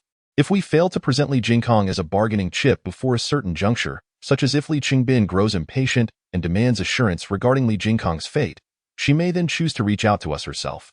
Upon hearing this, the assassin quickly added, Bin Hai Times is situated on Bin Hai Road. Zhou Tingxue's deliberate choice to abduct Li Jingkong there serves as a clue for us. With this realization, the assassin immediately twisted the throttle of the motorcycle, accelerating forward at a furious pace. Chapter 83. Never waste a second bullet on a person. There is yet another pressing issue. Chen Luo remarked as they traveled. It is possible that Yushu recognized us when she encountered us that day. The assassin's pupils slightly constricted, still feeling that something was amiss. Why does Zhou Tingxue insist on drawing us into her scheme? If it were merely because we dealt with those two inept assassins and she found us capable, there would be no need for such elaborate machinations.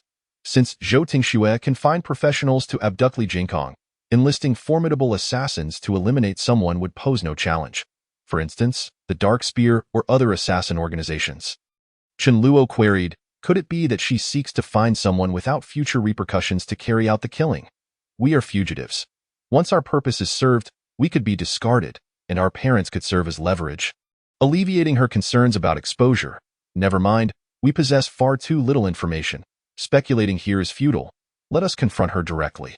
The assassin understood clearly that regardless of how deep Zhou Tingshue's involvement may be, in the pursuit of saving their parents, they must inevitably step into the fray. The assassin was already en route to Bin High Times.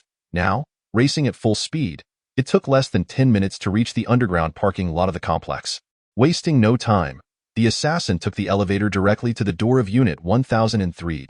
Just as the assassin reached for the doorbell, they found the door ajar, revealing a stunningly beautiful woman inside, who smiled warmly at Chen Luo, exclaiming, "Little brother, long time no see." Both Chen Luo and the assassin were taken aback. It was evident that this woman was aware of their arrival, likely through surveillance, which did not surprise them in the least. What completely caught them off guard was her opening remark. Is she Zhou Tingxue? Yes. The assassin confirmed in his mind. In his world, Zhou Tingshue's renown far surpassed that of even the most elite stars, garnering immense recognition even on an international scale, as she is one of the wealthiest women globally.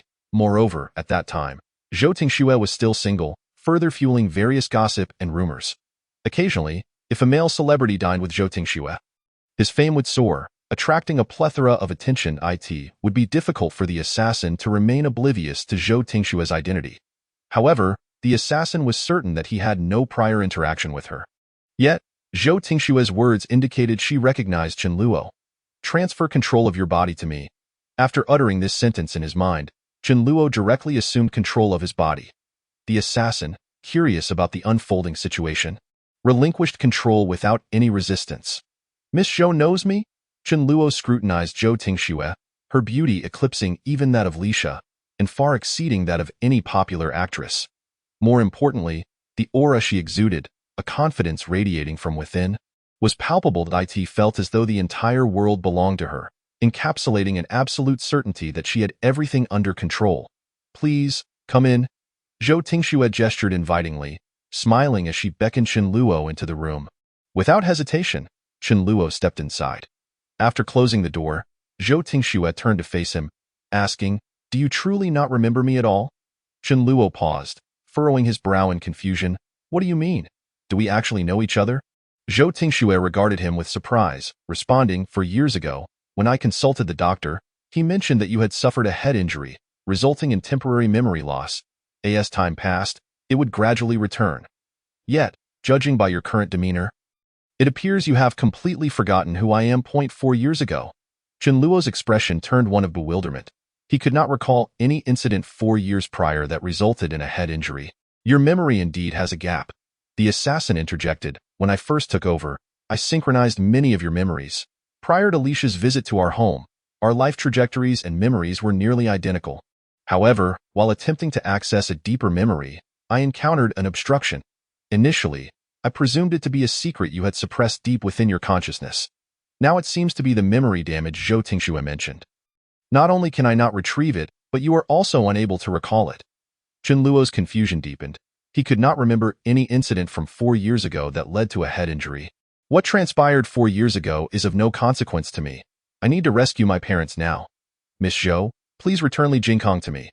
Unable to recall, he had no desire to ponder the matter further and directly requested Zhou Tingxue for the individual. Zhou Tingxue glanced at Chen Luo but did not provide an immediate answer. Instead, she smiled and said, "The incident from 4 years ago may be related to the awakening of your second personality. Aren't you curious?" Chen Luo and the assassin were momentarily taken aback, immediately grasping the implication of Zhou Tingxue's words. The incident she referred to likely pertained to this universe's Chen Luo's ability to attract different versions of himself from other universes into his body. "She must believe I possess a second personality, unaware that I am another version of you," indicating she does not comprehend the specifics of your ability. After a brief moment of astonishment, Chen Luo quickly regained his composure. Zhou Tingshue's assertion that the events of 4 years ago might have triggered the awakening of his second personality suggested that she may have indeed witnessed that incident or even gained unknown abilities from it. Otherwise, her tone would not be so assured. "Are you conversing with your second personality? To verify if what I am saying is true." Chen Luo was roused from his thoughts by Zhou Tingshue's laughter. Startling him, he gazed at her in astonishment. This woman's mind was indeed fearsome. www.aisha.org. Zhou Tingxue had just discerned, through his earlier silence and the subtle shifts in his facial expressions, the nature of his discussion with the assassin. This woman is far more formidable than one might imagine, and she may indeed possess some unknown abilities. Do not disclose any further information to her. We are currently unable to ascertain her intentions and cannot determine the veracity of her words. Let us first attend to the pressing matter at hand, rescuing my parents. Upon hearing the assassin's words, Chen Luo felt an overwhelming sense of agreement. His expression grew solemn as he earnestly stated, "Miss Zhou, I truly have no interest in these matters at the moment. The safety of my parents outweighs all else. Please hand over Li Jingkong to me." Chapter 84. Lauda, is living not good enough? At that moment, gunfire erupted within the villa, evidently indicating that all defensive forces were concentrated there. Although Chen Luo could not clearly see the situation inside the villa, the flashes of gunfire revealed the unfolding battle. The gunfire surged from the first floor swiftly to the second and third floors, a clear indication of a one-sided massacre. These ordinary gang lackeys, despite wielding firearms, were utterly ineffective against the elite assassins of the Dark Spear.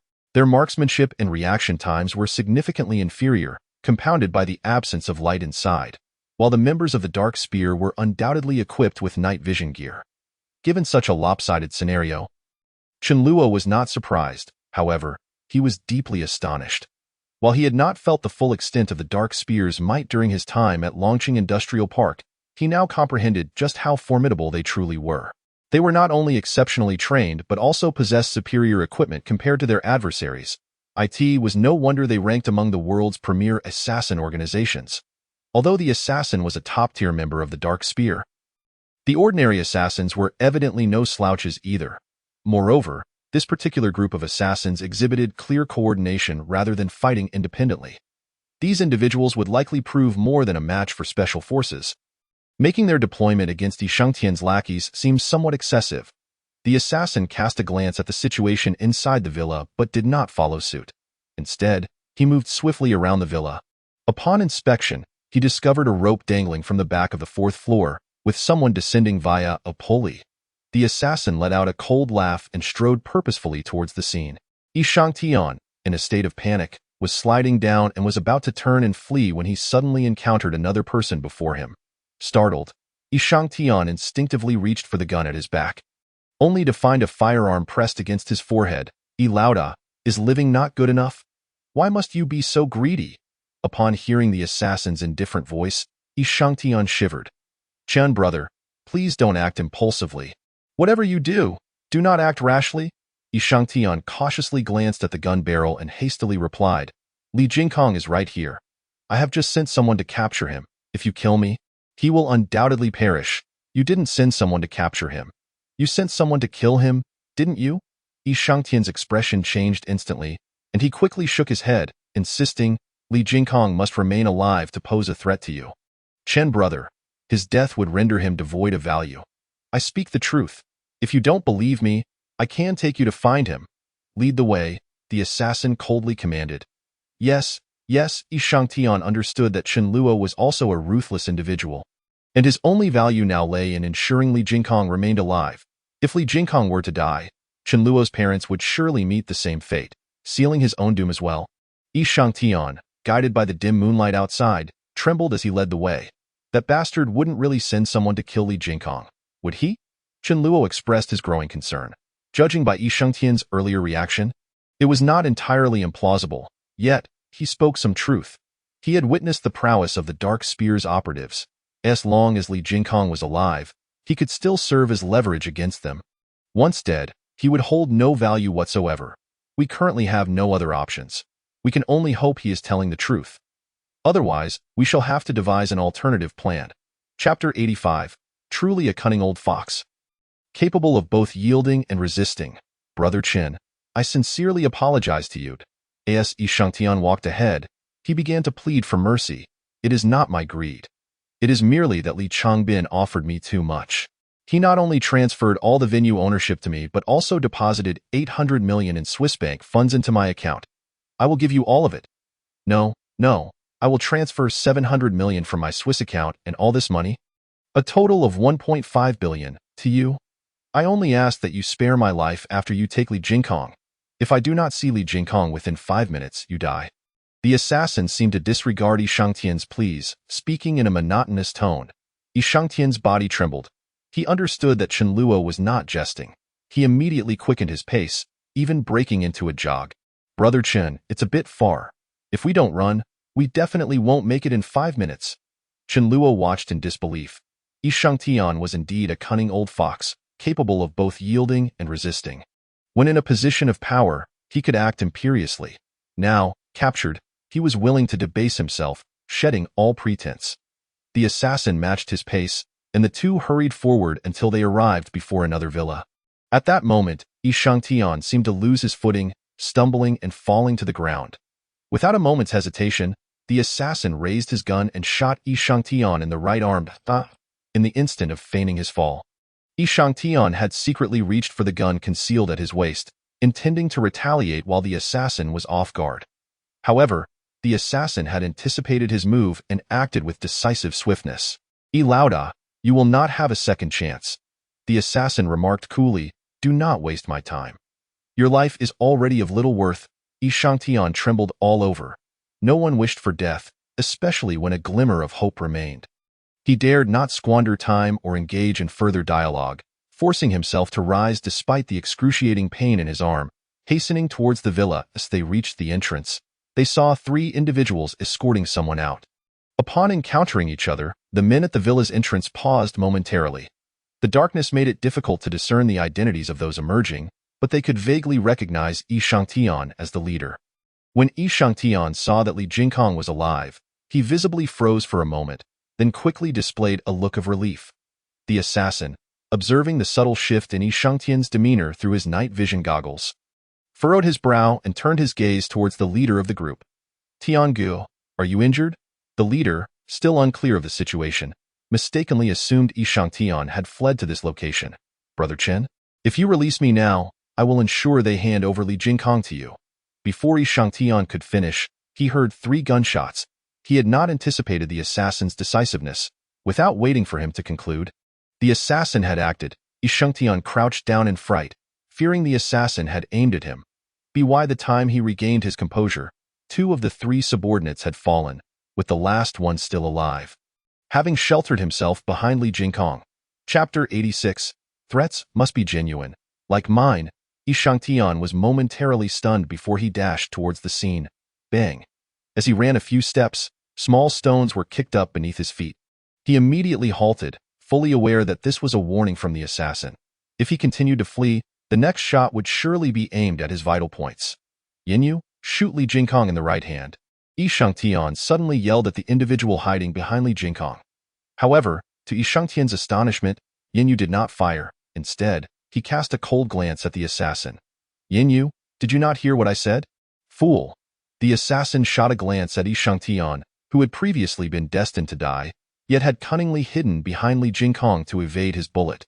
"Have you not considered why he is so confident that I would not kill Li Jingkong? Furthermore, your earlier command was clearly to kill Li Jingkong, yet he remains alive. Do you not understand why?" Yi Shangtian paused, realization dawning upon him. "He is one of Li Qingbin's men. To call you foolish is indeed an understatement." The assassin coldly regarded Yinyu. "He is an undercover agent placed beside you by the police." Yinyu had not anticipated that the assassin would deduce his identity in such a short time. However, now that he had been uncovered, he had no intention of continuing to hide. "I am Baizhen from the criminal investigation team of the Dongyang branch." Baizhen suddenly drew his gun, aiming at the assassin's direction. "Chen Luo, our people are en route to this location. You will soon have no way to escape. Surrender and lay down your arms."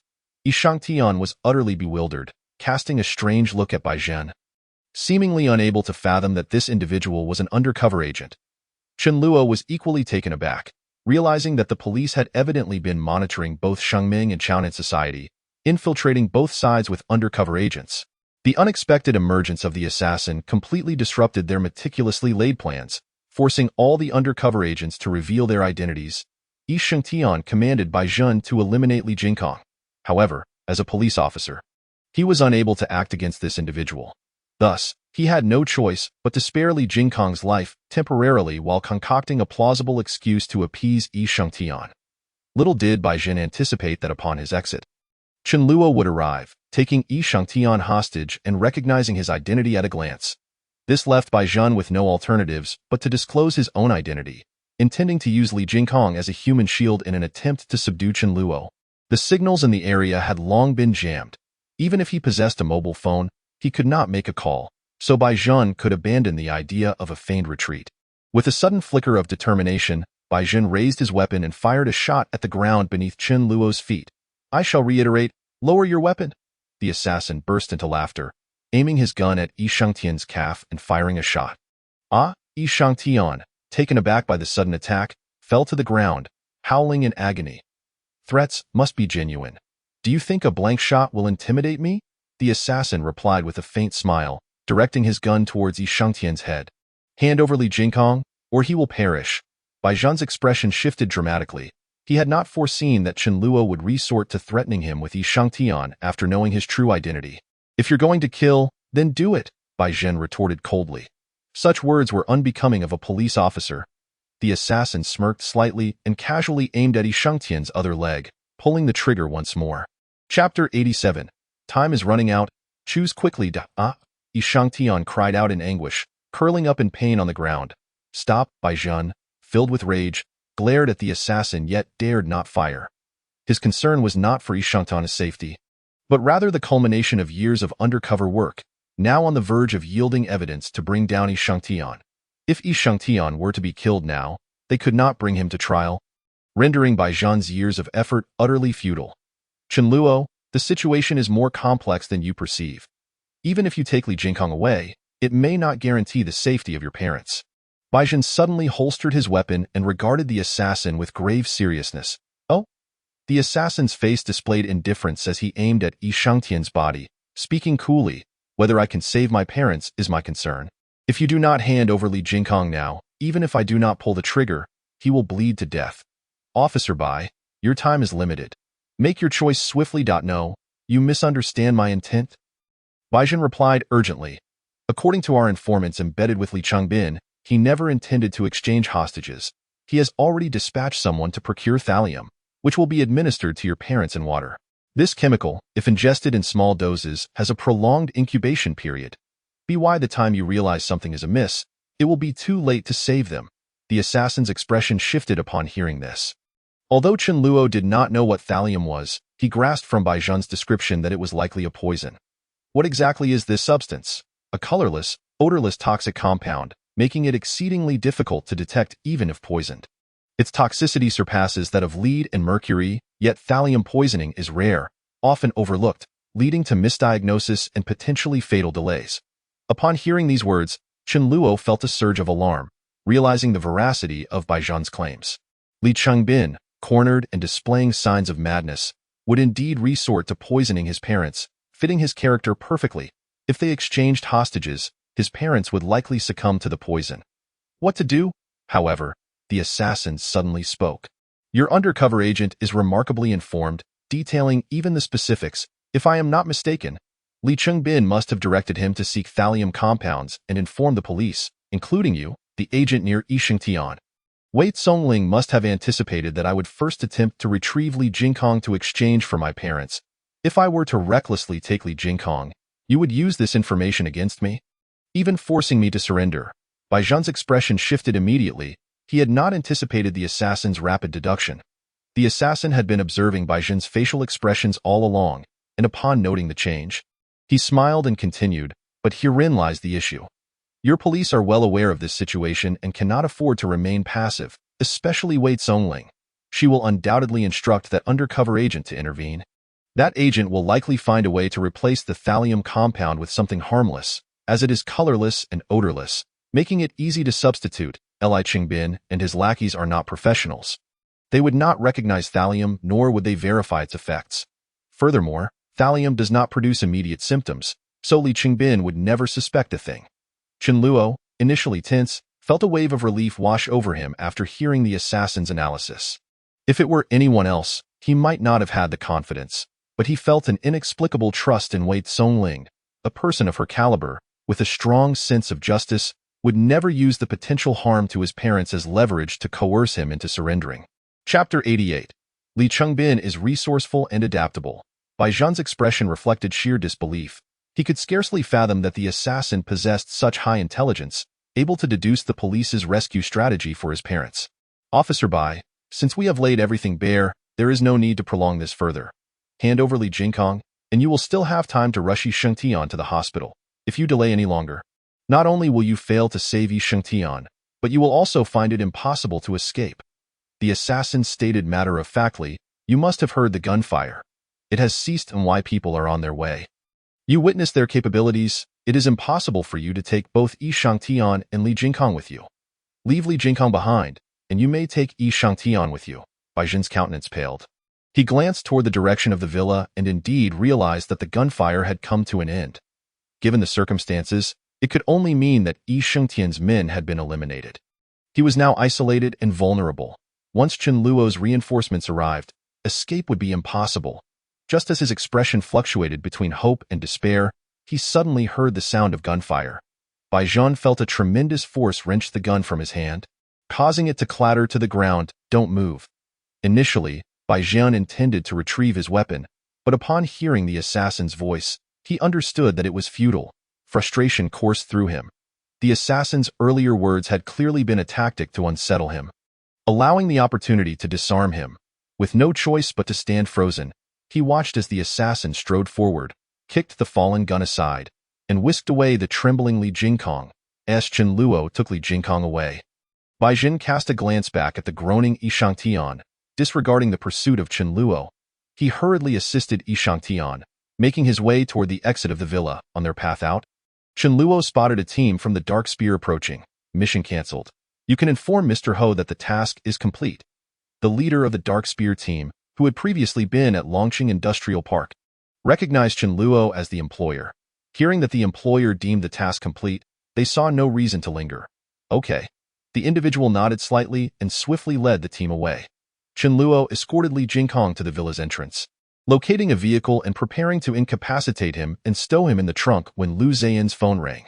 The assassin, aware it was Li Chengbin calling, seized Li Jingkong's hair and yanked him closer. Ah, Li Jingkong cried out in pain. Your father is looking for you. Give him a word. Li Jingkong, filled with dread, cast a fearful glance at the assassin, unable to express his anger. He looked down at the phone the assassin offered, tentatively calling out, Dad, Jingkong, are you all right? Are you unharmed? Upon hearing his son's voice, Li Chengbin finally exhaled in relief. Dad, I doubt I'm fine. Li Jingkong, terrified, glanced at the assassin but refrained from mentioning the slap he had received. Dad, you must save me. The assassin promptly retaped Li Jingkong's mouth, reclaiming the phone. You should now confirm your son is alive. First, release one person, and I shall return your son. All right, the police have surrounded Longhu Villa, and the leading officer is Wei Songling. There is no need to take him to the precinct. I will release one person outside. You can call her to confirm their safety. Both the assassin and Chen Luo were momentarily taken aback, not anticipating the police's swift action in surrounding Longhu Villa. However, upon reflection, it did not seem entirely surprising. The undercover agent embedded with Li Chengbin must have contacted the police, informing them of the abduction of his parents. At this juncture, Wei Songling had likely located the surveillance footage of Li Jingming tracking Zhou Tingxue, and it was probable that the Zhou family was already applying pressure to the police. As Wei Songling led her team to the scene, she would undoubtedly encounter Li Qingbin's desperate resistance. Understood. After the assassin hung up the phone, he promptly bound Li Jingkong and tossed him into the trunk. Then, he shattered the car's glass with his gun, opened the door, and took a seat inside. The assassin pulled apart a bundle of wires beneath the steering wheel, fiddled with them for a moment, and soon the sound of the engine roaring to life filled the air. Without hesitation, he pressed the accelerator and sped away from the villa. Barely 5 minutes had elapsed since leaving the estate when Li Qingbin's call came through again. The person has been released. You may confirm this with Wei Songling. The assassin, upon hearing this, wasted no words and immediately ended the call. He retrieved another phone from his bag and dialed Wei Songling. I am Chen Luo. I wish to confirm with team leader Wei whether Li Chengbin has indeed released a hostage. Why should I tell you? Wei Songling replied with palpable fury. You scoundrel, threatening my mother, forcing me back home, coercing me into finding surveillance footage of Zhou Tingxue's disappearance, pushing Li Chengbin into a corner, and even staying at my house. You truly consider me a mere tool to be manipulated at your whim. Don Tiu? Upon hearing Wei Songling's near-expletive rant, Chen Luo realized that this woman was genuinely furious, on the verge of madness. Because you are a good person, the assassin suddenly sighed deeply. Wei Zhongling was momentarily silenced, feeling as though she had been handed a good person card, which left her feeling particularly frustrated. In this world, it is often the good that die young while the wicked thrive for a millennium. You should not live so purely. Moving forward, the assassin continued. Let us not waste time. Li Qingbin still has another hostage, and I need to negotiate with him. He does not have just one hostage. Wei Zhongling replied coldly. The assassin was somewhat taken aback. What do you mean? To prevent us from storming in, Li Qingbin has installed a bomb at the entrance, and he has also informed us that he has randomly placed 10-timed explosives throughout Pingcheng. If we dare to attack, he will detonate them immediately. He claims he learned this tactic from you. Blame yourself, Wei Zhongling said through gritted teeth. After her statement, both Chen Luo and the assassin fell into silence. Astonished by Li Qingbin's cleverness in employing such tactics, even learning to set timed explosives as a feint. However, Li Qingbin's circumstances were entirely different from Chen Luo's. He had been driven to desperation. Teetering on the brink of madness, it was plausible that he was not merely issuing threats, but was genuinely prepared to ACT. In a wonder, Bai Zhan mentioned that the situation was far more intricate than they had anticipated. Li Qingbin had escalated matters significantly, putting the Pingcheng police in a precarious position. Understood. Once my parents are safe, I will handle this matter for you, as a price for treating you like a mere tool. The assassin said calmly. Now tell me, who did Li Qingbin release, and is everything all right? Chapter 89. A debt of gratitude to repay, a grudge to avenge. You will help me resolve this. Wei Zhongling scoffed. You scoundrel, are you trying to manipulate me again? The assassin maintained a detached tone. You should have that undercover agent swapped out for the thallium. It would be a life-saving grace toward my parents. I have always believed in repaying kindness and avenging grievances. Because of my issues, you have faced misfortune.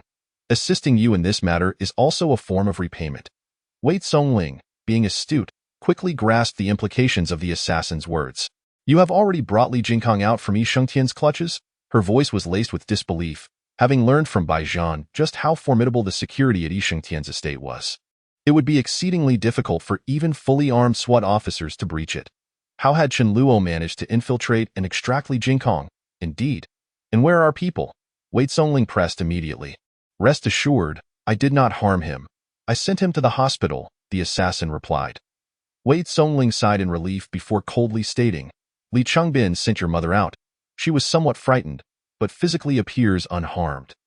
Although we have replaced the thallium, it cannot be guaranteed that Li Qingbin has not taken other precautions. I have dispatched someone to take her for a full examination. I have also arranged for her protection. She is temporarily safe. This revelation. Not only did Chen Luo feel a wave of guilt wash over him, but even the assassin fell into a contemplative silence. Wei Zhongling had evidently considered the long-term implications more thoroughly than they had, ensuring that Li Qingbin could not employ further tactics against her by sending Li Lunyue for a comprehensive checkup. Thank you, the assassin said, unusually expressing gratitude to Wei Zhongling, which even Chen Luo found surprising. No need for that, Wei Zhongling retorted with a snort. What I did was merely my duty, not for your sake. You should see your mother now. She appears at least 10 years older than when I first met her. She is just in her early 40s, yet her hair is already half gray, making her look older than my own mother. If you are so concerned about your parents, you must cease your reckless behavior. Chen Luo felt a surge of self-reproach at her words, and the assassin was rendered speechless for a long time. Once I have completed what I intend to do. The assassin was interrupted as Lu Zayin's phone rang. It was a call from Li Qingbin. I will speak with him first. If there are any developments, I will contact you. Furthermore, if you wish to resolve those bombs, do not attempt to trace my location. After saying this, the assassin hung up and connected with Li Qingbin. You should have confirmed by now. Yes. Now take Jingkong to the airport. My people will confirm, and then I will release your father. Understood. The assassin ended the call and then mused internally. What do you think? Chen Luo pondered briefly before responding. Li Qingbin's claim of 10-timed explosives is likely exaggerated. Given the level of domestic regulation, such items are not easily obtainable. The risks associated with transporting and assembling them are exceedingly high, especially now that the police have locked down the entire city to hunt for us. Even with ample resources, Li Qingbin could not procure that many timed bombs overnight. Your analysis is sound, the assassin quickly added, but Li Qingbin's men have always had firearms. It is possible they were previously equipped with such weapons. Even if he prepared explosives, the quantity should be limited. After all, these days, it's not merely about violence. If he truly intends to kill, Li Qingbin could do so with a knife or a gun, without needing to resort to bombs. Chen Luo paused before continuing with his analysis. Li Qingbin likely installed one of the timed bombs at the gate of Lenghu Villa to prove to the police that he possesses explosives, meaning he should have few left. The assassin nodded slightly. I suspect there are at most 2 remaining. I concur. Li Qingbin will probably place 1 bomb in an unoccupied area.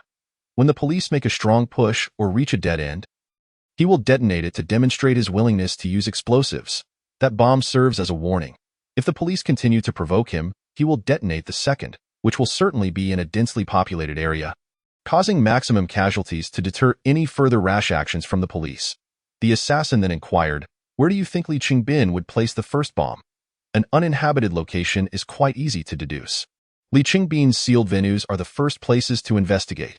For instance, the Supreme Club is an excellent candidate. No one would go there at this time. Li Qingbin has entirely transferred these establishments to Yishengtian, and the Supreme Club, both in terms of location and the several villas, is the most valuable property, far exceeding those involved in illicit activities. By placing a timed bomb there, he is not destroying his own property, but rather indulging in the thrill of annihilation when he cannot possess something. Therefore, I believe the Supreme Club is the most likely option. His other illicit venues are in high-traffic areas, making them suitable for the placement of the second bomb. Moreover, whether it is the Supreme Club or those other venues and casinos, they were all originally under Li Qingbin's control, and he is very familiar with them. Although he has transferred them free of charge to Yishengtian, he could easily retain a spare key and have someone install the timed bomb. Upon hearing this, the assassin couldn't help but praise, very good. Even without me, you should now be able to think independently.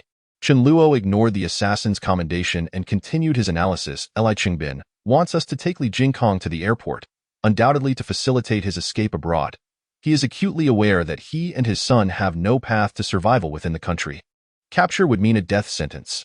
Now that they are both restricted from leaving the country, it is impossible for them to purchase plane tickets to flee. Chen Luo paused, suddenly feeling a hint of confusion. Is Li Qingbin planning to use the bomb as leverage to compel the police to allow Li Jingkong to leave the country? Your analysis is quite plausible. As long as Li Jingkong reaches a nation without an extradition treaty, once the plane lands, he will be safe. The assassin interjected swiftly. If the police do not cooperate, he will surely detonate the first bomb. At that point, the police, under immense pressure, will have no choice but to allow Li Jingkong to leave, as no one can predict where the second bomb will explode. Chapter 90. Cease the frivolous games. Let us first convey our analysis to Wei Songling, urging her to promptly arrange for a thorough investigation of all establishments under Li Qingbin's purview. Chen Luo asserted decisively, if we fail to locate the timed explosives, we shall need to devise alternative strategies. The assassin swiftly took up his phone, opting not to make a call. Instead, he sent a text message to Wei Songling, indicating where Li Qingbin might have concealed the bomb, instructing her to mobilize a team for inspection. After dispatching the message, he carelessly tossed the phone out of the car window. Once Li Qingbin ensures that Li Jingkong has safely departed the country, what do you think he will do? The assassin's gaze flickered thoughtfully. Upon confirming Li Jingkong's secure exit, I doubt he would remain behind to await his demise.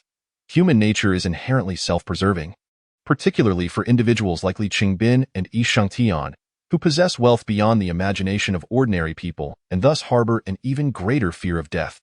Chen Luo continued swiftly. Moreover, Li Qingbin has declared his intent to make our lives a living hell. It stands to reason that he would not confine himself within Lenghu Mountain Villa before avenging this grievance. This could very well be a ruse to lull us into complacency. Following Chen Luo's line of reasoning, the assassin elaborated, both we and the police are led to believe he has become desperate and deranged, thus resorting to the installation of those timed bombs. Yet this may be precisely what Li Qingbin desires us to perceive, that he is cornered and trapped within Lenghu Mountain Villa. We would all conclude that escape is impossible, thereby overlooking this critical detail and falling into a state of negligence. Li Qingbin must have an escape route. Chen Luo pondered deeply. He is currently surrounded by law enforcement. Even if he had wings, he could not fly away. Does he intend to resort to his old tactics, using the explosives to coerce the police into allowing him to flee? It is not beyond the realm of possibility. Yet there exists a fatal flaw in this plan. Should Li Qingbin leverage the bombs to intimidate the police into granting him passage, Even to a nation lacking an extradition treaty, he would still face forced repatriation. The assassin remarked coolly, should Li Chengbin threaten the police with explosives, he would be classified as a terrorist, regardless of whether a detonation occurs. No nation in this world will welcome a terrorist onto its soil. Chen Luo reacted swiftly, articulating, Li Chengbin is well aware that this path is impassable. Thus, he will seek alternative routes. However, under such intense police scrutiny, wherever he attempts to flee, he will be followed by a multitude of officers. I understand. The assassin suddenly chuckled. I have come to a similar conclusion. Chen Luo, taken aback, responded with a smile. Let us articulate it together. The secret passage. Both men simultaneously conjured the phrase in their minds. Our synergy has reached a level of near telepathy. The assassin continued with a smile. Since Li Chengbin established a secret passage within the human body factory, it stands to reason that he would not neglect to create one within his own stronghold. This passage was likely constructed concurrently with the establishment of Lunghu Mountain Villa. Aside from Li Chengbin, perhaps only Li Jingkong is privy to its existence. Once Li Chengbin sends Li Jingkong away, he can simultaneously stall the police while escaping through the secret passage. Chen Luo suddenly interjected, but even if he escapes through the secret passage, he remains a fugitive, unable to utilize any means of transportation to leave. And even smuggling routes will be sealed off by the police. Did you forget what Yi Shangtian said when he recruited us? Chen Luo was momentarily taken aback, but quickly grasped the implication. Are you suggesting that Li Chengbin will seek out underground clinics for cosmetic surgery, allowing him to depart from Pingqing once his appearance has been altered? As long as he leaves Pingqing, even without a passport, he could use his wealth to find other cities to smuggle himself into or seek refuge in a small town, living incognito while waiting for an opportunity to exact revenge on us. The assassin let out a cold laugh. If all goes according to plan, this will indeed be Li Chengbin's strategy. Our only task now is to ascertain the location of the secret passage from Li Jingkong. However, should we question Li Jingkong, any communication he has with Li Chengbin would alert him and introduce unnecessary variables. Chen Luo was taken aback. Are you truly considering allowing Li Jingkong to leave the country? In Chen Luo's understanding, the assassin would not let Li Jingkong escape. Only by eliminating him could Li Chengbin be plunged into utter despair. Currently, we cannot ascertain how many timed bombs Li Chengbin possesses. We must first ensure Li Jingkong's safe departure to stabilize Li Chengbin's situation. The assassin suddenly scoffed, clearly entertained. Li Chengbin believes that upon reaching a country lacking an extradition treaty, he will be safe. What he does not realize is that there are bounty hunters who specifically target fugitives and wealthy criminals in such nations, capturing them to collect rewards. Once we ascertain Li Jingkong's destination, we can preemptively hire those bounty hunters. The moment he leaves the airport, he will fall back into our grasp. Chen Luo's understanding deepened, and he quickly added, in truth, we need not question Li Jingkong. We examined the terrain surrounding Lunghu Mountain Villa just days ago, noting that only buildings across the road exist. Once Li Chengbin confirms Li Jingkong's safety, he will undoubtedly utilize the secret passage to escape. All we need to do is know. We should send someone to lie in wait there, and we shall surely uncover clues. Even if they miss this opportunity, Li Chengbin will still seek out the underground clinic doctors. By further investigating clinics that offer cosmetic procedures, Li Chengbin cannot evade capture. Once we ensure that Li Chengbin witnesses his son's demise, we can conclude this matter. Chen Luo suddenly suggested, after dealing with Li Chengbin, you should eliminate Lin Xiaoteng and Lin Zhaowen without hesitation. Let us cease these frivolous games. The assassin paused momentarily, quickly realizing, you fear that prolonging this will result in our parents being captured by Lin Xiaoteng and used to threaten us. Chen Luo sighed, Lin Xiaoteng is even more ruthless than Li Chengbin. Such a person is a heartless monster. Should you employ Li Chengbin's tactics against Lin Xiaoteng, our parents will inevitably suffer further repercussions. If they are harmed again because of me, I cannot bear it. Chen Luo hesitated, his tone growing somber. Did you hear what Wei Zongling said? Mother can no longer endure this in merely 10 days. Half of her hair has turned gray. Do you think father is faring any better? Wei Zongling is correct. Should we continue to escalate this situation, we will only inflict greater psychological burden and suffering upon them.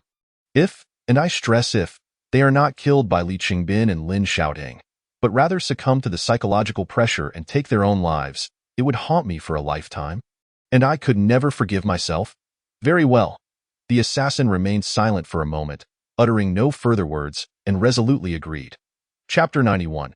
Eradicate all. Chen Luo was taken aback by the assassin's decisive agreement. He had not anticipated such a response. The assassin had previously mentioned that once these obsessions were fully severed, he would vanish entirely. This signified that the assassin was willing to disappear prematurely for his sake, to spare his parents further harm. After a moment of silence, Chen Luo suddenly asked, "If you relinquish these matters, is there a possibility you could continue to exist within my body?" Upon hearing this, the assassin, fully aware of Chen Luo's intentions, sighed. "No. I have already told you from the outset that I am but a restless spirit. Although we are different manifestations of the same individual, I am not the original soul of your body. The moment I was drawn into your form, I became acutely aware of this.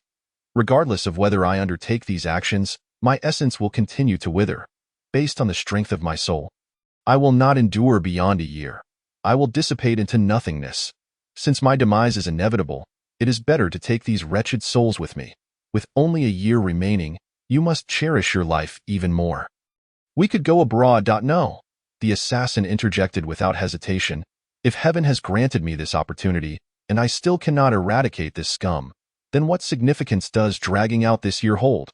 Chen Luo found himself at a loss for words. Over this period, he had come to understand the assassin well. His cold and tenacious nature rendered him incapable of living in such a manner. But I do not wish for you to simply vanish. Despite the circumstances being a result of the assassin's actions, their time together had fostered a bond akin to that of mentor and friend. Upon hearing this, the assassin sighed, "I was never meant to exist. You need not lament my fate. To extend even a fragment of life in this world is a grace I have received. Additionally, the knowledge and abilities I possess can be passed on to you. Hence, not a total disappearance. My only wish is for you to harness these abilities to become stronger. The current circumstances do not allow you to continue idly. You must ascend to a higher echelon in this world." Chen Luo was momentarily taken aback, fully comprehending the assassin's intent. The assassin continued, "I am not speaking solely of the fugitive situation, but rather, what if our parents are captured again? The reason they are at risk of capture, in both my world and yours, is that we are too weak, lacking the power to protect them. Lai Qingbin is but a mere insect in the presence of true powerhouses, such as the Zhou family. If you do not become stronger, what will happen if you offend those people again? Your parents will become your Achilles heel. Do you wish to continue in this manner?" Chen Luo reflected on the predicament his parents had faced in recent days, and he recognized the truth in the assassin's words. "What, then, should be done? Eliminate them all." The assassin stated calmly, "Death is the most formidable deterrent. Anyone who dares to harm them should be dealt with ruthlessly. They must be made to tremble in fear, until everyone knows that certain individuals are untouchable." Chen Luo fell silent once more. He understood the assassin's meaning. However, he was merely a 20-year-old university student, and he found it difficult to accept the mindset that the assassin was trying to instill within him. Beyond the threat of death, it was crucial to possess one's own power. To become formidable, both elements were indispensable. I understand the reasoning. Chen Luo sighed suddenly, but given my current situation, how can I establish my own power? I will make you a wanted criminal, simply to compel you. The assassin paused momentarily before continuing, "When the time is right, I have ways to resolve your status as a wanted criminal."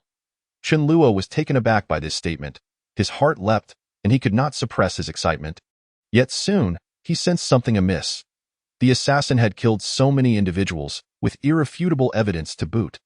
Under such circumstances, how could his status as a wanted criminal possibly be resolved? The assassin clearly did not mean undergoing plastic surgery abroad. He intended to address this issue domestically. What method? Chen Luo could hardly contain his immense curiosity. The time has not yet come. When it does, you will know. The assassin did not answer, instead pressing the accelerator and speeding forward. Prioritizing their current task, Chen Luo realized that questioning the assassin would be futile, so he suppressed his curiosity and began to contemplate in his mind. Yet no matter how he pondered, he could not conceive of a viable solution. After much thought, he concluded that the assassin's greatest trump card was the memories of the next 6 years. He was acutely aware of how the world would evolve. Chen Luo believed that the most reliable approach would involve the assassin offering future technology, the evolving situation, or other vital resources in exchange. However, this was certainly not something the Pingqing police could negotiate. It would require dealings with the state, and how could the assassin find such channels? While Chen Luo was perplexed, the assassin had already driven them to the airport to deliver Li Jingkong. Suddenly, the assassin halted midway.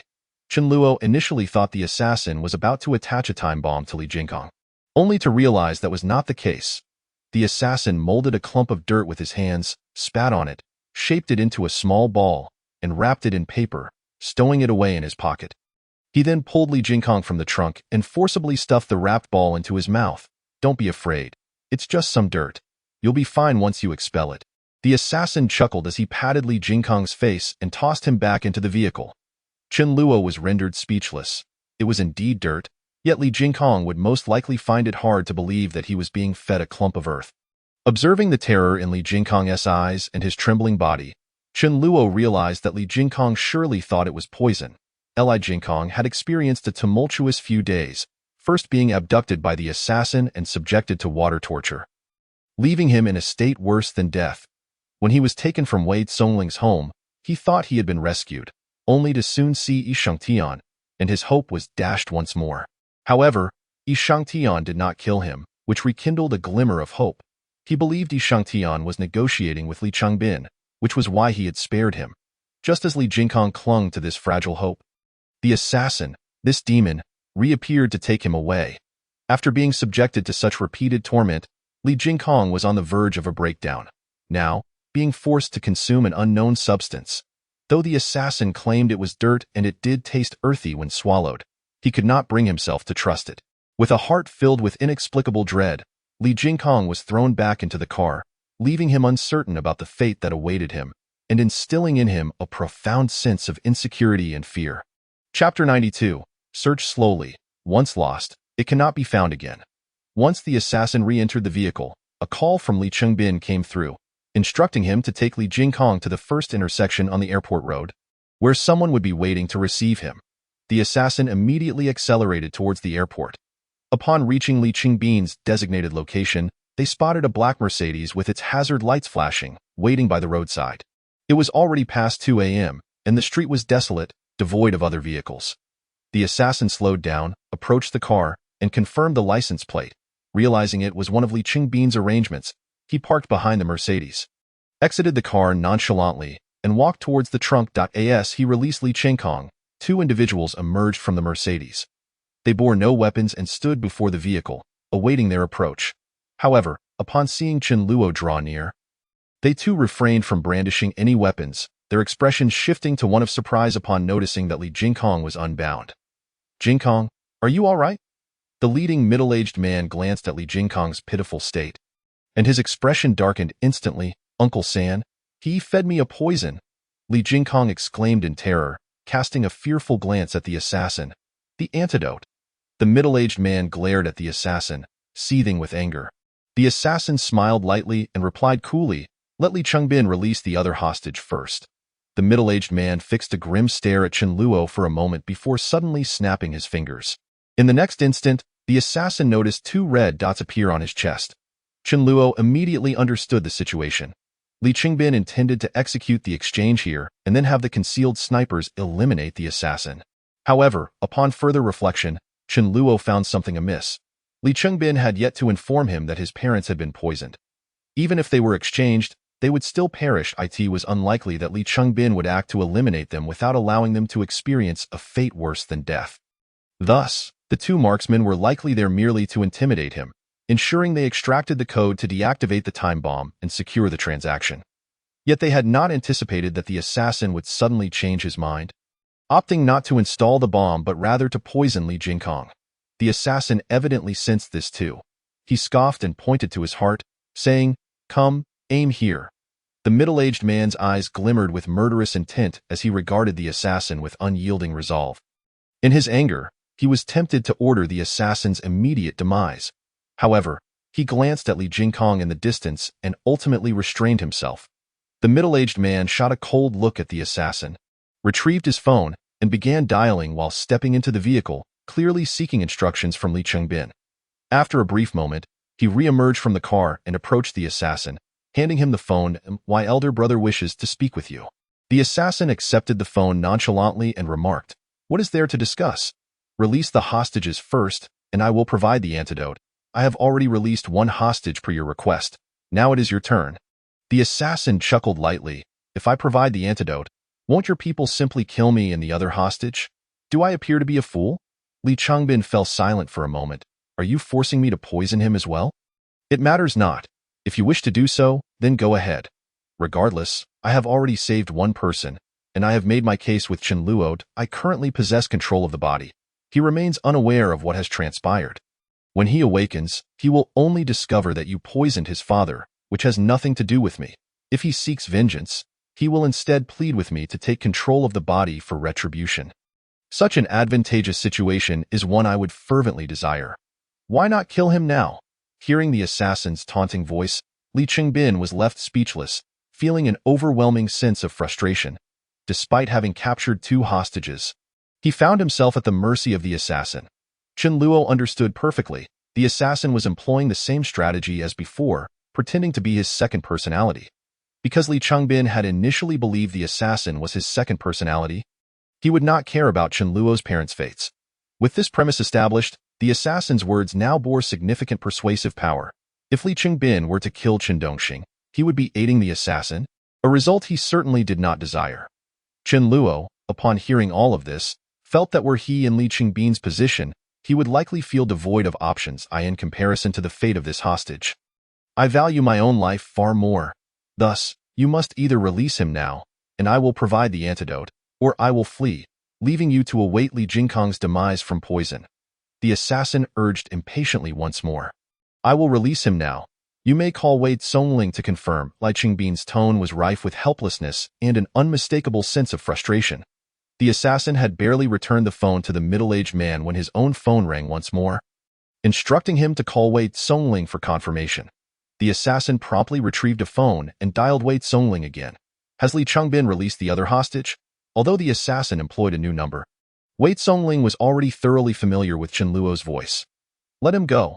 I have arranged for someone to take him to the hospital where your mother is," Wei Songling stated. Suddenly lowering his voice, he continued, "Our team has discovered a timed bomb at the Supreme Club, and they are currently disarming it.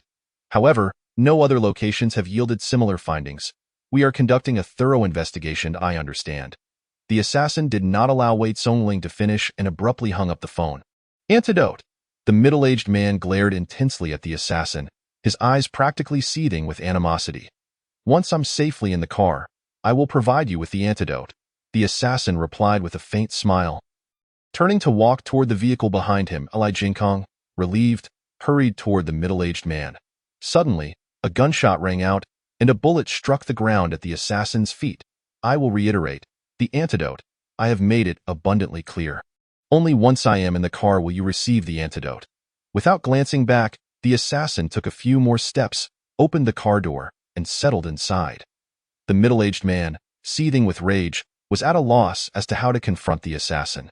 The assassin executed a swift U-turn on the road, reaching into his pocket to retrieve another wrapped clump of dirt, which he tossed into the grass by the roadside. "Take your time. If you lose it,